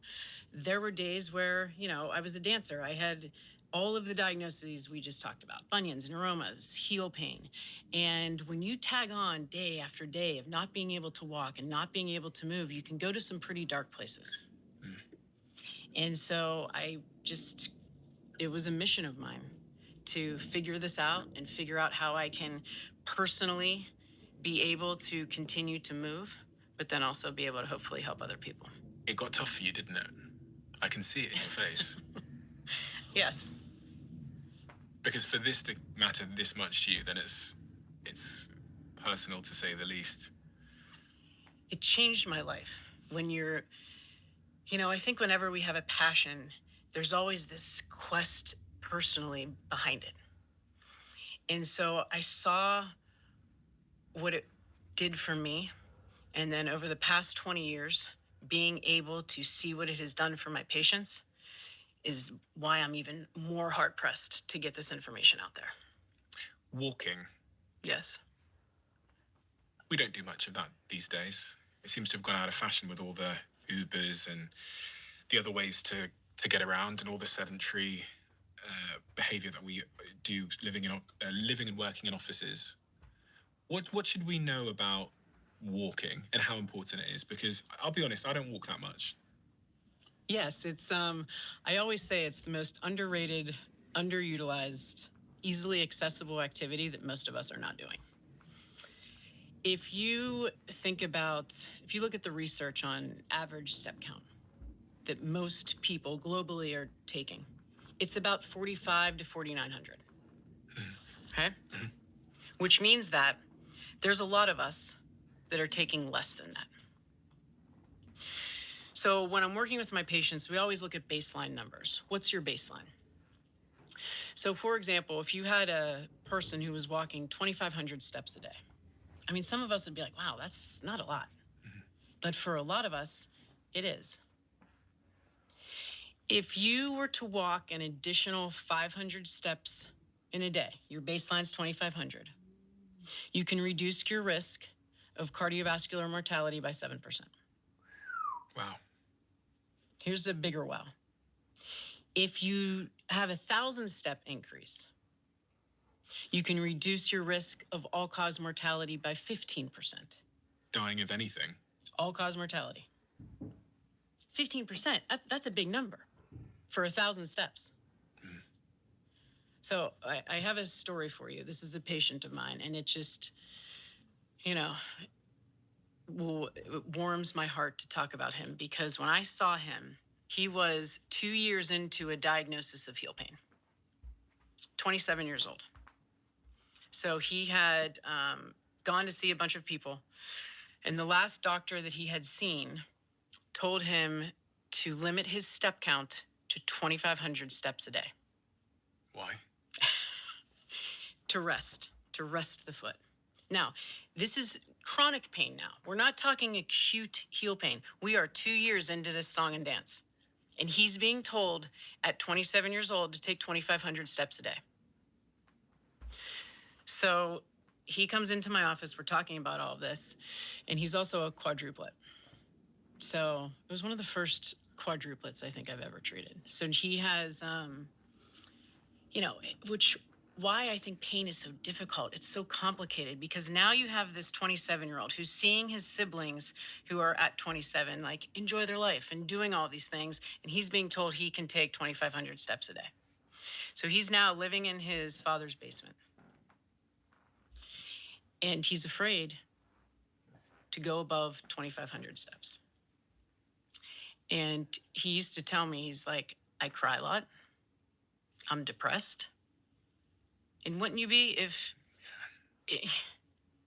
So there wasn't any magic exercise that I was going to give him 2 years into this. There wasn't any magic orthotic or magic shoe. He had done all of that. Shame on me if I would have done the same thing. So we had a conversation. And I knew I needed to get him outside and I needed to get him walking. That was my goal. Forget about the heel pain. We didn't even focus. We didn't even talk about the heel pain. I knew I needed to get him outside and start loading his foot. 2 years, this foot, by the way, when you're walking, 4 to 6 times your body weight. It can handle 4 to 6 times your body weight when you're walking. But you don't load it appropriately and muscles atrophy. So I told him, we had a long conversation. If you don't use it, you'll lose it. And I basically. said, we're going to slowly start to introduce steps. And if you think about this, if we were to say, add 1,000 steps a day, to some people that might not sound like a lot. But to someone who's taking 2,500 steps, that's almost 50% of what they're doing. Yep. So we introduced the concept of a micro walk, which is a 5-minute walk. So a 5-minute walk is about 500 steps. Okay. A 10-minute walk is about 1,000 steps. Okay. Right? So that makes it like a little more digestible, right? So you're talking to him, you're like, listen, all I need is 5 minutes. And so we started 5-minute walks. And for the first couple weeks, it was, there were good days, there were bad days, and there still are. But we were starting to build his confidence in movement. We were starting to get him comfortable on his foot again. And it was, it was one of those cases where I just I really enjoyed working with him and watching what had happened, because if you look at step counts, I knew what number I was trying to get to. Because if you look at depression, for example, 5,000 steps a day can reduce the risk of having symptoms of depression. Mm-hmm. If you get to 7,500 steps per day, it can reduce the prevalence of the diagnosis of depression. So that was in the back of my head. I'm like, we just got to keep working towards these numbers. So while we were doing that, we were strengthening his foot. I had him in different footwear. And at the end of each week, we were also talking about 3 good things. Tell me 3 good things that happened to you this week. And in the beginning of treatment, it was a struggle, Stephen. It was a struggle for him to think about good things happening in his life. And I spoke with him probably about a month ago. And his email is like my why. He was like, on average, he's walking between 5,000 and 6,000 steps a day. He still has good days, or still has bad days. More good days than bad days. But he said to me, he's like, I can't tell you the last time I cried. He's going to church. He's spending time with his dad, and it's not the step count. It's the person behind the step count. And that's why I think this stuff is so powerful. I saw it change my life. I saw what it does to my patients. I mean, it has the capacity to improve not just your physical health, but how you interact with the world. Yep. Agreed. has a completely different meaning when you understand the real sort of human consequences it can have on someone's life, for better or for worse. And it's not often until we have some kind of injury or issue that we realize that our feet and ankles were there. Yes. And that's certainly been the case in my life. It wasn't until I got plantar fasciitis that I was like, oh my God, I should have been doing something about this sooner. And then, as I told you before we started recording, I've currently got a high ankle sprain. So I've pulled some ligaments in the top of my ankle, training for this game called Soccer Aid. So I'm now going through the whole process once again of like figuring out what I did wrong and what I should have been doing as a preventative measure to try and strengthen my feet. One of the things I think most of us get wrong is our footwear choices. Yes. And I've got a range of footwear Shoes. in front of me here. These are By the types of shoes that most people wear. I want to pause for a moment. You know, I wasn't expecting a story like that. But, you know, I'm proud of that 27-year-old brother for moving and continuing and plowing through wherever you are, brother. Shout out to you. And, you know, that's the reason why, like, you know, for me, I have to move. It's not because, well, I choose to move. Not really I have to. I choose to move. But really, it's a non-negotiable. That's also the reason why I do all my fitness stuff every day. I don't care if anyone's watching me. I don't care if 10 million of you are watching me. I'm going to do my thing. Right? You know, if you don't like the fitness stuff, that's fine. That's why I put on content. Right? Like you know, right now I'm doing my stuff in the background. You can kind of see me kind of like with the shadow and whatnot, like the glare of the screen. I'm just doing my dips, but you know, the thing is, like, I want to make sure that I'm moving. Right? I'm always looking to improve my health. Always. Because I have a lot of things I have to finish before I leave this earth.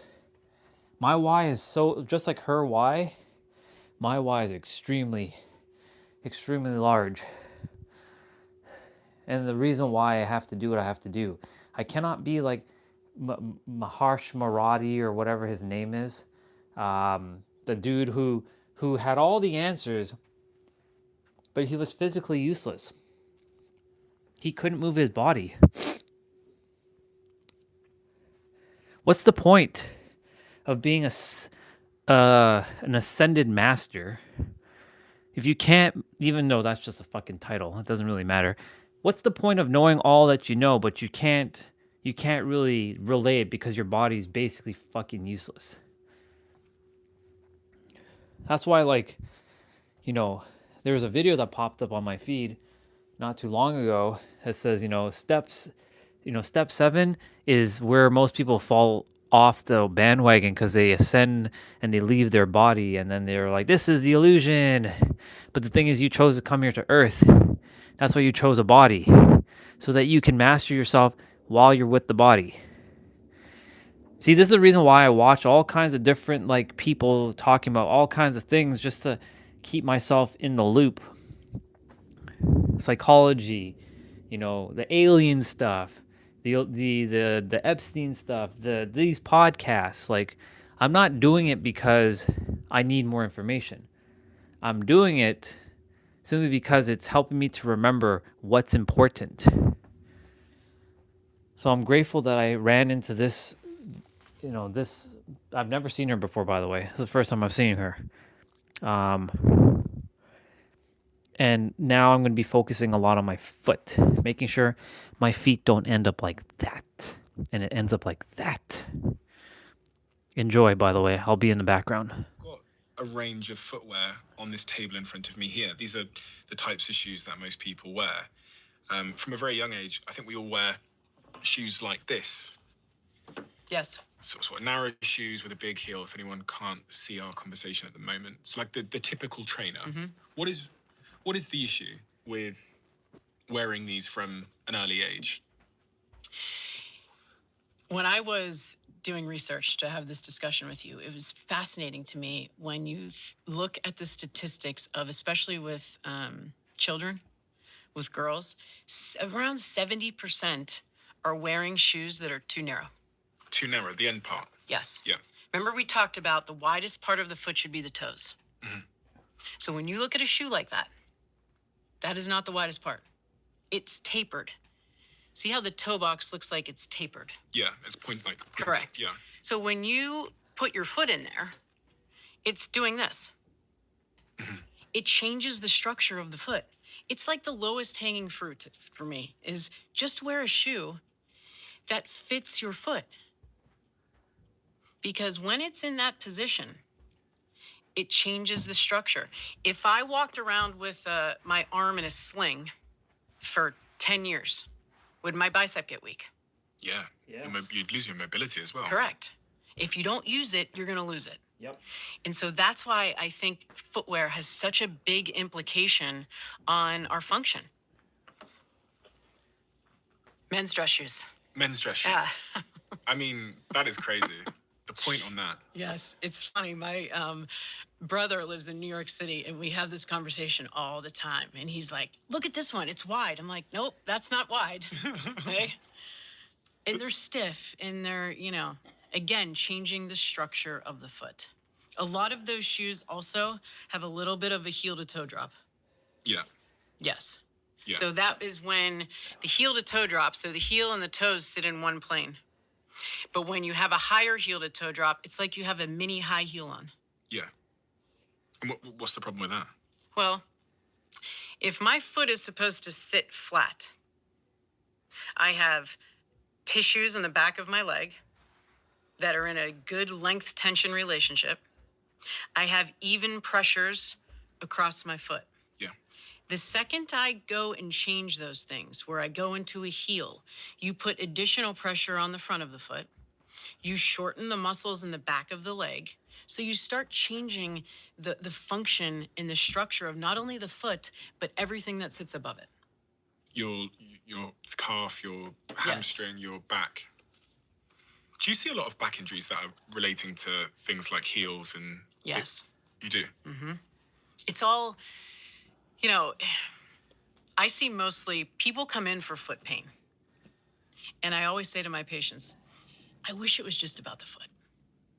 I wish I could just look at your foot and say, this is what it is. It's all right here. But it's not. Because there's a body that sits on top of the foot. The strength of the hip, for example, controls the foot. It controls how the foot unlocks. So you have to take that into account when you're looking at patients with foot pain.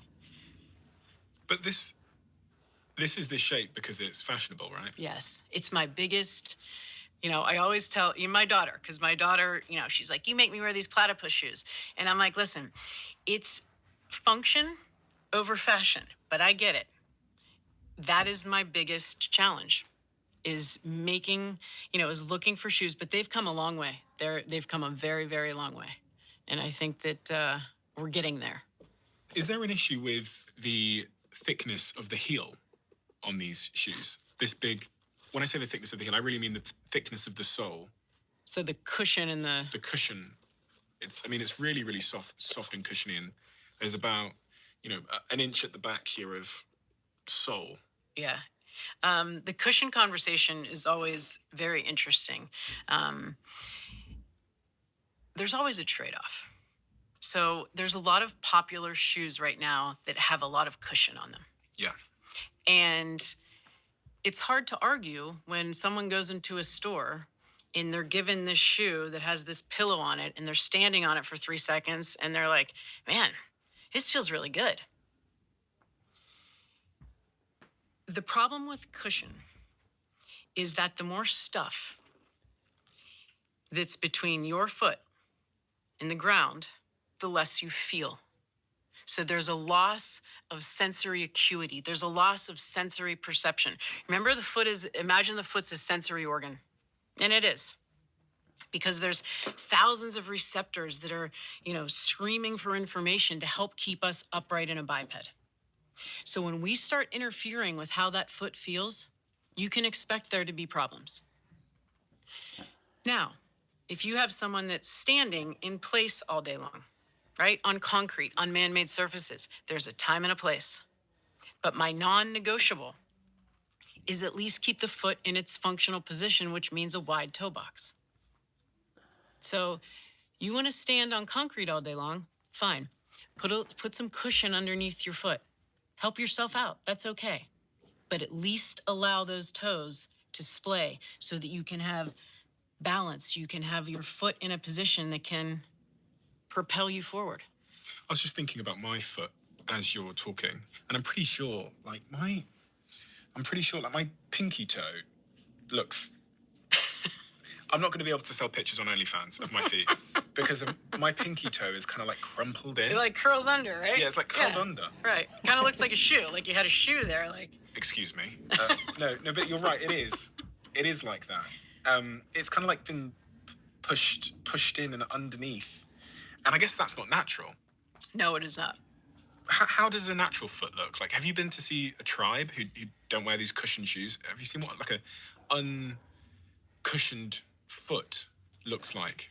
I'm obsessed. I watch people's feet all the time. I was just in Belize with my mother and daughter for spring break. Slightly creepy. Sorry. It is, isn't it?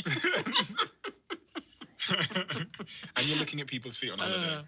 I'm always looking at people's feet because it tells a story. It's like someone's gait. You know, watching someone walk tells a story. You can tell if they just got fired or if they just got promoted, you know? But when you look at someone's foot, I was in Belize and with my mom and daughter, and there were these two guys building a house, you know, a little bit off the beach, barefoot. And I'm looking at their foot and I'm going, wow, it was wide. It looked thick. It looked flat. And, you know, I think in our society, if you will, when we think of a flat foot, we think, oh, this is bad news. We better go get an orthotic. An orthotic is a device that you put underneath the foot to help modify loads. What do they call those in the UK? Insoles. Like an insole. Okay. Yes. And so I'm watching these guys build this house and they're like coming up on their toes and they have all this, you know, toe range of motion and all this strength and power to their foot. And I'm like, that's what our foot was designed to do, is to be strong, to support. It's like building a house on sand. Yeah. You have to have a foundation that you can build upon. And it was really cool to see. It really was. When I had that pain in my foot, which they told me was plantar fasciitis, they recommended that I go to some foot doctor person. And this foot doctor person measured me up for insoles. Yes. And I put the insoles in. And then I took the insoles out. And instead of that, I just wore different shoes. Yeah. A lot of people's first sort of diagnosis and the thing that they're told to do whenever they have foot pain or back pain or whatever is go get some insoles. Is this what you think we should be doing? Because it's really, really common. It seems to be the like in medicine, they throw pills at you if you have certain symptoms. It seems to be the first thing that we do when someone has a foot problem or an ankle problem. First line of intervention is, that's why you want to change how we're viewing the foot. It's either, if your foot hurts, here's an orthoses. Which is a foot orthotic, an insert. Yeah. Or if it hurts worse, get surgery. If you look at the research on plantar fasciitis, okay, so itis being acute, it will tell you that putting an orthoses or something to modify the load underneath the foot can be beneficial initially, because you want to offload something that hurts. Yeah. But if you don't use it, you're going to lose it. So the part of the conversation that's being missed is the and conversation. It's wear this insert and strengthen your foot. Because the goal should be to have an exit strategy for the insert and get your foot back on the ground. Because I have patients, Stephen, they will come in with 20 pairs of orthotics, 20 pairs of inserts. They've tried this one, they've tried that one, they've tried different shoes, higher heel to toe drops, more cushion. And I'm sitting there going, we're missing the boat here. Let's have the and conversation. One of the muscles that is a good predictor of having heel pain, okay, is it runs parallel to the plantar fascia. So it's flexor digitorum brevis. It basically takes the four toes and presses them down. There's ways you can assess for this. So we'll look at their toe strength, and it almost always correlates with the side that has the heel pain on, because it shouldn't be one of those conversations where, like, man, I wonder where this came from. No, your foot is weak. Your foot is weak. There's a lot of load going through it. And the structures are, getting beat up. There's something Daniel Lieberman said to me, which I've never forgotten. He said if you took a child and you put them in 2-inch thick gloves from the day that they were born, and then you took those gloves off at 30 years old, can you imagine how deformed their hands would be?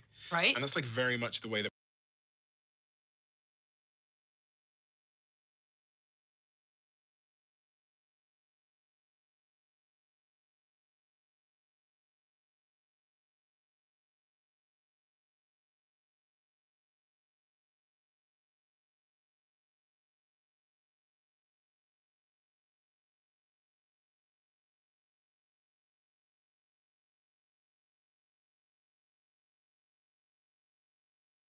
Yes.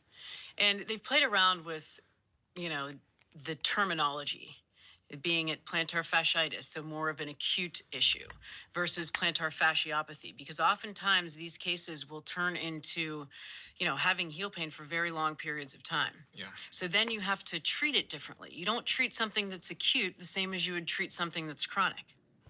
And so you have to look at, how can I build the resiliency to the foot? How did it happen? How did all of this happen? How did plantar fasciitis happen? Like, how did I get it? So I'll tell you what I was doing. I was living my life as normal. Yeah. And then I started training to play for this soccer game.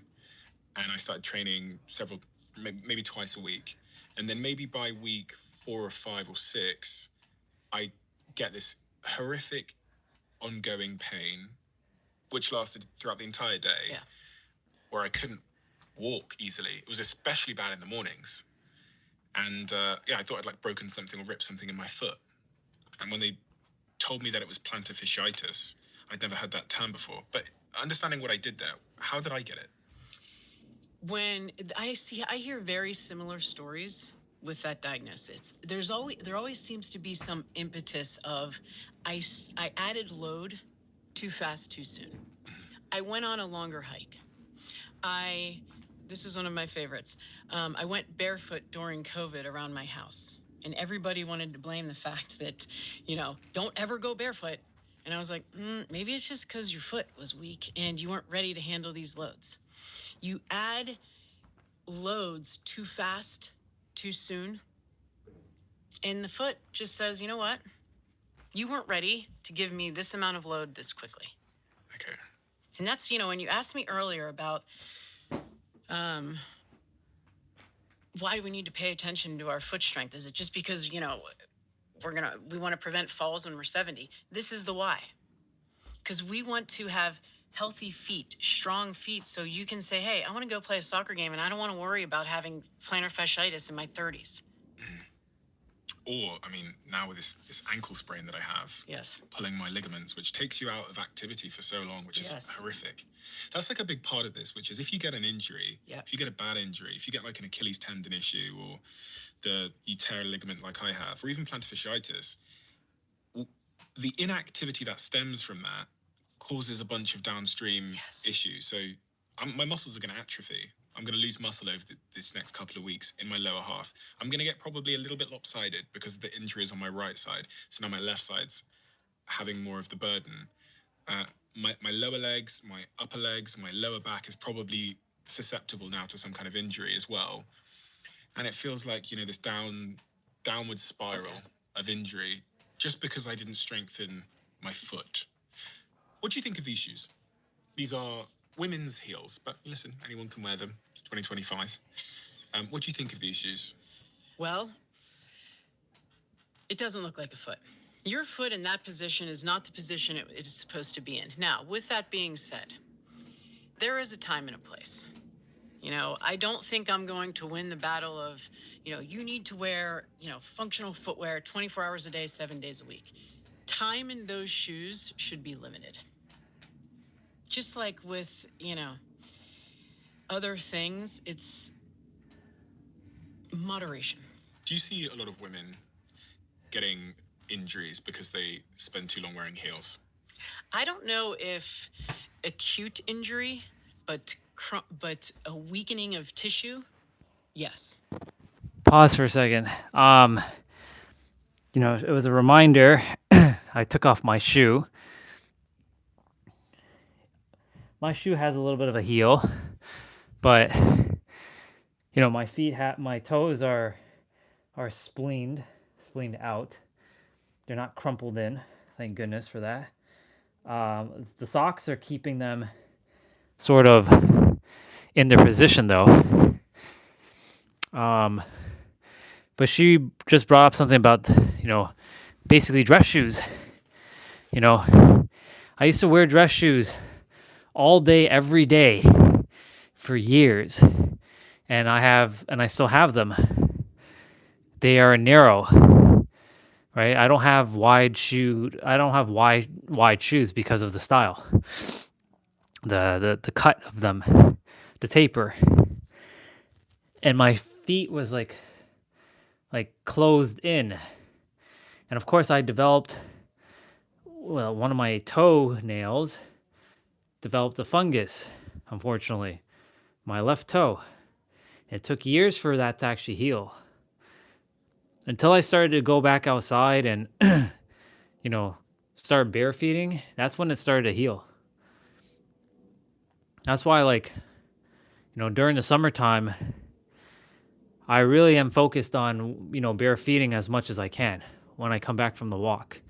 I would bare feet the entire way, but, there's going to be judgment no matter what. But I've walked bare feet a few times, during the trail walk and, coming back, right? And people are like, what the fuck is he doing? But I'm grateful I did that because it strengthened the foot. And you see all these things that I've been doing, they're all adding up. They're all little micro doses to things. So, from squatting to my movements to everything, it's all intertwined. So, I'm sure she's going to talk about dress shoes again. If not, I just wanted to touch upon that because, limit it. I'm not going to go to a function with sneakers. You know what I'm saying? I'm going to go with a 2 or 3 piece suit and wear my dress shoes. But also make sure I'm not always in my dress shoes. Yes. Because, I live in Colorado now, so I don't have that. There's not too many women in Colorado that are wearing heels. However, when I go to New York City, it's a different conversation, different environment. So, I have to use that is not the position that you want to keep your foot in. It's changing the structure of your tissues, changing the pressures in the foot. Not to mention I don't care what anybody says. That's not comfortable to walk around in. People will be like, oh, I'm really comfortable in heels. I'm like, are you really though? The links we go to look good though, right? That's right. Yep. Okay, so let's talk about some good shoes then. Okay.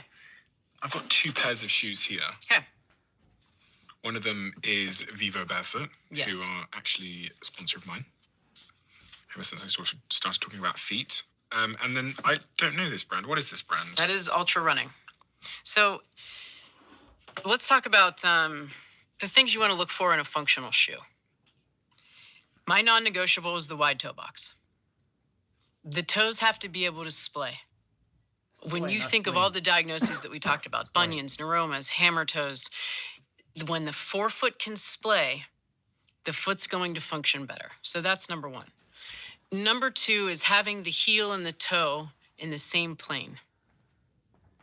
And number 3 is having a shoe that is thin and flexible. When you wear this type of footwear, I call this a workhorse shoe because there is more loads going through all of your tissues, through your bones, through your ligaments, through your tendons, through your muscles. So your foot gets stronger when you wear this type of footwear. There's research on that. Now, you have to earn your right. This is the plantar fasciopathy conversation. You can't go from wearing a aggressive high cushion shoe Like this one here. with an insert, for example, and say, oh, this stuff makes sense. I'm going to go take that off and I'm going to go wear this 24 hours a day. You won't like me. Why? Because you'll say, hey, my heel's hurting. Because you haven't done the work. It's, hey, let's do these foot exercises. Let's wear this for 10 minutes a day. And then people are like, wow, that does feel better. And then it's a transition into wearing this more often. Now, when you have patients that have had a very weak foot, or clients that have had a very weak foot with different diagnoses, this is a hard, shoe to walk around in for extended periods of time. So that's when we'll talk about footwear that still puts the foot in a wide position, wide toe box. I love this shoe. And I also like the mesh upper because the toes can expand in here. I still have zero drop, right? Where the heel and the toe sit in the same plane, but you'll notice the difference between the two shoes is the amount of stack height or the amount of cushion. There's more stuff. Yeah. So on this shoe, it does look like you call it a plane, looks level. Yes. Okay. And it's got a good toe box. Yes. You can see from this side that the toe box is wide so you can splay, but it is elevated. It's elevated off the ground. Yeah. But the heel and toe are in the same plane.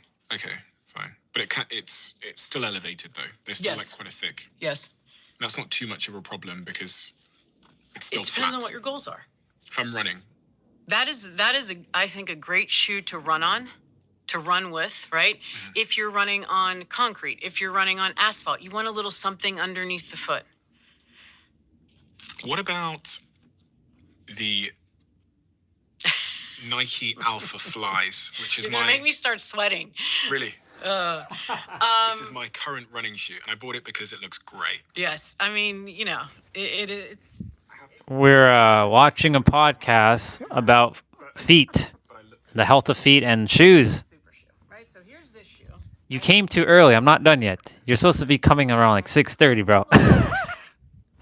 There's certain characteristics. We're gonna play at 6:30. I should be done by then. One of them being the toe spring. Yeah, so she's explaining about shoes and like your toes need to be splay, not like your toes have to be wide, not like this. It would literally rocker for me. That's what's going on right now. Facilitates the rocker of the foot. I'm just doing my stuff in the background while watching. Great, I can fly. If you don't use it, you're gonna lose it. So there is research that shows when you Okay, no problem. in a position with toe spring, you will weaken the intrinsic muscles of the foot. Maybe tomorrow if you're free. I'm not saying don't have race day and wear that shoe, right? The research will tell you 2 to 4% running economy. People run faster because the shoe has the technology to facilitate gait. But if you train in that all the time and you never let your foot get stronger, it's just a matter of time. You're going to say, my hamstring, my foot, my this, my that. And it's like, that's why the conversation has to happen is this is the shoe that you're going to get stronger in. Spend time in your training shoe. And then that's your speed day. That's your race day. So it's having this shoe spectrum, knowing when to dance along the spectrum. I feel like I can bounce in these. I mean, you probably can. I literally, when I put it on, I was like, wow, I can bounce. That's right. I think it has like a piece of metal going through the middle of it. There's carbon in there. You know what another fun fact is, though? Certain plyometrics. So plyometric is training the spring of the body. So think like jumping. There's research that will Everything's interconnected. also increase capacity in running by 2 to 4%. So my conversation I have with my patients is, listen, what if we stacked therapies, right? What if you did plyometric work? Which is? Jumping, yeah. Once or twice a week. And we worked on your strength. And I had you in these shoes the majority of the time. And then on race day, you want to throw that shoe on? it's like you're like a running fairy. You're like running and things look beautiful and everything is, because you have a strong body on top of the shoe. But if you put a weak body and a weak foot in that shoe, you got to earn your right. Should we be standing more often? Because most of us work and live in offices now, and we sit at desks. And I do this podcast sat down. Do you think much about standing desks or how often we should spend bipedal, or I think that's what you referred to it as? I think that it's more about movement. Okay. I don't know if standing in one place is any better than sitting in one place, other than when you're standing, you can actually move around and, make it more active standing. But it is a matter of taking movement breaks. Like I call them, movement snacks. Hey. All of us spend a lot of time either sitting all day long or, standing at our desks. If we were to take micro walks, a 5-minute walk, a couple times a day, the system stays moving, you're staying active, and you're slowly, inching up that step count that we know is so important for not only physical health, but emotional and mental health. That's what I like about it. I think you mentioned there was an association with movement, walking, and dementia, Yes. Alzheimer's risk. What does the science say there? When you look at step counts, if that was going to be our baseline, 9,800 steps per day can reduce the risks of dementia. But what I think is the cool part with that is 3,800 steps, you get 50% of the maximal benefit. So if you were to, let's just call it 4,000, shoot for 4,000 steps, you're going to get a benefit, a 50% benefit. And some of my favorite research on looking at that population with walking is relationship walking. There's really cool studies looking at walking in groups for the elderly population and how that has a social connection, and it improves their emotional health, and it combats loneliness and feelings of isolation. And that is the beauty of a walk. Run clubs are getting incredibly popular at the moment, Yes. aren't they, all around the world? Are you seeing more and more people come to you as a result of that? Yes. I think also, it was interesting. I was working at the running event in Austin, Texas, and I was teaching there. And so a lot of the shoe stores were there. And one of the bigger shoe stores had said that the majority of their clients now are actually walkers and not runners. And I thought that was pretty interesting. And I'm thinking to myself, I wonder why that is. Like, are more people reverting to walking because they're getting injured when they're running? Are they, I'm making all these conclusions in my head. I'm like, well, is it because we're going in the wrong direction with footwear? Because we're creating this shoe that is basically doing the work for us and it feels so good and, people aren't putting the work in anymore? I don't know, but I'm certainly going to do my best to change that. You brought me a box, which I have Yes. here in front of me. Foot health kit. Yes. That's what it says on the front of the box. Foot health kit. I mean, what is in this box? It's like my little bag of treats. When I started doing this, it was funny.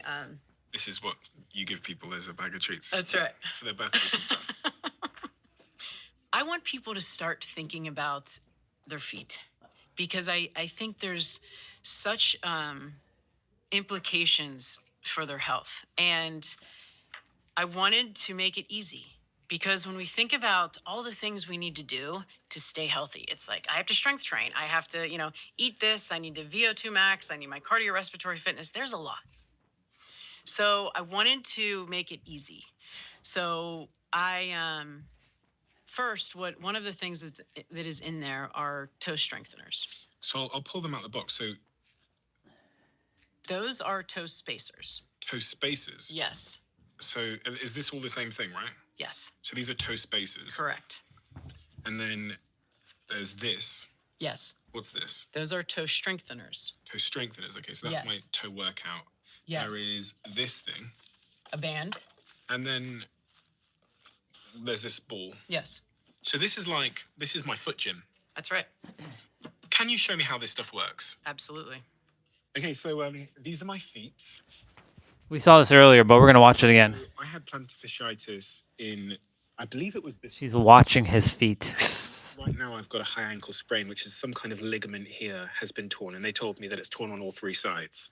So I've been in a boot for the last couple of weeks, but I've taken it off over the last week or two, and I was on crutches as well. What are you? The minute I took my socks off, you became fixated on my feet. Yes. What do I need to be thinking about, and what can you see just by looking at my feet? You know, when you're looking at this foot here, you can start to see this little bump here. You can start to see bumps on the top of the big toe. Okay, and the diagnosis is a hallux limitus or a hallux rigidus. And basically what that means is that you have formed arthritis on the top of the toe. So it prevents you from getting that full range of motion that we need when we walk and run. Okay. Okay? If the bump goes out to the side, that's what we call hallux valgus. That's the bunion. The bunion, okay. Okay? So that's why the foot is a window to mechanics, because you can see loads, aberrant loads, right? Why is this forming here? So, you know, one of the first things I want to look at is how much range of motion. The big toe, it's all about the big toe. When we're walking, we put a lot of loads and force that go through the big toe when we walk. You should have about 40 to 45 degrees to walk out of that big toe. So here's Eddie. Here's 45 degrees. Up. Okay? So yes. So what I want to see is how much range of motion. Can you see how he's off the ground though? I want the ball of the big toe on the ground. That's a good amount of range. That's the first nice thing you said about my feet. We're just getting started. I'll find something else. And then you want to look at toe dexterity. So in other words, can you isolate your toes? So can you lift just your big toe on the right? Good. And then on the left. That's actually quite hard. Like, I've never had to do that before. It's funny because when you'll see people that have poor awareness to their feet, when they try to lift their toes, you'll see them like their hands. I'm like, your back isn't going to extend your toe. Okay? And then put your big toe down and then extend your four toes. Yes. No, that pinky is not, that's not listening. There you go. And here. Okay, and then what I want you to do is you're going to lift up all of your toes and spread them.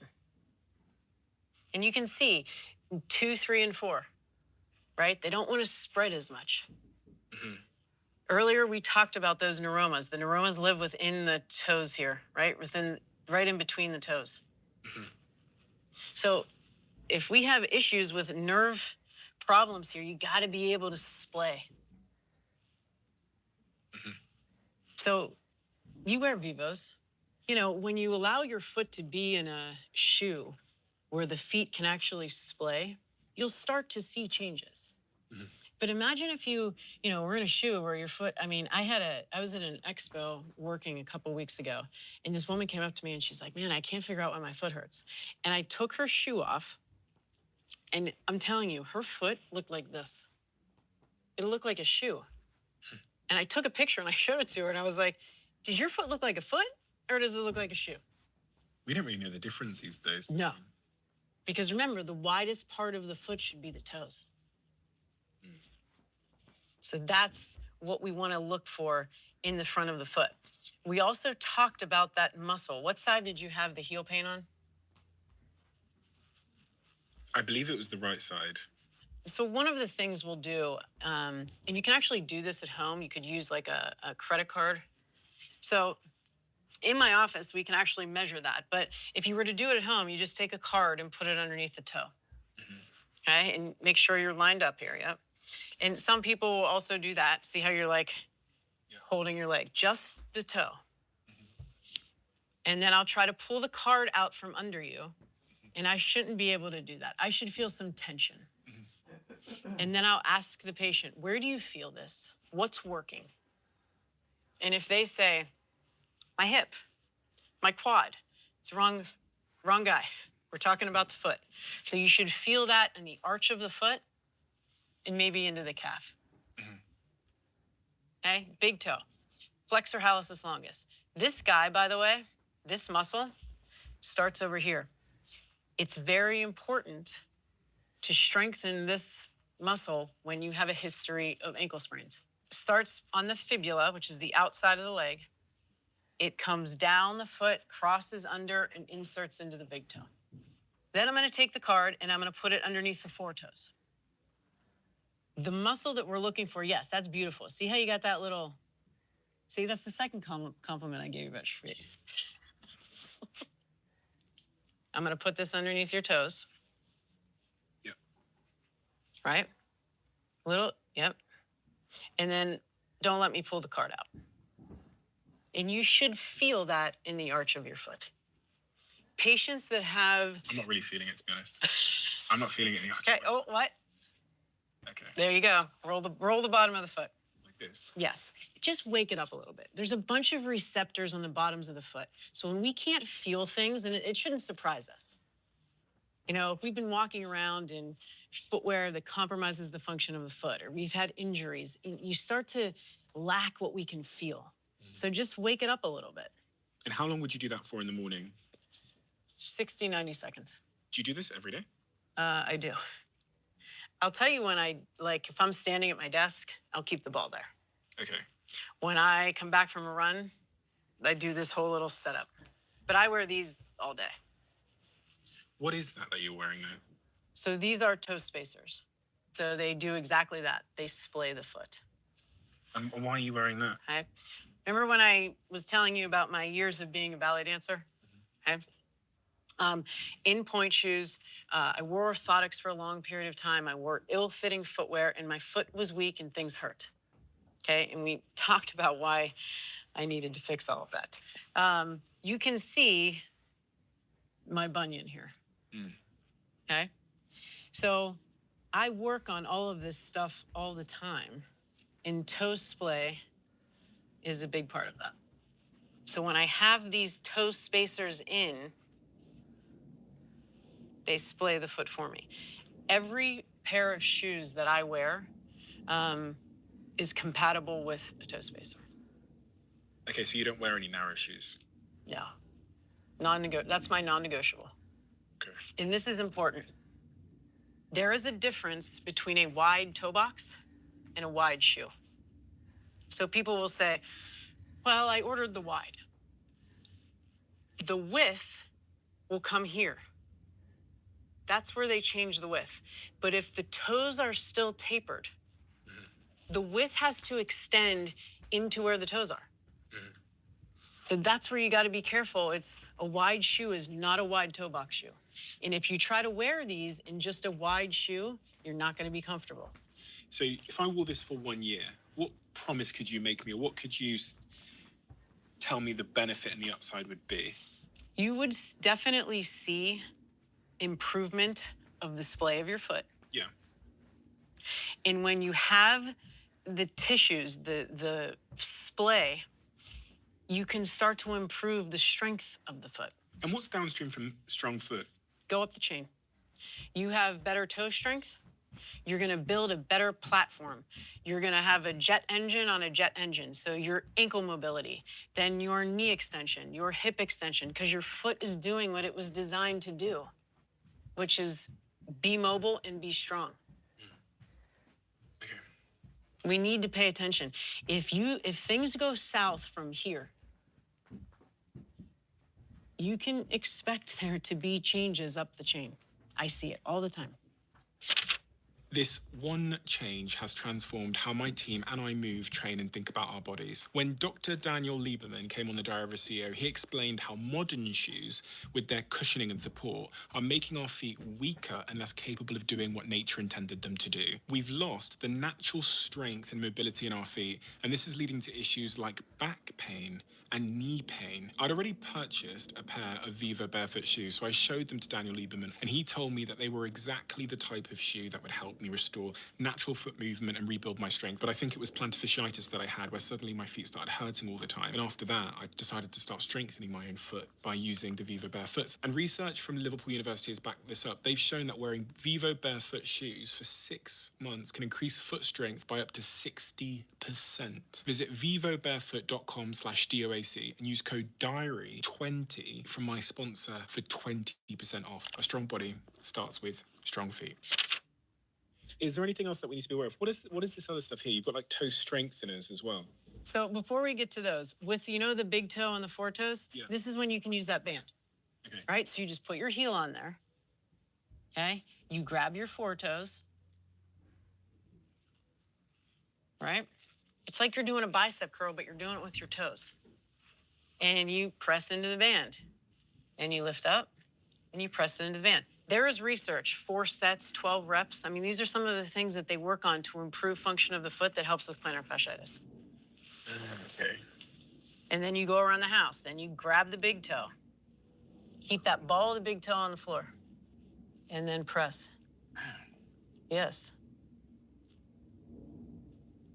Right? And it's a good place to start. You're building strength in your foot. And if you want to really get after it, go for just the little guy. Oh my gosh. Little piggy. Let's have a look. Piggy. It's really wild because the abductor digiti minimi, the muscle that abducts the little toe, is just as big as the big one. And we just are like, oh, that toe's just there to, hit furniture. It stabilizes the outside of the foot. What is the difference between someone that does this and doesn't do this? Well, let's start with pain. Yeah. I use the word prevent injury. That's tough for me. You want to create an environment where you can have the best opportunity for function. So when people strengthen their foot, they are going to have a foundation that's going to have resilience to the rest of their system. This is what we walk on. You cannot build a jet engine on a paper airplane. I'm working with a lot of, athletes right now are getting bigger, they're getting stronger, they're getting faster. And if you look at the rates of injuries at the foot, they're going up because we know the amount of loads that go through the foot when we walk and when we run. So if we want to do a bunch of squats and do a bunch of deadlifts and do all the sexy stuff, but not pay attention to the foundation on which we're putting all of this on, you're going to run into problems. So from a function perspective, you're improving your function from the ground up. You're providing a better environment for your body to decrease pain. And when we get older, it's, you don't want to be chasing your tail with this stuff. How does this dovetail into mobility and flexibility? Because that's something I'm thinking a lot about at the moment. I realize that as I do a lot of upper body workouts and stuff like that, when you watch me pick up the weights and stuff, put them back down, I look like I've got the mobility of someone that you would think was double my age. And I wondered if a lot of it starts with our feet. So we talked about the big toe. When you're walking, the big toe has to extend a certain amount, okay? I'm going to show you here, okay? So when I'm walking, I have to have a certain range of motion out of my toe. And that gives me range of motion out of my knee and out of my hip. If I cheat the system, so let's say this is the only amount of range I have. Let's say I have a big toe that's only going to extend 20 degrees. You're going to compensate. You might shorten your stride. You might take shorter steps.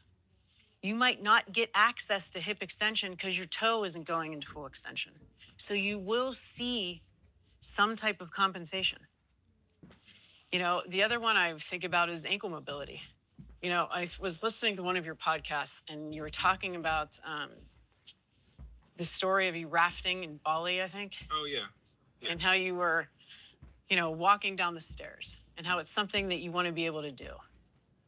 And I was thinking to myself, I'm like, if you were to ask someone, if you wanted to continue to be able to do that as you age, what would you work on? Probably VO2 max. Endurance. Yeah. Your hip strength, maybe. Yeah. Right? Your core strength, your hip mobility. I think very few people would say ankle mobility and toe strength. But here's the deal. If you don't have a good That's why I do everything that I'm doing. you could be falling. If you don't have good ankle mobility, same thing. So ankle mobility is a big one. Also, it gives us access when we squat, when we go up and down a stair, even walking. So what do you mean by ankle mobility? Do you mean my ability to go like this? This dorsiflexion. The ankle also plantar flexes, and it inverts and everts. But the one I'm talking about, when you're, this ankle dorsiflexion is something I look at with all of my patients. And it's not stood up, is it? Sorry, it's not sat down, is it stood up? Like, you would... If you can do it, you look at it seated, yes, but you want to keep that heel on the ground. Okay? I mean, that's all we've got there. Okay? And we're looking for about, between 20, 30 degrees. But this range of motion is very restricted. Remember the high heel conversation? Yeah. You walk around in a high heel for a long time, ankle dorsiflexion is affected. And what can I do to improve my ankle mobility to prevent myself getting injured or getting pains or issues with my lower leg, upper leg, back? I think joints, you have to look at joints from two perspectives, both mobility and stability. How well does it move? And how well can you control that motion? Yeah. Right? So you can work on static stretching, dynamic stretching. The other thing I would be looking at here, though, is the strength of one of my favorite muscles, which is the soleus, this big calf muscle back here. Okay, because it's the soleus, right, that helps control this motion. And, if you had a seated calf raise machine here, and we wanted to look at baseline, like what can you do with your single leg seated calf raise? Which is this one, right? Yes. The capacity that the soleus can produce is it can put 8 times your body weight going through your forefoot. That's a lot. So there was a study that looked at return to run. So they were looking at how much strength, if you will, can we produce out of a seated single leg calf raise? Yeah. 1.5 times your body weight, 6 times. What, 6 reps? Yes. Okay. Single leg. Okay. So you would put 1.5 times your body weight, plates, 6 times. That's a lot. If you were to do it standing, holding half your body weight, 6 reps. But we don't train the lower leg like we do everywhere else. No, especially men. Yes. And don't care about legs. Yeah, I always say it's, the machine at the gym that should have the longest weight line is the seated calf raise machine, and it's always open. What do you see the biggest mistakes that runners make outside of the alpha fly issue, wearing those big cushioned shoes? Is there a certain way that we run that is causing us problems? And also, are we running too much? Because some people, they really get hooked on running. I mean, I love it. I think running is one of the best forms of activity. I think if we wanted to keep it very simple, overstriding is the enemy. Overstriding? Yes. What's an overstride? So if I'm running, right, here's my foot. Yeah. I want my foot to strike as close to my center of mass as possible. As in as close to your body as possible? Yes. Okay. So overstride would be as if I landed with my foot all the way out here. Okay. Yes. Got you. So our calcaneus, this heel bone, was beautifully designed to absorb shock. Okay? When I overstride and I can feel it, what am I going to do? That's going to hurt. So you're not going to do it anymore. You're going to overstride and you're like, that hurts. So I'm going to adopt my gait pattern, and I might not overstride and bring that foot closer to me so you strike differently. You want the foot to hit in line with your body? A little bit in front of the body. Okay. It's the heavy overstride you want to avoid. Okay. Okay? But if I can't feel anything, you don't know. That's the more stuff on the shoe. You can overstride hot and heavy, and because you have all this cushion there, you're like, well, So that's, the argument of allowing your foot to be able to feel things. What about this whole thing with gaits and stuff? Because sometimes when I was videoed from the back and someone in the comment section was like, your gait is wrong or something when you run, Steve. So I don't know what he meant. Couldn't see his qualifications, so I kept it moving. But Everybody has a certain gait. what is a gait? You have a running gait or a walking gait. It's just what happens when your foot strikes the ground to the time it hits the ground again. So you have certain stride lengths and step lengths. Okay. So if we had a treadmill here, and I would have you start running, that would be your running gait. I'd be looking at you from the back, from the side, from the front, and seeing what happens when your foot hits the ground, when it comes back up into swing phase, what's happening above the foot. So what are your hips doing? What is your pelvis doing? So you're really looking at the person, and then you're also looking at, what am I seeing that I think could be, a factor in either pain or poor performance. And then you see those things and you're like, okay, let's start working on this. But this is the interesting thing with gait, right? Someone will see something and they'll say, okay, you need to start doing calf raises. If they also don't cue gait, right? Or let's work on your cadence. Let's work on some type of skill. Strength and skill light up different parts of your brain. So you can get really good at calf raises and great. But if you want to be a good runner, you have to look at different things. So what's the most common issue with someone's gait? The overstride. Overstride. And then also kind of the crossover. Why is that a bad thing? It takes away some of that efficiency. So oftentimes you can see, if someone's crossing over, when they land, they'll have more of this kind of collapse through the extremity, if you will. Okay, we want to control the foot when it hits the ground. That's why the hip conversation, right? The hip controls what happens at the foot. Are we supposed to be barefoot?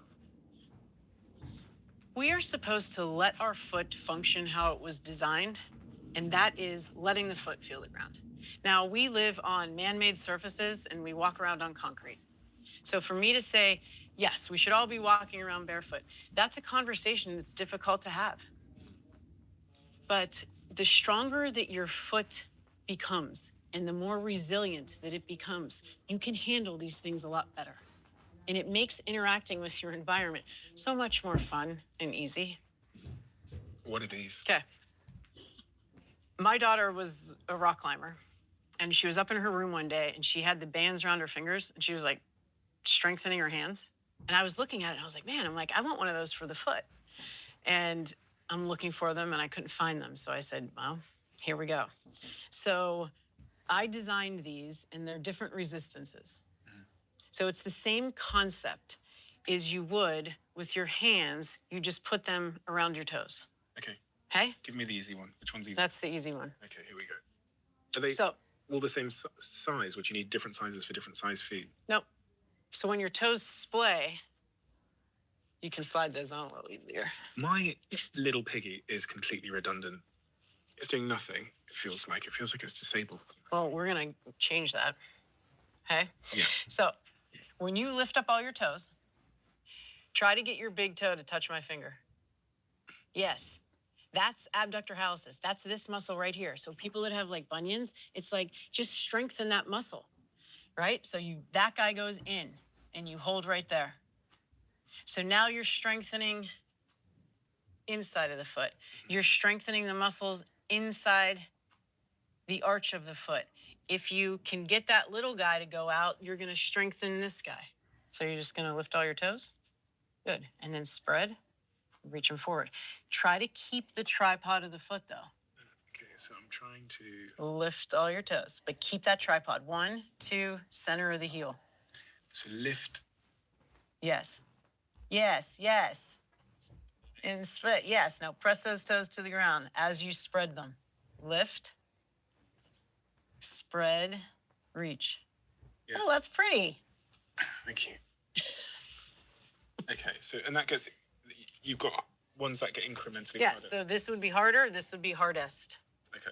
So we're doing like 30, 40 reps a day. That's how you'll know someone needs to work on this, because they can't keep those points. So they're kind of like, it looks like their foot's on an ice skate. Yeah. So that's the front of the foot. Yeah. When you get into this part of the foot, the rear foot, there's certain things you want to pay attention to. We already talked about mobility at the ankle. But you also want to look at what happens when that heel comes off the ground, because this is when all the magic happens. Because the foot engages, the intrinsic muscles engage. It's basically like I'm getting ready to propel forward. So there's certain muscles that you want to have some good capacity to be able to get your foot in this ready position. So two we can talk about is one that runs along the inside. And then this is posterior tibialis, one of the very big stabilizers of the arch of the foot. And his best friend, which is the soleus. Those guys help do this to the foot, help invert the foot. Okay? So go ahead and stand up for me. Put your foot in here. I'm gonna put this around your ankles. Oh. There you go. Okay. Spread your feet a little bit. Toes pointing straight ahead. Which, by the way, we want to talk about gaits. When I'm moving from point A to point B, my feet should also look like they're moving in this direction. If someone's walking like this. With their feet pointed out. Correct. Yeah. I want to know why. Do they have a bone in their lower leg that's rotated out? Which could happen. But if not, you don't get to walk like that. So we want the toes pointing straight ahead as long as there's no compromise structurally. Okay?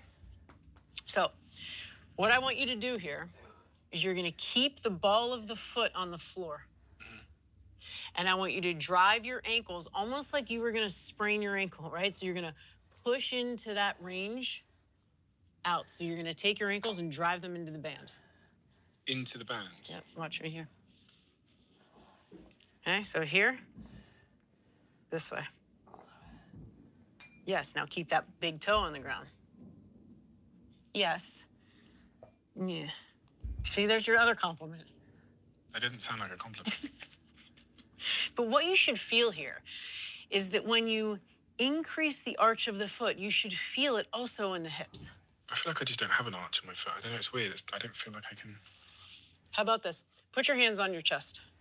Rotate to your left as far as you can. Keep your feet on the ground. See, that's pretty. See that arch? Yes. Now go this way. So that's another way to work on how the foot feels, because the foot should change shape. It should lower, and it should increase the arch. So do you recommend people do these types of exercise frequently? Oh, yeah. I mean, how often do you do it? You're standing at your desk. You know, here's your movement break. You rotate 20 times. Let your foot change shape. Do your toe yoga. Big toe, 4 toes. Lift all your toes, spread them, and reach them forward.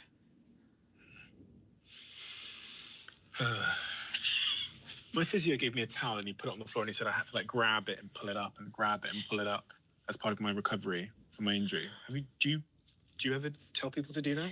You know that towel thing where you grab I the towel? don't. You don't? No. What? I don't want to get anybody in trouble here. No, call him out. Okay. When do you ever do this? Never. Correct. So unless you were, you know, and maybe in your initial phases of rehab, where you are just trying to wake up the foot, you want to, you know, towel scrunch, pick up marbles, like that's a very common foot exercise. But from a functional perspective, that never happens in the gait cycle. When you're walking and you're running, your toes never do this, or they shouldn't. Most people, when their foot is weak, that's one of the biggest compensations that you will see. They toe grip. You'll see them walking, and it's like, you know, they start gripping the ground because feet are weak. feet are weak. They compensate for something. Yes. I made the biggest investment I've ever made in a company because of my girlfriend. I came home one night and my lovely girlfriend was up at 1 a.m. in the morning, pulling her hair out as she tried to piece together her own online store for her business. And in that moment, I remembered an email I'd had from a guy called John, the founder of Stan Store, our new sponsor and a company I've invested incredibly heavily in. And Stan Store helps creators to sell digital products, courses, coaching, and memberships all through a simple, customizable link in bio system. And it handles everything: payments, bookings, emails, community engagement, and even links with Shopify. And I believe in it so much that I'm going to launch a Stan Challenge. And as part of this challenge, I'm going to give away $100,000 to one of you. If you want to take part in this challenge, if you want to monetize the knowledge that you have, visit stephenbartlett.stan.store to sign up. And you'll also get an extended 30-day free trial of Stan Store if you use that link. Your next move could quite frankly change everything. Make sure you keep what I'm about to say to yourself. I'm inviting 10,000 of you to come even deeper into the Diary of a CEO. Welcome to my inner circle. This is a brand new private community that I'm launching to the world. We have so many incredible things that happen that you are never shown. We have the briefs that are on my iPad when I'm recording the conversation. We have clips we've never released. We have behind the scenes conversations with the guests, and also the episodes that we've never, ever released. And so much more. In the circle, you'll have direct access to me. You can tell us what you want this show to be, who you want us to interview, and the types of conversations you would love us to have. But remember, for now, we're only inviting the first 10,000 people that join before it closes. So if you want to join our private closed community, head to the link in the description below or go to doaccircle.com. I will speak to you then. Do you wear socks? I do not wear socks. Why? I just haven't found any that I, love. My second and third toes, it's personal information here, are webbed. So basically there's skin that comes up in between 2 and 3. So as far as socks are concerned, most of the socks out there, like if you look at a compression sock, when someone puts it on their foot, it literally, like with my bunion, you'll see my foot look like this because it's just suctioning my foot together and it's so uncomfortable. So my option would be a toe sock. So a sock that, just fits over your toes. But because my toes are webbed, I can't wear them. What do you think is the most important thing that we haven't talked about yet that we should have talked about as it relates to foot health and everything downstream from foot health? I mean, I think, big picture, like what I hope to do, like my passion is to bring awareness to the foot. Because when we start doing that and we pay attention from getting stronger from the ground up, life gets easier. And I mean that not just physically, but just like we talked about wellness, because you're able to move and get out there and walk and run and move like you want to. So that's kind of the big picture here. I think we talked about the importance of foot strength and foot mobility and driving home the importance of footwear. I think the biggest, or maybe the lowest hanging fruit for people is if this kind of work seems overwhelming, like I have to strengthen my toe and do all this stuff, just wear a shoe where your foot can feel the ground and your foot can be in its functional position. Start there. Because the research will tell you just doing that, you will start to improve the strength of your foot. And I think that's key. And start small. Transition.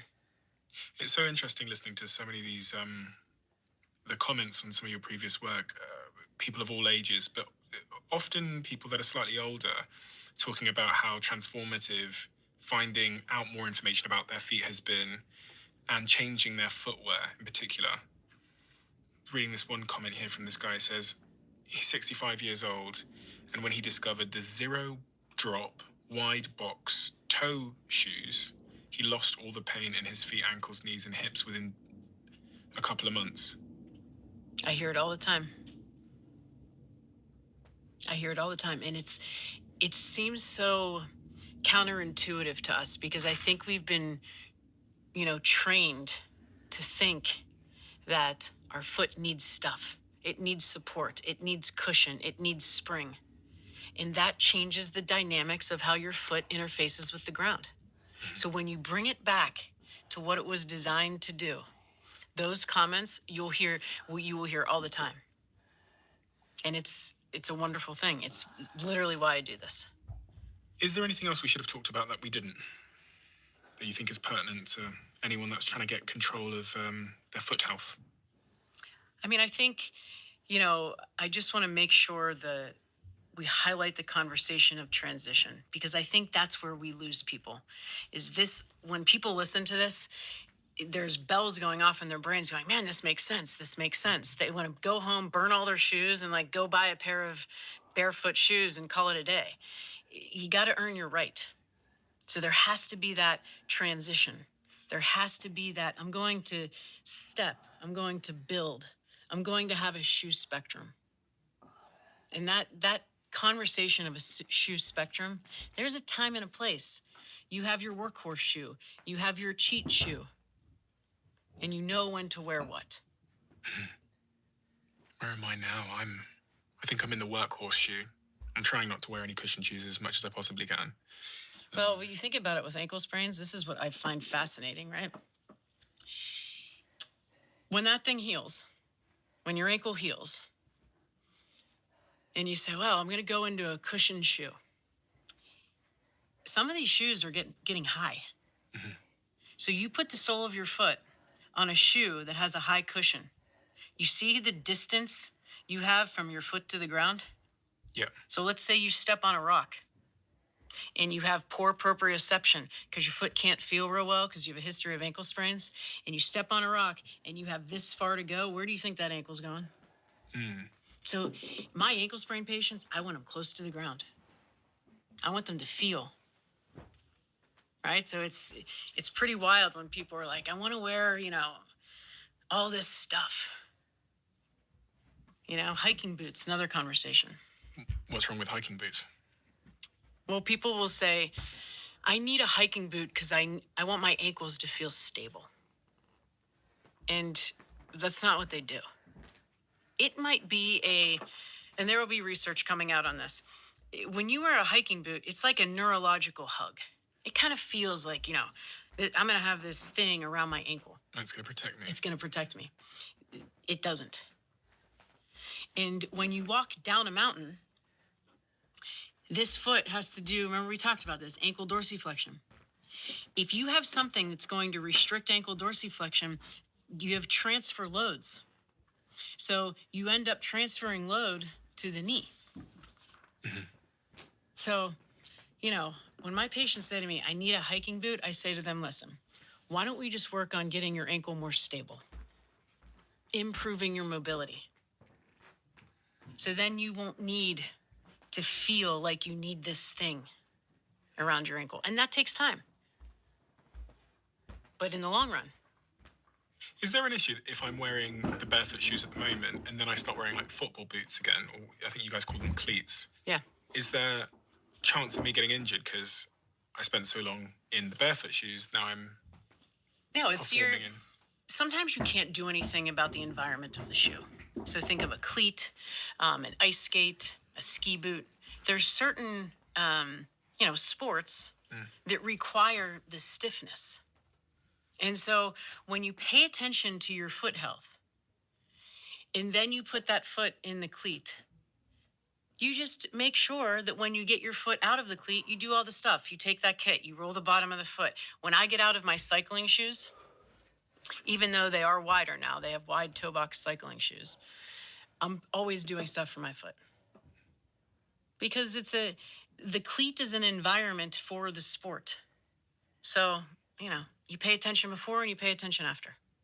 Courtney, we have a closing tradition on this podcast where the last guest leaves a question for the next guest, not knowing who they're going to be leaving it for.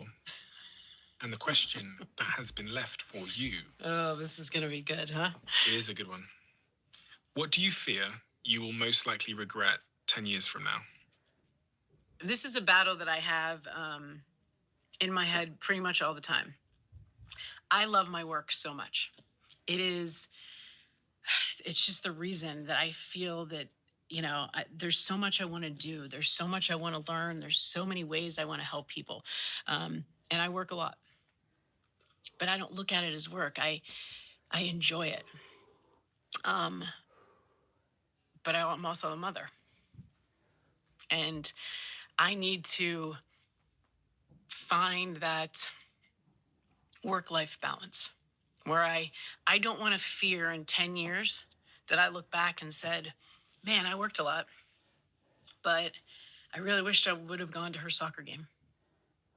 So I've created this life for me where I can say, I'm not going to do that. I'm going to her soccer game. And she gets mad at me all the time, but I tell her, I'm like, this is what happens when you own your own business. She's like, Mom, quit saying that.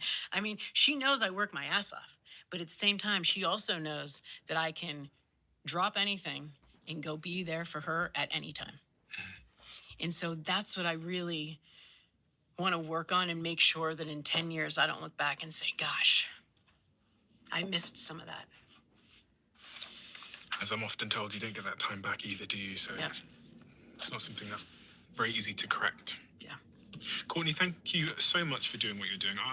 I'm very much looking forward to your book because it's been a bit of a black box, I think, my foot health, up until more recently when I discovered your work, but also just from this conversation today. It feels like I now have a better understanding of how this thing that I thought was largely irrelevant is having a big downstream impact on a bunch of things that I really, really care about. But also, maybe most importantly, is just having a set of actions that I can take on a daily basis, on a weekly basis, to prevent finding myself in a situation where I'm older and I fall, or where I lose my mobility or movement or the meaning in my life because I have something wrong with my foundations.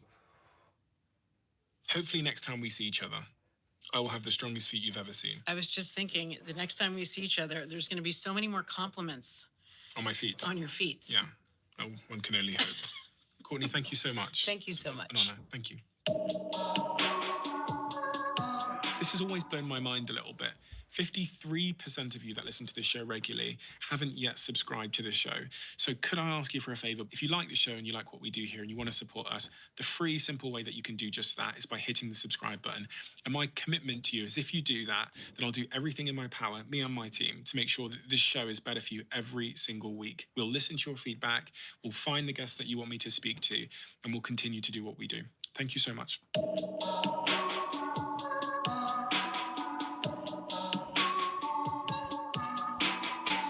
Sure, dude.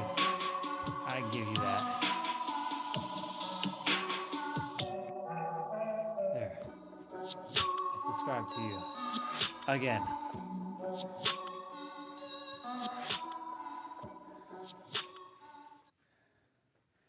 I just want to make sure I don't be subscribing to too many people, because, you know,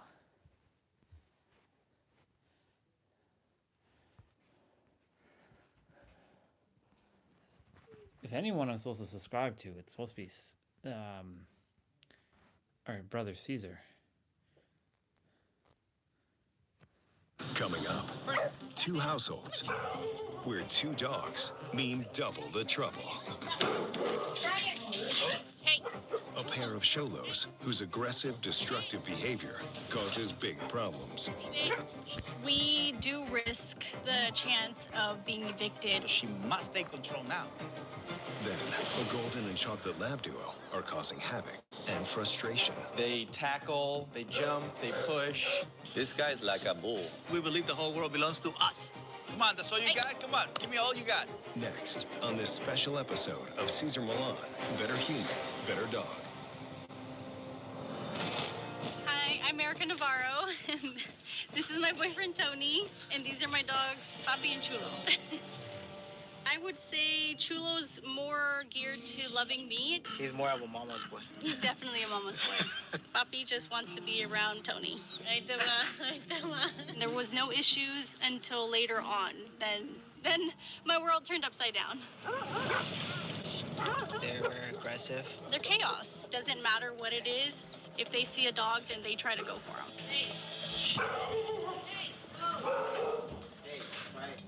because of that. Walking them on a leash is very difficult. It's a tug of war between me and the both of them. Come on. Walking them definitely can be uncontrollable, but I can't trust the dogs to be at home by themselves. Come on, get down, get down. Anytime I go out, they end up being very destructive with the house. Baseboards, drywall, table, Coffee tables. coffee tables. I was happy with them as puppies because they were really perfect. But then their behavior started to change when I had an incident. I was taking them to the dog park. There was 2 huskies in there. One of the dogs hit the latch on the gate, got out, then grabbed Chulo by the back of the neck and tried shaking him. So I then jumped on the dog and, got him off of Chulo. And unfortunately, he did scratch his face really bad. We were all traumatized by it. After the incident, Chulo's been more aggressive to dogs. Chulo starts lunging and Poppy starts lunging because I think that they have the fear that they may get attacked again. Where I live, we don't allow aggressive dogs.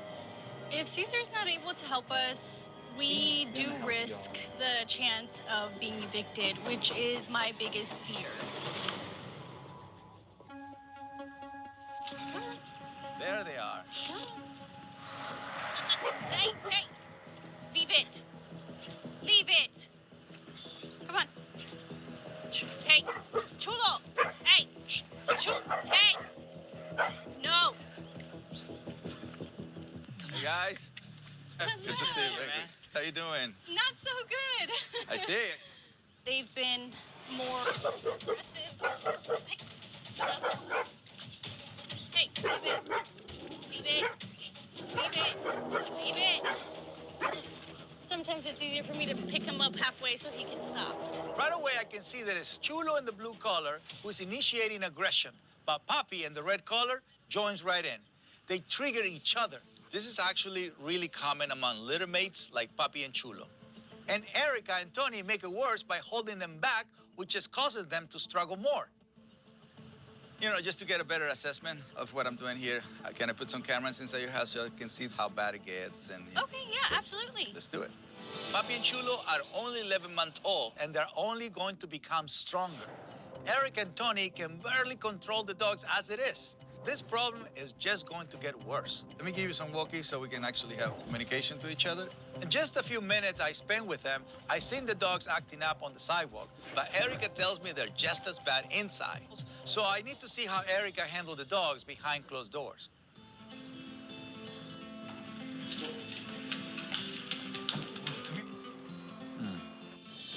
Caesar for Erica.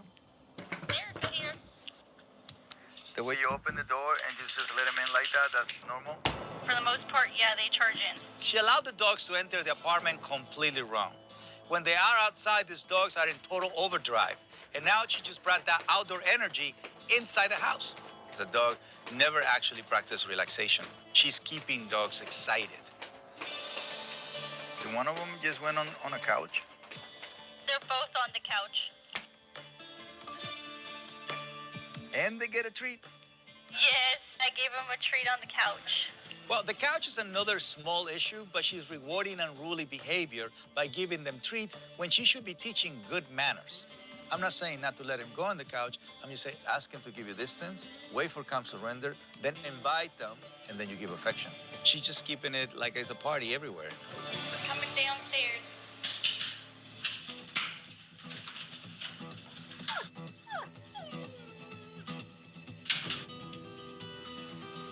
So how bad did we do? Pretty bad. Your problem is excitement. Okay, so it's not Okay. aggression. It turns into aggression, Okay. but it starts coming in through the door. By bringing that excited outdoor energy right into the apartment, there is no difference in the dog's mind between inside and outside behavior. So for example, outside is totally appropriate for dogs to scrape trees or dig dirt, but inside that's destructive behavior. She needs to stop before coming in the door and only enter once the dogs are fully relaxed. Now I want to see the dog park. Oh, Let's go. Nightmare dog park. Okay. Yes. I'm very nervous and fearful when I go to the dog park because I have that bad experience in my mind. I can't let it go. No That's normal? Yeah. Yeah. Don't know how the dogs are gonna react. If they're gonna be dominant or. Hey, hey, They drag you to it. be nice. Nice. Hey. Off. Leave it. Just like on the streets, these dogs are in high gear, ready to attack. I can't let them into the dog park with those small dogs when Erica has no control over them. Come over here. All right? Okay, come on. Papi and Chulo have problems inside and outside. Go, go.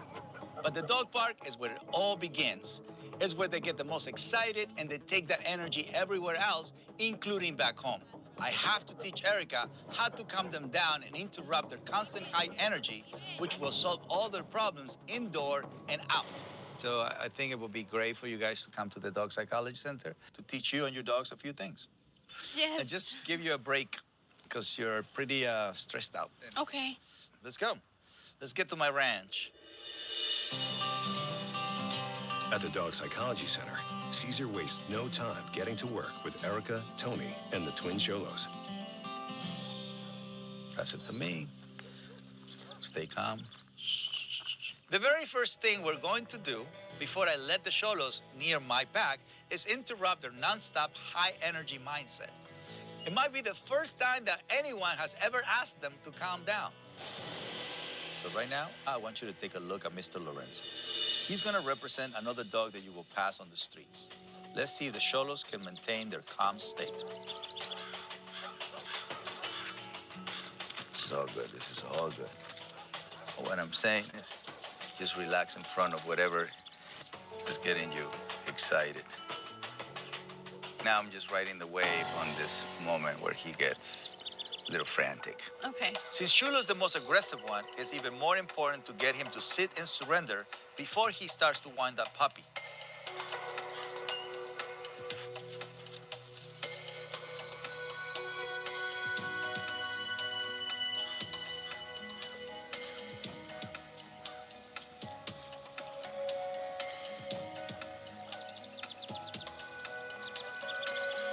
All of that for this. That's all I wanted. Yeah. Now that Papi and Chulo are at zero, they're coming off to meet my pack. Erica is going to finally see them in a calm state around other dogs.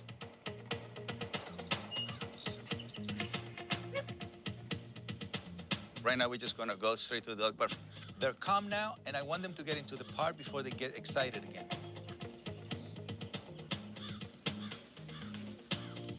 He wants to play. Coming up to the Serengeti Dog Park, I was a bit nervous and anxious because I thought, okay, maybe they're going to behave bad or something bad's going to potentially happen. He's doing good. It doesn't matter how calm Papi and Chulo are when they enter the dog park. Once they're inside, they're going to get excited again. So Erica has to learn how to bring them back down to zero, even with all that excitement around. Watch. This is super important.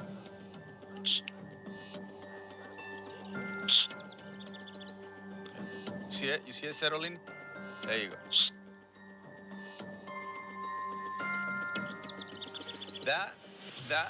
That's saying, okay, chasing little puppies or chasing dogs, we don't want that. So if it gets a little bit out of control, now it's your turn, okay? Once you see they start getting excited, you have to intervene before things go farther. Follow through, it's not done. He needs to sit and go all the way to a calm surrender. If he's keep moving, he's not done. No, back, no. I can't stop him. No more excuses, it's now or never. Back. You gotta get that energy where when you move, people move. Well, you gotta get it out. I most certainly lack assertiveness, and it's not something that I'm proud of, and I definitely want to fix. All right, we're gonna turn up the heat. This is the foundation to everything Erica needs to learn. So I'm going to have Jaime bring Amadeus to test Papi and Chulo's calmness even more. She needs to learn these techniques to get them calm again. Don't be scared. Just go for it. This is the reason you're here. You need to get this right now. Hey. Don't negotiate. Look, this is just to push him back. This. To get his attention? Yes. Okay. Hey. Come on, that's all you got? Come on, give me all you got. Hey, hey, that's good, that's good. Come on, come on. Right, this one, the blue one. Yes, exactly like that. This is good. So this is okay? Yes. You're not saying not to be at the fence. You're telling them how to be. You're saying calm surrender. And you control the intensity. And then they get too far, you bring it back to 0. Okay. Look at that. Can you give affection again? Yeah, this is when you do it. Good boy. Yeah. Good boy. Being assertive doesn't come easy to Erica, but this is a first step. These dogs right now are just teenagers. Every day that goes by, they're gonna get stronger, so she must take control now. Come on, Cholos. For the next week, Sit. Acuéstate. Erica works at home with Poppy and Chulo. To avoid eviction from her apartment, she must learn to fully calm down the dogs when they are overexcited before they become aggressive and destructive. Off. I came home from work today to find a letter posted on my door. It states that their behavior is unacceptable. It's reminding me of the rules and regulations that we have here. If I get another letter, we may have to find another place to live. I know, what am I going to do with you? Please, coming in. Let's go, boys. Coming in, guys. Today, Erica, Tony, and her 2 Cholos are back at the ranch. But before they begin work, Erica has an admission to make to Caesar. I do still feel. Okay, tell me. I am still a little bit nervous in that I won't be able to fully follow through at home, where I struggle the most. Right. So I have another activity that I think will help. Okay. All right, let's go. Erica has a lot of doubts and insecurities about her dogs. She's completely lost in so many ways. So today, we're going to do a simple but profound exercise. If Erica is lost, I want her dogs to find her. Search and rescue is one of my favorite activities. It's the equivalent of hide and seek. We are gonna stay here in the back. She's gonna go hide. So this is the time that once they find you, they can go crazy. They can go excited. Then they can find jump. you. Yeah. You know what I mean? Okay. While Erica hides in one of the shelters, the dogs have to search for her using only their sense of smell. When they find her, they have to work out how to open the door and rescue her. All right, go find your mama.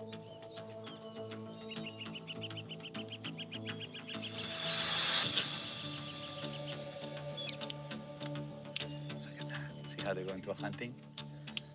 Now they're looking for their mom.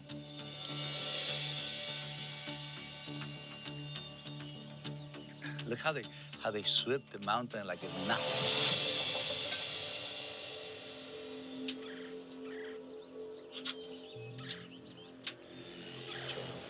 Yes. Look at that. Look. He sent the signal to his brother. Look, see?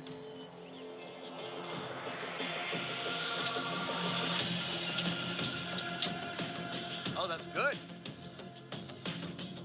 That's really good. As long as they're making an effort, it's good.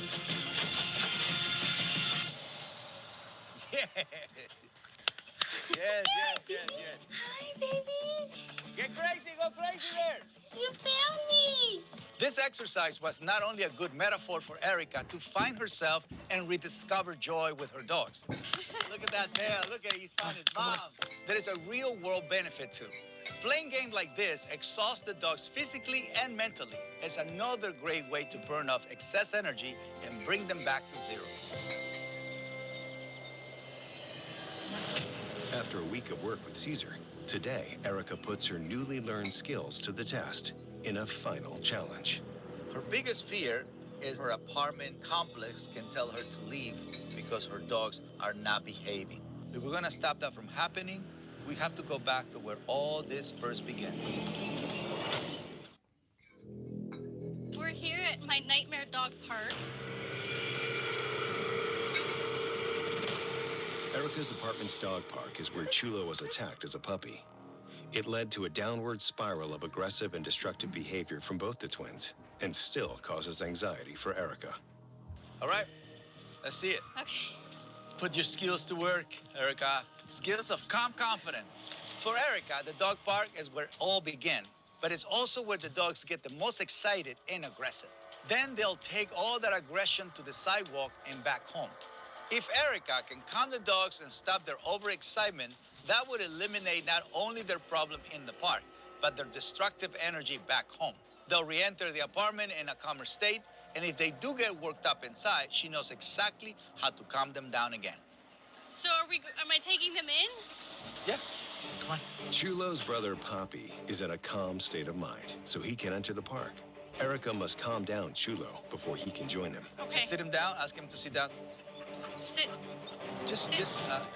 There you go. Listen, don't move too fast. Okay. Just calm, gentle. Sit. There you go. That's better. Sit. Now you can walk him in. Breathe. Things are going well. Sit him down again before you release him. There. Beautiful. Don't say nothing. Yes. Yeah. Yes. Yes. Yes.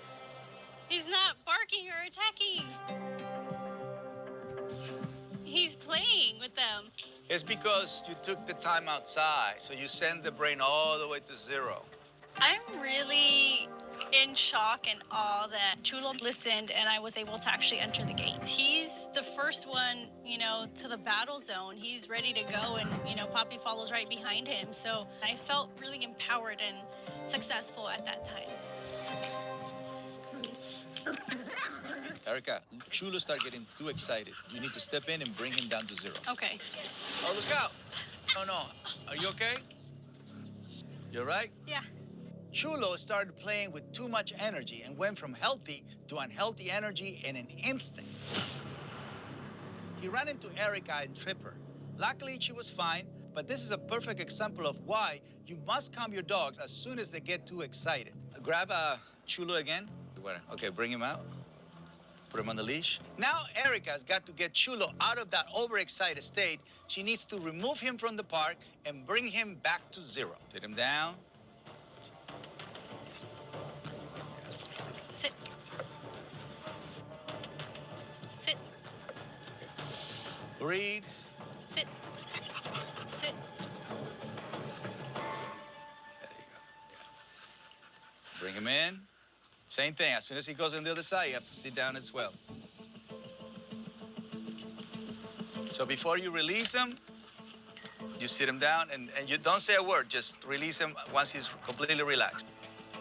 Yes. Don't say a word. Just let him figure it out that he's off leash. Yes. You see how slow he goes? Yes. So then that way the brain learns. Okay, I have to be calm, surrender. And if I elevate myself, my mom is going to bring me back to calm, surrender. And then I learn limits. So now it's your turn just to repeat exactly what you did. Okay. With both of them. Okay. Who are you going to address first? Yes. Sit.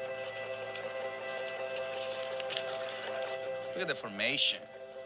Seeing her more relaxed, with a smile, the light comes back into the face. Huge transformation. Beyond transformation. Oh, yeah. Well-behaved, Cholo Squinkles. Woo!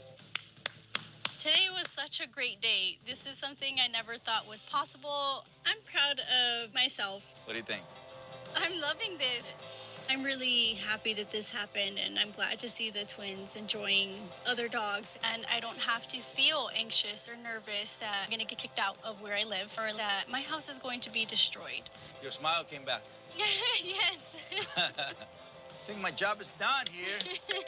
Caesar has definitely given us not just our lives back, but a new life. Babe, I'm proud of you. Thank you, baby. All right, Cholos. You did good.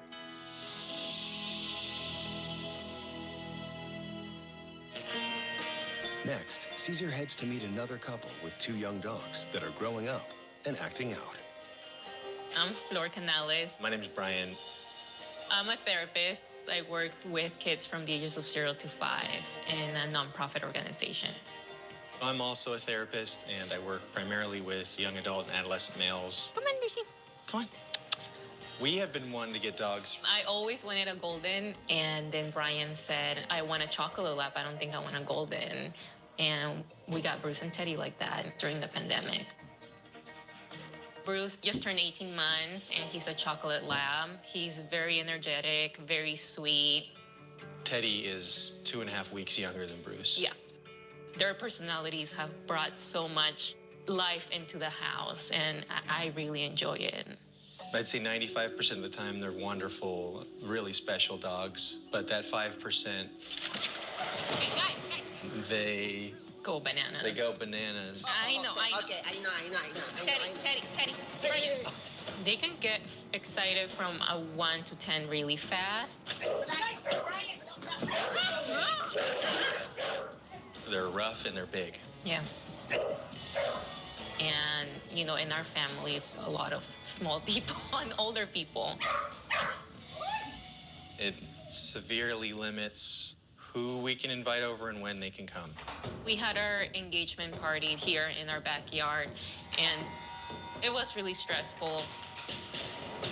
My nephew was running around and Bruce just came up and shoved him. Like, I see that, and I'm like, it's not okay. I'm a type 1 diabetic, and so I have 2 medical devices that are attached to my body with tubes and wires in my skin. And they'll stomp on it and rip off some of the machines, and it's life-threatening. Yeah. Deep down, they're just animals, and they're very caring and loving and innocent animals in my eyes. Personally, what I'm hoping is just to be able to help them greet people like normal dogs instead of just jumping on people. We could use some help.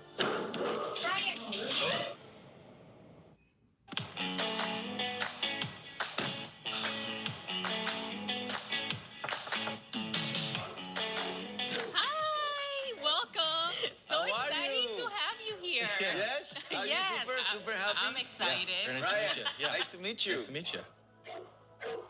So how can I help? What can I do? I hear that's a pretty intense bark. Yeah, we have a couple of problems. Probably the biggest one is what's happening right now. People coming over, and when people come over, they go crazy. Yeah. They tackle, they jump, they push. Yeah. And so this is what we'll do. Sometimes we'll have them in our bedroom. They come barreling Like a out. bull. Yeah, We call it the stampede.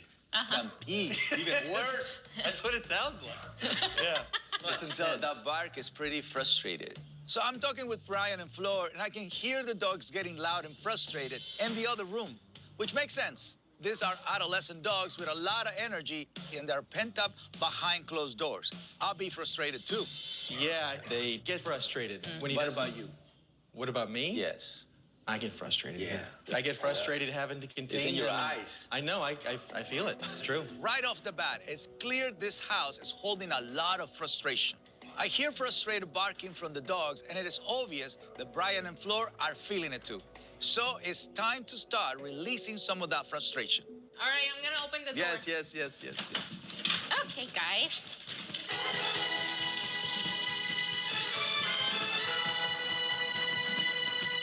Oh my goodness, Bruce and Teddy, they're pent up. You know, guys, we're here. We have all this energy to share. Teddy. This guy's like a bull. Yeah.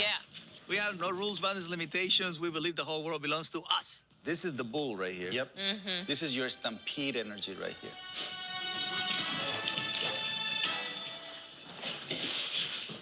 Yeah. There you go.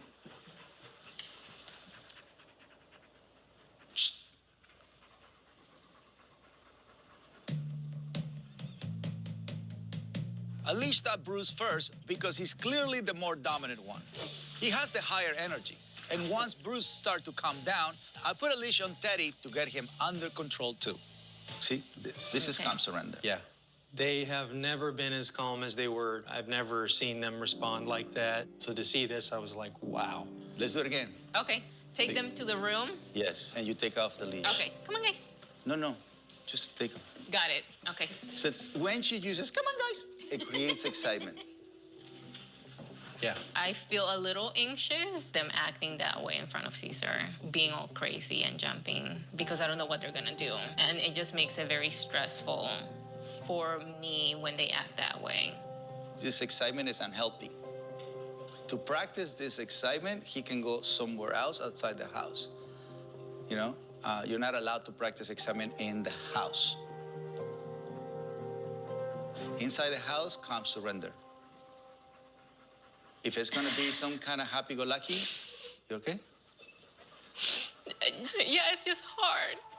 Why? Just seeing him leashed up like that, it just breaks my heart. But why? I don't know. I don't know. Floor's sudden reaction really surprised me. You know what? Let's sit down and talk. Having a deep connection with our dogs is a good thing, but only up to a point. I need to get to the bottom of what's happening within this pack. So tell me, why does seeing Bruce on a leash trigger you? You know, last year during the pandemic, right when everything shut down, we moved into this house. It was our first time living together. He was still going to the office to work. So it was just like 12 hours, me by myself in this house. And that affected me a lot until I just couldn't handle it anymore. So at 4 in the morning, like I came into the kitchen by myself, like he was sleeping, and I grabbed the kitchen knife.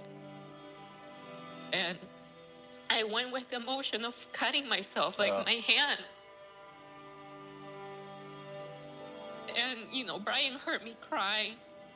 It was, I was struck by how much pain she was experiencing. I wasn't able to hear it prior to that. And we drove that Sunday to pick up Bruce, and it was just like an instant connection with him. Like he was the one that was there for me. May I say something? Mm-hmm. You know, I can empathize with you because I went through it. I'm not ashamed to admit that I have some low points in my life. My lowest point came when I lost my best friend and right-hand dog, Daddy. Soon after, my marriage ended. I felt completely broken, so I took a lot of pills. But somehow I survived. My work wasn't done. After that, I knew my mission in life had evolved to creating better humans, better dogs, and a better planet. That's why helping both Flora and Brian is so important to me.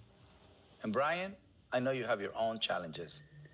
I'm a type 1 diabetic, and so I'm insulin dependent. It's incurable. It's a lifelong illness. So I have 2 medical devices attached to me. And it happens somewhat frequently where they will stomp on either one of these and rip it out. You know, it's potentially life-threatening. So what's missing in this relationship is respect. They see you as a source of affection and trust you, but they don't respect you. Yeah. So whatever it is, whatever the physical obstacle, emotional obstacle, all has a solution. Yeah. You guys have to come to my ranch. It's magical. I'd love to.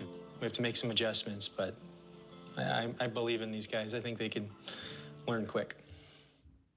Brian and Floor bring Bruce and Teddy to the Dog Psychology Center to begin work with Caesar. Oh, look. Oh, wow. And there he is. Hi. How are you? It's good to see you. Welcome to the ranch. Thank you. It It's is beautiful here. All right, bring him out. Bring him out. You ready?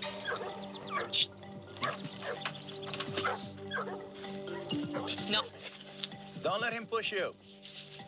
I got Bruce. Bruce. Still very excited.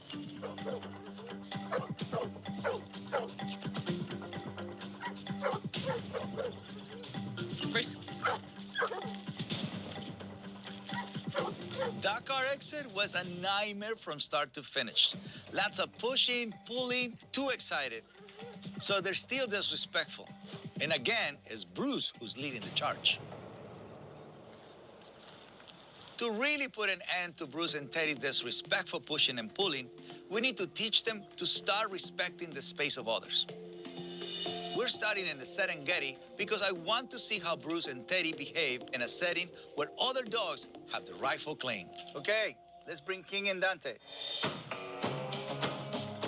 I'm gonna bring 2 of my oldest dogs because this is their home and they actually have a proper claim to this space.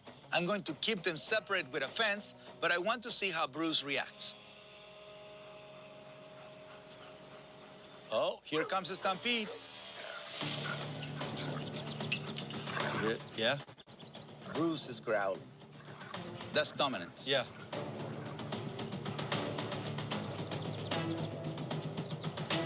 Now he's peeing to claim this territory, disrespecting King right to his face.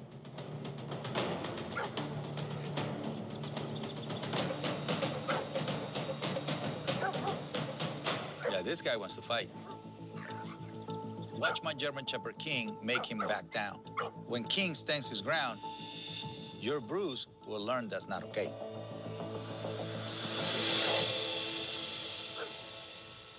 They're backing up. Yeah. Bruce has learned a big lesson about respecting space.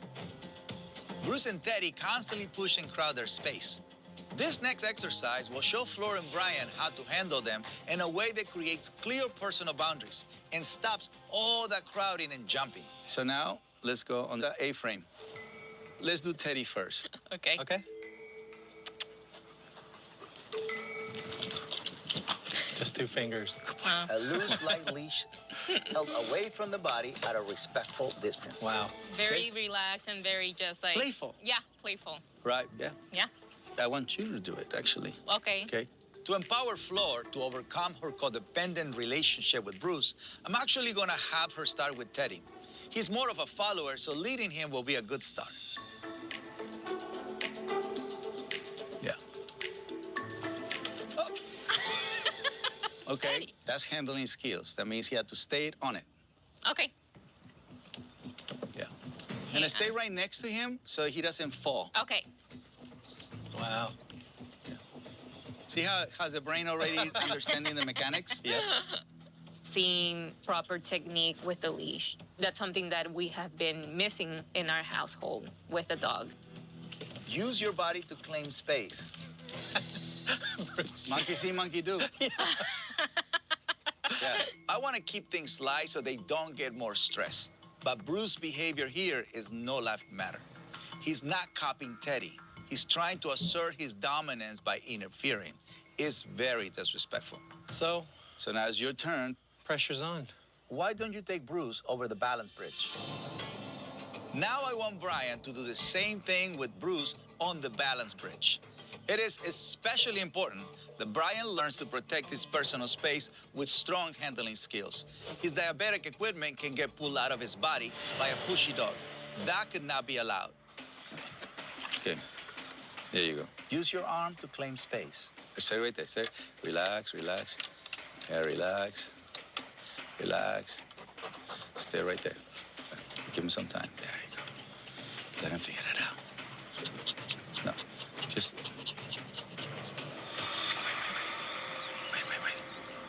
Go a little bit. That's all. Put it back. There you go. The balance obstacles literally keep the dogs on the straight and narrow.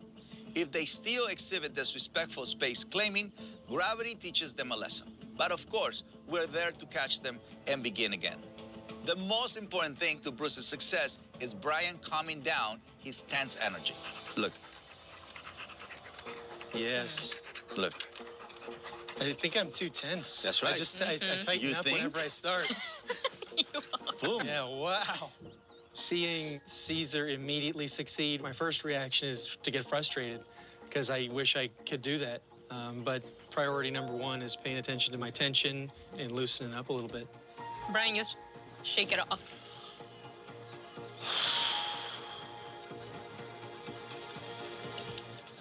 Don't let him quit. Don't let him quit. Yes, sir.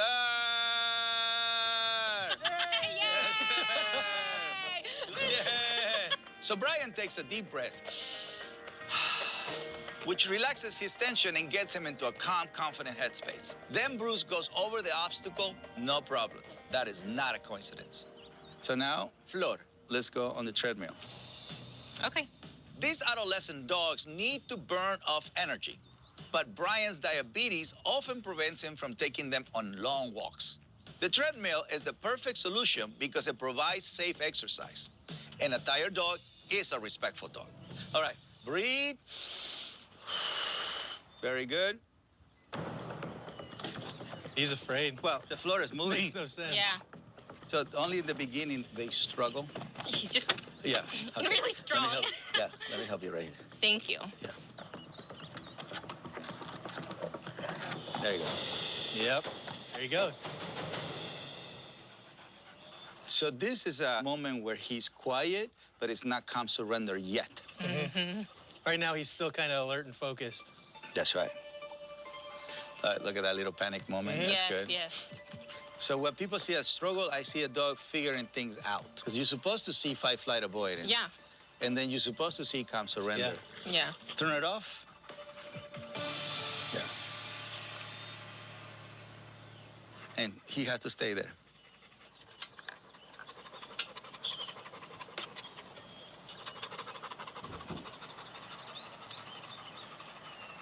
This is good. So he's surrendering to the idea that a human can put him on the treadmill and the human will tell him when to come out. Yeah. So this is actually more valuable than everything we did because he's not tied and he stays there on his own. We want to see him sit. That will mean calm surrender. Look, come this way. We're going to trigger the calm surrender part. Yeah, we can wait for him over here. Bruce is processing. So right now, he's mentally stuck. He's frozen. Because he's never been allowed to figure things out. See, this is the moment that you wait. When you baby somebody so much, you practically handicap them. Yeah. And that's what I did to him, and that's what's frustrating. It's been like 5 minutes. He's just standing there. He's starting to accept calm surrender, finding it himself. Come on, Bruce. Sit. Sit.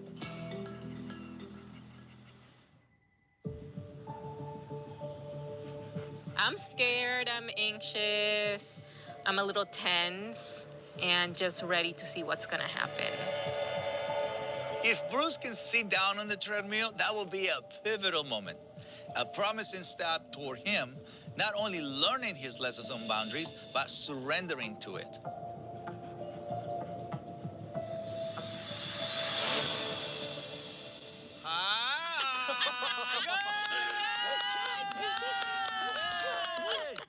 That's really good. So in obedience, this is what people call sit and stay, and you can walk around them and they can't break that command. Yeah. He's doing it on his own. That's really good. All right, let's get this boy. Now that they're learning how to introduce and utilize the treadmill properly, there you go, beautiful, beautiful. Eso, dale, dale, dale. Perfecto, perfecto. I want them to continue practicing at home, mainly with Bruce. If they can all master that, then Brian won't have to worry about the dog's dangerous overexcitement, and Flor can move past her traumas and give Bruce the love and the discipline that he needs.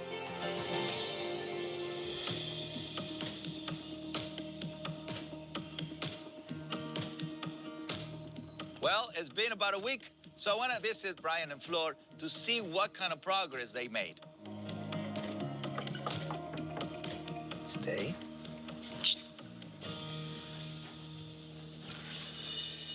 Hey. Hi. Come on in. I'm in shock. I am in wow. Can I enjoy this moment? Yeah. Mm-hmm. I definitely feel lighter after all this training with Caesar.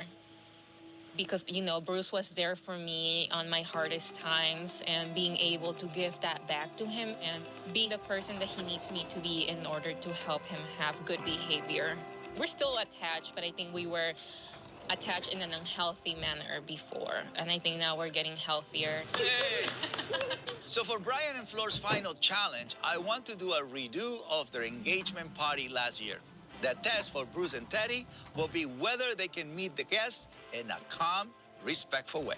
I'm gonna sit down over there, bring people into the house, you know, controlling the situation, personal space, and just keep it simple, calm, confident, love, and joy. Perfect. Simple? Yeah. Let's do it. All right. Let's do it. Let's do it. We saw this one already. This isn't new. This is old. Let's welcome our guests. We know the dogs get super excited when Flor's mom visits. Bruce, how are you, baby? So this will be a good test to see how far they have come. Come on. This was 9 hours ago, but we've seen this one already.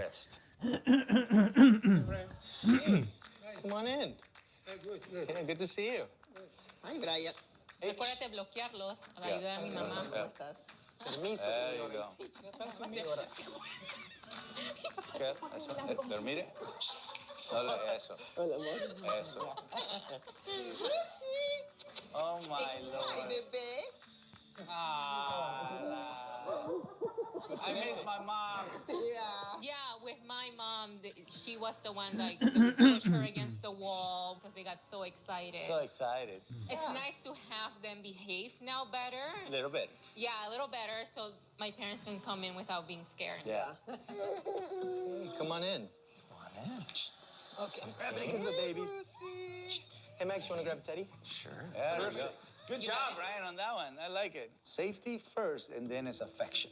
Meeting a baby should only be allowed when the dog is in a calm surrender or at a low level of excitement, like Bruce and Teddy are now. Hello, everyone. Come on in. Here, I'll get the door. You're using the leash to create respectful distance. Perfect.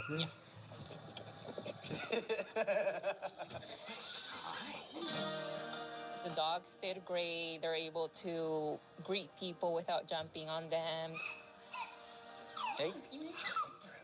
Before we were promoting chaos, and now we're promoting calm confidence and calm surrender. And it has been a transformative experience. I didn't mess it up yet. They all did great. We have 2 calm, confident humans and 2 low-level, happy-go-lucky dogs. So that means it's party time. Well, I never thought that we were gonna be able to get to a day like this. So I'm really happy to see that we can do this. Señora. Ay, saludos, señor, por su... To have all these people over today, have our family and friends, and have an awesome time, it's really, really special. Just like dogs, we humans wrestle with fight-flight avoidance all the time. For many of us, myself included, those battles can lead to self-harm and sometimes tragically suicide. The COVID pandemic has only made it more clear how important it is that we take care of our mental health. In a dark time, Flor found comfort in her dogs, just like I did. But this case was an important reminder that for all the help our dogs give us, they need our help just as much. I always say direction equals affection. Healthy love is the best love of all.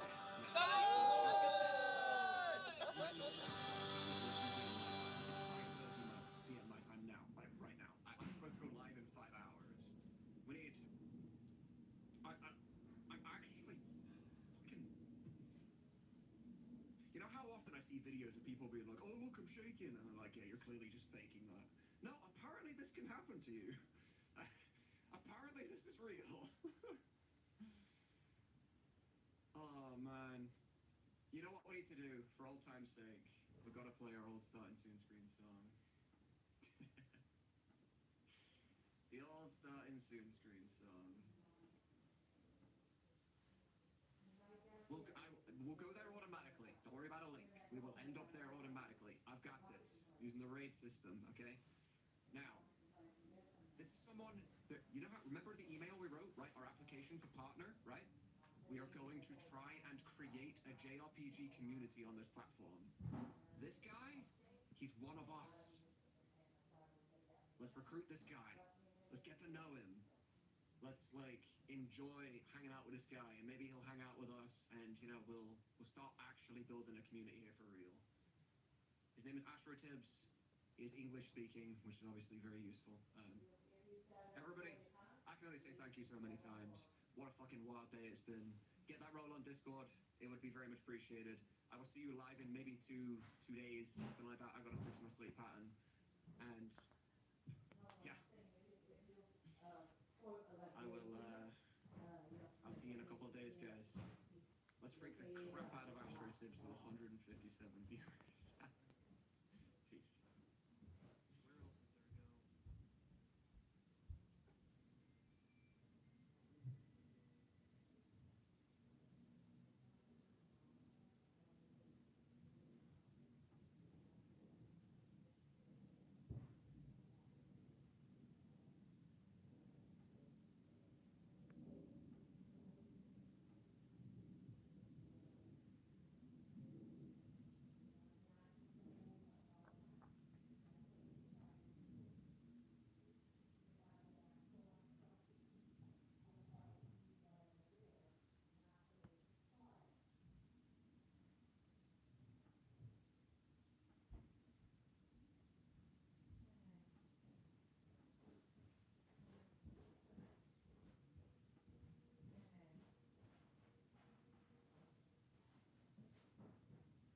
Oh. I want to check something.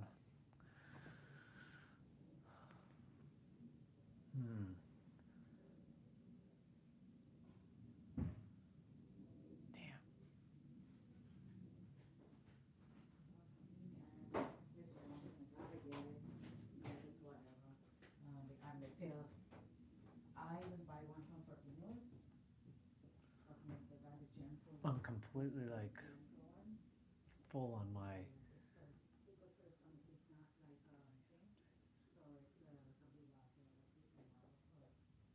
Oh, I already got it. All right, cool. I'm like, whew. All right, you know what? I think we're good. I think I did enough.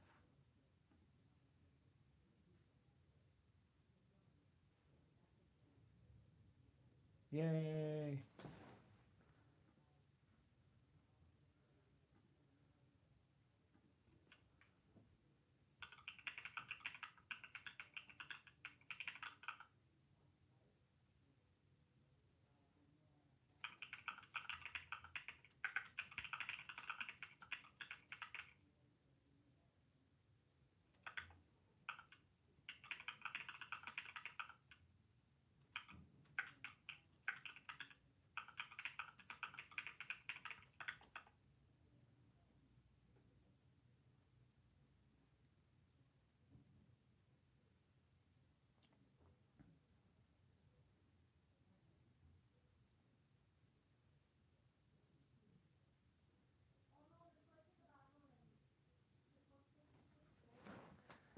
Amazing. He got partner.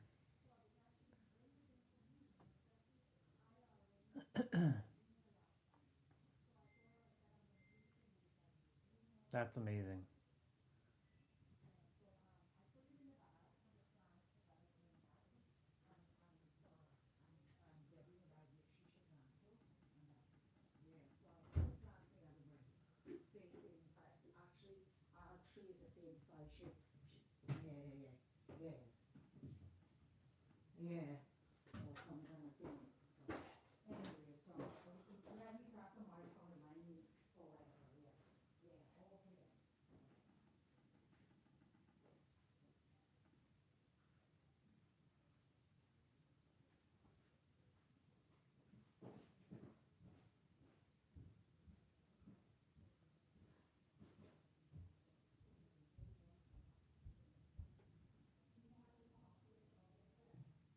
Amazing. Well, we did it. We helped Sunamad. He got his partnership with Kick. So he pinned a comment saying, "We got partner." That's awesome. See? it's so cool when you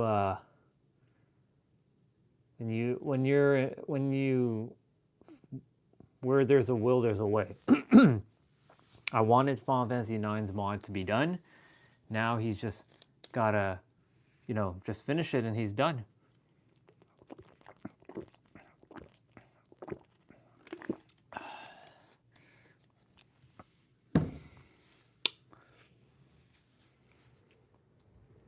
Amazing.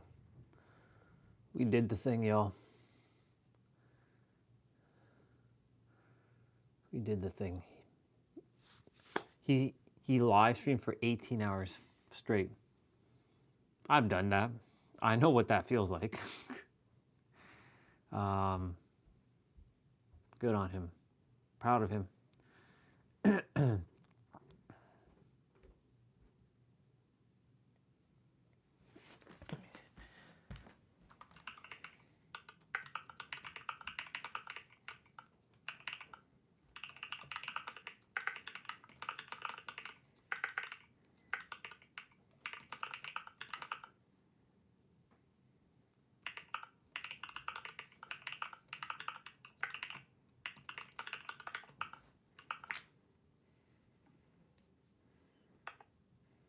Awesome. There. Amazing. Super proud of him.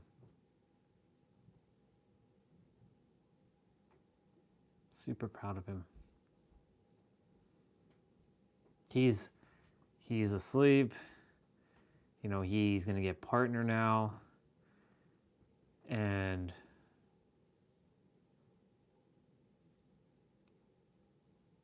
onwards, you know. Onwards to Final Fantasy IX's creation. And I got to help him with that. Him and, you know, many others. 500 plus. We doubled his subscriber count. You know, this is the power of community. People banding together, helping one another. So this is really good to see. I left him the message, so I'm the last person to leave a message. Yeah.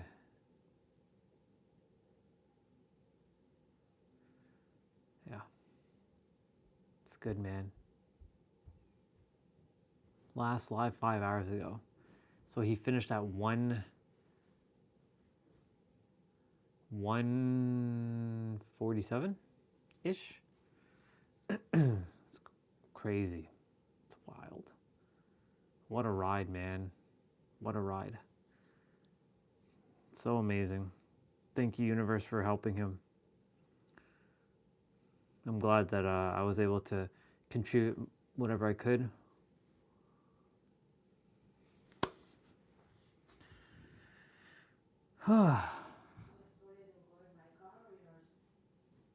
Celebrate.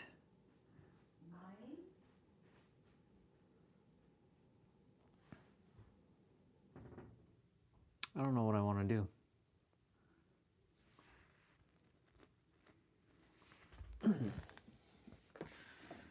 Maybe play some Phantasy Star or something. I don't know.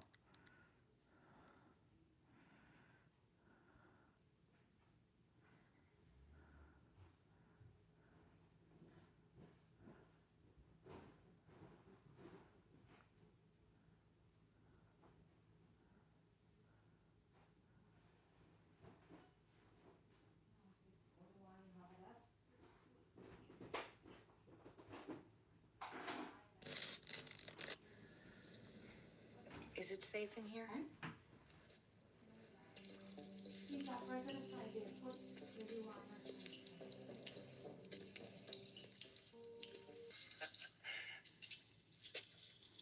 Why do you cling so hard to this life of yours?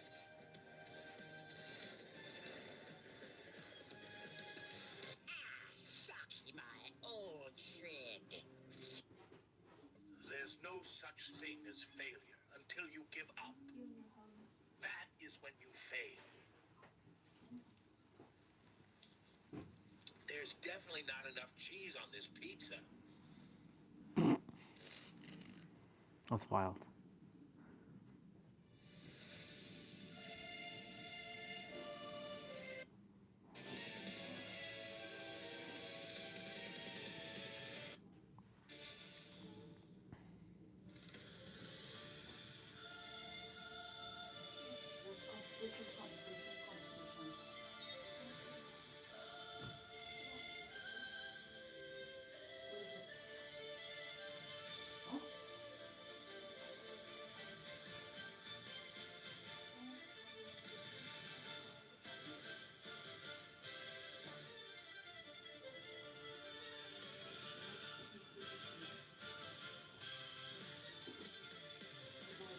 Right.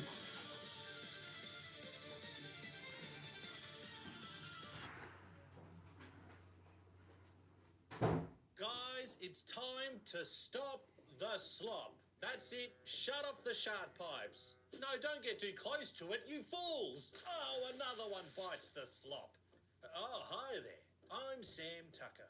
The real Sam, not the alt man. And you may have heard recently that OpenAI will be shutting down the Sora 2 app. You remember? Sora that 2? AI video sharing app that used the world's most advanced, cutting-edge software to make bears fart, koala KFC bandits, and throw grandma through a wall. Wow, so how many cancers has our AI cured? -1. Oh, that's right. These videos give people eye cancer. I forgot. Anyway, while no official reason was given as to why the Sora 2 app was shut down, we can only assume that generating so many useless videos was costing too much to maintain. And we also discovered that there's no need for us to pay millions of dollars in computing power to generate silly clips. As it turns out, users That's are willing crazy. to churn out their own human slop called TikTok. And they do that for free. And another slap in the face is that Disney will no longer be investing its $1 billion into OpenAI. Wait, hold on. So our video software violated all of Disney's copyrights, and they wanted to pay us $1 billion? Jeez. Wow. Found a Fox faster way to lose McCloud money than in Disney Plus. Fox McCloud. That's crazy.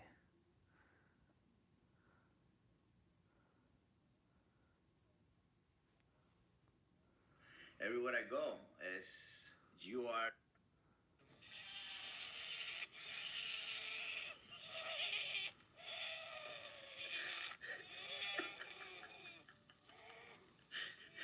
Okay, so when you one more exercise of avoidance.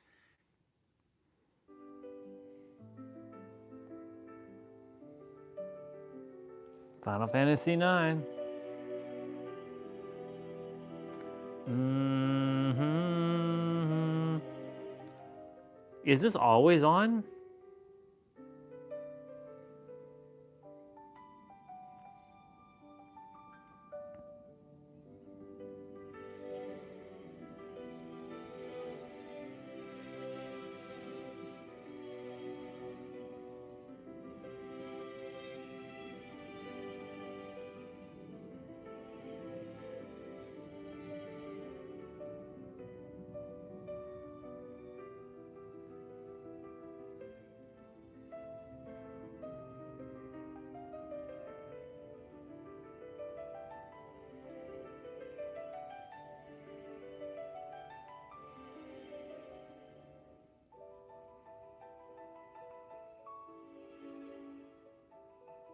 That's crazy.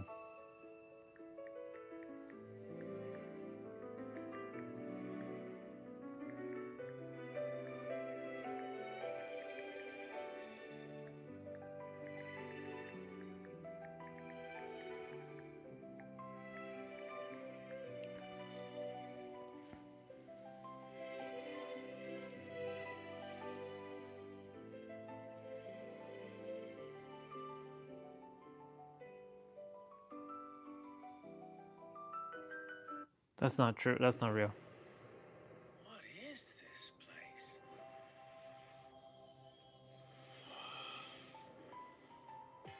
Oh, it is. Shit. Okay.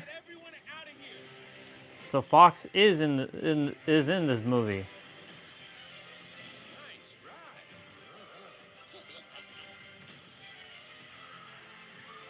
There's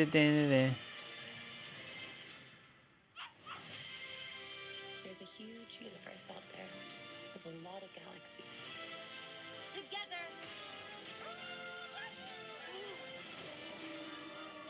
we are going to stop that monster. It is Daisy. Whoa, Daisy's in here.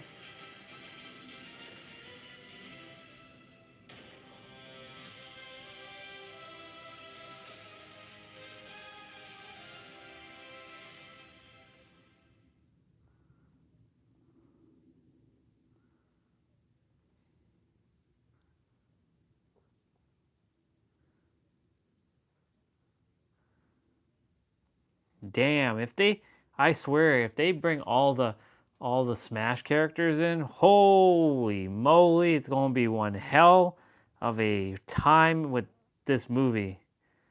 That's crazy.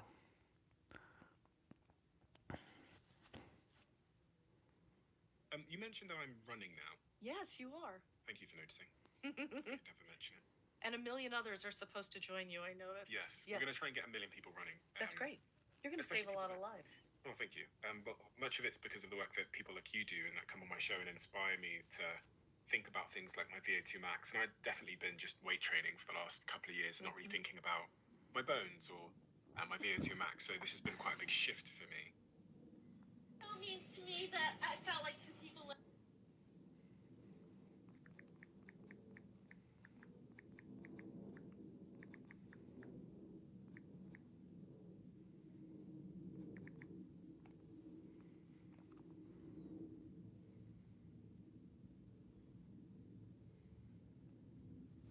Okay, so now our next guest, I have to breathe because our next guest, I stand.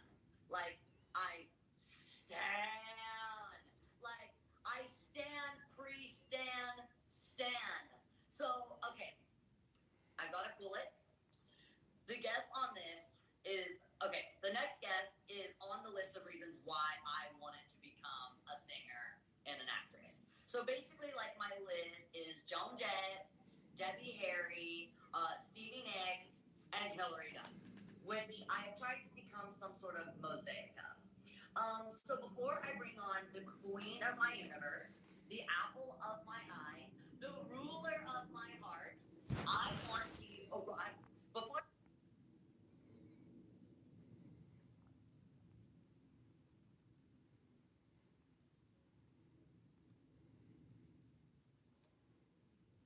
to do any of this, so I'm going to call Hillary.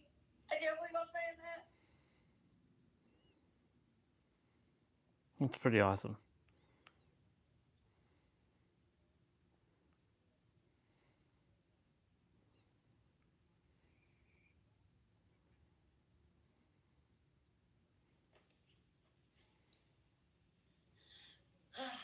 I'm getting the same quakes like I did in 2004. Oh my God, are we in?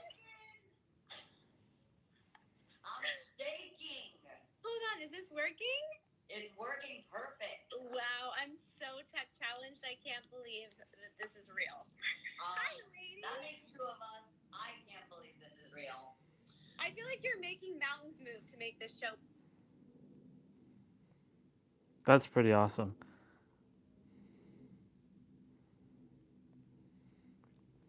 They're making their comebacks. It's pretty good.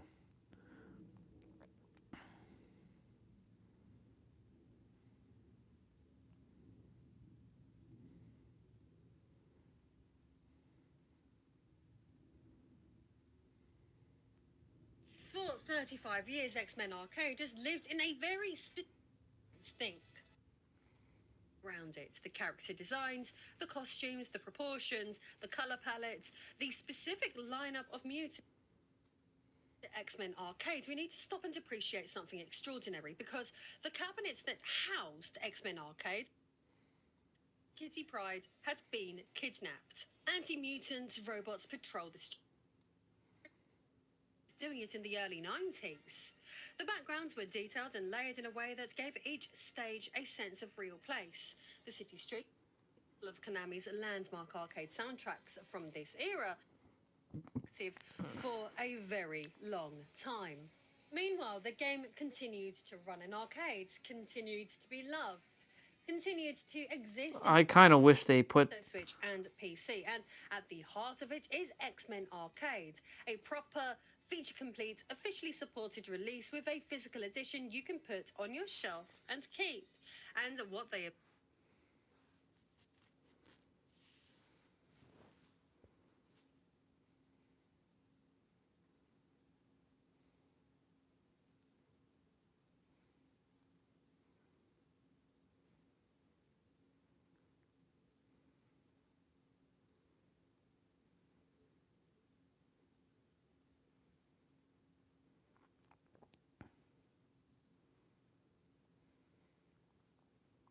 Oh, wow. Blue Reflection, all coming to PS5, huh? Well, isn't that just prime? Wow.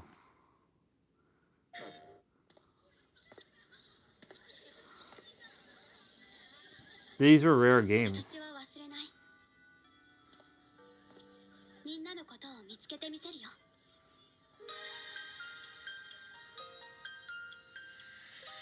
切なバディとの大事な約束。私たち。でも。Wow.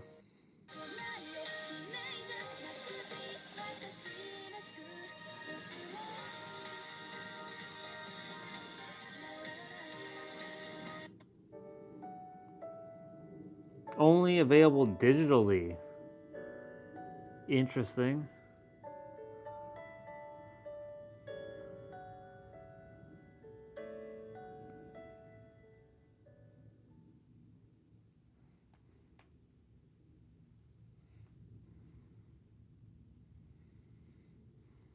PlayStation. I taught you to be kind, to forgive, to love. Let your results speak louder than your words. Amen. Amen. The act may look righteous, but the heart behind it changes everything.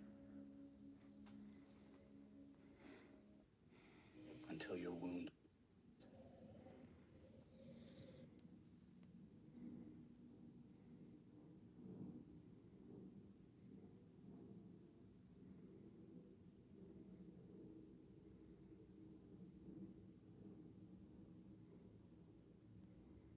You know, I had a whole bunch of weird paranoid suspicions about what the hell was going on because there was a lot of stuff I couldn't understand. Right. And nobody was really bothering to explain it to me. They don't. And and I formed a bunch of opinions about the town and about the people in it that were like, surely that couldn't be, because a whole place can't be like, you know, Weird Town, you know, where the stranger wanders in and all the people are in the bar and they all shut up when he looks at them and they tell you don't go into the house on the hill, and it's like that. And then you go away and you think, no, I was wrong. I mean, that's insane thinking. I'm paranoid. I imagined that stuff. That couldn't be the reason for why so-and-so was acting like, could it? And then you find out later on the track that you are exactly on track with a lot of this stuff. Not specifically on track, but that you could, that some of your worst nightmares were real at the time. And you think, no, he came to see me on a rooftop in New York. I said, hey, can I talk to you? And he said, sure. And he floated in sideways through a crowd of people. He was wearing black. And it was like one of those old vampire movies where they don't walk, but they glide. And he was a dancer, you know, so he has he's very, you know, graceful. He moved sideways and he just sat down in a chair next to me. And it kind of frightened me.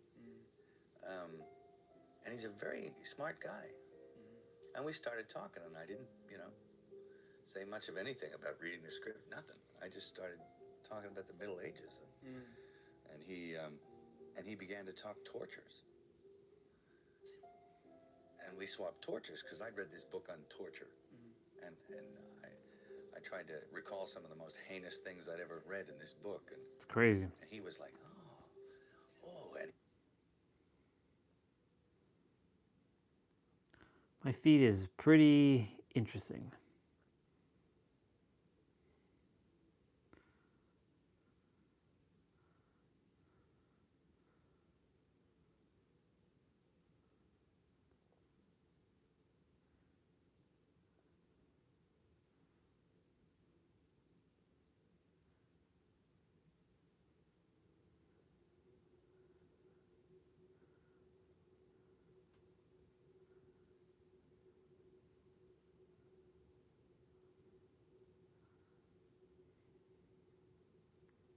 Wait, they announced Hades 2 for PS5? What the fuck is going on here?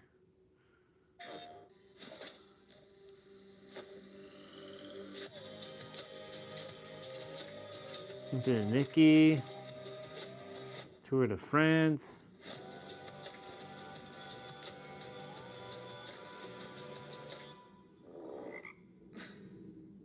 In the name of Hades, let's begin.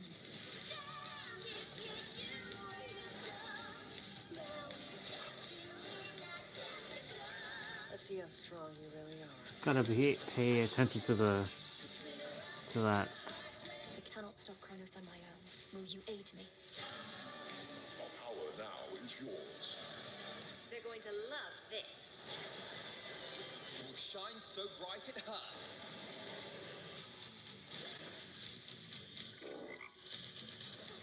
I have Hades 2. Why are you here? Vengeance for my family.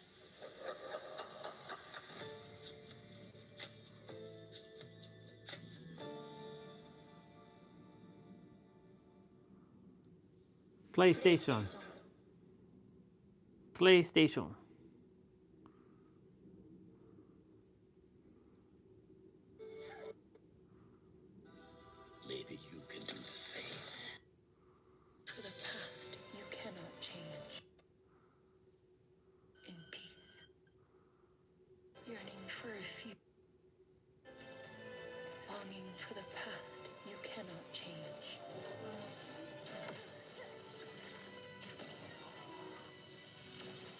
Looks like a fun game. Kenna Scars of Cosmora. Okay.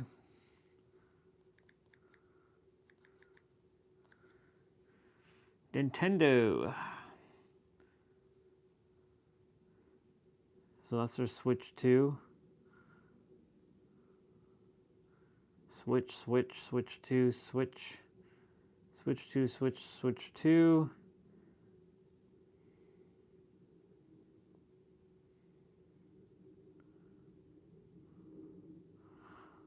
Switch 2. Switch 2.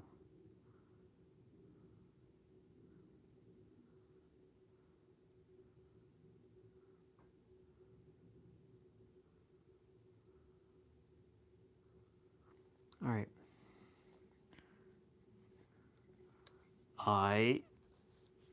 I'm gonna call it a wrap. Thank you so much for coming on today, T-Ray, Soul Fam, Suhail, Olga. Appreciate all of you. Tomorrow is jump rope day, and tomorrow's jump rope day is the 30-minute with the body weight exercise. So it's gonna be HIIT cardio with jump rope.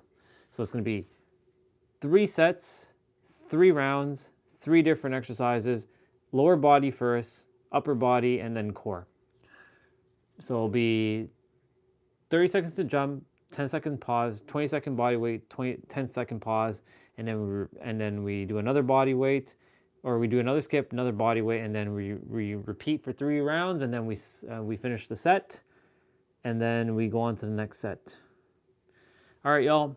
It's 7:09. As I said, I predicted it's going to be done at 7:09. So have yourselves a good night, and I'll see you tomorrow. Bye.